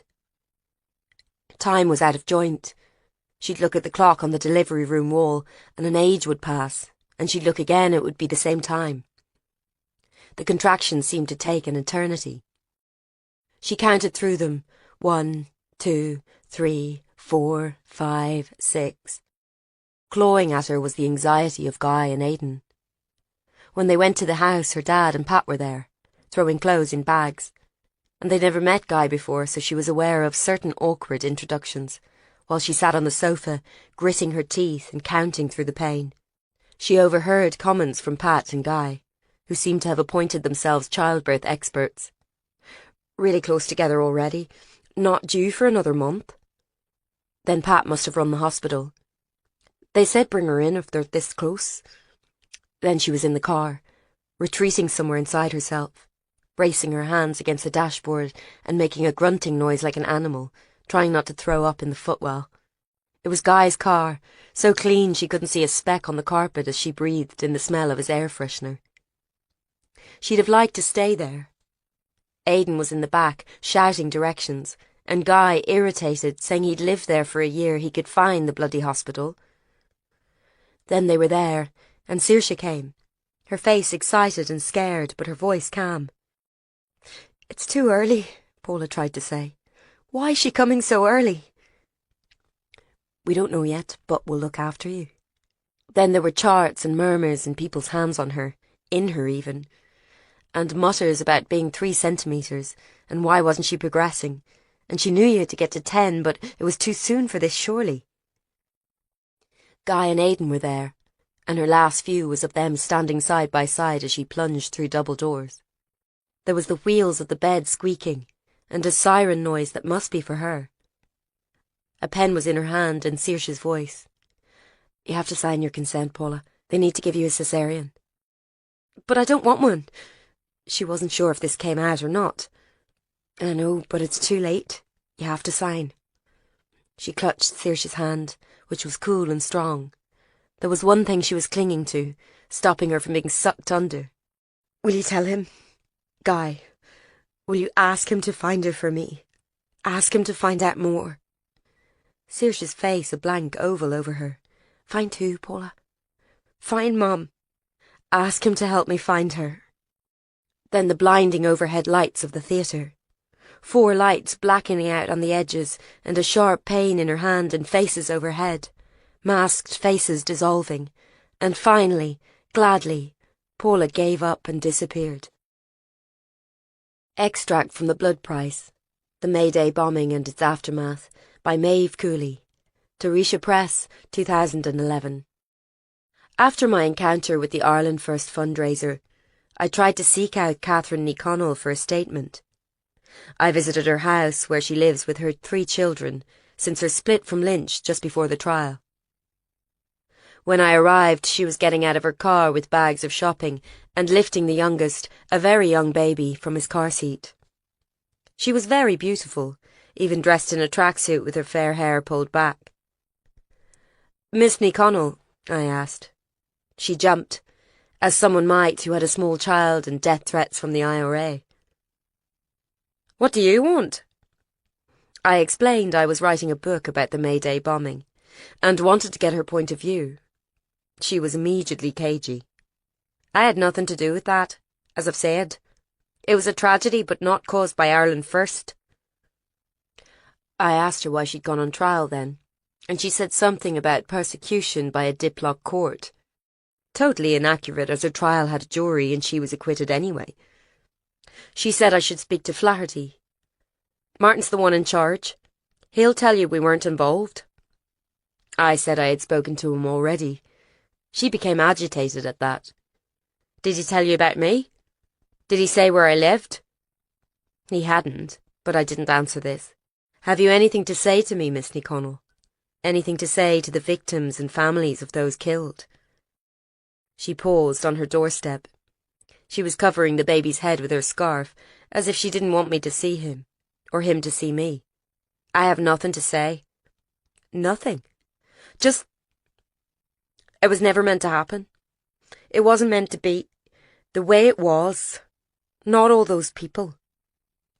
"Then why did you do it?" Please leave me alone."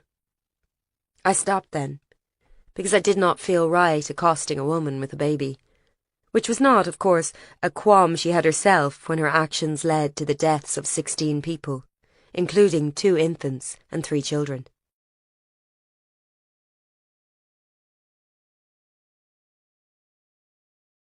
Chapter 26. It was a baby. Of course it was. What else could it have been? Paula had never been maternal. Even as a child playing with Saoirse, she'd been the one to give her dolls Mohicans and draw on their faces with green fluorescent marker, or remove their jointed limbs in a sad amputation storyline. It was no wonder she'd ended up working with murderers all day. But this baby was different. It was hers. She regarded her, Maggie, through the glass of the cot. It didn't seem right that she'd been allowed to name another human being. She told her father when he came in, waiting for the reaction. "I want to call her Margaret." Would it feel like a judgment, since he'd just married another woman? He'd been quiet for a while, rocking the baby in his big arms. Paula was an only child, so she'd never seen him hold a baby before. He'd said, "Aye, that's nice. But maybe a short name. Something her own." Maggie, I thought. Maggie. She'd been thinking of the child as this for so long. A secret name. Now she was out. And other people could know her too. Paula had known her a long time. Wee Maggie. He tasted the name. Suits her. She was never Maggie, was she, Mum? It felt wrong to say her name, but it was okay.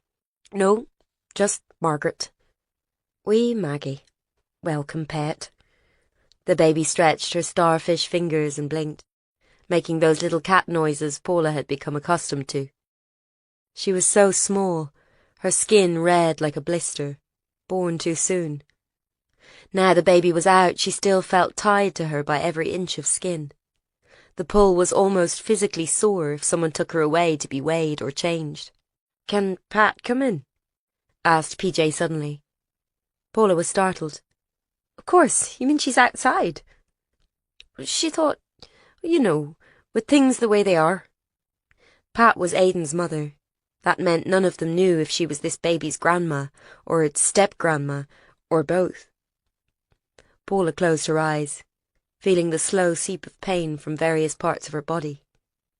"I'm sorry, Dad, I can't deal with this now."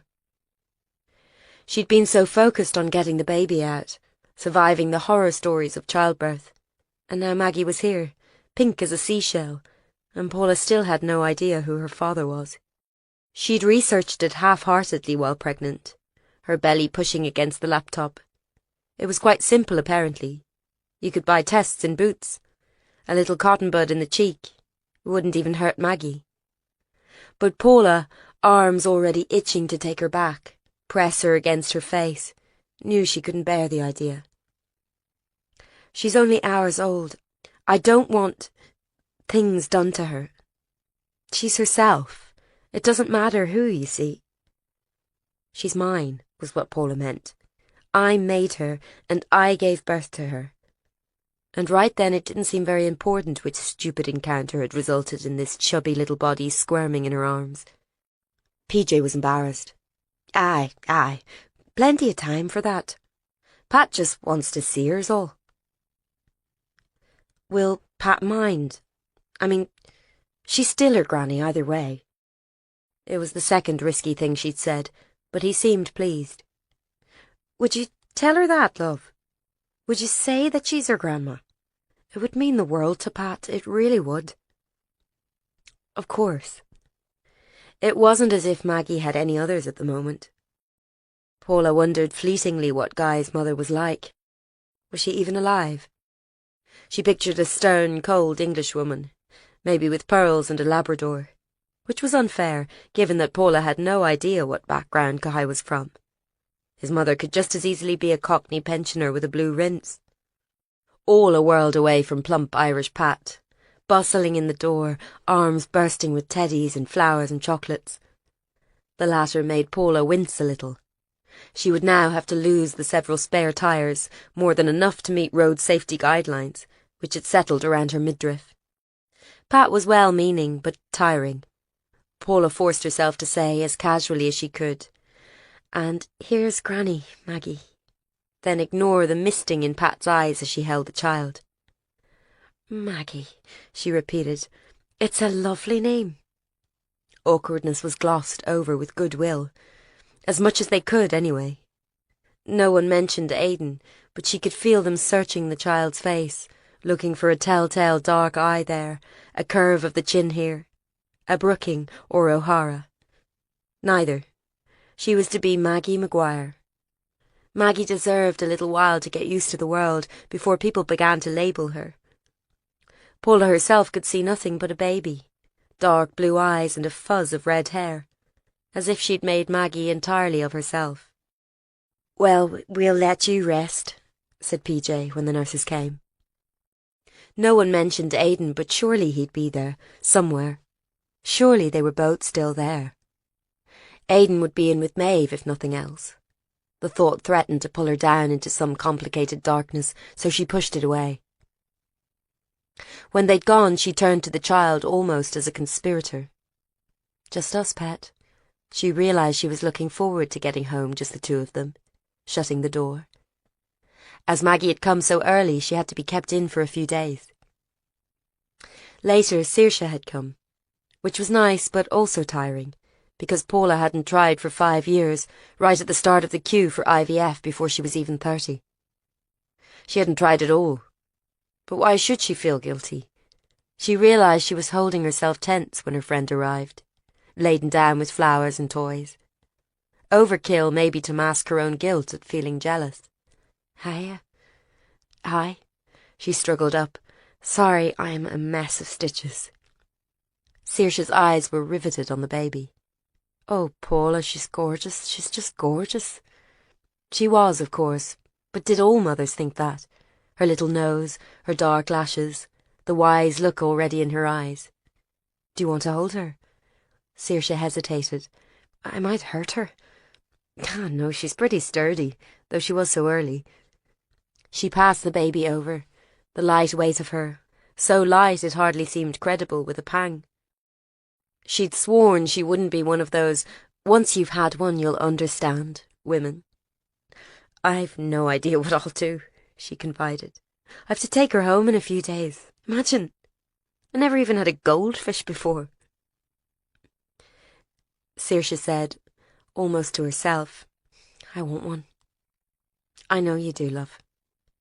What did you say? It'll happen? Paula knew enough to be sure that false hope was often worse than no hope at all, so she said nothing. Within a day or two, the ceiling above Paula's head had become her main point of interest. It was cream, with a pipe running down it and a large rusting stain. It wasn't very interesting at all, in fact, and so she had to rely on her brain for the hours when her father or Pat or Saoirse weren't visiting her. She'd asked her dad to buy a notebook, but he kept forgetting on purpose. He didn't think she should be working, so in the end she'd begged the nurse to give her a bit of clipboard paper and a chewed biro. All the while her body was pumped in and out, the catheter slowly draining her and the drip filling her up like a machine. She wished her mind was a machine that could compute the facts of this case and spit out a neat answer. Someone to arrest, and not tied in its long tail. What she knew was this. 4 of the Mayday 5 were dead. Brady, Lynch, Doyle and Ní Chonaill, with her soil-stained hair and 3 orphan children. Each had been kidnapped on the same day 5 weeks before, and killed deliberately in ways that echoed the brutal deaths of the bomb victims. The notes slipped into their mouths proved that. Now Jarlath Kenny was gone too, and if the Walshes could be believed, he and the families might have been in on it together. But how would that ever have happened? She found she was going over the families in her mind, as if feeling a joint for a weak spot. How to break them, prove that those ordinary people were the ones who had abducted and killed the Mayday 5, left them in scraped-out graves, marked their own pain and loss onto human skin. Maeve was likely to know more than had appeared in her book, but she was still too ill to talk. Later, perhaps, the arrival of Maggie might soften the coolness that had appeared between them.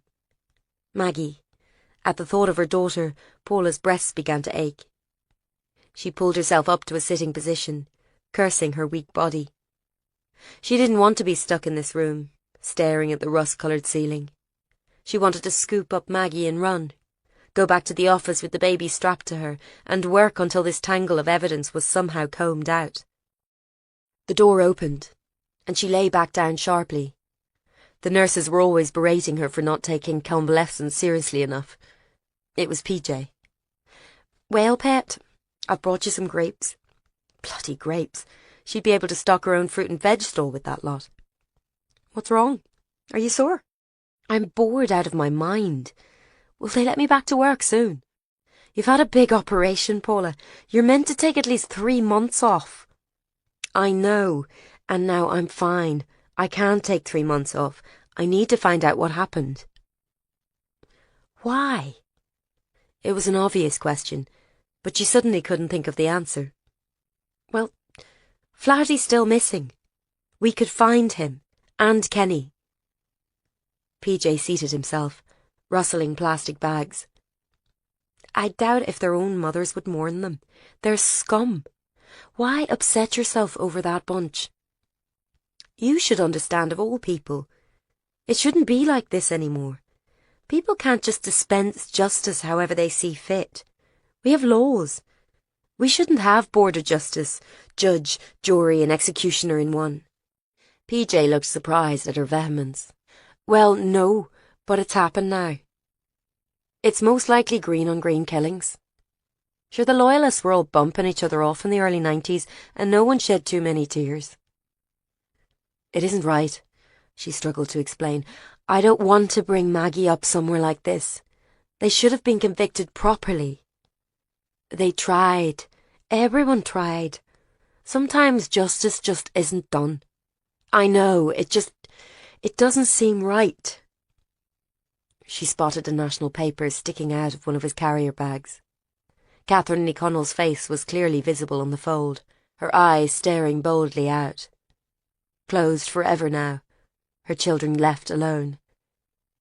And that was 4 bodies now, and still no answers from the unit that was supposed to find them alive. She changed the subject. No Pat? She... PJ cleared his throat. She stopped off on the way for a minute. Went to see the wee journalist girl who was hurt. Paula understood. She'd gone to see Aidan. Aidan was in the hospital right now, and not coming to see her. How is she? Maeve. Better, they said. She's awake now, so they're going to move her to Dublin. She'll not be herself for a while yet, though. If you see her... Paula stopped. She couldn't think of a word to send to Maeve, or to Aidan. She wondered if their little family would be able to sort themselves out one day. You'll have to let him come in sometime, said PJ, reading her mind. Will I? She bridled. I didn't notice him asking. No, but somebody's that Ian's father. They both looked at Maggie. Her face already so utterly her own it was impossible to tell who her parents were. All right, she said. He can see her if he wants. But I'm not doing any tests. I'm not even thinking about tests for a while yet. She's only just got here, right? Right. Whatever you say. Listen, your boss is here to see you. The English fella. Paula lay back down on the pillows, wondering how long traumatic early labour and 35 stitches meant she was allowed to get her own way. Ages, hopefully.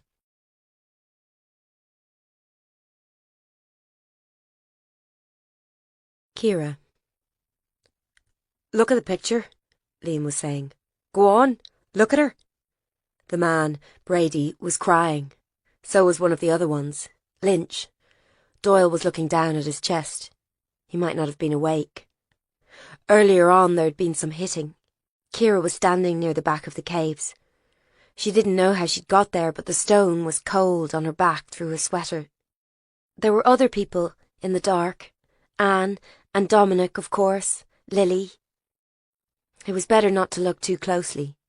This was something all of them had to do by themselves. It would be her turn soon. She didn't want it to be. She didn't know what she was going to say. She had Rose's picture in her pocket of her hoodie, the corners curling up in the heat, and she could almost feel her smile burning through the material. Liam was still shouting, Look at her! Look at my wee sister! You killed her, you murdering scum! The big man wasn't reacting at all. He just looked right ahead all the time, even if someone lost it and spat on him or hurt him. The woman didn't cry either. She looked at them like she was furious, like if she could get her hands out of the rope she would kill them all. Kira was most afraid of her, she thought.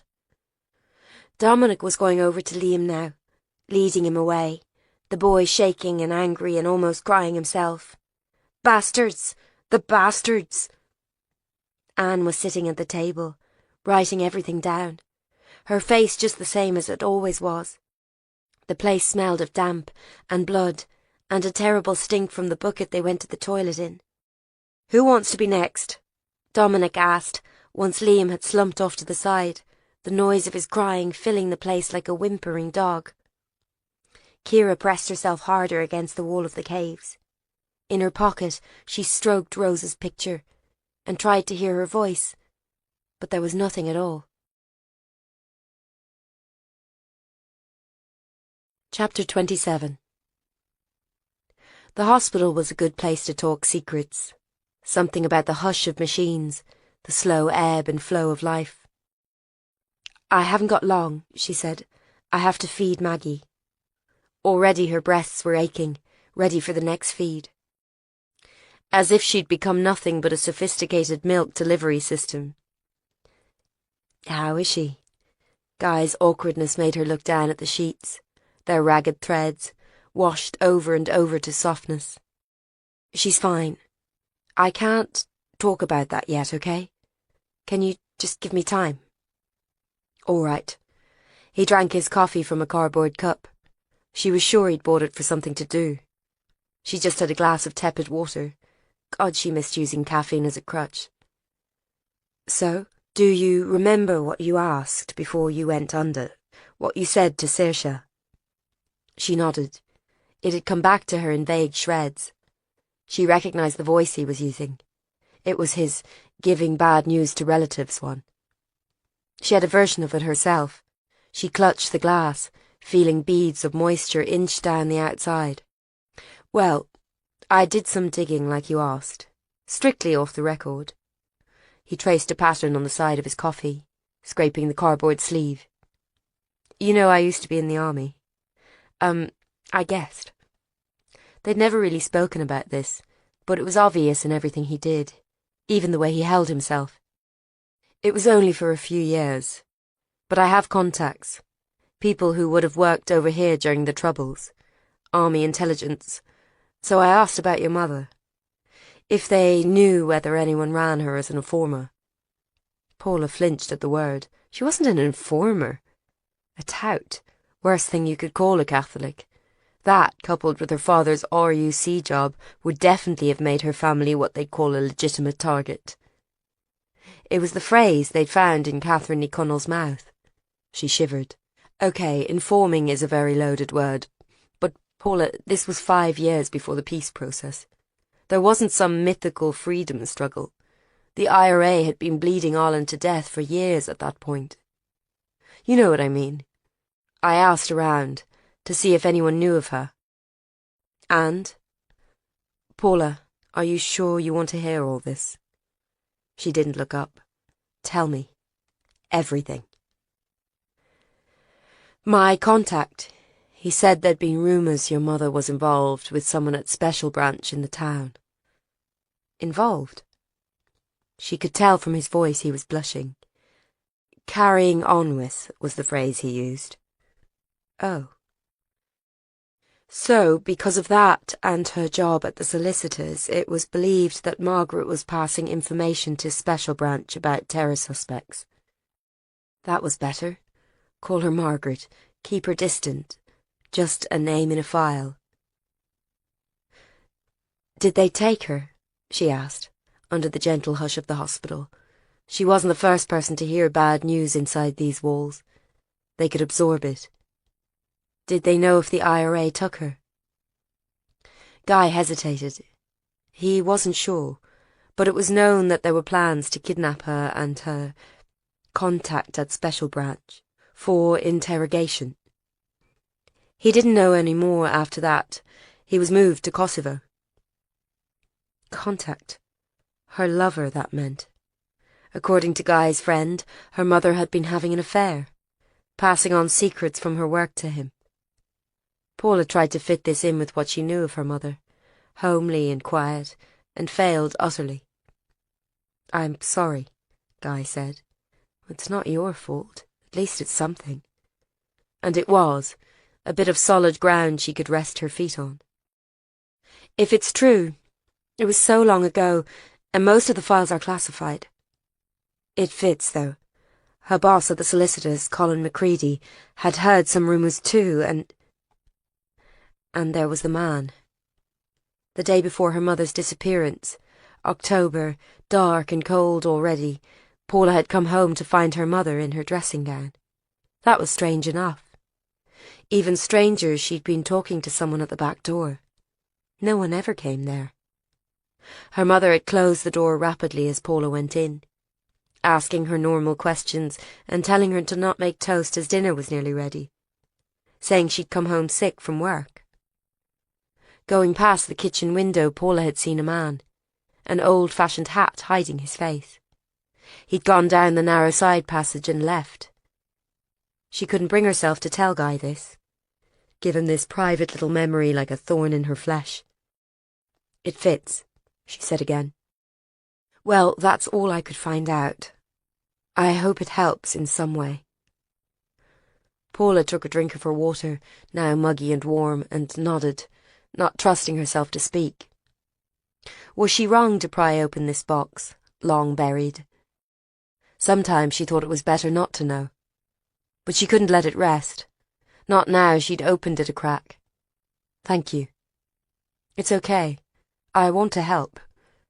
The strained look returned to his face. Can I see her, since I'm here? Please. I'd just really like to see her. Paula said nothing. I know you're not ready to find out, he spoke in a rush. I do understand. It's best for her. And to be honest, I think Tess, well, it would be very hard on her right now. At the moment, she's managing to pretend it isn't happening. But I haven't even seen Maggie. I'd like to. Is that okay? All right, she said. I need to feed her anyway. Stay. It wasn't as if he'd given her much choice. Thank you. He looked intensely relieved. I wanted to tell you what's been going on with the case anyway, if you're interested. Are you kidding? I want to know everything. Well, there's not much to tell. No sign of Kenny or Flaherty, though we've thrown all our resources at the search. You can imagine the media interest since the notes were released. We've also not been able to trace the source of the leak, so all information is being restricted. Corey's been interviewing to see if there's an internal leak, but we haven't found any evidence yet. She was pleased he was telling her. That meant she was no longer under suspicion. Okay. Listen. You know how Fiacre's been lately? Did you ever think, He said nothing for a moment. I know what you mean, but like I said, we found nothing. One other thing is that Catherine Ní Chonaile's mother has given consent for a DNA test on the child, the youngest one. Pader, she pictured him, snotty and bewildered, and remembered that despite her best efforts, his mother was never coming home to him. Is she allowed to do that? The mother's dead, and we don't know who else has parental responsibility, do we? It was close to the bone. Okay, and what did it reveal? It definitely wasn't Lynch. No, and here's the interesting thing. He wasn't the father of the girl either. The older boy, yes, but not the girl. And who was, do we know? Same as Pader. Turns out we already had his DNA. She was growing impatient. Tell me, Guy. The father of Catherine Ní Chonaile's two youngest children was Martin Flaherty. We'll need to ask his older daughter for a comparison to make sure, but the lab is pretty confident it was him. Paula had to assimilate this. They had a relationship.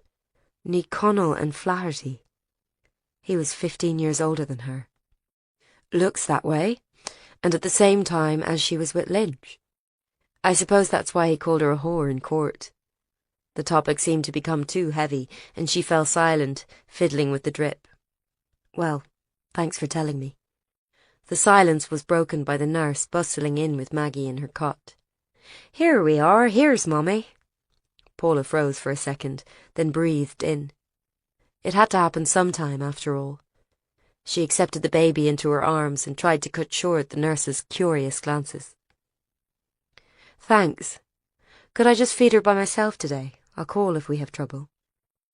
She knew there was fierce speculation on the ward as to who might be the father of the wean. Was it the cop who'd brought Paula in that day, or the angry-looking man in the band t-shirt? She'd have told them the truth if they'd asked. She had no idea. Guy stood by the door, where he'd moved to let the nurse in. That's her, then? No, it's another random baby.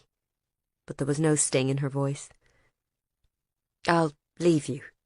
He got up, buttoning his suit jacket. You don't have to. It's a bit dull. Talk to me. She tucked the sheets up to hide her breasts.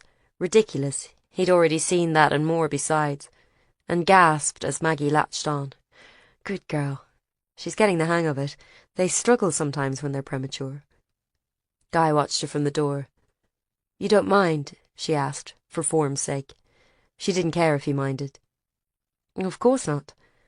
I always thought... It's beautiful, isn't it? I envy women that, the bonding. It can be hard for men. You just know they're yours, don't you? Well, that and she came ripping out of me, yes. The silence shrouded them, soft and warm. Paula let herself breathe, knowing he was watching her. She said, Would you like to hold her when I'm done? He said nothing for a while. Another time, maybe. I should go in a minute. She nodded. She felt Maggie's mouth sag and transferred her. The scrabble and pop as she latched on. The relief of it. It's amazing. Guy was watching, not averting his eyes politely from her breast. It would be worse, somehow, if he looked in the middle distance, as other people did. How do you know how to do it? It's not that easy at first. After all, I never saw my own mother feed. I'm an only child. That she knew of. She quailed suddenly, thinking of what the murderous psychic had told her months before, when Maggie was just a whisper inside her. Your mother's alive. Alive over the water. There's another family. She's forgotten about you. It wasn't true. How could she know? But on the long winter nights, as Maggie turned over inside her, Paula had found herself worrying over the details of other things the woman had known, or seemed to know.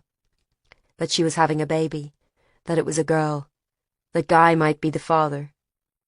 Now she found herself looking from the curve of Maggie's face to the broad sweep of his forehead, the high cheekbones. Do you have brothers and sisters? She asked. How could she not know this about him? When they'd worked together so closely they could almost hear each other's thoughts. A sister, he said. We're not that close. Okay. Was I right to tell you all that? I wasn't sure if I should. Guy, will you please stop trying to protect me? I'm a grown-up. I've been without my mother now for longer than I've had her. I can't stop, he said simply. It doesn't work that way. Even if you don't want to be protected, I have to try. Was it really worth it? To find out that? Yes, she answered right away. I decided a long time ago I had to know. Whatever the truth was. It doesn't kill like lies do. Like you said, there's a law for a reason. You do listen, then. On occasion. He shifted. I must go. Please let me know if there's anything I can do, at all. Bring me work? Anything. I'm mad with boredom. But she knew that wasn't at all what he'd meant. I'll leave you two in peace. I'll do my best to look into that for you, I promise. You too. She wondered if there would ever be three. Guy? Yes. He stopped in the door. When I'm out of here, do I need to look for a new job? What? The unit. If it's going to be axed, you need to tell me. I'm on my own now with Maggie. It's not going to be axed. But they're discussing it. I won't let that happen. I didn't want to worry you with it. It'll be okay. Just, please, tell me if there's anything I need to know. I promise. And since you mention it when you're out, when things are a bit settled, maybe. Yeah? She waited. The silence between them stretched. Guy was staring at his feet. Things are different now. You have the baby, and you and I, well, I think we need to decide what we're going to do. Paula spoke carefully, looking at the baby and not at him. What do you mean? Let's talk when you're out. He crossed the room swiftly and planted a quick kiss on her forehead before she could react. Look after yourself. When he went, she felt strangely bereft, his kiss still burning on her skin. She couldn't even begin to process what he'd almost said or not said. And it reminded her once again that Maggie was now 3 days old, and Aidan, who at very least was her step-uncle, still hadn't even come to see her.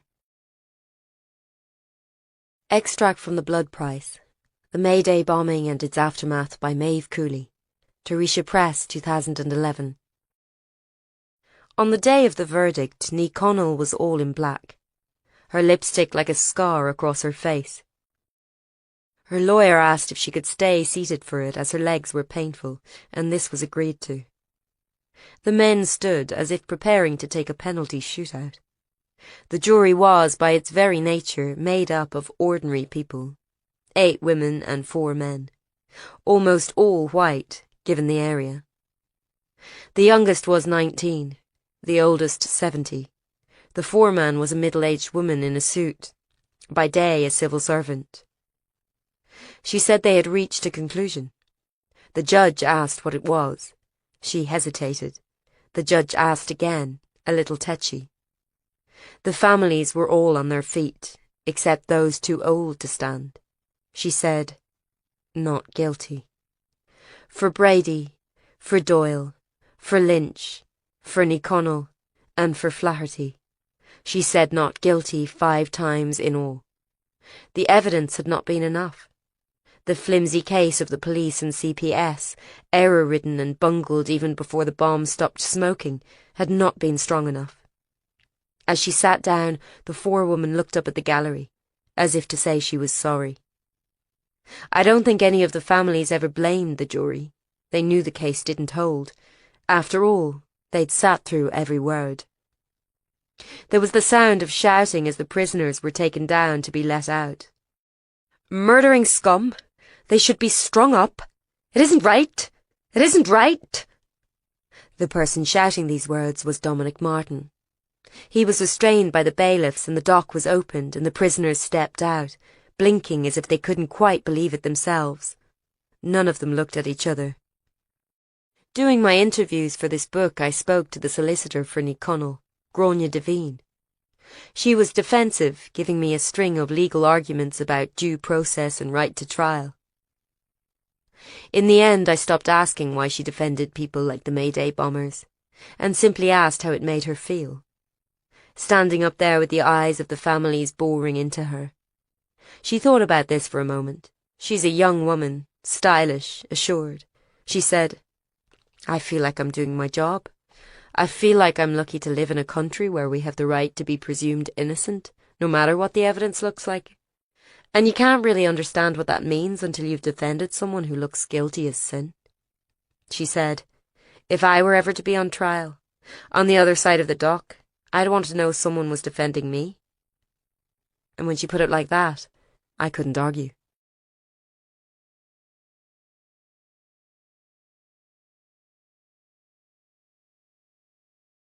Chapter 28.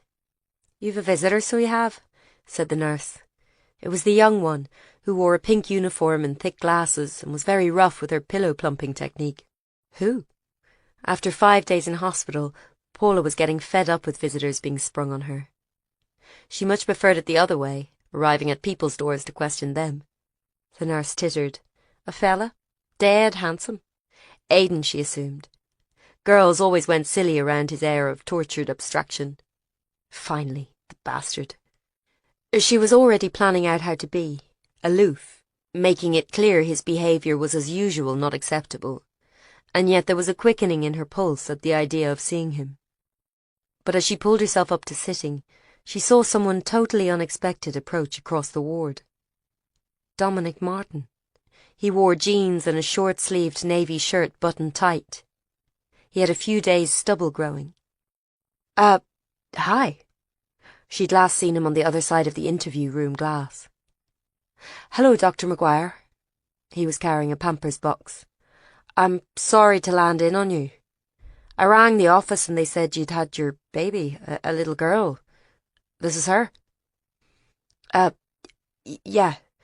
It was clearly Maggie beside Paula's bed in her cot. She'd insisted on white baby grows only, though Pat, knowing unfortunately that a girl was expected, had already bought up the entire stock of frilly pink clothes in the Ballytarran area. "What's her name?" Dominic was looking at the baby. Maggie.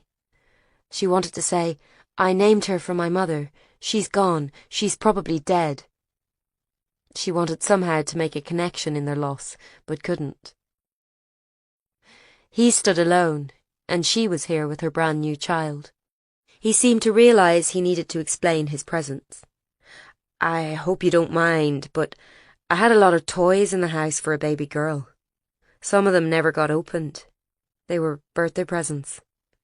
Of course, Amber had died just days shy of her 2nd birthday. "I wondered if you... they'll just go to waste otherwise." Paula understood. In this box he had packed up his dead daughter's toys to give it to Maggie. "Maybe you'd think... But you never got these ones. There wasn't time. And I'd like to get them played with, you know." She had to say something. "That's really kind of you. How nice. He placed the box on the bed and she looked into it. Pink plastic, a rag doll, colourful picture books. "She'd be too wee for them now," he said, "but later." Paula took a deep breath. "Would you sit down, Dominic? I'm going spare here. I'd be glad of the company." He sat on the edge of the plastic chair. "They've kept you in a while, then?" "Just a few days," they said. "She was a bit early and I had a cesarean." She felt embarrassed talking about this with him. A suspect, however much he tried to avoid it. It was hard to believe he wasn't one of the men the Walshes had described. The nervous one driving the white van. Paula looked at him. He was a good-looking man, and this bringing the toys was a heart-rending act of small kindness. Could she really see him arranging the murder of 5 people? They had no idea how extensive the leak was. Did that explain why they'd not been able to pin any evidence on him? "It's boring, isn't it?" he said. "I was in myself after everything. Amazing how boring it all was. Waiting for your tea to come, hoping they'd put something decent on the telly." "I didn't know you were injured too." "Just my back." He touched it. "Burns and cuts. I lay on top of her when it happened, when the roof of the bank came down. But the shock waves, they said, well, she was too wee to stand it." Of course, she remembered now. He'd covered Amber with his body, trying to shield her. But they'd both been buried in the rubble when the bank collapsed. Paula realised she should say something, but she couldn't find the words. Her mind was as exhausted as her body. He changed the subject. "I had another visit from your boss, the English fella, asking me about the mayor and did I know where he was." "He is your boss, isn't he?" "Yes, D.I. Brooking. We're happy to help, as long as he's sensitive to people's loss. I know it might not seem like much if you're over from England, but to us it was devastating. His son died." She said it before realising she probably shouldn't have. But she hated the way some locals looked at Guy, the fair-haired Englishman with the military bearing, coming over there telling them to sort out their differences. They didn't know what he'd been through. Dominic's face was still. "I didn't know. How old?" 10. He got killed in London. Jamie Brooking had been shot because of his father's job in anti-gang work, but she shouldn't say that. Dominic nodded slowly. "I'm sorry for his loss. Can't be easy to work on cases like this, then. Trying to find murderers who killed wee kids." She could have said, "It's a job to him. He doesn't know how to break the rules even if he wanted to." She could have said, "He really believes in it, a fair trial and acquittal and innocent until proven guilty. He really believes we have a duty to look for everyone who's lost, no matter what they did." Instead she said, "Thank you for the toys. It was very thoughtful." "I hope you get some use out of them." Amber didn't. There was a silence that was painfully full of unsaid things and suspicion and apologies, and he stood to go, putting his hands in the pockets of his jeans. His forearms were tanned and strong from working outside. Why had he come? To make a point, to get them to back off? To show he was a decent man, whatever they suspected of him? She wanted to ask how Lily was, but balked at it. "His son?" said Dominic, turning back. "When did he die?" "Early last year, before he came here. And precipitating his family into crisis. His daughter lost and his wife deranged, and Paula making it all worse by having this child. If you'd ever like to chat, you could tell him I'd be happy to. I mean, I learned a few things about it. Coping. I've had longer." "That's..." Words escaped her. "That's very kind, thank you." She looked at him for a moment, so handsome, so sad. "Could you really have done this? Are you the killer I'm hunting?" "I'll be off then. I hope you feel better." He went, drawing glances from the women in the ward. Paula looked at the bright plastic toys, one with the scrap of wrapping paper still on it, and then at her sleeping daughter, new minted. She knew there was nothing she wanted to do less than give Maggie a dead child's toy to play with, but also that when Maggie was old enough, That was exactly what she would do. Paula was eventually allowed out of hospital 5 days later, minus a lot of weight plus 1 baby and 35 stitches. Her father picked her up, and she did her best to smile and act normally and not think about what she'd learned from Guy. Was it really possible her mother had been unfaithful? And had her father known? Had he any idea? What's this? As they drew up to the doorway of the house, she could see pink balloons on the gate. Dad. PJ was opening his car door. Oh, it's Pat. She wanted to do a wee thing to welcome the baby. Dad. I'm sorry, love, there's a few people around. Oh, for God's sake. The last thing she wanted to do was smile and chat to people when she was still struggling to walk.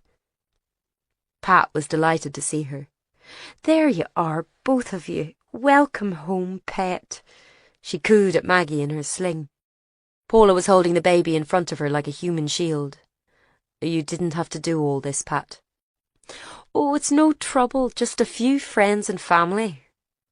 This translated to around 20 people, Paula's Aunt Philomena being one, the image of Paula's mother but with the ferreting out skills of a bloodhound. And her cousin Cassie, now a lawyer and correctly engaged to a man she wasn't yet living with like you were supposed to. And Saoirse and Dave, loaded up with presents that Paula felt uncomfortably were meant to replace the joy her friend couldn't feel for her.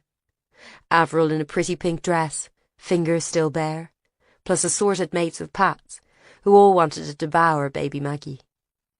She was passed from arm to arm, luckily staying asleep, her face a crumpled rose petal. Thankfully, Mrs. Flynn from next door was not there. Paula couldn't have coped with that. There was pink everywhere, pink bunting, pink cupcakes, or wee buns, as Paula's father insisted on calling them. Pink wrapping paper, pink rosé wine, pink flowers. It was like an explosion in a patriarchal factory.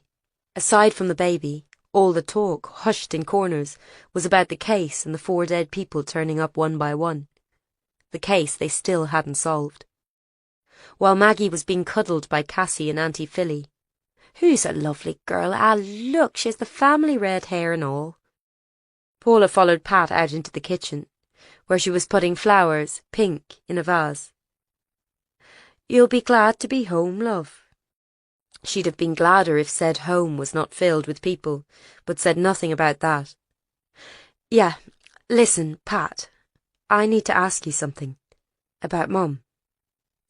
Pat's face changed. I'll close the door over there. She did, the noise of the party receding. The thing I always think about you is, you've always helped me when I needed it. Paula spoke, looking out of the window. It was easier that way. I'm going to ask you something, and I promise it will never get back to Dad or to Aidan. I know things have been awkward because of Maggie. She could hear Pat start to make some protest, something no doubt about Maggie being the best and sweetest baby in the world, and she steamrollered on.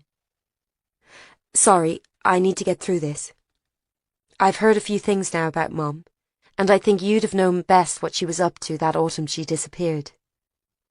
And I'd like to ask, was there a man? Was she seeing someone? Pat spoke carefully, arranging the flowers. What do you mean, seeing? At first I thought it was something to do with her work. Maybe she was informing, like they said, passing on confidential files. But now I wonder, was she seeing him as well? Like an affair? It almost killed her to say these words to Pat. The noise of the party next door, people gurgling at the baby, who mercifully stayed quiet. I don't know anything for sure. Pat's voice was very small. But one day when I called round, there was a man there, yes. I don't mean, not like that. She was in the kitchen with him. I went to the back door, like I normally did. She wanted to borrow a cookbook I had, to make a cake for your birthday. That placed it as September then, around a month before the disappearance. Paula remembered the cake well, 2 records on a turntable, shaped in licorice laces. She'd thought it was pretty cool, and it was a good thing she did, because it was the last birthday cake she'd ever had. The following year, PJ had mentioned something about it. and she said she was too old at 14, even though she didn't think this at all, just to save him having to think of one more thing. Anyway, your man there was clearing up his papers. He had a briefcase with him. She was all flustered, I remember, and he was the calmest thing you've ever seen. She never told me who he was, and that wasn't like her. She was always polite, you know. He shook my hand. "Hello," I said. "I'm Pat O'Hara." "I'd better be off, Mrs. McGuire," he said to her. "Lovely to meet you, Mrs. O'Hara." I didn't realise until after he'd never said who he was. And she just started talking about your party and how you wanted to sleep over, and what did I think about that?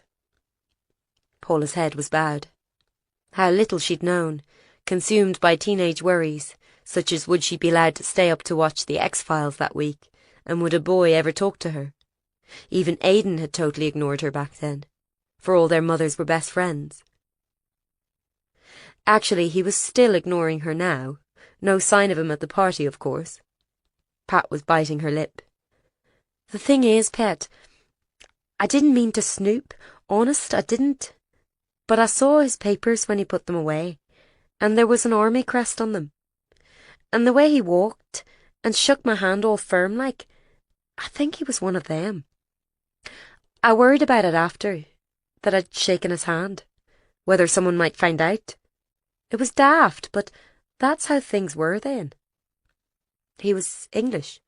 "Yeah, I think so." "Did he have a hat? A sort of old-fashioned one?"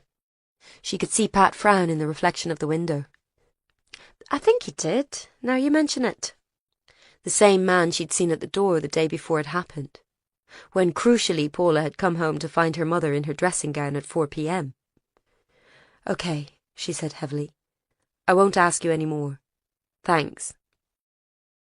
Pat was twisting her wedding ring, the one she'd so recently had from PJ. She'd moved the one from John, Aidan's father, to her right hand. "I keep thinking I'd know," she said distractedly. From the next room came the noise of the party, chatting, laughing, cooing over Maggie. Paula was like a tuning fork waiting for the smallest cry. "Know what?" "If I did the right thing. Marrying again. It took me a long, long time. But PJ needs someone to mind him, with that old leg, and I was selfish, I suppose." Paula leaned away from the counter. "You're allowed to be happy, the two of you. But I see how you are, running round trying to find her. And you and my fella don't even talk anymore. And I think, what if it was meant to be you two wed? What if we took your happiness, us old ones? Just being selfish looking for a second go?" Paula sighed. "It's nothing to do with that, honest it isn't. Aidan and I always had our differences. This is nothing to do with you and Dad. I'm happy for you. I just needed to try and find out. I can't explain it. I need to know I did everything I could to find her. Her bones, even. Pat, they were after her, weren't they? They knew there was a man she was..." She groped for the right word. A minefield of meaning. "Talking to. They came for her, didn't they? The IRA. Pat was turned away, filling the kettle at the sink. Paula saw her eyes reflected in her glasses. That's what I always thought, but who knows for sure? So she's probably gone. I don't know, Pet. I never did, but you married Dad, and that's why. You think she's dead?" Suddenly it was all so clear. There was no way Pat would have done that, married PJ, if she thought there was any chance at all his wife was still alive.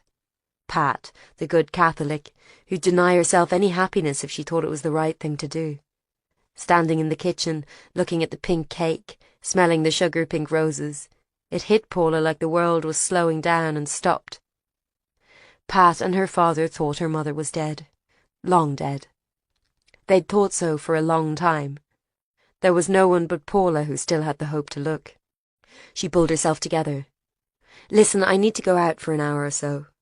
Would you look after Maggie for me? I'll feed her first, so she shouldn't be any trouble." "Of course, Pet." "And don't tell Dad where I've gone," said Paula. If you don't mind, I mean. Tell him I just went to get nappies or something. He doesn't need to know any of this." Pat thought about it for a minute and then nodded. Paula thought she looked relieved. She rescued Maggie from grasping arms and took her upstairs, relaxing as she breathed in the smell of the baby's head. In the bedroom were Dave and Saoirse. Saoirse was sitting on the bed with Dave bending over her. Paula blundered in the doorway. "Oh, God, sorry. Sorry, Pat said we should come up. It'll only be a minute." As Paula watched, unable to look away, Dave lifted Saoirse's wool jumper and rubbed at the soft white skin of her stomach with cotton wool. Then, with surprising force, he stabbed her in it with a needle. Paula flinched. Saoirse didn't move. The syringe of drugs flowed into her with several breaths, and it was done. "You do that every day?" "Every day. Sometimes twice." "God." "No choice," said Saoirse grimly, then forced on a smile. "Not if we want one of our own. There's wee Maggie. How are you, sweetheart?" Paula's hands tightened on Maggie's little body. So much more skin than mass, almost missing her even though she was in her arms. She thought that her body would never forget having the child within it. But she had to leave her now, because there was something that needed to be done.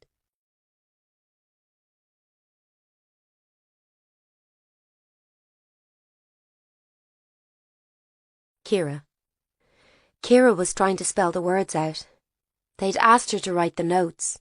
She thought probably so she wouldn't see what was going on down the back of the cave. UNFOR. She focused on the page in front of her, the sheets of the exercise book a bit damp from the cave and the sweat off her hands. She tried to keep writing and not look. She could hear it, though. A noise like in a butcher's shop, a sort of horrible crunching, and a smell coming on the damp cold air of the cave. At least it was dark, and with the torches you could pretend you hadn't seen anything in the shadows. They'd said he wouldn't feel a thing. They'd given him an injection. The others were out too, slumped in their chairs with the ropes pulled tight. Except for the first, who was already gone. This one would be gone soon too when they'd finished, and then she supposed the others. She hadn't really imagined it getting to this point. She hadn't known what they would do once they had them. But she should have. Oh, she should have, and it was all her fault. She just had to concentrate on the writing. ESCAL. She realised that her hands were shaking so much she could hardly move them over the page. Afterwards, no one was sure how the woman got away. It seemed like Dominic hadn't tied her up as tight as the others. Maybe he felt sorry for her or something. Anyway, they were all busy trying to deal with the man over in the corner, and the noises he was making. She was busy pressing her pen into the paper, writing the note for him. Then suddenly there was a movement, and the woman was out of her seat. She lurched forward, then fell over on her knees on the dusty cave floor, making a little noise like she was hurt. Then, before anyone could stop her, she was out the front and into the woods. That was the worst night. The idea that she might get away, tell people what had happened. No one could look each other in the eyes, as if they were only just realising how it seemed. The people tied up, the man in the corner who had stopped shouting, and she didn't want to look over into the darkness and see why.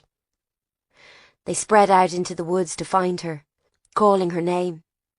Ciara realised when she was deep in the dark trees she wasn't even afraid. That the woman was probably afraid of her. Things had changed that much. In the end it was easy to find her. She made so much noise in the bushes and the crying, wheezing sound of her voice. She was caught onto some trees by her hair and couldn't get free. They took her back. They tied her up again. The main man had woken up by then, sitting tied up onto his chair. And the woman was shouting, "Martin! Martin, help me, don't let them do it!" And also, "My baby! Oh, my baby!" Nobody listened.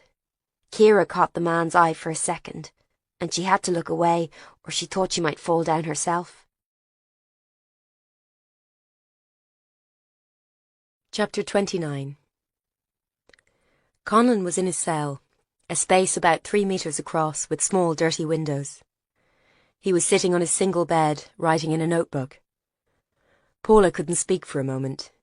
She didn't want to call his name, not Sean, like a friend might say, not Conlon, like calling a dog. "Hello," she said. He looked up, freezing slowly with the pencil in his hand. She could see the reactions were still there, the stillness of a warrior. She was glad of the door between them. It had been easy enough to get in, with her PSNI credentials and Corey's previous introduction. Of course, she wasn't supposed to be here at all. No matter. She didn't care anymore. "Dr. McGuire," he said cordially. "Back again?" "Yes." Her voice wavered. "Did you have your baby?" His eyes were moving over her, framed in the hatch of the doorway. "Looks like you did. Boy or girl?" She was trembling. Her hands holding the latch were slippery with sweat. "I don't want anything from you. I'm just going to ask you one thing, then I'll go. If you do know anything about those other missing people, maybe you'd see your way to telling someone. Even if you think it's too late to make a difference. Well, take it from me, it would. To have them back, bury the bones." "Easy to say," he said idly. "People always want more. Dr. McGuire, have you ever heard the thing people say, the past is another country?" "Yeah. I believe that. Soon as you start poking too far into who did what back then, it'll all come crawling out. People always want more. My sorry wouldn't be enough for them." "We don't want sorry," she burst out. "We just want to know what happened to our goddamn families. Dr. McGuire, if I knew where your mammy was, I'd tell you." He spread his arms. "I've not much to lose and lots to gain. I don't know if she's even dead, and that's the truth. But there was an order given, to take her for interrogation." His face was impassive. "There may have been. I know some people went to the house. They were there that day. I know it. 2 men. Maybe you were one. It doesn't really matter now, as he said. But I know they went." Well, well, you've been playing detective." "Was she there? Did they take her?" He said nothing. "Look, just say yes or no. You don't know what it would mean to me. Did they take her?" Paula remembered the haste of the last morning she'd seen her mother. The snatched plate, the last hug, the sense of a clock ticking, though she hadn't realised it at the time. Sean Conlon said, "I don't know. All I can say is I don't know if anything was done to your mother." "And would you have known if it was?" "Aye, probably. Can't say for sure. Now that's all I know, miss." She wanted to say thank you, but couldn't. That's what I needed to know. I don't know anything else. There were orders, and you went and did things, and that was all. It's hard to remember sometimes. Paula stepped back from the door, holding the flap. "Well, you'll have a lot more time to remember now, Mr. Conlon. I'm afraid that in light of your inaccurate information, I won't be recommending you for early release." She dropped it back and walked off, her steps echoing, but she could feel his eyes on her back all the way through the concrete and stone that kept him in. "You can do this. How hard can it be?" Paula looked down at the baby wriggling on the changing mat. She had no idea what time it was. 3 a.m. possibly. She thought she had slept for a while but couldn't be sure. The hours seemed to blend into each other. She changed Maggie's nappy again, maybe for the 10th time since coming back from the prison. She'd fed her, but the baby was still crying, a desperate choking wail as if her tiny heart was breaking. She scooped her up, feeling the little pulse fluttering like a trapped bird. "It's okay, sweetheart. What's the matter?" She walked her to the window, where the sky was lightening over the shrouded rooftops of Ballyterran. "Look, it's night time still. We should be asleep. Sleeping." Maggie continued her ragged cries. Paula walked her between the kitchen and the living room, keeping up the monologue as she went. "Look, there's a picture of Grandad. That's Granny with him. Other Granny. She isn't here anymore. We don't know where she is. And that's your toy that Granny Pat gave you. Which just reminded her there was still no word or visit from Aidan, and resentment boiled up in her stomach like acid. Well, this is it, Maggie. She showed the baby the living room. The 70s-style velvet couch, the cabinet of glass and silver knickknacks, the silent TV coated in a thin layer of dust. She'd switched it off after the news channels rolled with endless updates on the Mayday case and the missing mayor. I'm sure it isn't much. Maybe you'd rather go to London. What do you think? They have big red buses there, and nightclubs and bars and stuff, but you're maybe a wee bit young for that. She sat down on the sofa, allowing herself to think briefly of her London life. Transient men, long drinks in dark bars, running at night along the river, the city's slowly pumping heart. That was all gone now. Now she had this instead. Her parents' sad old house, a town where everyone knew her name and her story, and this little baby, tangling angry fists in Paula's hair and jumper. What is it, love? Do you want more food? She tried latching the baby on, but Maggie turned crossly away. She wasn't hungry. She wasn't wet. Maybe she was just really, really annoyed. Paula would sort of understand that. I'm sorry. Paula started walking her again. The kitchen, the living room, the hall. The kitchen, the living room, the hall. Still the crying didn't stop. Her jumper was soon soaked in baby snot and tears, and she caught a glimpse of herself in the hall mirror, whey-faced, grubby, her hair in knots. Is that why you're sad, Mags? Because Mummy looks so awful? Mummy. That was her now. It was hard to believe. She was still pacing semi-dementedly when the doorbell rang. It was 5 a.m. Who could that be? She rushed into the hall, hoping for deliverance of some kind. On the doorstep was Helen Corrie, turned out despite the early hour in a swanky trench coat and trouser suit. Corrie winced at the wailing. What are you doing to her? Paula wiped the sweaty hair out of her eyes. I really don't know. She's been crying for hours. I think I've gone deaf in one ear. Give her here. Corrie stepped into the hall, taking the baby and cradling her over one arm in a rocking movement. Maggie's cries swelled like a passing siren and then subsided into sad hiccups. How did you do that? Years have been up with crying weans, then called out to crime scenes at 6 a.m. Paula collapsed back on the sofa. I'm not sure I can do this on my own. Of course you can. I had a husband and he was next to useless. Never heard them crying, apparently, even when I took them into bed and held them beside his ear. How did you know to come? I had a feeling you might be up. Corrie looked at her kindly. It's tough, the first few months. Months? Yeah, but you'll get through it. Anyway, I'm here with something that'll cheer you up. What's that, a full-time nanny? Either that or Aidan's head on a plate. Jared's got some anonymous tip-off about what happened to Kenny. You realise I mean cheer you up in that ghoulish sort of way that you like. Oh, really? Word is there's been some kind of power shift in the local IRA leadership and someone wants to talk.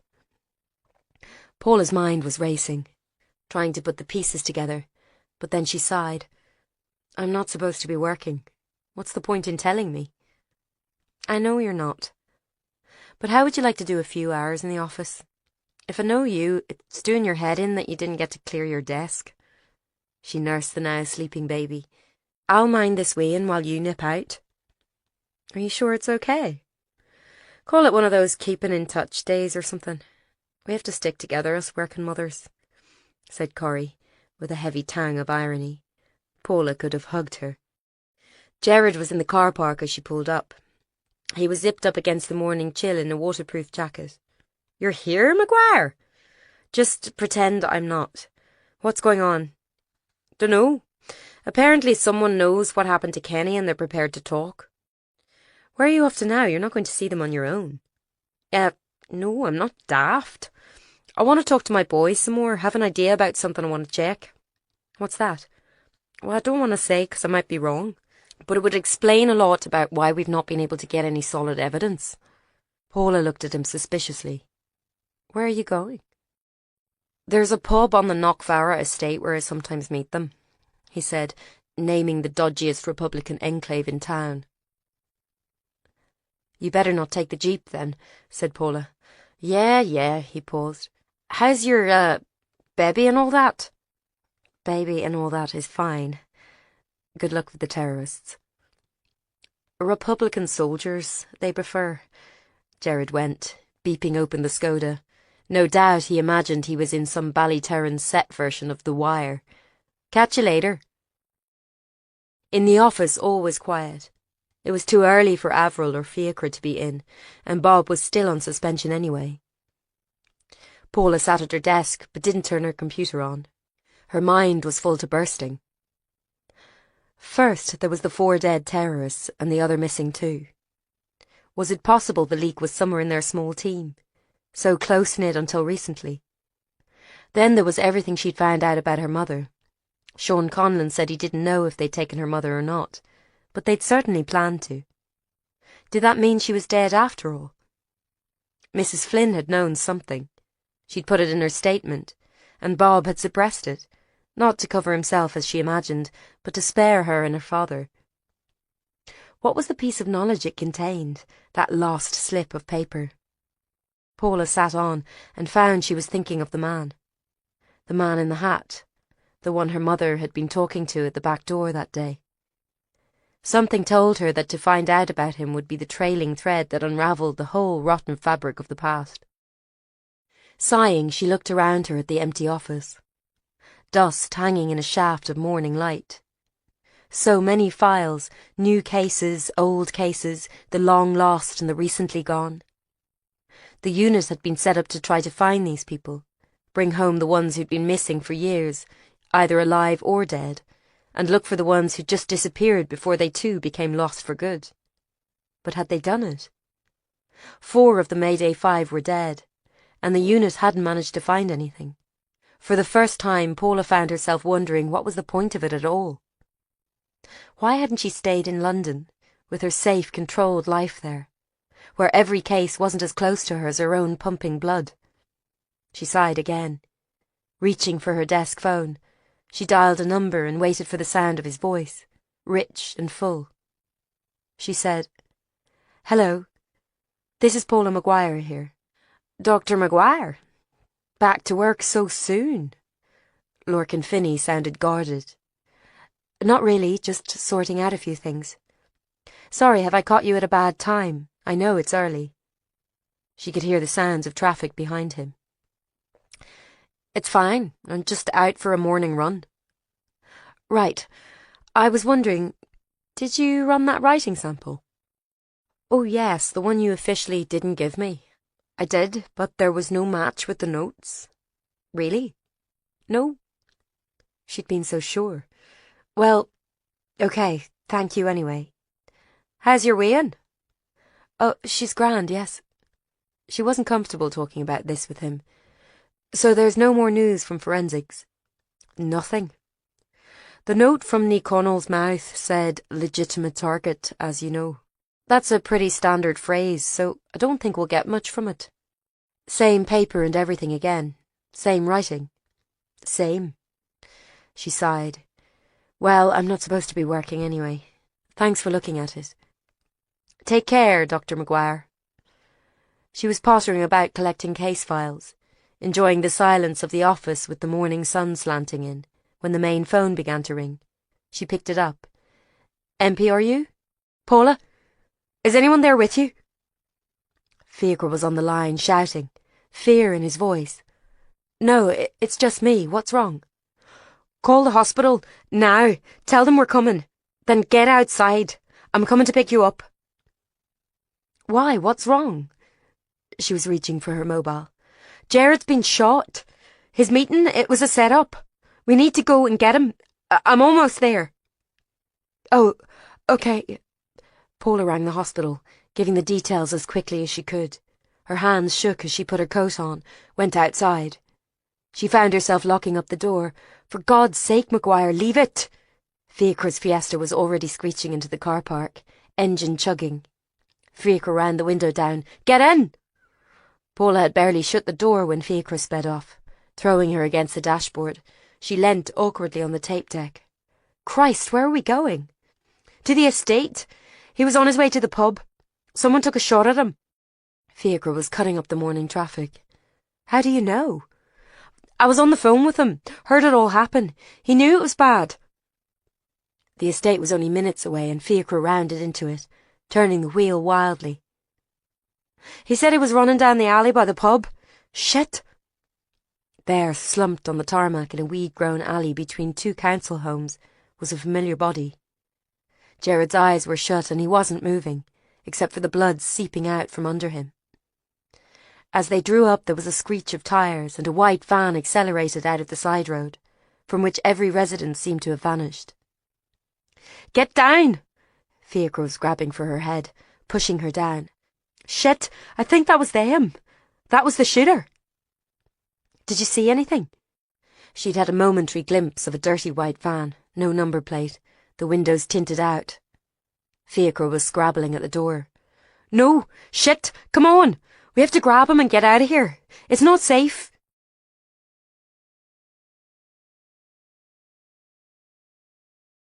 Ciara. Did you ever love anyone? She asked. From the corner, Lily called out. Don't talk to him, Ciara. She was always on her phone when it was their turn to mind the man, her hair falling over her face in a big shiny curtain. Ciara ignored her. They didn't tell Lily everything because she didn't understand. They didn't even tell her on the day it all happened because she couldn't be trusted. The man was in his cage in the corner, head slumped onto his chest. He never said much. Ciara asked again. You must have. You have kids? I saw pictures. My daughter, he said, his voice rusty. She doesn't see me much. But you must have loved someone. A woman. Your wife. I mean, loved someone so much that when you lost them you thought you might die without them. He said nothing for a long time, so she didn't think he was going to answer. Sometimes he just didn't, not for hours. She sat back against the wall, looking around the little hut. Lily was in her usual spot in the old green armchair Dominic had brought up there, her long legs propped up on the windowsill. Ciara thought she did this so the men would see, even though the only man there was the man. She just couldn't help it. After a while he coughed. He coughed a lot, usually horrible ones full of phlegm that made her want to cover her ears. Her, he said. What? I loved her. Catherine. The woman. Ciara stared at him, but his head was still bowed, hands laced together over his knees. He looked broken. Ciara was remembering things she told herself she wasn't going to think about ever. The moonlight catching the woman's blonde hair, the sound of her crashing about in the trees, and the way she was crying. What she'd said when they'd caught her and it was time for the end. Please, my baby, my baby. And how she'd called out to the man, Martin, please don't let them. He hadn't even looked at her. He hadn't done a thing to save her. Instead, he'd given her up to them. Ciara couldn't understand it. You loved her? Aye.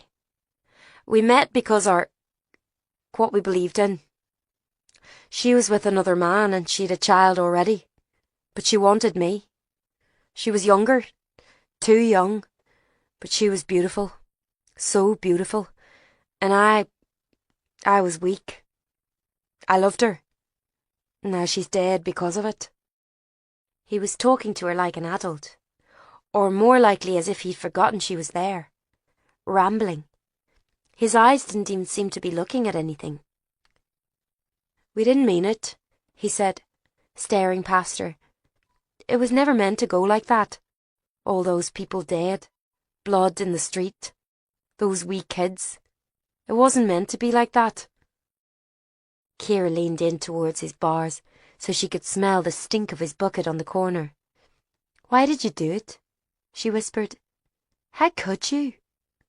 Lily turned her head, annoyed, but was distracted by her phone. Probably texting Dominic or looking at One of her stupid fashion blogs. He said nothing, and Kira was almost glad, because she didn't really know what it was she was asking.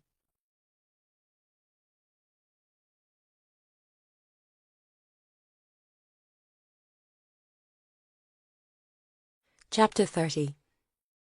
Where are you hurt? Blood was bubbling up from under Jared's white t-shirt. Her hands were already covered in it, from where they'd dragged him into the car. Shit. She took off her scarf with the clock pattern, her favourite, and pressed it firmly against his stomach.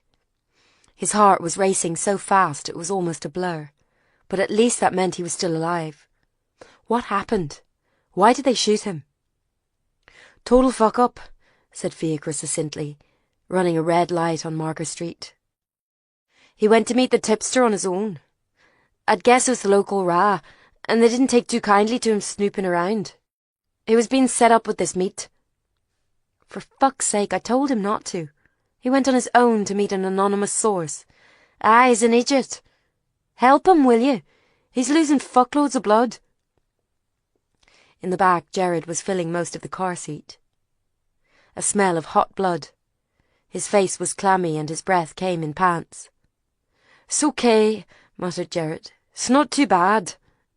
Fiacre said, "You've been shot, you feckin' idiot." "You're okay. You'll be okay." Knowing this was a stupid thing to say, Paula tried not to look out the front, pressing down as hard as she could on Jared. With the size of him and her own remaining baby weight, they were pressed up so close she could smell the frightened sweat under his links. "You'll be okay." She felt his fingers on her wrist. "What is it?" "Mum," he breathed. "Call me Ma. Tell her." "I will, of course. But you're fine. You'll be fine." "Listen, Jared, do you know why this happened? Did you find out something? What was your hunch?" His eyes were fluttering. "Knew he wasn't right." "Who? Jared, tell us." It was too late. He was slumped over, unconscious from blood loss. Most of it seemed to be over Paula's clothes and hands. She could hear the panic in her voice. "For God's sake, drive." "We're there." Though she'd always hated Ballyterran General Hospital, Paula had never been happier to see the blue door of A&E come into view. Fiacre slammed on the brakes, halfway up the pavement, and Paula was thrown forward again. A fresh spurt of Jared's blood pumped through the scarf and over her wrist. Then doctors were running up with a stretcher, and Saoirse was one of them, and they were taking Jared off her and removing the scarf, bringing clean bandages. "We've got him from here." Attaching an IV, Saoirse threw Paula a brisk backwards look. "You should sit down. You look like you're in shock." "Come on!" Fiacre was taking her by the shoulders and moving her into the waiting room. "We have to leave him now. They know what they're doing." "My hands." She held them up like Lady Macbeth. The cuffs of her grey jumper were sodden, blood stuck in her nails and skin. On the front of her top it made what looked like an abstract painting. "It'll not come off," said Fiacre grimly. "Hope it wasn't your favourite." She sank down on a plastic chair, the legs crumpling under her. Fiacre remained standing. He rubbed his face, and Paula saw the front of his shirt was also bathed in blood. "How did you know he was there?" "He rang me. The van was following him. He was in some alley on the estate and he knew he wouldn't get away. He said he tried to protect his head and run to the main road, and I was to get him and go straight to hospital. He knew no one on the estate would call him an ambulance." "So you just went?" "Course I did. I'm not, well, I know what you think of me, but you don't know everything that went on, okay? You don't know what I've been through with my family and all that business with Avril. You know nothing." His voice went high and cracked. Paula let him finish. Then she stood up and put her arms awkwardly round him, smearing blood over his blue work shirt. She was ashamed she'd ever wondered about him. He was just a boy, really, hurting and confused. "It's okay," she said. "He'll be all right. You saved his life." Fiacre rubbed his eyes with screwed-up fists. He pulled away. "Thanks. Sorry." "It's all right."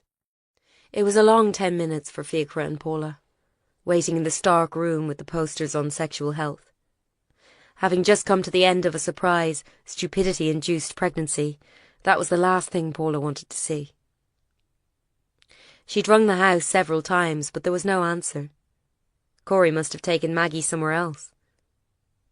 Fiacre was pacing up and down, occasionally pushing his fists against the wall or chairs, and she longed to tell him to stop fidgeting, but didn't.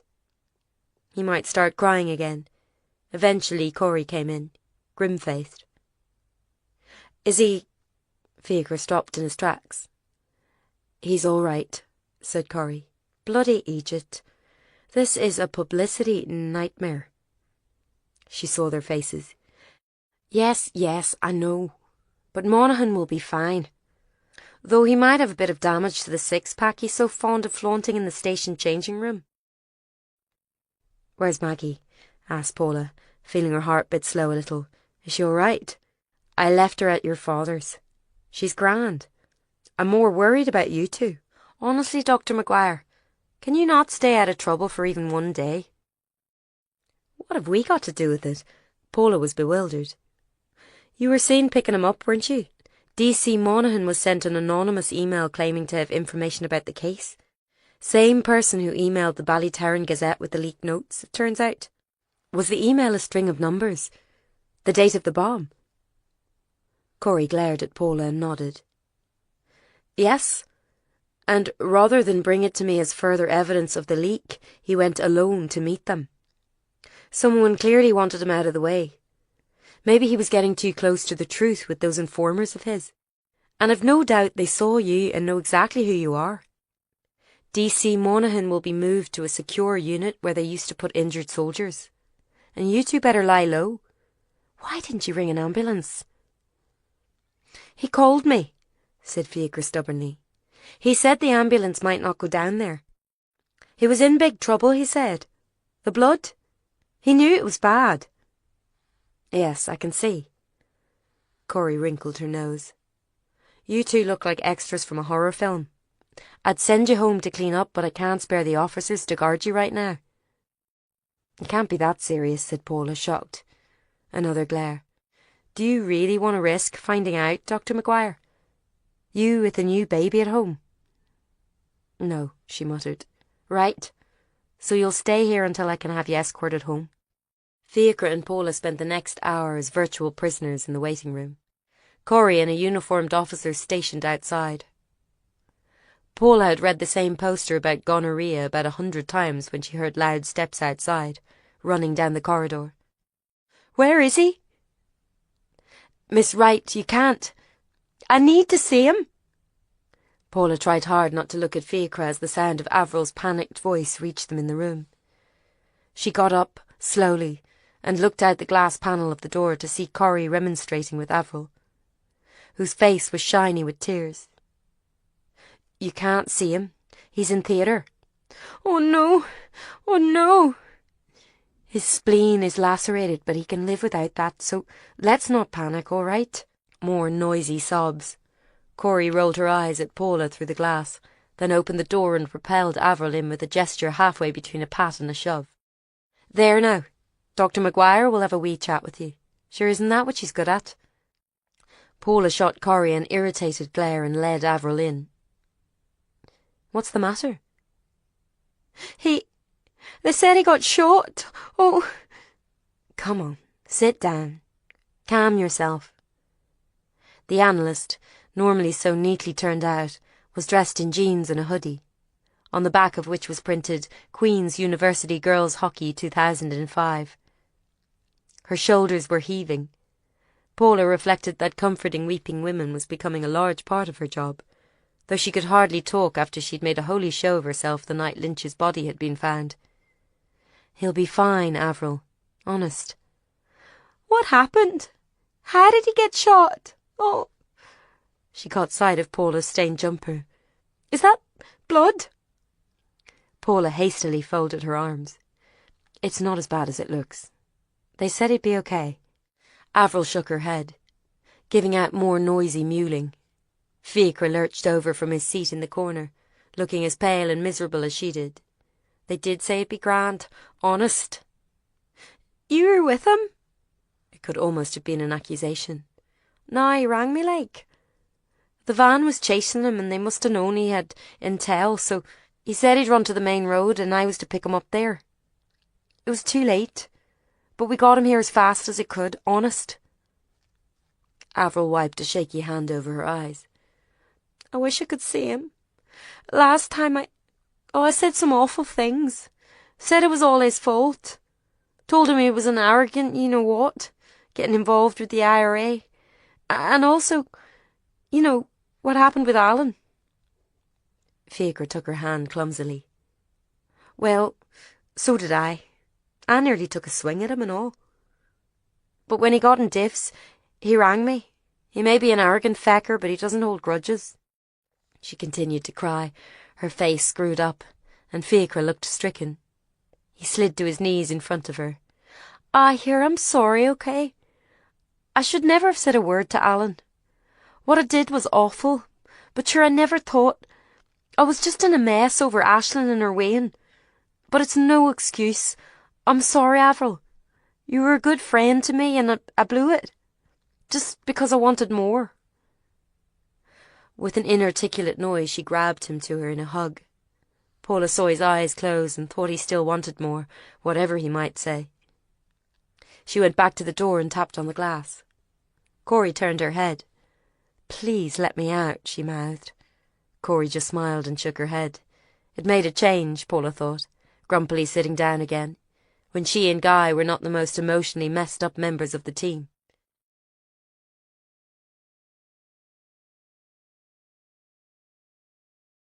Kira. Kira couldn't look at them. They'll have to do it. Yes, she knows too much, and she won't suspect you. You're only a kid. But you agreed, Kira. This is for Rose and all the others. But she didn't do anything. No, but she'd put us in prison if she could. She's close to finding out. We need to stop her. It was her picked up the other officer, the one who was nearly onto us. And you'll just talk to her, you promise? You won't hurt her? We won't need to.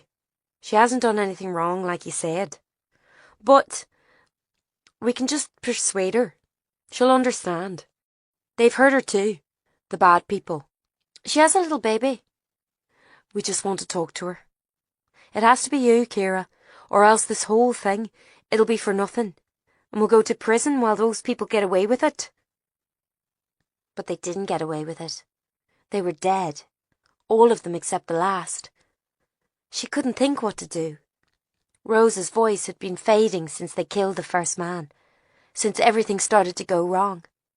She'd wanted them dead, yeah, but when it really happened, she'd thought they would just talk to them. She'd thought they would show photos, make them see what they'd done, and maybe they'd confess and go to prison. She didn't know this was the plan, the hurting, and then taking them away and killing them somewhere, and hurting the policeman, when he hadn't done anything wrong. He was trying to help them. He was looking at her. His eyes were flat and cold. Kira, you're in this now. It was all your idea. You don't have a choice. Still looking at her feet so they wouldn't see she was nearly crying, she nodded. The weird thing was the only person she could think to ask what to do was the man, and he was in his cage again in the corner, and anyway, what would she ask? She knew the answers already, and inside her head, so did Rose. But it was too late.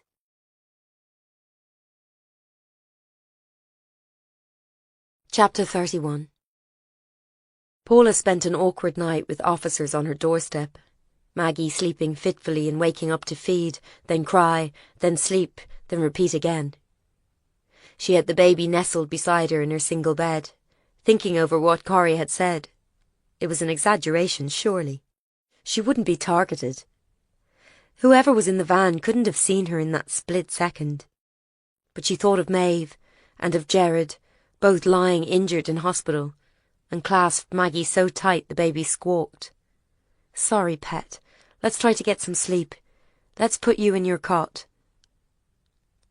She was woken out of a hazy doze several hours later, by voices outside. She sat bolt upright, checking Maggie in her nearby cot. The baby slept. Small fists clutched under her chin. Paula looked out of the window and saw someone remonstrating with the officer at the front door. A man. Wrapping a shabby red dressing gown round her, she crept downstairs, listening. "Sir, you can't go in." "Ah, for God's sake, she knows me." She opened the door on its chain, feeling the cold morning air on her legs. "It's okay, Constable. He can come in." "If you're sure, ma'am." "Yeah. Are you okay out here, by the way?" The man looked frozen in his reflective jacket and helmet. "Fine, ma'am." She opened the door properly and moved back to let Aidan in. He stood there in the hallway, wearing just a t-shirt, his arms stippled with goose flesh. She crossed her arms, hugging the dressing gown round her, neither of them speaking for a full minute. "Are you all right?" he said finally. "I heard what happened with Monaghan." "He'll be okay. They've moved him into an army hospital. This is just a precaution." "Quite the precaution. Armed peelers on your doorstep. What do you want, Aidan? To see if you're okay?" "You're running a bit late for that." Whatever he was going to say was lost as a thin wail started from upstairs. Aidan froze. "Is that—" "That's Maggie, yes, that's her name. My baby. Not that you've been around to ask or see or—" She had to stop as tears suddenly filled her mouth. "She needs feeding. Give me a minute, will you? Go in the kitchen." Paula went upstairs and quickly pulled on jeans and the first jumper she could find that wasn't too encrusted with milk or sick or snot. She scraped her hair into a loose ponytail and scooped Maggie up from her cot. The baby was hot and smelled of milk and talcum powder. Paula held her close, murmuring into her head. "He's here. He came."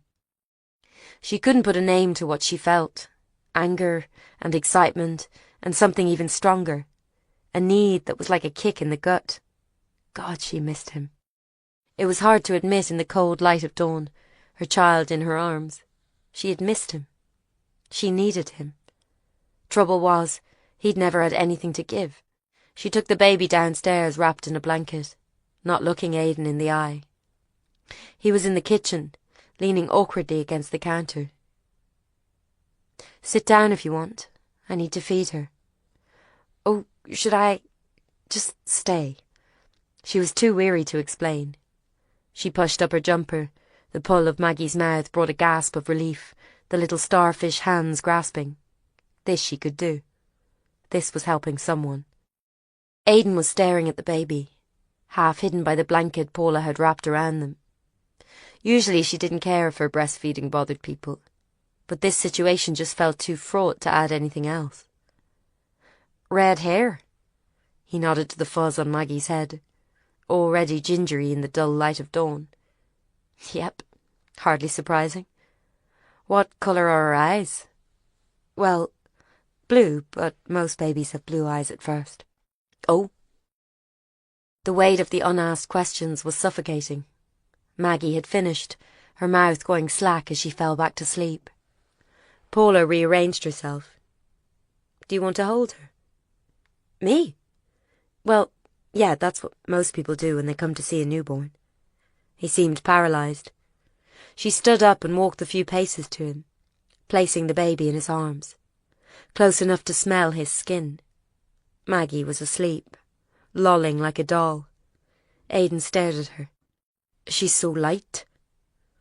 "Yeah, not when you carry her round howling for hours." He still stared.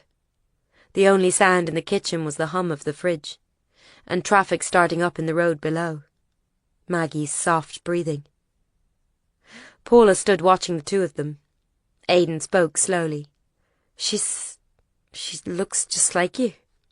"Poor kid." "No. She's beautiful, Maguire.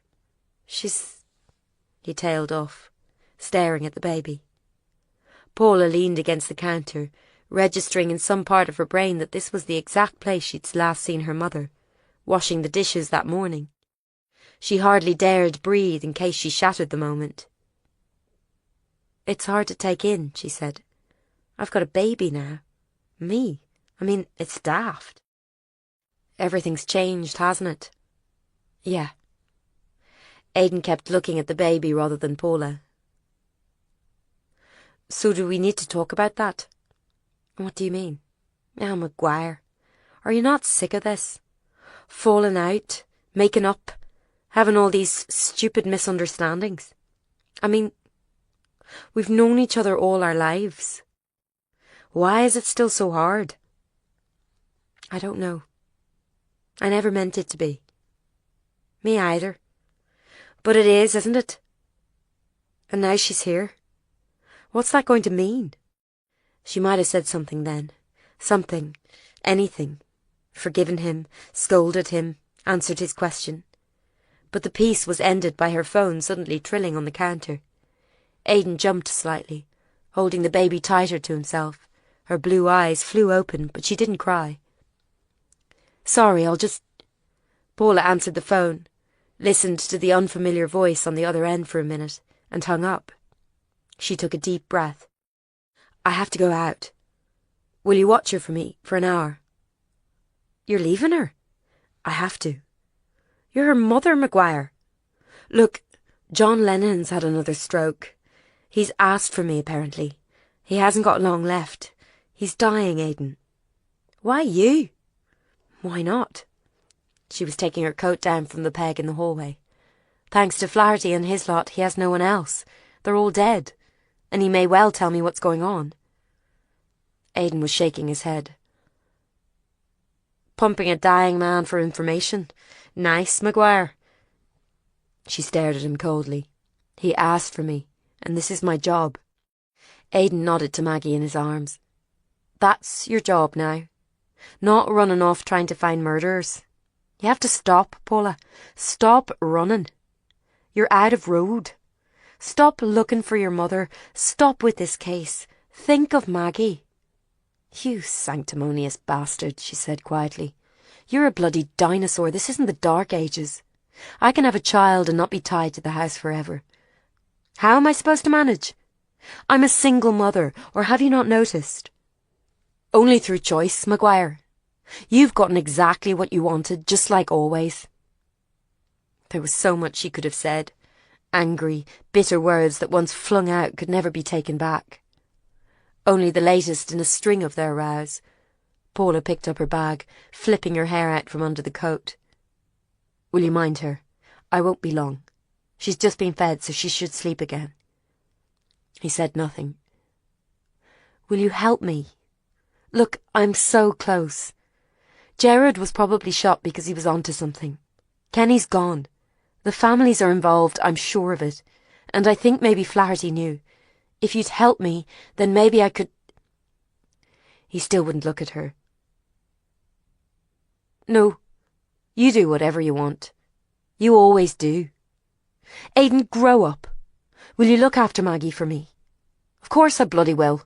You don't have to ask if you need it. But you shouldn't need it. Not for this." She was pulling open the door, preparing to argue with the constable. "I don't have time for this. There's express milk in the fridge if I get really held up. Call your mum if you've any problems, and if you let one hair on her head get hurt, I will kill you." The man in the bed was the colour of overwashed socks, a grey tinged with green. A mask over his face was helping him breathe. "We could only find your number," said the nurse, hushed. "Is there any family?" "No," said Paula. "Not anymore." The noises coming from John were alarming, even with the mask. She turned back to the nurse. "Can you not do anything for him?" "We've done our best. It'll kick in soon, we hope. Is there..." The nurse shook her head firmly. "We're making him comfortable, those are his wishes." She pushed up her chair beside him and saw his eyes flicker open. He knew she was there. "Hello, John," she said quietly. "How are you?" He made a wheezing, coughing noise that could almost have been a laugh.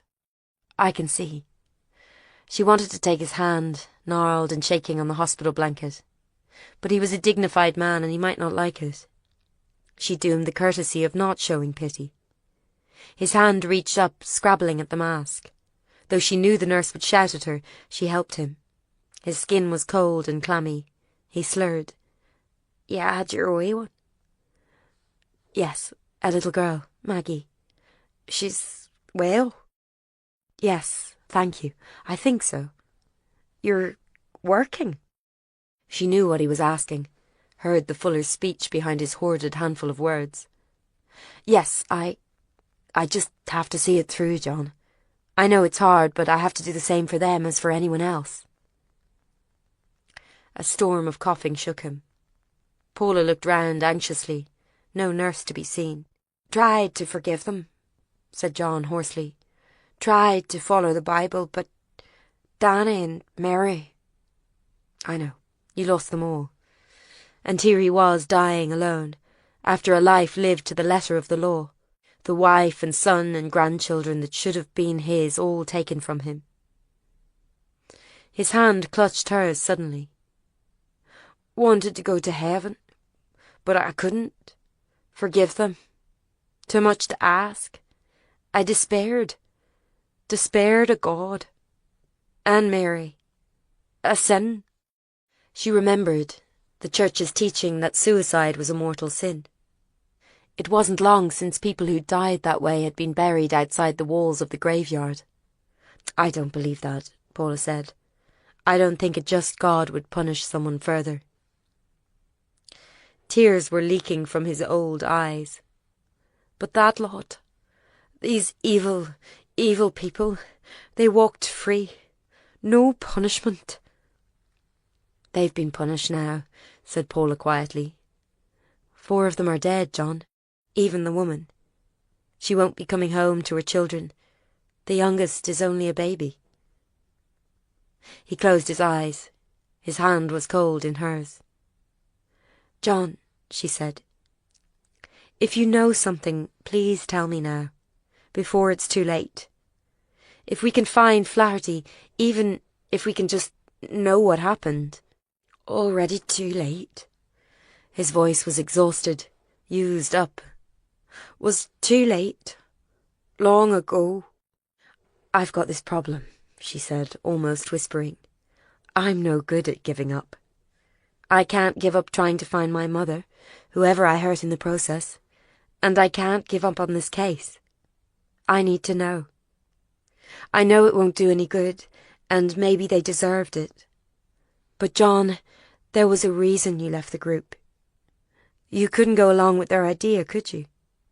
You knew justice was only God's to deal out." He muttered something. "Come here." She leaned in close so her ear almost touched his mouth. His breath was weak. He smelled of hospitals and old damp clothes. "The wee girl," he gasped. "Kira Woods." "Aye, the wee un." "What about her?" One of John's machines began to beep, and outside she could hear a commotion of feet. "John, is she in danger? Tell me." He pushed his head up with great effort, like an old tortoise. "It was her idea," he said, right into Paula's ear. Then she was thrust aside. "Let us work, please, miss." John was swamped by nurses and a terribly young girl in scrubs who was apparently the doctor. The machine kept beeping. "Are you family, miss?" asked a different nurse. "No, there is no family." "You'll have to go then, please." The curtains were swished around, and Paula got her last glimpse of his face, white as if he were already dead. "Is he dying?" Paula turned at the sound of the small, stricken voice. A thin, pale girl in school uniform was at her side. Kira Woods herself. "You shouldn't be here, Kira." "I heard he was sick. He's not got anyone to be here with him. He wouldn't let Dominic." She was shuddering. "You shouldn't be on your own when you die." "He's all right, Kira. They'll look after him." Kira just looked at her. "He's dying, miss. I know he is. Please don't lie to me." "Well, okay, but there's nothing we can do.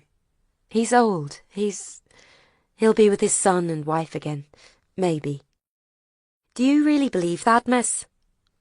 I don't know, Kira. There's no way to know.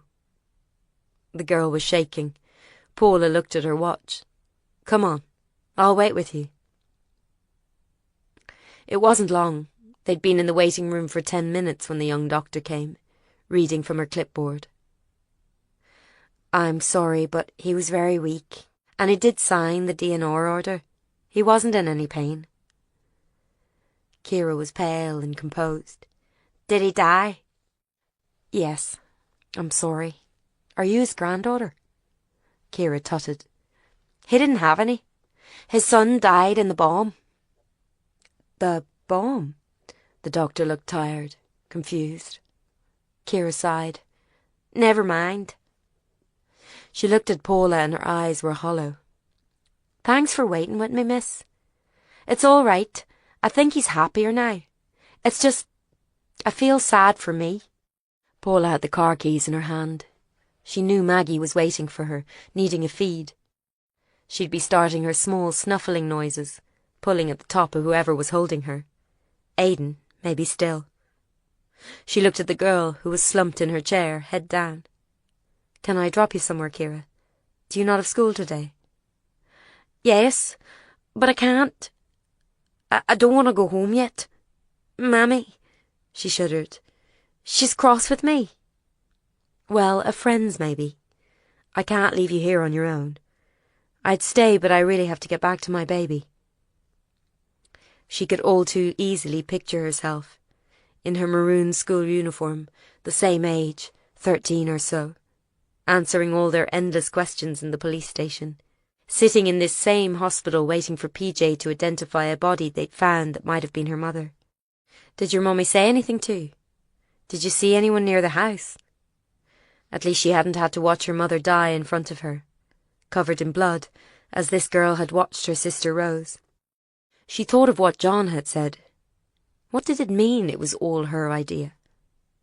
Come on, she said. Get your coat on. I'll drop you wherever you want. And maybe on the journey she could find out what Kira knew. Kira seemed to relax as they moved out of town in the early morning traffic. The streets were full of kids in uniform, the navy of Kira's Protestant school, the black of the Catholic boys, the maroon of Paula's own convent school, and the pale blue sweatshirts of the integrated high school. The girl sat quietly beside her, school bag on her knee.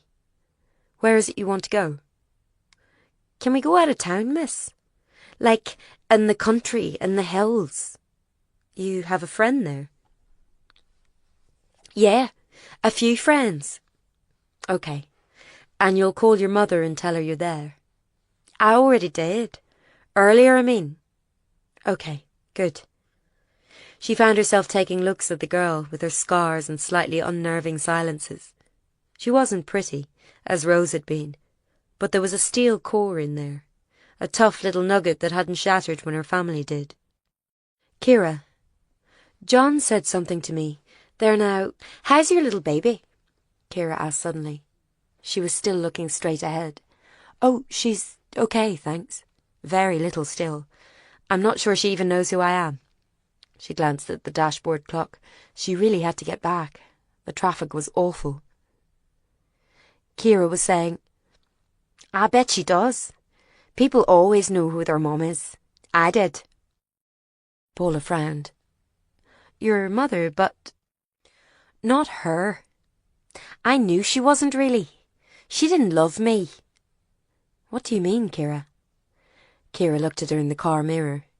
Rose was my real mum. Did you not know? Mammy isn't my mum at all. Paula stalled for time. What makes you think that? I just knew. Mammy used to say things when she'd drunk too much. So I asked Jamesy. That was Rose's boyfriend. I knew she used to go out with him way back. He said he was my dad. Rose was having me. Only when she was too young, she was 15. So they pretended I was Mammy's, and Rose didn't see Jamesy again for years. Oh, that must have been very difficult. Paula's mind was racing. It was a common practice in Irish families, the youngest member actually being the first grandchild. She looked at the road ahead, now empty as the bogs stretched out on either side, heather and gorse blooming. They hadn't seen another car in some time. Not really. Ciara's chin was raised. She looked different. I knew it, you see. I could tell Rose loved me. She talks to me sometimes still. She said she'd have gladly died like that instead of me, if that was the choice she had to make. You'd do the same, wouldn't you, miss, for your little girl? You'd die for her. That's what it means when you really love someone. Maggie. Ciara flashed her a look. You named her for your own mammy, Dominic said. I bet she didn't want to leave you, miss, like Rose didn't want to leave me. I bet she didn't go by herself. Ciara, this isn't... Can you slow down, miss? She was so flustered she did hit the brakes, and the car slowed right down. I'm sorry, said Ciara, and then she was wrenching open the door, tumbling out onto the road, hitting it knees first. Paula slammed on the brakes and the car stopped, but Ciara was up, rubbing her cut legs and sprinting with surprising speed over the bog.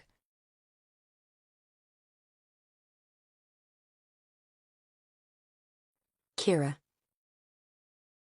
It was something that, when she knew for sure and no messing, she realised she had always known. Like there being no Santa Claus. For years, you didn't want to know the truth, trying to hold yourself away from it. And then it hit and it was okay. It was something solid to stand on. There were little things. Rose's story about Daddy almost kicking her out for something she'd done. The comments Mummy used to make about being sinful and no better than she should be. There were no pictures of herself and Mommy in hospital, but there was a picture of Rose holding her that she'd seen in Rose's sock drawer.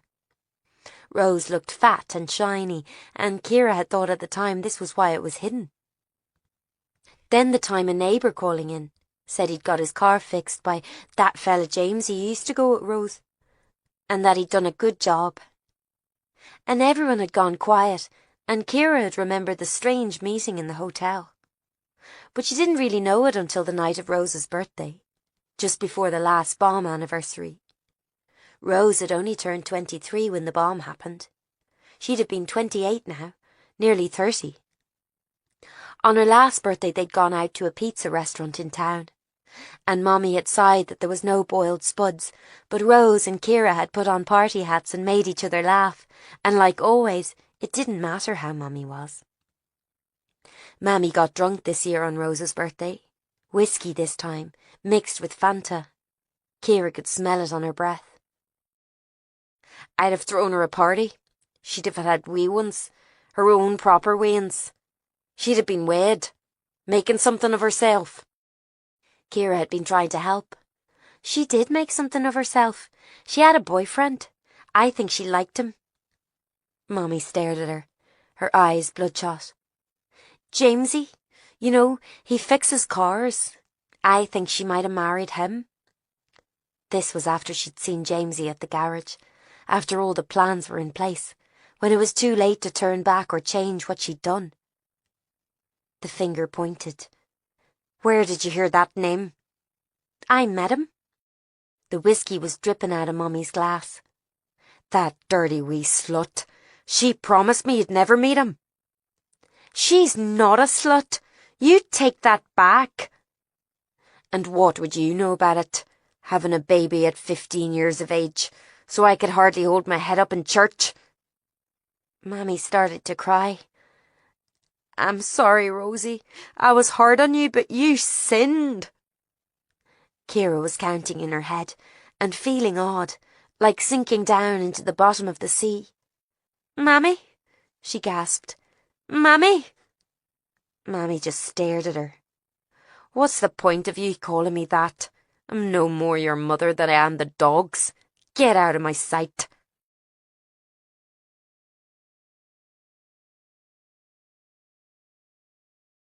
Chapter 32. Shit. Paula looked at the clock. 8:36 a.m. Maggie flashed into her mind. The small, compact body, the lullaby of her cot mobile. That was where she was supposed to be.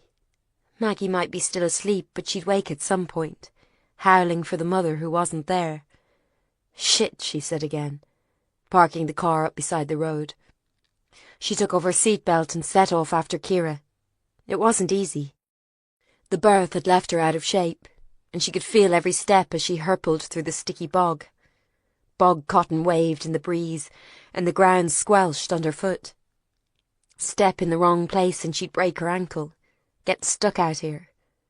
Her breasts ached with milk. Maggie, Maggie. Kira, she shouted. The girl had vanished into trees up ahead. Please come back. I can't go after you. I need to go to my baby. Kira! Kira! Nothing. She somehow made it to the trees where the ground was harder, paved in pine needles. The morning sun slanted through the trunks like pillars in some enormous cathedral. She was glad she'd at least worn ankle boots with flat heels. Kira, for God's sake, please come back! She followed the girl's progress into the pine track, trying to listen for breathing or running teenage feet. There was nothing but her own panicky wheeze, and distant birds way up high. Help! She shouted. She wasn't sure to who, but someone stepped onto the path ahead of her. Paula! Dr. Finney! She ran to him. What are you doing here? He was dressed in jeans and a light red rain jacket. I'm out with the search team. Are you all right? He took her arm. You look pale. Just too soon to be running after the baby. I was driving Kira Woods home and she ran off on me. I can't just leave her out here. He nodded. Look, I think there's something going on. There's a sort of hut up here. Let's look. She was panting. Is it safe? You'll be safe with me. I think Kira went there. Still breathing hard, she let him lead her to the end of a path, where a wooden hut sat in the trees. It was small, no more than 10 meters long. What is this place? Paula stopped. I think it's an old forestry hut. Come on. She went in here. What did you say you were doing here? There was a moment when she could have run, maybe even got away, had it not been 12 days since she'd given birth, and she wasn't thinking straight. Most of her brain focused on her baby needing to be fed across town. Then it was too late anyway. His hand closed on her arm, hard this time, and he pushed her in. Inside the hut was dark, and for a moment she couldn't see who was there. Then faces emerged. Dominic Martin was standing over someone in a chair. Kira was there, and Lily Sloane. Tied to the chair, apparently unconscious, was Jarlath Kenny.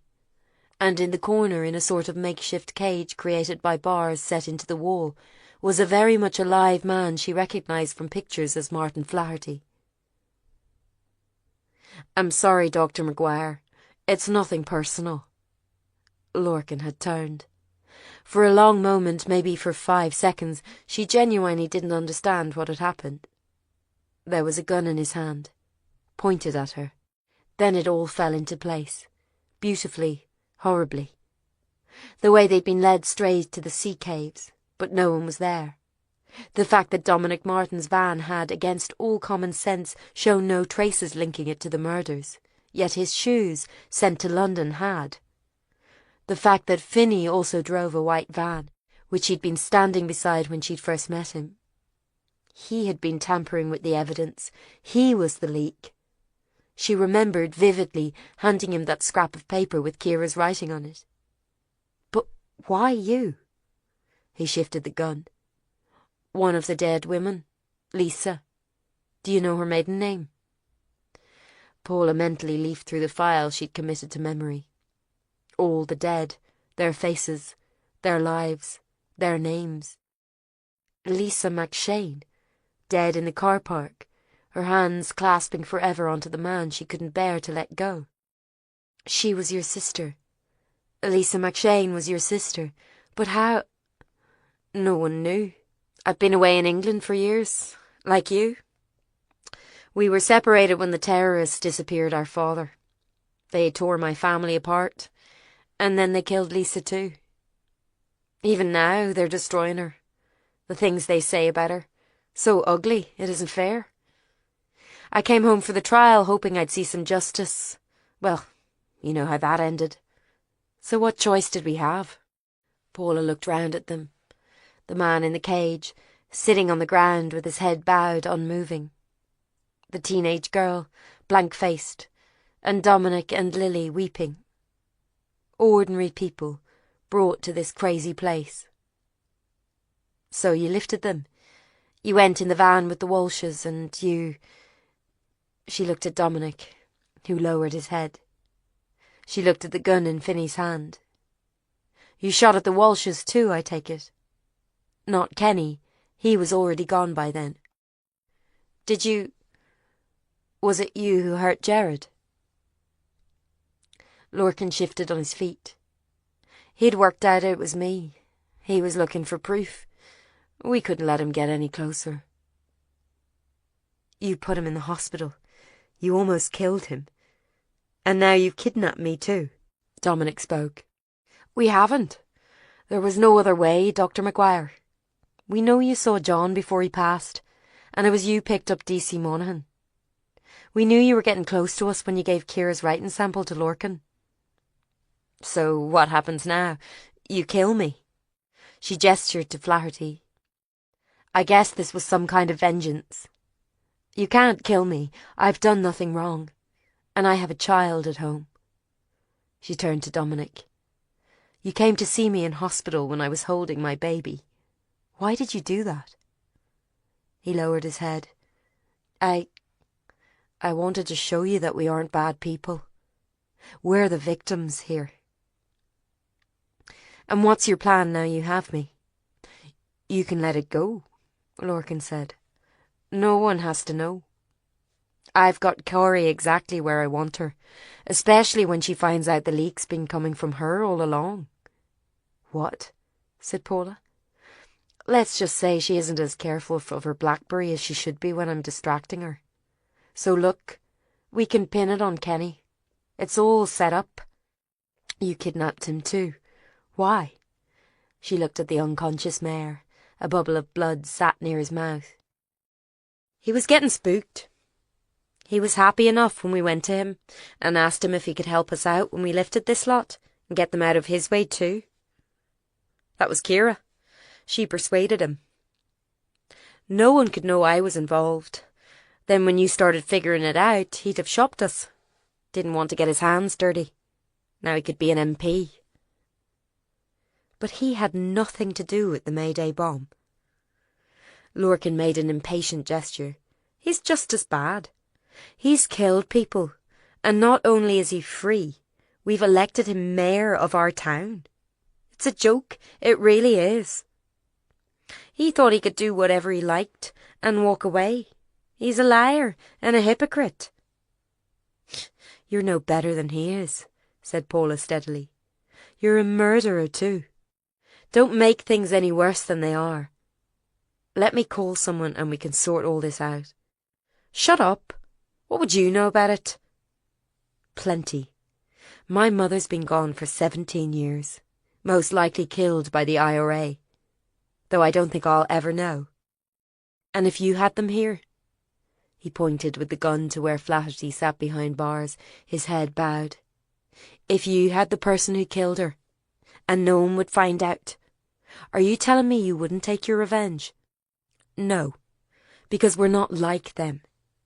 They killed without remorse or regret, but there has to be some end to it, Lorcan, to the killing, or else there'll be no one left. The gun was pointing at her again. She clenched her fists, thought of Maggie. He won't hurt me. She tried not to look in his violet eyes. You were nice to me. I know you understand how it's been for me. If anyone can understand, you can. A word, Lorcan. Dominic dragged him by the arm to the corner along with Lily. Kira sat in the window very still, watching them all. Lily stood awkwardly, her feet wide apart, looking at Paula. She looked beautiful and very young. Paula heard whispered words. Knows too much. She'll go right to them. She tried to keep steady. She'd been in worse situations. These were good people, if hopelessly damaged. She did her best not to look at the caged terrorist. Kenny was mercifully totally out of it. Blood ran down from his nose. Lorcan was back, still holding the gun. Let me ask you this, Dr. Maguire. He pointed the gun at Kenny. What if I told you he knew something about your mother? What if, by doing the right thing to him, and in the right way, you could get all the answers you're looking for? No. You don't want to know what happened to her? His face mocked. I want that more than anything. But he would tell me anything I wanted to hear, and I wouldn't know the difference. The only confession you can trust is one that comes for the right reason. Not fear, remorse. Men like him don't feel remorse, said Lorcan. He's a monster. He's no better than the Mayday lot, for all his fancy suits. So you'd have no use for him. Is that what you're saying? If I said, here he is, do what you want with him. I wouldn't torture him like you did. For God's sake, you're just as bad as they are. So no then. No, I wouldn't have. Okay, said Lorcan and lifted the gun and shot Kenny in the head. Paula flinched. She looked down at the red matter sprayed on her jumper and the wall. Kenny's eyes had flown open in death, surprised. Blood leaked from his mouth. Jesus Christ, Lorcan, said Dominic faintly. We can't hurt her. She's done nothing wrong. She's in our way. I want to finish this, he was snarling. The plan was to pin it on Kenny. And how do we do that now you've blown his damn head off? Lorcan waved the gun at Flaherty, who hadn't stirred at the noise of the shot. Make it look like him. A shootout. They're old mates. Get rid of them both. Who's going to look into it? Give me that for Christ's sake. Dominic moved towards him. We'll finish it. We'll stick to the plan. Dr. Maguire knows what we went through. She'll do the right thing. He turned to her. We just wanted to get their voices heard. The people who died. My daughter, Lorcan's sister, and Rose. They couldn't speak. And the people who killed them get to walk around free, saying what they like. It isn't right. He turned again. Come on, Lorcan. This is too much. I don't trust her. The gun was still pointing right at Paula. No, she has to go. Dominic held Paula's eye, steady. She'd never see so much contained sorrow. I'm sorry, he seemed to be saying, and she felt the first dart of panic under her ribcage. He wasn't going to help her. There was a creaking noise. Everyone looked round. The door of Flaherty's cage was swinging open and he was coming out. It was open from the inside. It seemed to take a moment for Lorcan to process events. He sprang back, a slow dawn spreading over his face as he looked round them all, coming to rest on Dominic. You traitor! Lorcan, we can explain. Flaherty was coming out. He looked tired and unkempt, his grey hair dirty, his face unshaven. But he drew the eye. This commander of men, this general in a war everyone else had long stopped fighting. Put the gun down, he said to Lorcan. His voice was hoarse, as if he hadn't spoken in weeks. Lorcan hesitated, and Dominic stepped in and took the gun from him, easily, lightly, like a pass in Gaelic football. Lorcan was struggling. Someone better explain this to me. Now, why the hell isn't he locked up? He wanted to come, Kira burst out. He helped us. He told us where the others would be that day. What are you telling me? Is that why we didn't pick him up with the others? You lied to me all along. The wee girl, said Flaherty in a hoarse voice. She came to see me. She said it was a way to do something. We were going to take him, Kira babbled. But he said he'd come. He said he wanted to end things. He said he was dying and he couldn't meet his maker that way. He said he'd help us to get the others. That's why it was easy. He told us where they'd be. She turned to Paula, tearful, frantic. Miss, we never thought Lorcan would hurt them so much. It was just meant to be some justice, so we could come to them and show them what they'd done. We thought maybe they'd turn themselves in, go to prison. So Mr. Kenny said he'd help, and he'd send some men, and Lorcan and Dominic went and lifted them, and we did it. But Lorcan just lost it. And Liam, Schieffer's brother, he kept punching one of them. He wouldn't stop. And the guy's face, exploded, and there was blood everywhere. Oh, God. She swallowed thickly. I didn't think it'd be like this. I just wanted them punished. It was Lorcan. He said we should kill them like our people died. So Kenny helped us lift them all, and we were in the caves, and Lorcan and Dominic took Doyle into the woods and hung him up. And with Brady, he wouldn't stop cutting him. They were going to cut his head off in the caves, and the noise, it was like in a butcher's shop. And then he really lost it. He put Lynch in the van and they burned him. He was still alive. And then the woman, she ran away, and she'd hardly any clothes on. That was Lorcan too. He said we had to make them suffer, take everything they had, and she just kept crying and saying she had to go back to her baby, her children. And Lorcan just shouted she'd killed children, so why should she get to be with her own? Then we had to move them. We had to keep taking them to new places to hide them. It was awful, miss. Kira caught her breath in her throat. And it was me. I started it. Lorcan was there at the court, and he spoke to me. He said it didn't have to be this way. We could punish them. We were planning it for ages.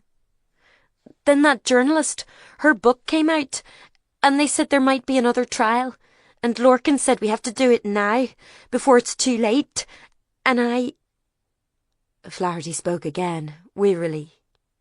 Leave it now, girl. It's too late. Lorcan seized Flaherty's wrists and pulled the cuffs.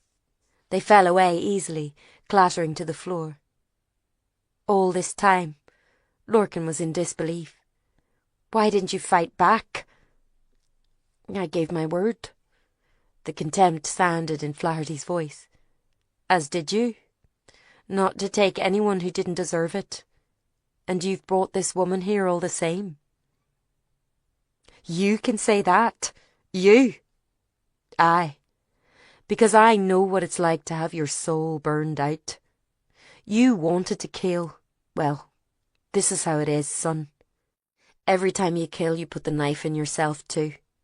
Think on that. Now, finish it. He looked at Dominic, who was holding the gun. Finish me. I've had enough of this. I'm dying anyway, and I've done my piece. So let me go. Kira was moving towards him. Mister, Flaherty looked at her, his eyes almost kind. You started it, wee girl. This is how it ends. But I didn't know. I never thought this would happen. Unforeseen escalation, said Flaherty. Kira was crying. He shut his eyes. Finish it, man, for God's sake. You promised. Dominic had the gun trained on him, but his arm shook and Paula saw in his eyes he can't do it. Look, maybe we should just... Then Lorcan was behind Paula, squeezing her neck with his arm. This doesn't end here, not like this. Paula tried to buckle, kick back with her booted feet. But he was strong, much stronger than she'd imagined, and she was so weak from her stitches, and he didn't even flinch. His breath was in her ear, his smell of panicky sweat reeking from under the aftershave, and she couldn't believe she'd ever thought him attractive. Lorcan, said Dominic quietly, what are you doing? I won't go to prison. Not when these animals got away with it. She said we can sort it out. You know what that means. She's going to shop us. The pressure on Paula's windpipe increased. She gasped. She thought of Maggie. Maggie in her cot, clutching her fists, eyes jewel bright. She thought of Guy watching her feed and Aidan holding the baby in his arms. 1,000 futures began to spin away. This wasn't how it ended. Dominic was trying to keep his voice calm. I trust Dr. McGuire. She's known loss. She'll help us. We can stick to the plan. Stage a shootout like you said. I don't believe you. He tightened his grip. Paula felt a tattoo of panic release into her blood. He isn't stopping. Oh God, he means this. Lorcan! Lily screamed. You're hurting her, for God's sake! Dominic, do something! With her fading vision, Paula looked at the man with the gun for help, and saw he was just as helpless as her. She wasn't sure what happened next. There was a loud noise and she felt Lorcan sag and release her, and she fell to her knees, panting. When she looked up, Flaherty was somehow holding the gun. Lily was screaming on and on. Flaherty held the gun to his own chin. No! Kira said, swallowing it down into a cry. She was standing in front of the terrorist. Stop! I take it back! You can't take things back, girl, said Flaherty. That's what I kept trying to tell you. Do you feel you've got justice now for Rose?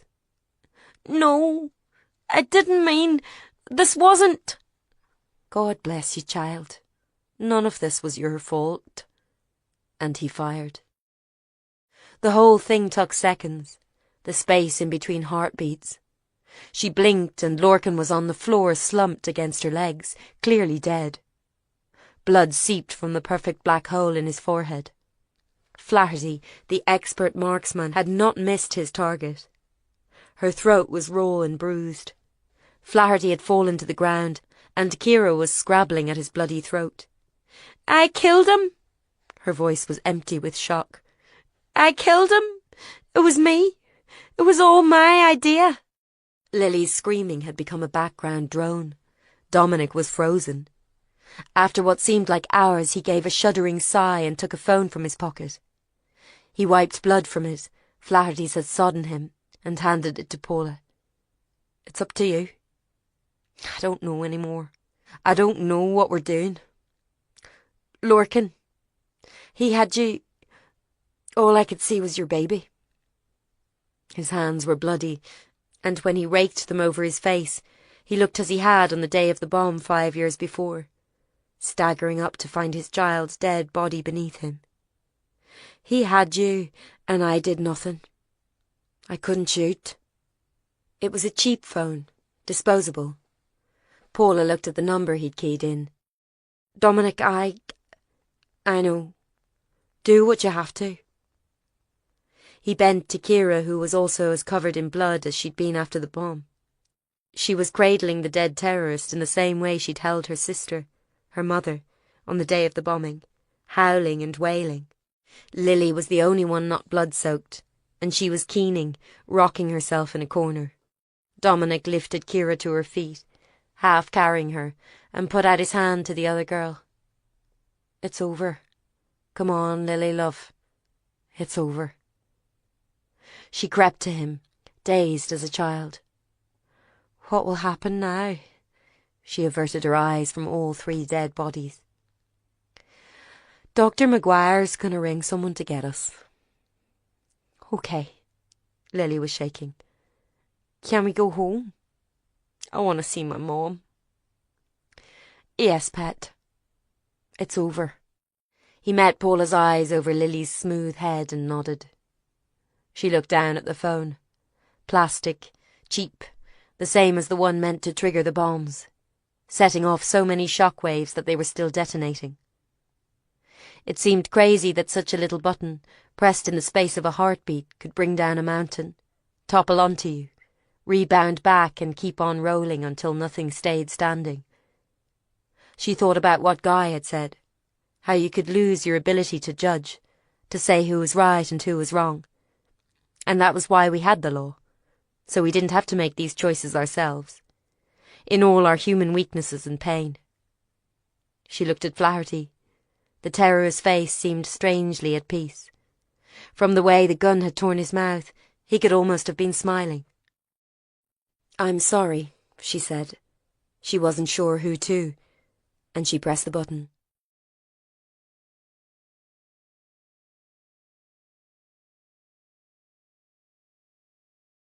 Epilogue. What will happen to her? I don't know, said Guy. They were watching Kira Woods through the window of the hospital room where she was currently in bed, looking tiny amid the medical equipment.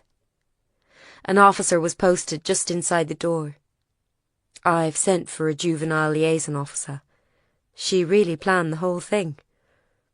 It seems so.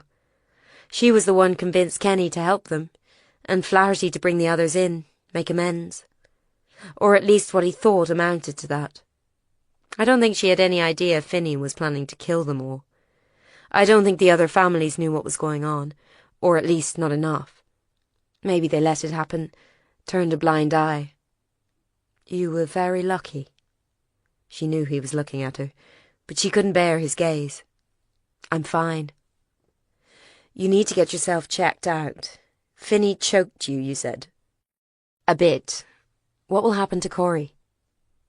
As soon as Paula had broken the news, Corey had confessed to her relationship with Finney, who had been able to derail the investigation from within and leak information to the press. Guy winced. "I don't know. There'll be a standards hearing, to see just how far her misconduct went." "That's not fair. She couldn't have known. No one knew who he was." "Still, it could have been a lot worse. Are you sure you're okay?" "Yes." "Why don't you tell me before you run off and do these things? There's Maggie to think of now." Paula bit her tongue. She remembered Corey's words about the unit possibly closing. What was Guy not telling her? "All right," she said. "I'll get myself checked out, since you're so concerned." As she turned, she saw a young man had approached. He was dressed in oil-stained overalls, and his face was raw with shaving over acne. Is Kira... is she okay?" "She's fine, physically at least." Guy frowned at him. "Could I take your name, sir? We're waiting for Mrs. Woods to arrive, and no one can see her until then." He was twisting a baseball cap in his nervous hand. "I'm Jamesy. James Carter." "Are you some relation to Kira?" "Well, yeah, I'm her dad." Aidan sighed. "Bit sick of this, Maguire. Seeing you in a hospital bed, I mean." "I'm just sitting on it this time," she pointed to it. "It's only a bruised neck. I'm fine." After Maggie had been fed, PJ and Pat had taken her to the canteen, perhaps tactfully giving Aidan and Paula a bit of space. "A man tried to strangle you. You asked me for help, and I wouldn't give it." He shuddered. "It's only a miracle you didn't take the wee one with you. Christ, doesn't bear thinking about." "Well, I did tell you to fuck off. Not for the first time, but I deserved it." "Maybe. What about wee Maggie?" "Oh, for God's sake, I don't have to listen to you pontificate. It wasn't my fault. The girl tricked me, okay?" She wondered what they'd do with a 13-year-old girl who'd somehow masterminded the kidnap and murder of 5 hardened terrorists. Dominic was doing his best to take the blame, but with Lorcan dead and clearly the leak they'd been looking for, she thought he'd probably get away with accessory to murder. Either way, Lily wouldn't be seeing him for a while. She might get away with it herself, though she'd obviously been involved. Paula wondered if it had made things any better, taking their retribution. "Whoa now." Aidan held up both palms. "I'm not a... whatever you said. Misogynistic dinosaur from the Dark Ages." Incidentally, they didn't have dinosaurs in the Dark Ages. "I'm not going to say you can't work because you've a child and you're a woman. But, Maguire, you're all that wee girl has." She has no da. And you, of all people, should know what it's like when you've only the one parent to depend on. So you're saying I need to get the DNA test, is that it? And a father will magically appear for her, 'cause it's that simple. Jesus, Maguire, you're a terrible woman for jumping ahead in rows. I'm on my best behaviour here. George Mitchell and his peacekeeping team have nothing on me. Did I say anything about a test? Fine, she said grouchily. Just make your point. As you say, Maggie has no one else. So I have to get back to her. The several hours she'd been gone from her that morning had seemed like forever. What if she did have someone else? Who? She said it casually, but her heart began to beat. This fella Brooking. He's not such a bad being, I'll admit. He does his best. He was frantic when they realised you hadn't made it home from the hospital. But he has a wife, yes. I don't know what's happening with them. They were splitting up, I thought. For now, though there's a wife and a kid, right? She's 16. Maguire. Yes, Guy is married, okay? I didn't exactly plan all this. Never mind. He can't be there for you, that's my point. But there's me, Maguire. I'm unwed. She looked away. You're seeing Maeve, though, aren't you? Maeve? Maeve Cooley? Yes, Maeve, who was lying upstairs there in the ICU, whose bedside you've hardly left in weeks. You were in her bedroom in your pants that time in Dublin. Don't pretend you don't remember. I'm not stupid. Oh, Maguire. Aidan began to laugh heartily, leaning on his knees. Me and Maeve. Is it so unlikely? I saw you, Aidan. I saw how upset you were when she got hurt. And here's me thinking you were observant, Maguire. I love Maeve, right enough, but like a sister. That woman who's there at the ICU, giving out to you about your phone. Yeah. He meant the one with the dark bob. Some friend, she'd assumed. Maeve's girlfriend, Sinead. Nice girl, you'd like her. Oh. Paula thought about this. Things fell into place. Oh. So I'm not with Maeve, or anyone, and you're not with Brooking, nor are you likely to be any time soon. What exactly is your point? She folded her arms huffily. You, me. How about it? Get the old band back together? You want me to go out with you? Again? After everything? She was gaping. Jesus, Aidan, you're mad. Am I? Anyway, that's not what I mean. We're not 18 this time. I don't want you to go steady with me. So? I thought we could do better this time. I want you to marry me. She just stared at him. Fucking hell, you've lost it. I better call a psych consult. He took her hand, which was lying limp on the bed, and she let him, still in disbelief. His was rough and warm, ink stains on his knuckles. I mean it. Don't do a paternity test. Forget about all that bollocks. Just marry me. I'll be Maggie's da, honest. I don't care who she is. We're family anyway, you and me. We should be there for each other, especially if you keep doing mad things.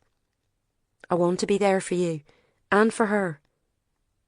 What do you say, Maguire? Will you marry me? A jingle of the curtains announced 3 new arrivals into the cubicle. PJ, Pat and baby Maggie, held in Aidan's mother's arms. Are we interrupting? Said Pat, looking between the two of them.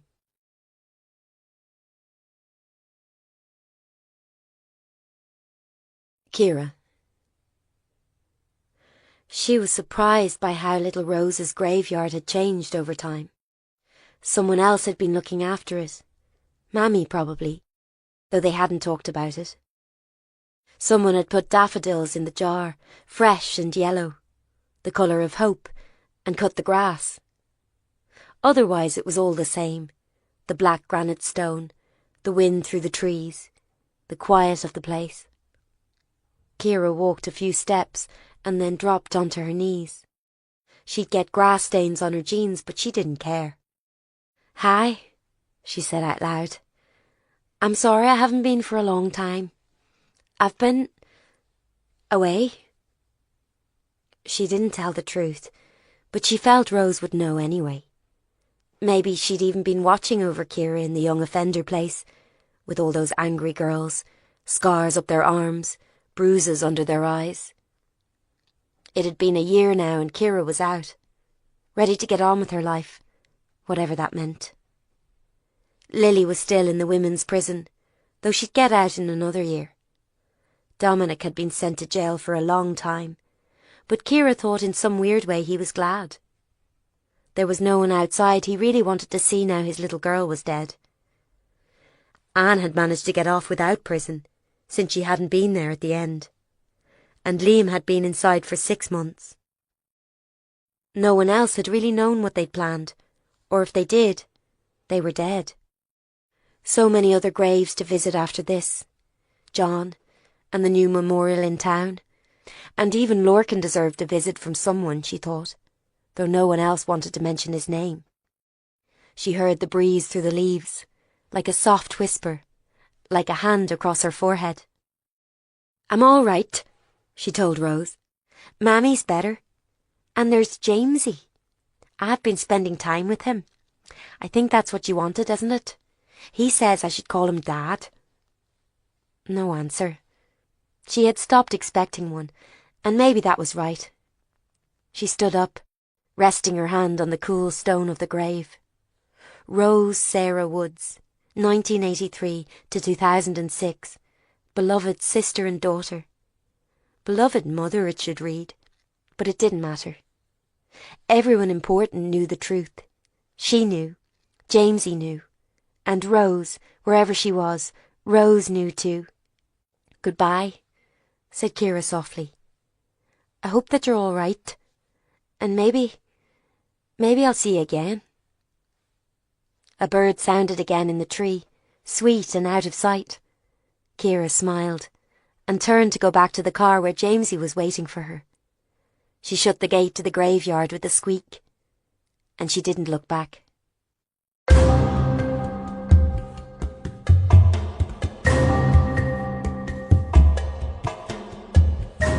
You have been listening to The Silent Dead by Claire McGowan, read by Joanne King. Text copyright Claire McGowan 2015. Production copyright Headline Digital 2015. This has been a Headline Digital production, produced and recorded by Fox Yason Music Productions for Headline Digital.